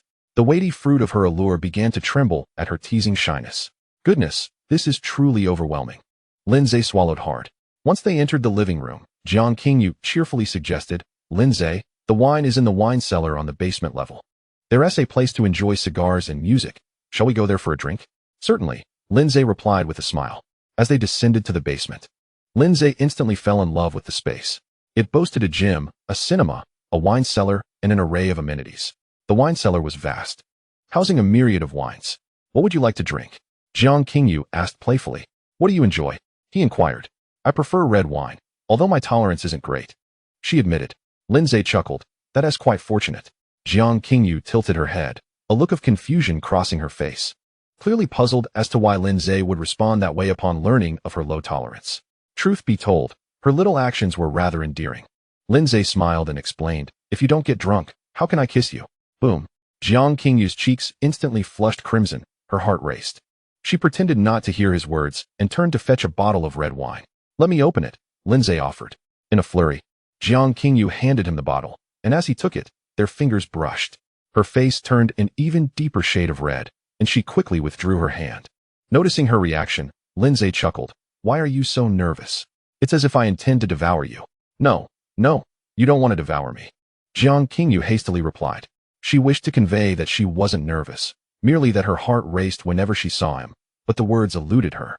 "Then why are you so anxious? Or do you wish for me to devour you?" A soft giggle escaped Jiang Qingyu's lips, finding Lin Zhe amusing.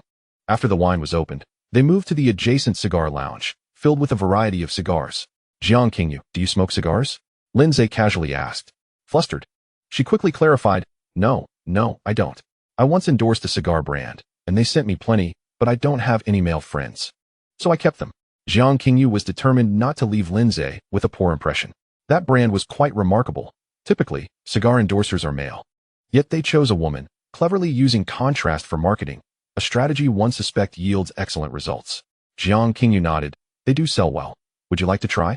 Acting like a devoted little wife, she eagerly fetched Lin Zhe a cigar and knelt down to serve him. As she squatted, her silk nightgown stretched taut. accentuating her alluring figure. Lindsay stole a few glances before averting his gaze. He didn't want to look away. But the impact of Jiang Qingyu was a bit overwhelming. If she were Su Qingxiu or Shun Tianli, he would be more brazen, but Jiang Qingyu was different. Their relationship had not yet reached that level of intimacy. Primarily, Lindsay wished to avoid any accusations of harassment. The cigar ignited quickly. Lindsay reclined on the comfortable couch, legs crossed, sipping red wine while puffing on the cigar. It was pure bliss. Jiang Qingyu had seen many people smoke cigars, but none exuded the elegance and charm that Lindsay did. By the way, have you heard the new song? Lindsay casually asked. Jiang Qingyu nodded. It's lovely, but it makes me a bit melancholic. Lindsay's heart skipped a beat. What's wrong? Have you been in love? No, I've never been in love. I just think your lyrics are exceptionally well written, she quickly explained. Lindsay sighed in relief. He didn't want a woman with a history. I see. Then let us drink. Lindsay smiled. As they toasted, Jiang Qingyu's face flushed a delightful pink, her gaze becoming a tad dreamy. Indeed, her tolerance was low. But in her hazy state, she appeared rather enticing. Their eyes locked, and suddenly, Jiang Qingyu smiled flirtatiously. Lindsay, you really are handsome. Oh no, she was definitely tipsy. Otherwise, such bold words would never escape her lips. Lindsay chuckled. I'm aware, but you are equally beautiful. So who is more beautiful, me or Su Qingxiu? Well, each possesses their own charm. This wasn't mere flattery. Lindsay genuinely believed both were uniquely beautiful. If Su Qingxiu was a vibrant rose, then Jiang Qingyu was a pure snow lotus. However, this snow lotus was currently quite provocative. Jiang Qingyu seemed dissatisfied with Lindsay's answer. She wrapped her arms around his and swayed. If you say I'm beautiful, I'll let you kiss me. Lindsay was taken aback. He certainly desired to kiss Jiang Qingyu. Having seen her alluring lips at the door, he had longed for the moment. Thus, he replied, tonight. You are even more enchanting than she is. Satisfied, Jiang Qingyu giggled as she stood, stumbling toward Lindsay. Be careful, he cautioned. As soon as the words left his mouth, Jiang Qingyu fell into his embrace. The moment she landed against him, Lindsay was enveloped by a captivating fragrance that stirred his senses. Yet, even more intoxicating was her soft, delicate form. Goodness, how can she be so soft? Lindsay recalled a saying, women are made of water. Jiang Qingyu playfully draped her arms around Lindsay's neck, giggling, since I'm more beautiful. And you're now divorced from her. How about being with me? I can assure you that I won't just allow kisses. I can offer much more. Between us, my figure is no less than Su Qingxiu's. Lindsay inquired, what does being together mean? To be my boyfriend. If our feelings deepen, we can marry. Rest assured.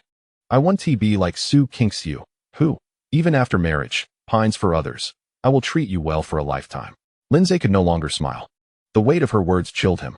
As a man without moral scruples, he had always adhered to the principle of not initiating, not refusing, and not taking responsibility. Yet now, Jiang Qingyu wanted to be with him, even to marry him in the future. There was no way he could agree. It wasn't that Jiang Qingyu wasn't deserving. Rather, Lindsay understood that marriage would mean surrendering his freedom. This was an unbearable thought for him. With a faint smile, Lindsay said, Jiang Qingyu, you've had too much to drink. Let me take you upstairs to rest. No, you must promise me. Jiang Qingyu protested, swaying her alluring figure playfully. We can discuss it once you're sober, Lindsay replied, maintaining a calm demeanor. Jiang Qingyu's expression soured, her alluring lips pouting as she looked up at him with a pitiful gaze. Do you still like Su Qingxiu? Not at all, Lindsay admitted candidly. Then why won't you be with me? Because I'm a scoundrel, Lindsay replied with a chuckle, a scoundrel who doesn't take responsibility. Then go ahead and hurt me. I will no longer hold you accountable. Jiang Qingyu's transformation was rather abrupt. However, Lindsay understood that she had drunk too much, which was why she spoke such words. Despite being a scoundrel, Lindsay did not wish to take advantage of her vulnerability. He preferred mutual affection. Such encounters were only truly pleasurable when both parties were willing. Jiang Qingyu, you've had too much to drink. Not at all. I can still drink. As she spoke, she seized Lindsay's wine glass and downed the contents in one go. Lindsay felt a jolt of excitement. The effects of the alcohol hit her quickly. She curled up in Lindsay's embrace, as docile as a kitten. Lindsay, my heart aches. Could you please give it a massage? As she spoke, Jiang Qingyu grasped Lindsay's hand and placed it over her heart. Lindsay was taken aback. He quickly withdrew his hand from her grasp. Damn it. If I let this happen, I will definitely be a scoundrel tonight. Jiang Qingyu, you've had too much. Let me help you upstairs to rest. No. Don't help me. Carry me upstairs. All right then. Lindsay lifted her effortlessly and headed upstairs. Jiang Qingyu wrapped her arms around Lindsay's neck, her smile radiant. Lindsay, You are truly handsome. May I kiss you? Don't be ridiculous, Lindsay replied hastily. But Jiang Qingyu was undeterred. She leaned in and planted a kiss on his Adam's apple. Lindsay was overwhelmed by her boldness and quickened his pace. After placing Jiang Qingyu on the bed, he hurried into the bathroom and splashed cold water on his face. This was unbearable. Did she not know that a man's Adam's apple should not be casually kissed? After spending a considerable time in the bathroom, having wasted an unknown amount of cold water, Lindsay finally managed to suppress the fiery urges within him. When he emerged, he glanced at Jiang Qingyu, who had already fallen asleep. However, that was not the main focus. The silk nightgown she wore had hiked up to her thighs, exposing her flawless white legs without reservation to Lindsay's gaze. Damn it! The suppressed urges within Lindsay stirred once more. He dared not linger any longer and swiftly made his exit. Unbeknownst to him, moments after he left, Jiang Qingyu, who had appeared asleep, suddenly opened her eyes. Though she had seemed intoxicated earlier, her eyes were now remarkably clear and bright, devoid of any trace of inebriation. Staring at the ceiling in a daze, Jiang Qingyu sighed softly. It seems Lindsay still harbors feelings for Su Qingxiu. Winning him over will not be an easy task. Upon returning to Shun Tianli's villa, Lindsay finally felt at ease.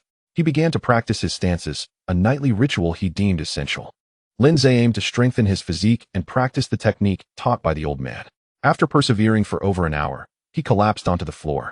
After a brief rest, drenched in sweat, he entered the bathroom. As he lay on the bed post-shower, he recalled Jiang Qingyu's words from earlier. Honestly, her actions had instilled a hint of danger in Lindsay. Having crossed over, he only wished for physical encounters, not emotional entanglements. Yet, Jiang Qingyu seemed intent on forging a deeper connection. For Lindsay, this was utterly unacceptable. It appeared he would need to maintain some distance from her in the future. Although Jiang Qingyu was stunning and undeniably alluring, Lindsay also harbored desires for her. However, if it meant developing emotional ties, he would choose not to pursue her. After all, the consequences of sleeping with her would likely lead to an inevitable relationship. Lindsay had no intention of sacrificing an entire forest for a single tree. Resolute in his decision, he soon felt drowsy. As he teetered on the brink of sleep, his phone suddenly chimed. It was the notification from Green Bubble. Lindsay awoke with a start. He opened the app to find a message from Su Qingxiu, seemingly accompanied by an image. Upon clicking her profile, Lindsay's eyes widened in disbelief. Goodness! It was a cheongsam. A side-slit cheongsam, cut high to the thigh, revealing 2 legs clad in white stockings. The edges of the stockings clung tightly to her thighs.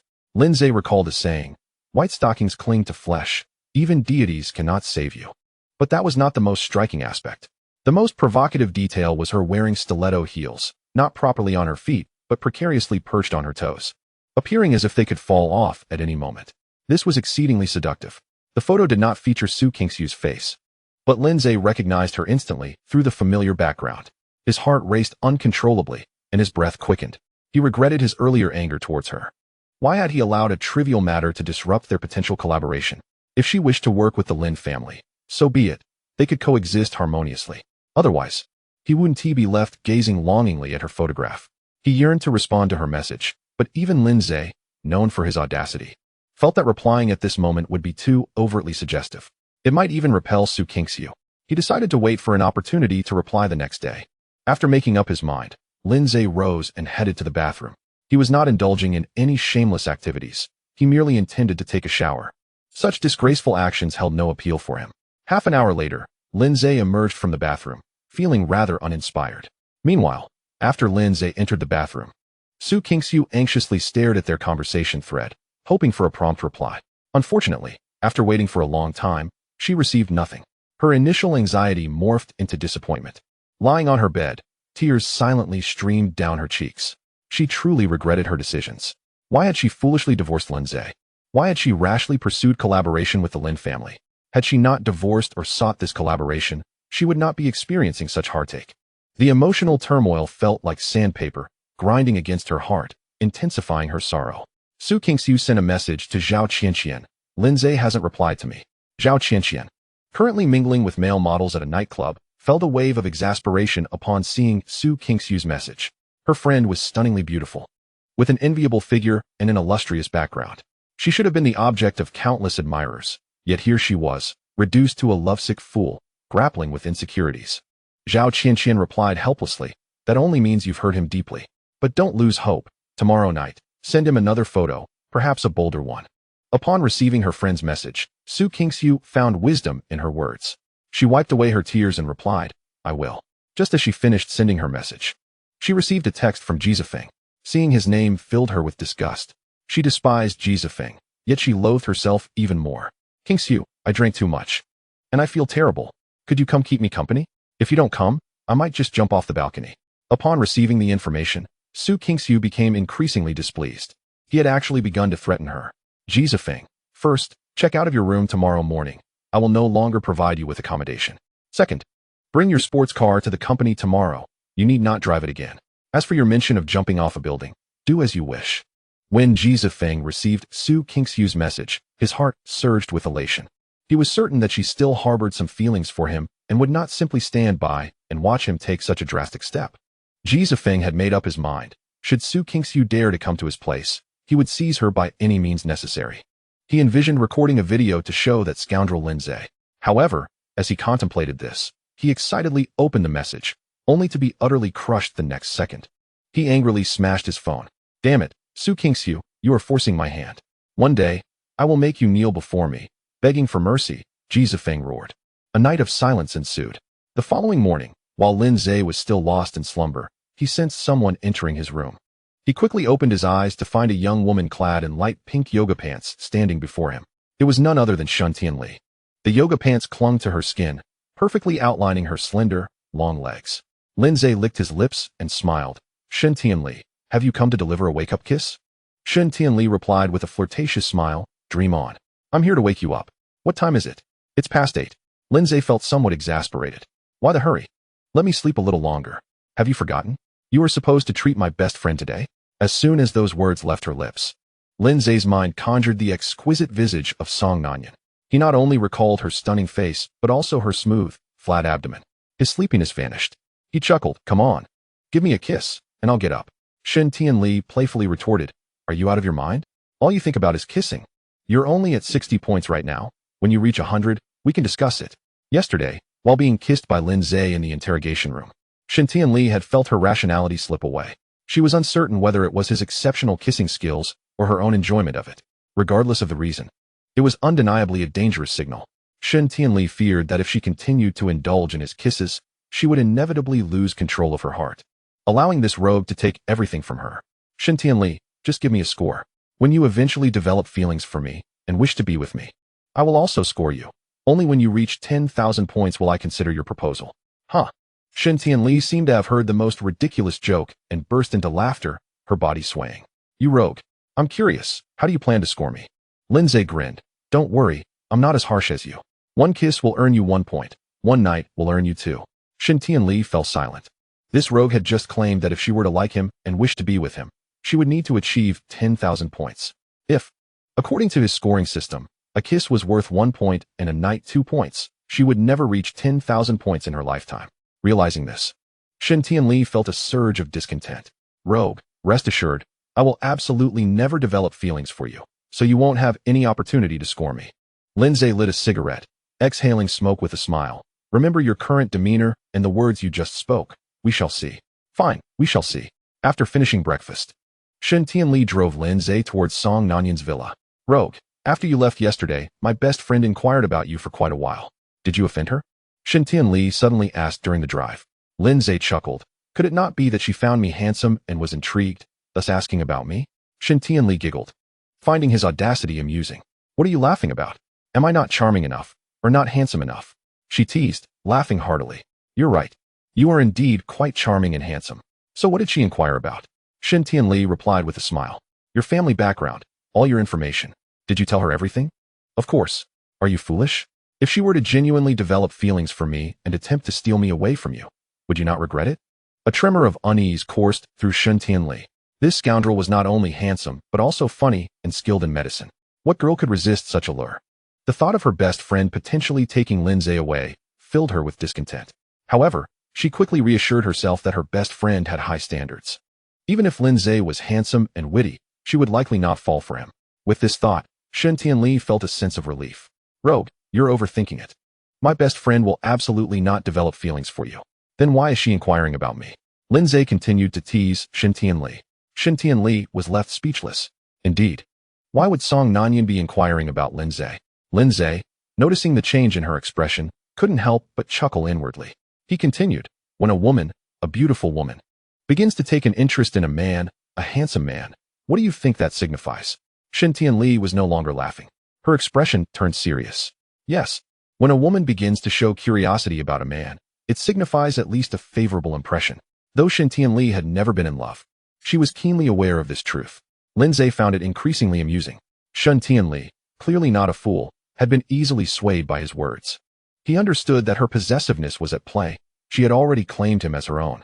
Ironically, while she often criticized Su Kingxiu for her possessiveness, her own was not lacking in intensity.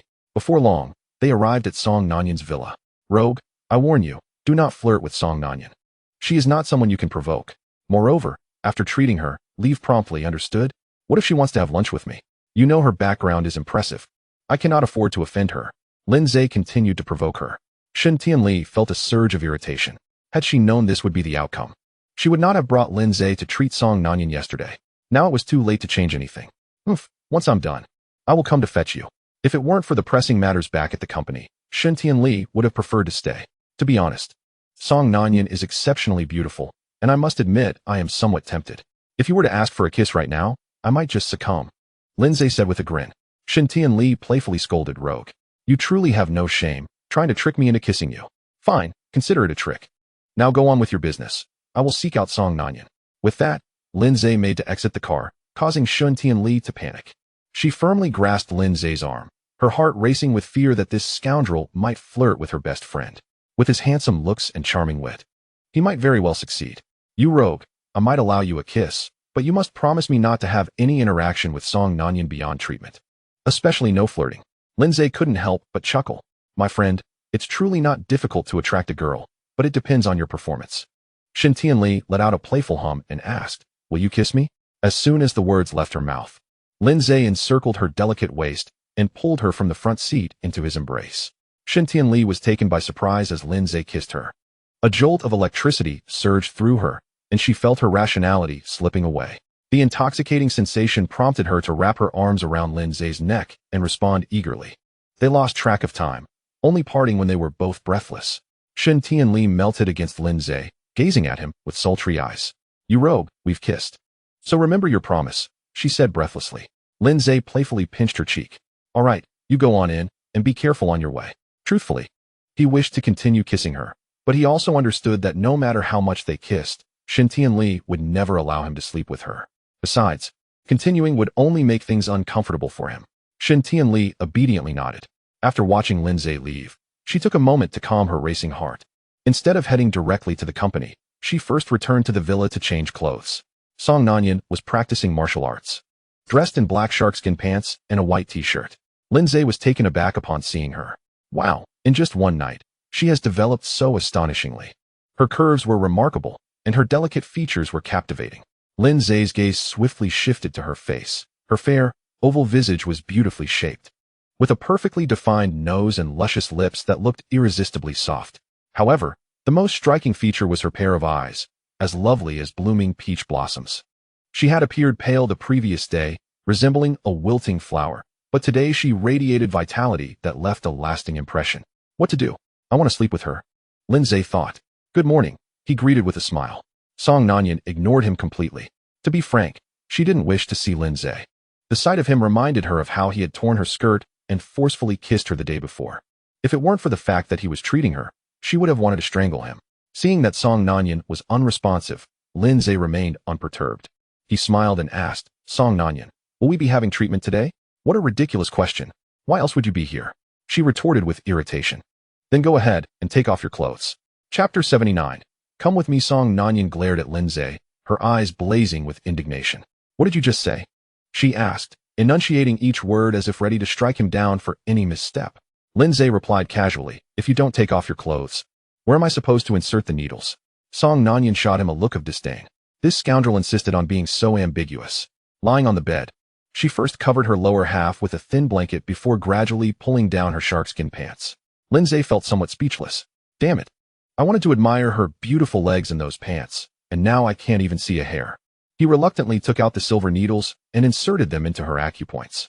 Song Nanyan had expected today's treatment to be similar to yesterday's, with a warm sensation in her lower abdomen. However, after a while, there was no reaction whatsoever. "Why isn't my abdomen as warm as yesterday?" she asked softly. "Well, yesterday was when you were in the most pain, so the effect was the strongest. Now that you're not in as much pain, the response will naturally be less." Lindsay replied with a nonchalant tone. Song Nanyan shot him a glare and fell silent. Lindsay chuckled. "Do you want to heal faster?" "What do you mean?" "The best treatment plan involves me needling you while simultaneously massaging your legs." "You scoundrel, if you want to touch my legs, just say so," Song Nanyan snapped. "Oh, she's quite clever," Lindsay thought. "I'm just kidding. The leg massage is actually for the acupoints. Your dysmenorrhea is due to cold in the uterus. It may seem unrelated to the legs, but, as they say, pulling one hair moves the whole body. Massaging your legs will accelerate your blood circulation, which, combined with acupuncture, will yield unexpected results." Lindsay spoke earnestly. Song Nanyan huffed. "You can forget it. I would never let you touch any part of my body." It wasn't that she didn't believe Lindsay, but she had never had any physical contact with a man aside from losing her first kiss to this scoundrel. "Damn, she's not easy to fool." Lindsay feigned disappointment. "All right, since you don't want to heal faster, we'll just do the acupuncture." After a moment of silence, Song Nanyan suddenly asked, "Where did you learn your medical skills?"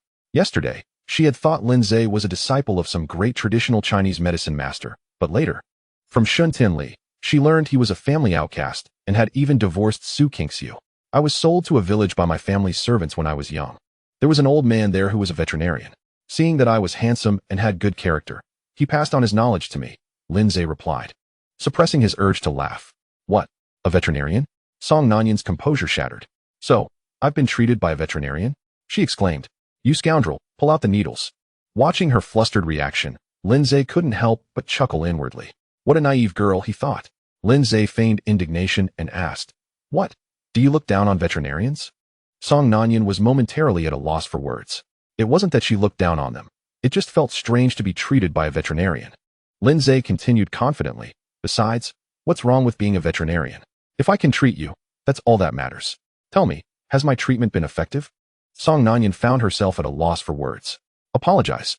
You owe me an apology." After a moment of silence, she stiffly replied, "I'm sorry. I'll tell you, Song Nanyan. If it weren't for your beauty, this situation would not have ended so easily," Lindsay teased. "Smooth talker," she retorted with annoyance. Lindsay smiled and said, "Song Nanyan, being the big sister must be exhausting, huh? What business is it of yours? You really are blind to good fortune." "What do you mean?" "Unappreciative." Fury flickered in Song Nanyan's eyes. This scoundrel had the audacity to insult her. "What? Did I say something wrong? As your doctor, is it not my duty to show concern for you?" "Not necessary," she replied tersely. Damn, her guard is quite high. How am I supposed to pursue her like this? Lindsay thought, having originally intended to use her status to stir some emotions and bridge their distance. But to his surprise, she was so uncooperative. "Song Nanyan, I advise you to cooperate with me. After all, I've discerned that beyond your physical discomfort, you are also under tremendous mental strain. At this moment, you resemble a tightly wound string, poised to snap at any moment, which would spell disaster." Upon hearing this, a flicker of anguish crossed Song Nanyan's eyes. There was no denying it.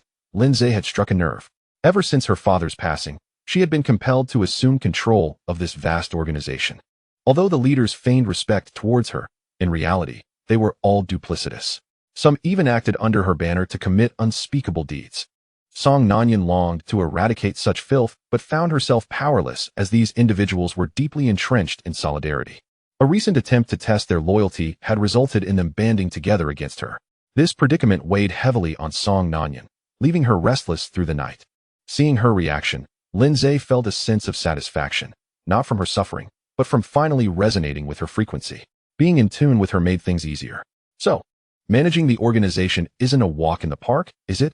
Lindsay remarked, embodying a seasoned veteran. Song Nanyan scoffed, "As if you've ever been in charge." Lindsay chuckled, "Whether I have or haven't is inconsequential. What matters is that you cannot continue like this. Tell me, do you rely on sleeping pills every night to find rest?" Lindsay wasn't clairvoyant. It was merely that the sleeping pills were conspicuously placed on her bedside table. "So what if I do? I have a method that can alleviate your stress and enable you to sleep without medication."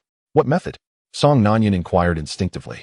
Beyond her menstrual discomfort, her greatest torment was her inability to sleep. She wanted to rest, yet the weight of her mental anguish kept her awake.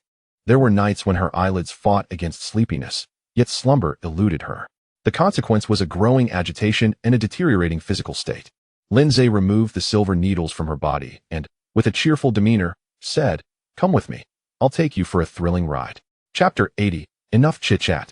Get in the car. You mean your idea of fun is riding a motorcycle? Song Nanyan gazed at Lindsay with disappointment. Initially, when he proposed a thrilling experience, she felt a flicker of anticipation, especially after he promised it would elevate her spirits to the heavens and guarantee a good night's sleep. However, upon arrival, she realized that the so-called thrill amounted to merely riding a motorcycle. Disappointment consumed her. Since her insomnia began, she had attempted various exhilarating activities, such as driving, bungee jumping, and roller coasters. Unfortunately, none had yielded results. Exactly. Hop on, Lindsay encouraged. If it's just a motorcycle ride, then I'm sorry, but you can ride alone. She retorted. Quit the chit-chat and get on. I've mentioned, I don't want to ride a motorcycle. And I certainly don't want to share the same one with you, Song Nanyan replied tersely. Her lack of interest in motorcycles was compounded by the cramped seating. Even one person felt crowded, let alone two. The thought of being pressed against Lindsay's body was unappealing, especially in the sweltering summer heat, when both wore minimal clothing. Are you afraid of riding a motorcycle, Song Nanyan? Don't try to provoke me. I'm not easily swayed, she shot back. Then you can be the one to be swayed, Lindsay teased. Song Nanyan shot him an indignant glare, suspecting he was trying to take advantage of her. Yet, she had no proof. All right, get on. If you don't, beware that I might lift you up myself. How audacious. Go ahead and try, she snapped. Lindsay chuckled, executing a swift maneuver to bring the motorcycle in front of her. Before she could react, he had encircled her waist with a strong arm, lifting her effortlessly. By the time Song Nanyan regained her senses, she found herself seated on the motorcycle, her long legs clad in sharkskin pants pressed against Lindsay's. Her body was also flush against his back. Anger flared within her. This audacious man truly dared to hold her. Just as she was about to explode with fury, Lindsay suddenly accelerated, and the motorcycle shot up the mountain like an arrow. Ah! Song Nanyan couldn't help but scream. The sudden force thrust her body against Lindsay's back, igniting a mix of embarrassment and rage. You'd better hold on tight, because I'm about to speed up, Lindsay warned. In your dreams. Lindsay smirked and accelerated again. Initially, Song Nanyan clutched the motorcycle's rear handle and attempted to create some distance between their bodies. However, as the speed increased and the mountain path became steeper, her heart began to race. The narrow road flanked by a cliff heightened her senses. One misstep could lead to disaster. She was acutely aware of the peril they faced, and this knowledge quickened her heartbeat. Unable to withstand the tension, she leaned against Lindsay, wrapping her arms tightly around his waist. Slow down, she yelled. Ignoring her plea, Lindsay only pressed on. The motorcycle speeding like an arrow along the treacherous mountain path. The wind howled past her ears, and she could hear her own heart beating like a drum. At that moment, Song Nanyan understood why previous experiences, whether racing or bungee jumping, had felt lackluster. They had all been conducted within the confines of safety, racing on a track where a crash wouldn't be fatal, and bungee jumping secured by safety ropes. But now, on this steep mountain road with a precipice beside them, a crash would be certain death. The thrill was unprecedented, enveloping her entire being. Her heart raced, her breath quickened, yet her eyes sparkled with an unusual brilliance. Yes, Song Nanyan found herself beginning to relish this exhilarating sensation, as it reminded her that she was indeed alive. Go even faster, she shouted, exhilaration coursing through her. A smile graced Lindsay's lips. He had known she would come to enjoy it. The motorcycle continued to soar, not just in speed but also dangerously close to the cliff's edge. A slight miscalculation on Lindsay's part could send them plummeting down. The thrill intensified for Song Nanyan, making her heart pound fiercely against her chest. She closed her eyes and clung tighter to Lindsay. Their bodies were entirely pressed against one another. But she was oblivious, or perhaps she simply didn't care. In that moment, all she wanted was to unleash her pent-up frustrations. Indeed, she was venting. With every surge of adrenaline, she felt her inner turmoil dissipate, replaced by excitement, exhilaration, and vitality. Just as she was becoming addicted to this rush, Lindsay abruptly halted the motorcycle halfway up the mountain. Why did you stop? Song Nanyan questioned, displeased. Lindsay turned his head and asked with a smile. Would you like to experience something even more exhilarating? What does that mean? You take the wheel, and I'll sit behind you. Song Nanyan was taken aback. She certainly did not possess the extraordinary driving skills of this insufferable man. Don't worry, I'll guide you, he assured her. Just press the gas pedal all the way down. However, before Song Nanyan could finish her sentence, Lindsay had already wrapped his arm around her slender waist and lifted her from the back seat to the front. Standing at around 1.7 meters, Song Nanyan appeared exceptionally petite in Lin Zhe's embrace, who was 1.88 meters tall, as she felt the firmness of his chest. Her cheeks flushed inexplicably. "What are you dawdling for? Step on it." Lin Zhe chuckled softly in her ear. The warm breath that brushed against her ear made her fair complexion redden even more. Cursing him inwardly, Song Nanyan took a deep breath and began to press the accelerator. She intended to accelerate gradually, but Lin Zhe, seemingly unaware of her intentions, seized her delicate hand and suddenly accelerated. The tires of the car were less than 30 centimeters from the edge of a fog-shrouded cliff, and the speed felt as swift as a bullet. The adrenaline rush compelled Song Nanyan to scream in excitement. Though not a timid person, she found the current situation overwhelmingly thrilling. Lin Zhe whispered in her ear, "Song Nanyan, you can scream louder." Upon reaching the mountain's peak, Song Nanyan was drenched in sweat, her legs trembling. Yet, the expression on her stunning face was one of ease, with her eyes sparkling like blooming peach blossoms. "Was that refreshing?" Lin Zhe inquired, lighting a cigarette and exhaling smoke with a grin. Song Nanyan shot him a glance of disdain. Why did everything that came out of this man's mouth always carry a lewd undertone? Yet, she could not deny that she truly enjoyed the experience, an unparalleled exhilaration that resonated within her. She laid back on the grass, gazing at the blue sky and white clouds, reminiscing about the thrilling moments. Lin Zhe reclined beside her, their proximity not causing her to shy away. She even turned to him and asked, "Your driving skills are impressive. Did you learn them from veterinary studies?" Lin Zhe chuckled. "Not quite. I picked them up after being cast out of the Lin family, as a means to vent my frustrations." Of course, that was a fib. He couldn't very well tell her that he honed his skills on another planet. During that time, Lin Zhe was under immense pressure, much like Song Nanyan was now, suffering from sleepless nights. To alleviate his stress, he learned to ride motorcycles, choosing perilous terrains for his escapades. This was precisely why he brought Song Nanyan to ride. He knew it was an effective method of release. Although, indulging in roadside delicacies was arguably even more effective, but that was not suitable for Song Nanyan at the moment. "What grave misdeeds did you commit to be cast out?" Song Nanyan inquired further. Lin Zhe chuckled softly. "Perhaps. Do you resent the Lin family?" She pressed on. "What do you think?" Song Nanyan fell silent. She had never experienced abandonment, but after hearing Shen Tianli mention that the Lin family had expelled Lin Zhe for the sake of an adopted son, she found it utterly absurd without any further emotional reaction.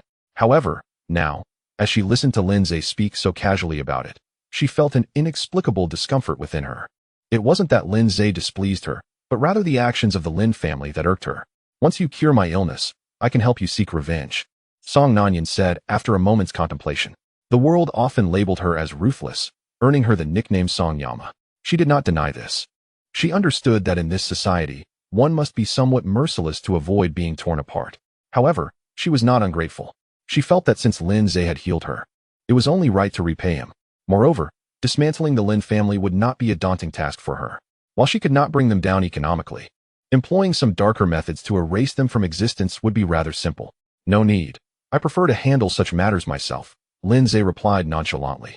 The satisfaction derived from personally destroying the Lin family could not be equaled by anyone else's assistance.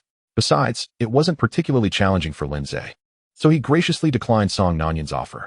This response took her by surprise. She had assumed that since she was willing to help him seek vengeance, he would surely accept her assistance. Yet, to her astonishment, he refused. Truthfully, she felt a bit miffed, though she could not quite comprehend why. "Whatever. Just don't come begging for my help later when you can't manage it yourself," Song Nanyan retorted, somewhat irritated. Lin Zhe chuckled. "You know, Song Nanyan, your angry demeanor is rather endearing." "What? Endearing?" This insufferable man must be blind. When she was angry, she instilled terror in others. So how could it appear endearing to him? Song Nanyan shot Lin Zhe a glare. "If you dare tease me again, I swear I'll have someone toss you into the moat to feed the turtles." "You're not that big, but your temper is certainly fierce," Lin Zhe teased. "You're the small one." Song Nanyan shot back, her irritation palpable. She despised being treated like a child. The leaders in her gang often bullied her for her age, which only fueled their camaraderie. "You'll find out just how small I am later," Lin Zhe replied with a grin. Song Nanyan's cheeks flushed, and in anger, she kicked him. This insufferable man was flirting with her again. "If you kick me again, I might just kiss you," Lin Zhe warned, slightly annoyed.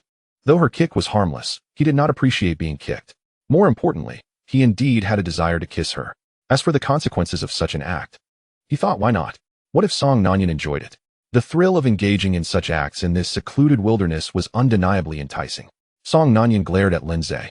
You dare touch me?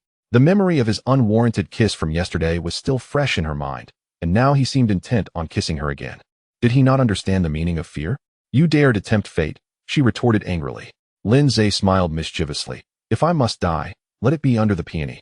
For that is a romantic end. Song Nanyan paused, taken aback. Before accepting her father's legacy, she had been a literature student, studying poetry and prose. She found Lindsay's words somewhat flirtatious, yet extraordinarily charming. Suddenly, she recalled the phrase romantic and dashing. She inexplicably felt that Lindsay embodied that quality.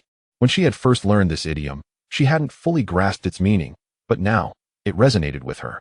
Lindsay thought his actions would infuriate Song Nanyan. Yet she seemed momentarily stunned. Although he was unsure why she was taken aback, he seized the opportunity and leaned in to kiss her soft, delicate lips.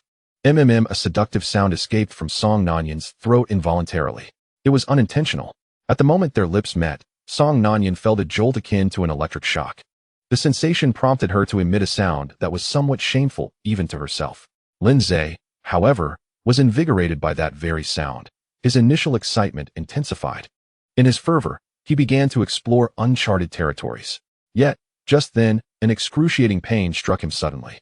Lindsay released Song Nanyan's lips, cursing, Song Nanyan. Are you a dog? Indeed, he had been bitten by her. Serves you right, Song Nanyan retorted, her cheeks flushed. Lindsay, displeased, leaned in for another fervent kiss. Chapter 82. The enemy of my enemy is my friend. When Ji Zifeng awoke, it was already past 10 in the morning. He had been roused by the hotel staff. Grumbling, he opened the door only to find 4 or 5 hotel personnel waiting outside, which jolted him fully awake. Good morning, sir. We regret to inform you that your room fee expired this morning. If you wish to continue residing in this room, please settle the payment at once.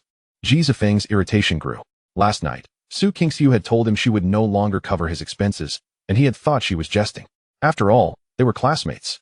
He couldn't believe she would be so heartless. However, hearing the staff's words made him realize the truth. He now believed that Su Qingxiu truly intended to evict him. What is the fuss about paying? I'll pay, but must you disturb me so early? Ji Zifeng questioned brusquely. He spoke with bravado. Having swindled 500,000 from Su Qingxiu the previous day, I apologize for the inconvenience. If you wish to extend your stay, how long would you like to renew? Let us start with a month, Ji Zifeng replied curtly. That will be 210,000. How do you wish to pay? How much? Ji Zifeng's eyes widened in disbelief. He had assumed the hotel would cost no more than 3,000 a day, yet it turned out to be 70,000. 210,000? Forget it. With that, he slammed the door shut. A few minutes later, Ji Zifeng emerged from his room with a suitcase in hand. The staff accompanied him closely, seemingly wary that he might refuse to leave. Upon exiting the hotel, he intended to head towards his sports car.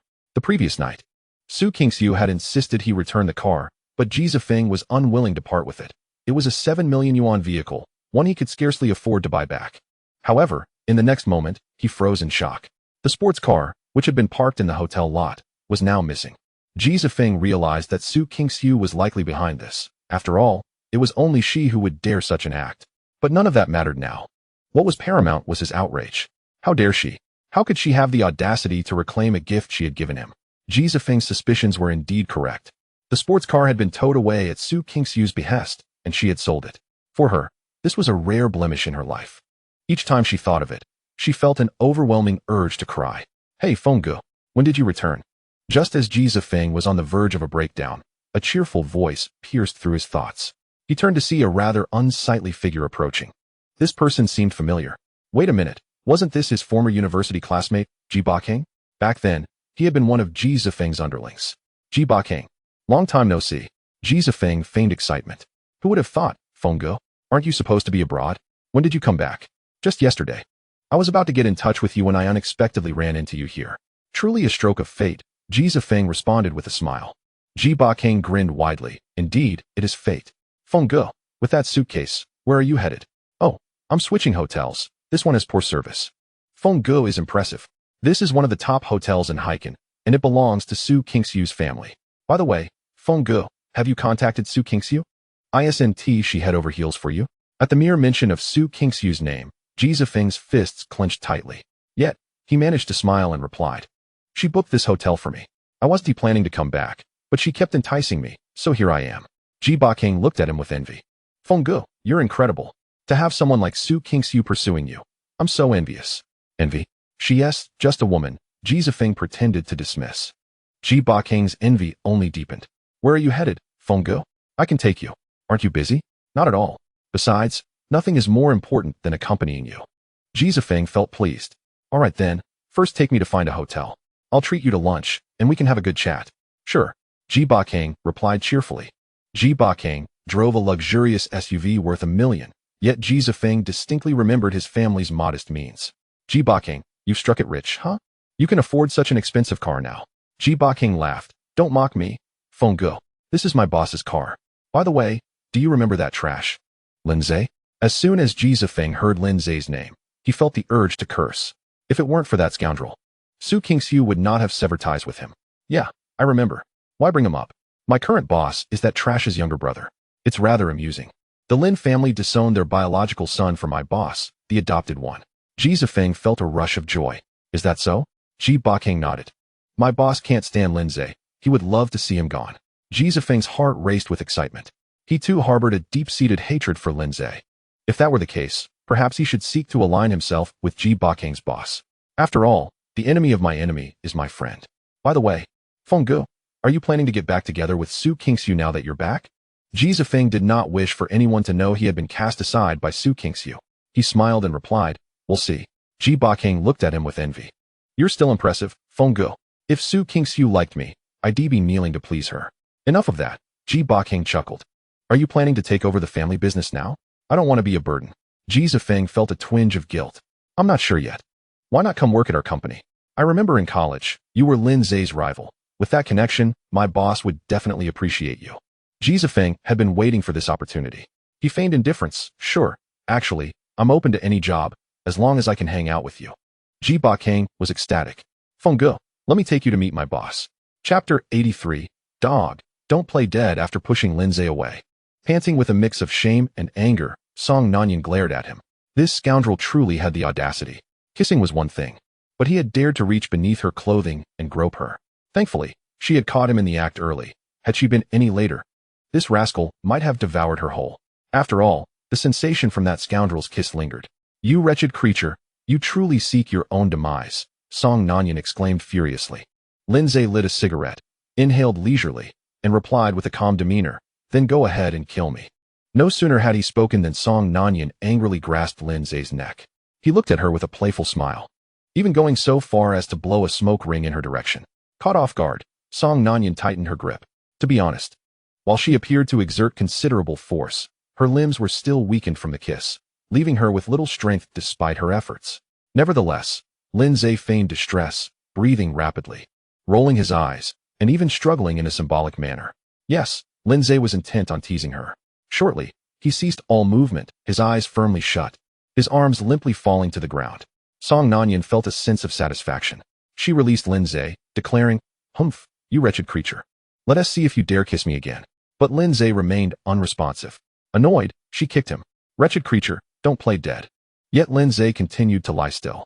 For a moment, Song Nanyan hesitated, wondering if she had actually suffocated him. Panic surged through her as she placed her fingers on Lindsay's pulse. There was no breath. This realization struck her like a thunderclap. She was alarmed. Although she was infuriated by Lindsay's kiss, she had never truly intended to harm him. The anger that had fueled her actions dissipated upon witnessing his lifeless form, replaced by a deep regret. He merely kissed me a few times and touched me for a moment.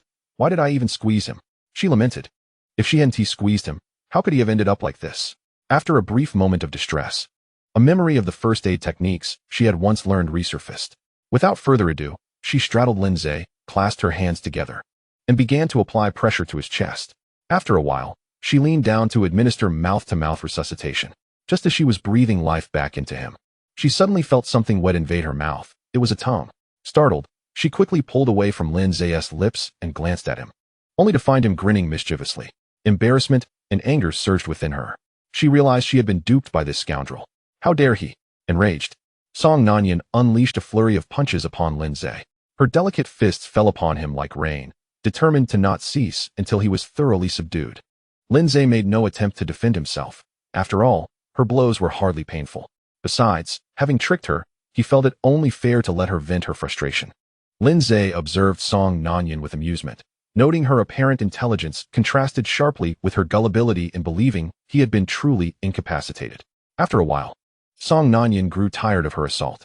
Standing up in a huff, she began to walk down the mountain, wishing to avoid Lin Zhe for even a second. The sight of him reminded her of her earlier foolishness. Lin Zhe quickly stood and blocked her path. "Move aside," she commanded, seething with rage. Lin Zhe chuckled. "You've squeezed and punched me. I say we're even now." "Get lost. Who said we were even?" He audaciously pinched her cheek, grinning. "All right, don't be angry. Let me take you home." This only fueled her fury further. This scoundrel had already dared to kiss her, and now he was bold enough to pinch her cheek? If this continued, would he dare to invade her bed? No, she needed a way to teach him a lesson. Suddenly, Song Nanyan remembered that her villa had a dungeon. She had commissioned its construction specifically to punish disobedient subordinates. But that wasn't the point. The real idea was that if she locked this scoundrel in there for a few days, he would surely think twice before misbehaving again. The thought thrilled her. She was genuinely excited, trembling at the imagined sight of Lin Zhe begging for mercy once confined. Take me home," she said, suppressing her eagerness. "Get in the car." An hour later, they arrived at Song Nanyan's villa. "I want to hold today's events against you, but it's almost mealtime, and you must accompany me for dinner," she said, her tone slightly haughty. "What is going on? Has this woman been swayed by my kiss?" Lin Zhe pondered. "Fine," he agreed readily, considering that Shin Tianli had yet to contact him and was likely still busy. If he left, he would be dining alone. It was better to share a meal with Song Nanyan. Upon entering the villa, they found the grand dining table laden with an array of dishes. Several servants standing respectfully nearby. "You take a seat. I'll fetch a bottle of wine," Song Nanyan said coolly. "All right." Shortly after sitting down, she returned with a bottle of wine, declining the servant's assistance. Pouring a glass for Lin Zhe, she said, "A toast to you. Thank you for healing me." "You actually have a bit of a conscience," Lin Zhe chuckled. They both drank heartily. Suddenly, Song Nanyan coldly asked, "Wretched creature, after kissing me repeatedly, do you truly think this matter is settled?" The moment those words left her lips, the nearby servant's eyes widened in shock. "What is happening? The young lady has been kissed by this man, and not just once." Lin Zhe smiled. "What's wrong? Do you feel cheated? If not, why don't you kiss me back?" "Kiss back? You wish. You'll soon learn what regret truly means." "What do you mean?" Song Nanyan replied smugly. "It's nothing much, just that I added something to the wine I poured for you." "What? Are you feeling a bit weak and dizzy now?" Lin Zhe's expression changed drastically. "Song Nanyan, are you trying to poison me?" "Fear not. You won't die. It's merely to help you sleep. However, when you awaken, you'll find yourself confined in a dungeon," Song Nanyan declared excitedly. Lin Zhe shot her the finger before collapsing onto the dining table. Chapter 84. Lin Zhe, I was wrong. Song Nanyan was elated, her entire being trembling with excitement.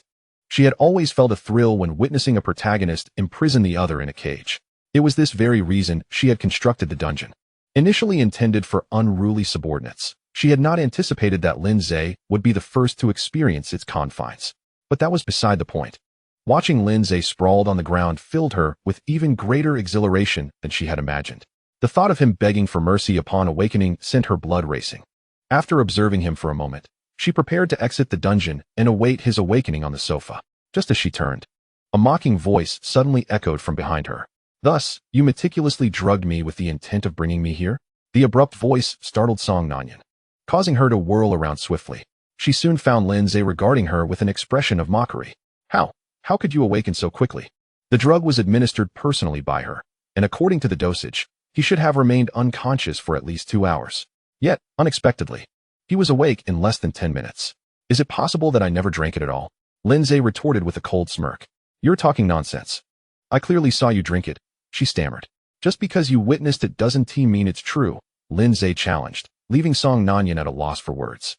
She couldn't bear to accept that Lin Zhe might be speaking the truth, yet the reality before her was undeniable. "Surprised, aren't you? Tell me, Song Nanyan. What do you think would happen if you were locked up here?" Lin Zhe suddenly asked with a grin. Song Nanyan gasped. "You scoundrel! If you dare to lock me up here, I will ensure your demise." As she spoke, she hurriedly retreated toward the cage's exit, sensing a tinge of danger. However, Lin Zhe was quicker. Just as Song Nanyan reached the cage's door, Lin Zhe had already stepped out and swiftly closed the door behind him. Panic surged within Song Nanyan. She had good reason to be anxious. When she had subdued Lin Zhe earlier, she warned the servants that no one was to come down without her command. Moreover, The soundproofing of the room housing the cage was superb. Even if she screamed at the top of her lungs, no one outside would hear. In other words, if Lindsay truly locked her in the cage, her only recourse would be to plead for his release. Otherwise, escape was utterly impossible. As Song Nanyan's anxiety peaked, Lindsay had already locked the cage door. This is disastrous, she thought, her heart sinking. She glared at Lindsay with seething rage. You beast, open the door. Oh, Miss Song, is this how you normally beg for favors? Lindsay mocked, a smirk on his face. Song Nanyan was rendered speechless by his taunt. Although she yearned to eliminate Lindsay at that moment, she recognized that confronting him head-on would only worsen her predicament. It would be wiser to appeal to this rogue to let her out, and she could settle the score with him later. Resolving herself, she suppressed her fury and said, Very well, I was wrong. I apologize. Not sincere enough, Lindsay retorted, provoking her to the brink of fury. She vowed that once this scoundrel released her, she would exact a fierce revenge. With determination, she forced a smile and said, Lindsay, I was wrong. I truly understand my mistake. Please, let me out. Your sincerity is evident, but that smile is rather insincere, Lindsay observed, almost amused. To his surprise, her laughter was unexpectedly alluring. It appeared that he should encourage her to smile more often. May I be released now? Song Nanyan pleaded with a pitiful tone. Come, call me brother to see if my mood brightens, and perhaps I'll let you out. Suppressing her urge to strangle Lindsay, she sweetly called out, Brother, Lindsay brother. I beg you, let me out. I truly know my mistake. Goodness, Lindsay thought. Her tone was surprisingly captivating. But, resolute in his decision, he smiled and replied, Not a chance, Song Nanyan. You will remain in there. With that, he swiftly departed. It wasn't that he didn't wish to continue toying with her, but rather he feared that staying longer would compel him to release her. Song Nanyan was utterly defeated. She had lowered herself so significantly and even used such shameful words to address him, yet he merely toyed with her. The moment the door was shut, she erupted in curses. Beast. Lindsay, you wretched beast. I will make you pay. Outside, Lindsay stood, aware that Song Nanyan would undoubtedly unleash her wrath. Yet he heard not a sound. The soundproofing of the house was indeed remarkable. After emerging from the basement, Lindsay instructed the servants. Inform everyone that the young lady requires rest. No one is to disturb her. The servant nodded eagerly. Lindsay departed with a smile. Simultaneously, Su Kingxiu exited her company. Preparing to head home, she felt morose and disinterested in work. Her intention was to rest at home before attempting to charm Lindsay later that evening. However, upon leaving the office, she encountered Ji Zifeng. The sight of him soured her mood, as he reminded her of the foolish things she had done in the past. What brings you here? Ji Zifeng replied with a somber expression. Kingxiu, I came to say goodbye. No need. Leave if you wish. It has nothing to do with me. I understand, Kingxiu. What I mean is, could we share a meal? Not interested, Su Kingxiu replied coldly. Please, Kingxiu, I only wish to dine with you before I leave. I bear no ill intentions. I know you have feelings for Lindsay, and if you agree to dine with me, I will share a secret regarding him. Knowing this secret will ensure that Lindsay will be with you. Su Kingxiu's heart leapt with excitement. She desperately desired to be with Lindsay. What secret? I shall reveal it during our meal. I do not intend to coerce you, but rather I genuinely wish to eat with you. Besides, this isn't the place to discuss such matters. After a moment's hesitation, Su Kingxiu replied coolly, Follow me. A surge of joy filled Ji Zifeng as he entered Su Kingxiu's car. Once seated in the back, he pulled out his phone and began typing a message. Ji Bakeng. Does the drug really work? Don't worry, it absolutely works. I've already managed to put several to sleep with it. After deleting the message, Ji Zifeng tucked his phone away and gazed out the window, his eyes filled with malice. Chapter 85. I truly envy Lindsay. Time rewinds to 2 hours earlier. Ji Bakeng accompanied Ji Zifeng to the hospital to see Lin Nan. Lin Nan's injuries had nearly healed, and he was technically fit for discharge. Yet he continued to feign discomfort, unwilling to leave the hospital. His intention was to convey to his parents that all of this was the result of Lindsay's actions. His plan succeeded. Lin Nan's mother now harbored a deep-seated hatred for Lindsay, vowing to bring harm upon him. Meanwhile, Lin Xiaotian, after returning home yesterday, remained silent. But his grim expression spoke volumes of his hatred for Lindsay. When Lin Nan tentatively mentioned Lindsay's name, he was met with Lin Xiaotian's furious outburst, denouncing Lindsay as a beast and forbidding any mention of his name. Lin Nan reveled in this. Upon meeting Ji Zifeng, Lin Nan initially felt disdain for him, as he detested those who returned from studying abroad.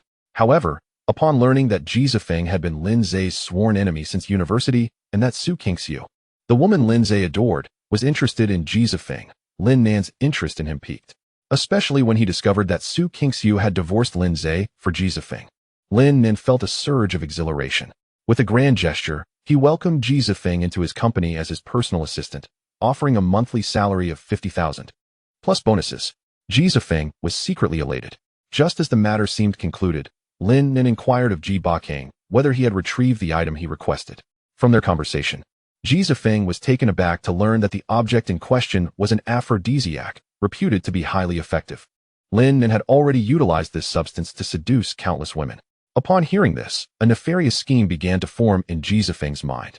The car halted at the entrance of Yupanek Sign, a restaurant chosen by Su Qingxiu. The reason for dining here was clear. Su Qingxiu was not entirely convinced of Ji Zifeng's integrity.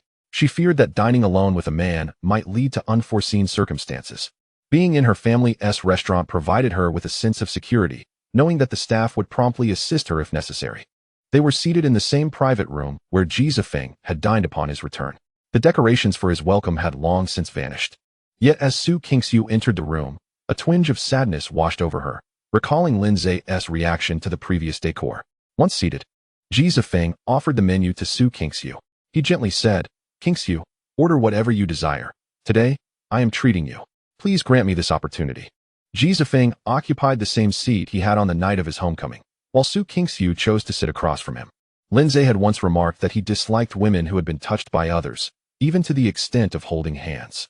Su Qingxiu had etched this sentiment into her very being, maintaining a distance from Ji Zifeng to avoid any accidental contact. "Whatever, I'm not hungry," she said dismissively. "Then I shall take charge," he replied, and she nodded in agreement. Ji Zifeng began to order, selecting an array of substantial dishes without any objection from Su Qingxiu. At that moment, she was consumed by curiosity about the secret concerning Lin Zhe that Ji Zifeng had alluded to. Soon, the orders were placed, and the waiter withdrew. Su Qingxiu seized the moment to inquire, "What is this secret you mentioned regarding Lin Zhe?" Frankly speaking, had Ji Zifeng not dangled this matter as bait, she would never have agreed to dine with him. Su Qingxiu was resolute. Once Ji Zifeng divulged the secret about Lin Zhe, she intended to leave without any further entanglements. With a wry smile, Ji Zifeng responded, "Qingxiu, might we dine first? I assure you that I will reveal everything after our meal." Su Qingxiu's expression darkened. She despised the feeling of being coerced. Noticing her displeasure, Ji Zifeng hastily clarified, "Qingxiu, I am not threatening you. I genuinely wish to share a meal alone with you. You may find my words insincere, but I must confess that I have liked you since the first moment I laid eyes on you in university. Your esteemed background is beyond my reach, and thus I have kept my feelings concealed. When you married Lin Zhe and posted about it, my heart ached. Do you know why I went abroad? It was because I felt unworthy and longed to prove myself." Ji Zifeng was about to continue when Su Qingxiu abruptly interrupted him. "The past is the past. I do not wish to revisit it." To be candid, the authenticity of Ji Zifeng's words held no significance for her. At this moment, her only desire was to be with Lin Zhe. Ji Zifeng had not anticipated her interruption. He had hoped to evoke her memories and perhaps rekindle her past affections. However, Su Qingxiu's disinterest frustrated him. Although he concealed his displeasure, he remained convinced that it would not be long before she would seek him out. Imagining such a scenario stirred a surge of excitement within Ji Zifeng. He couldn't help but glance at Su Qingxiu, who was clad in a sleek black dress that accentuated her alluring form. Her slender, fair neck resembled that of a swan, undeniably captivating. Ji Zifeng felt an overwhelming urge to drug her. "Very well, you are right. The past is behind us. Let us not dwell on it. Qingxiu, when did you begin to harbor feelings for Lin Zhe?" Ji Zifeng deftly shifted the topic. Upon hearing Lin Zhe's name, a spark of light danced in Su Qingxiu's eyes, and her exquisite features softened. Witnessing her reaction, Ji Zifeng's jealousy flared, and he felt as if his nails were digging into his flesh. Why should Lin Zhe, that scoundrel, be worthy of her affection? He thought. "I'm not quite sure. Perhaps it was his attentive care that won me over, or maybe it was his silent dedication," she replied thoughtfully. Ji Zifeng, with a hint of envy, remarked, "I truly envy Lin Zhe." As he spoke, he placed a glass of water before Su Qingxiu. "Does Lin Zhe know of your feelings for him?" Ji Zifeng inquired nonchalantly. Su Qingxiu shook her head, lifting the glass to her lips. She was indeed parched, having endured a tumultuous emotional state since last night, which left her without a morsel to consume. As Su Qingxiu sipped the water, Ji Zifeng's heart raced, teetering on the edge of exhilaration.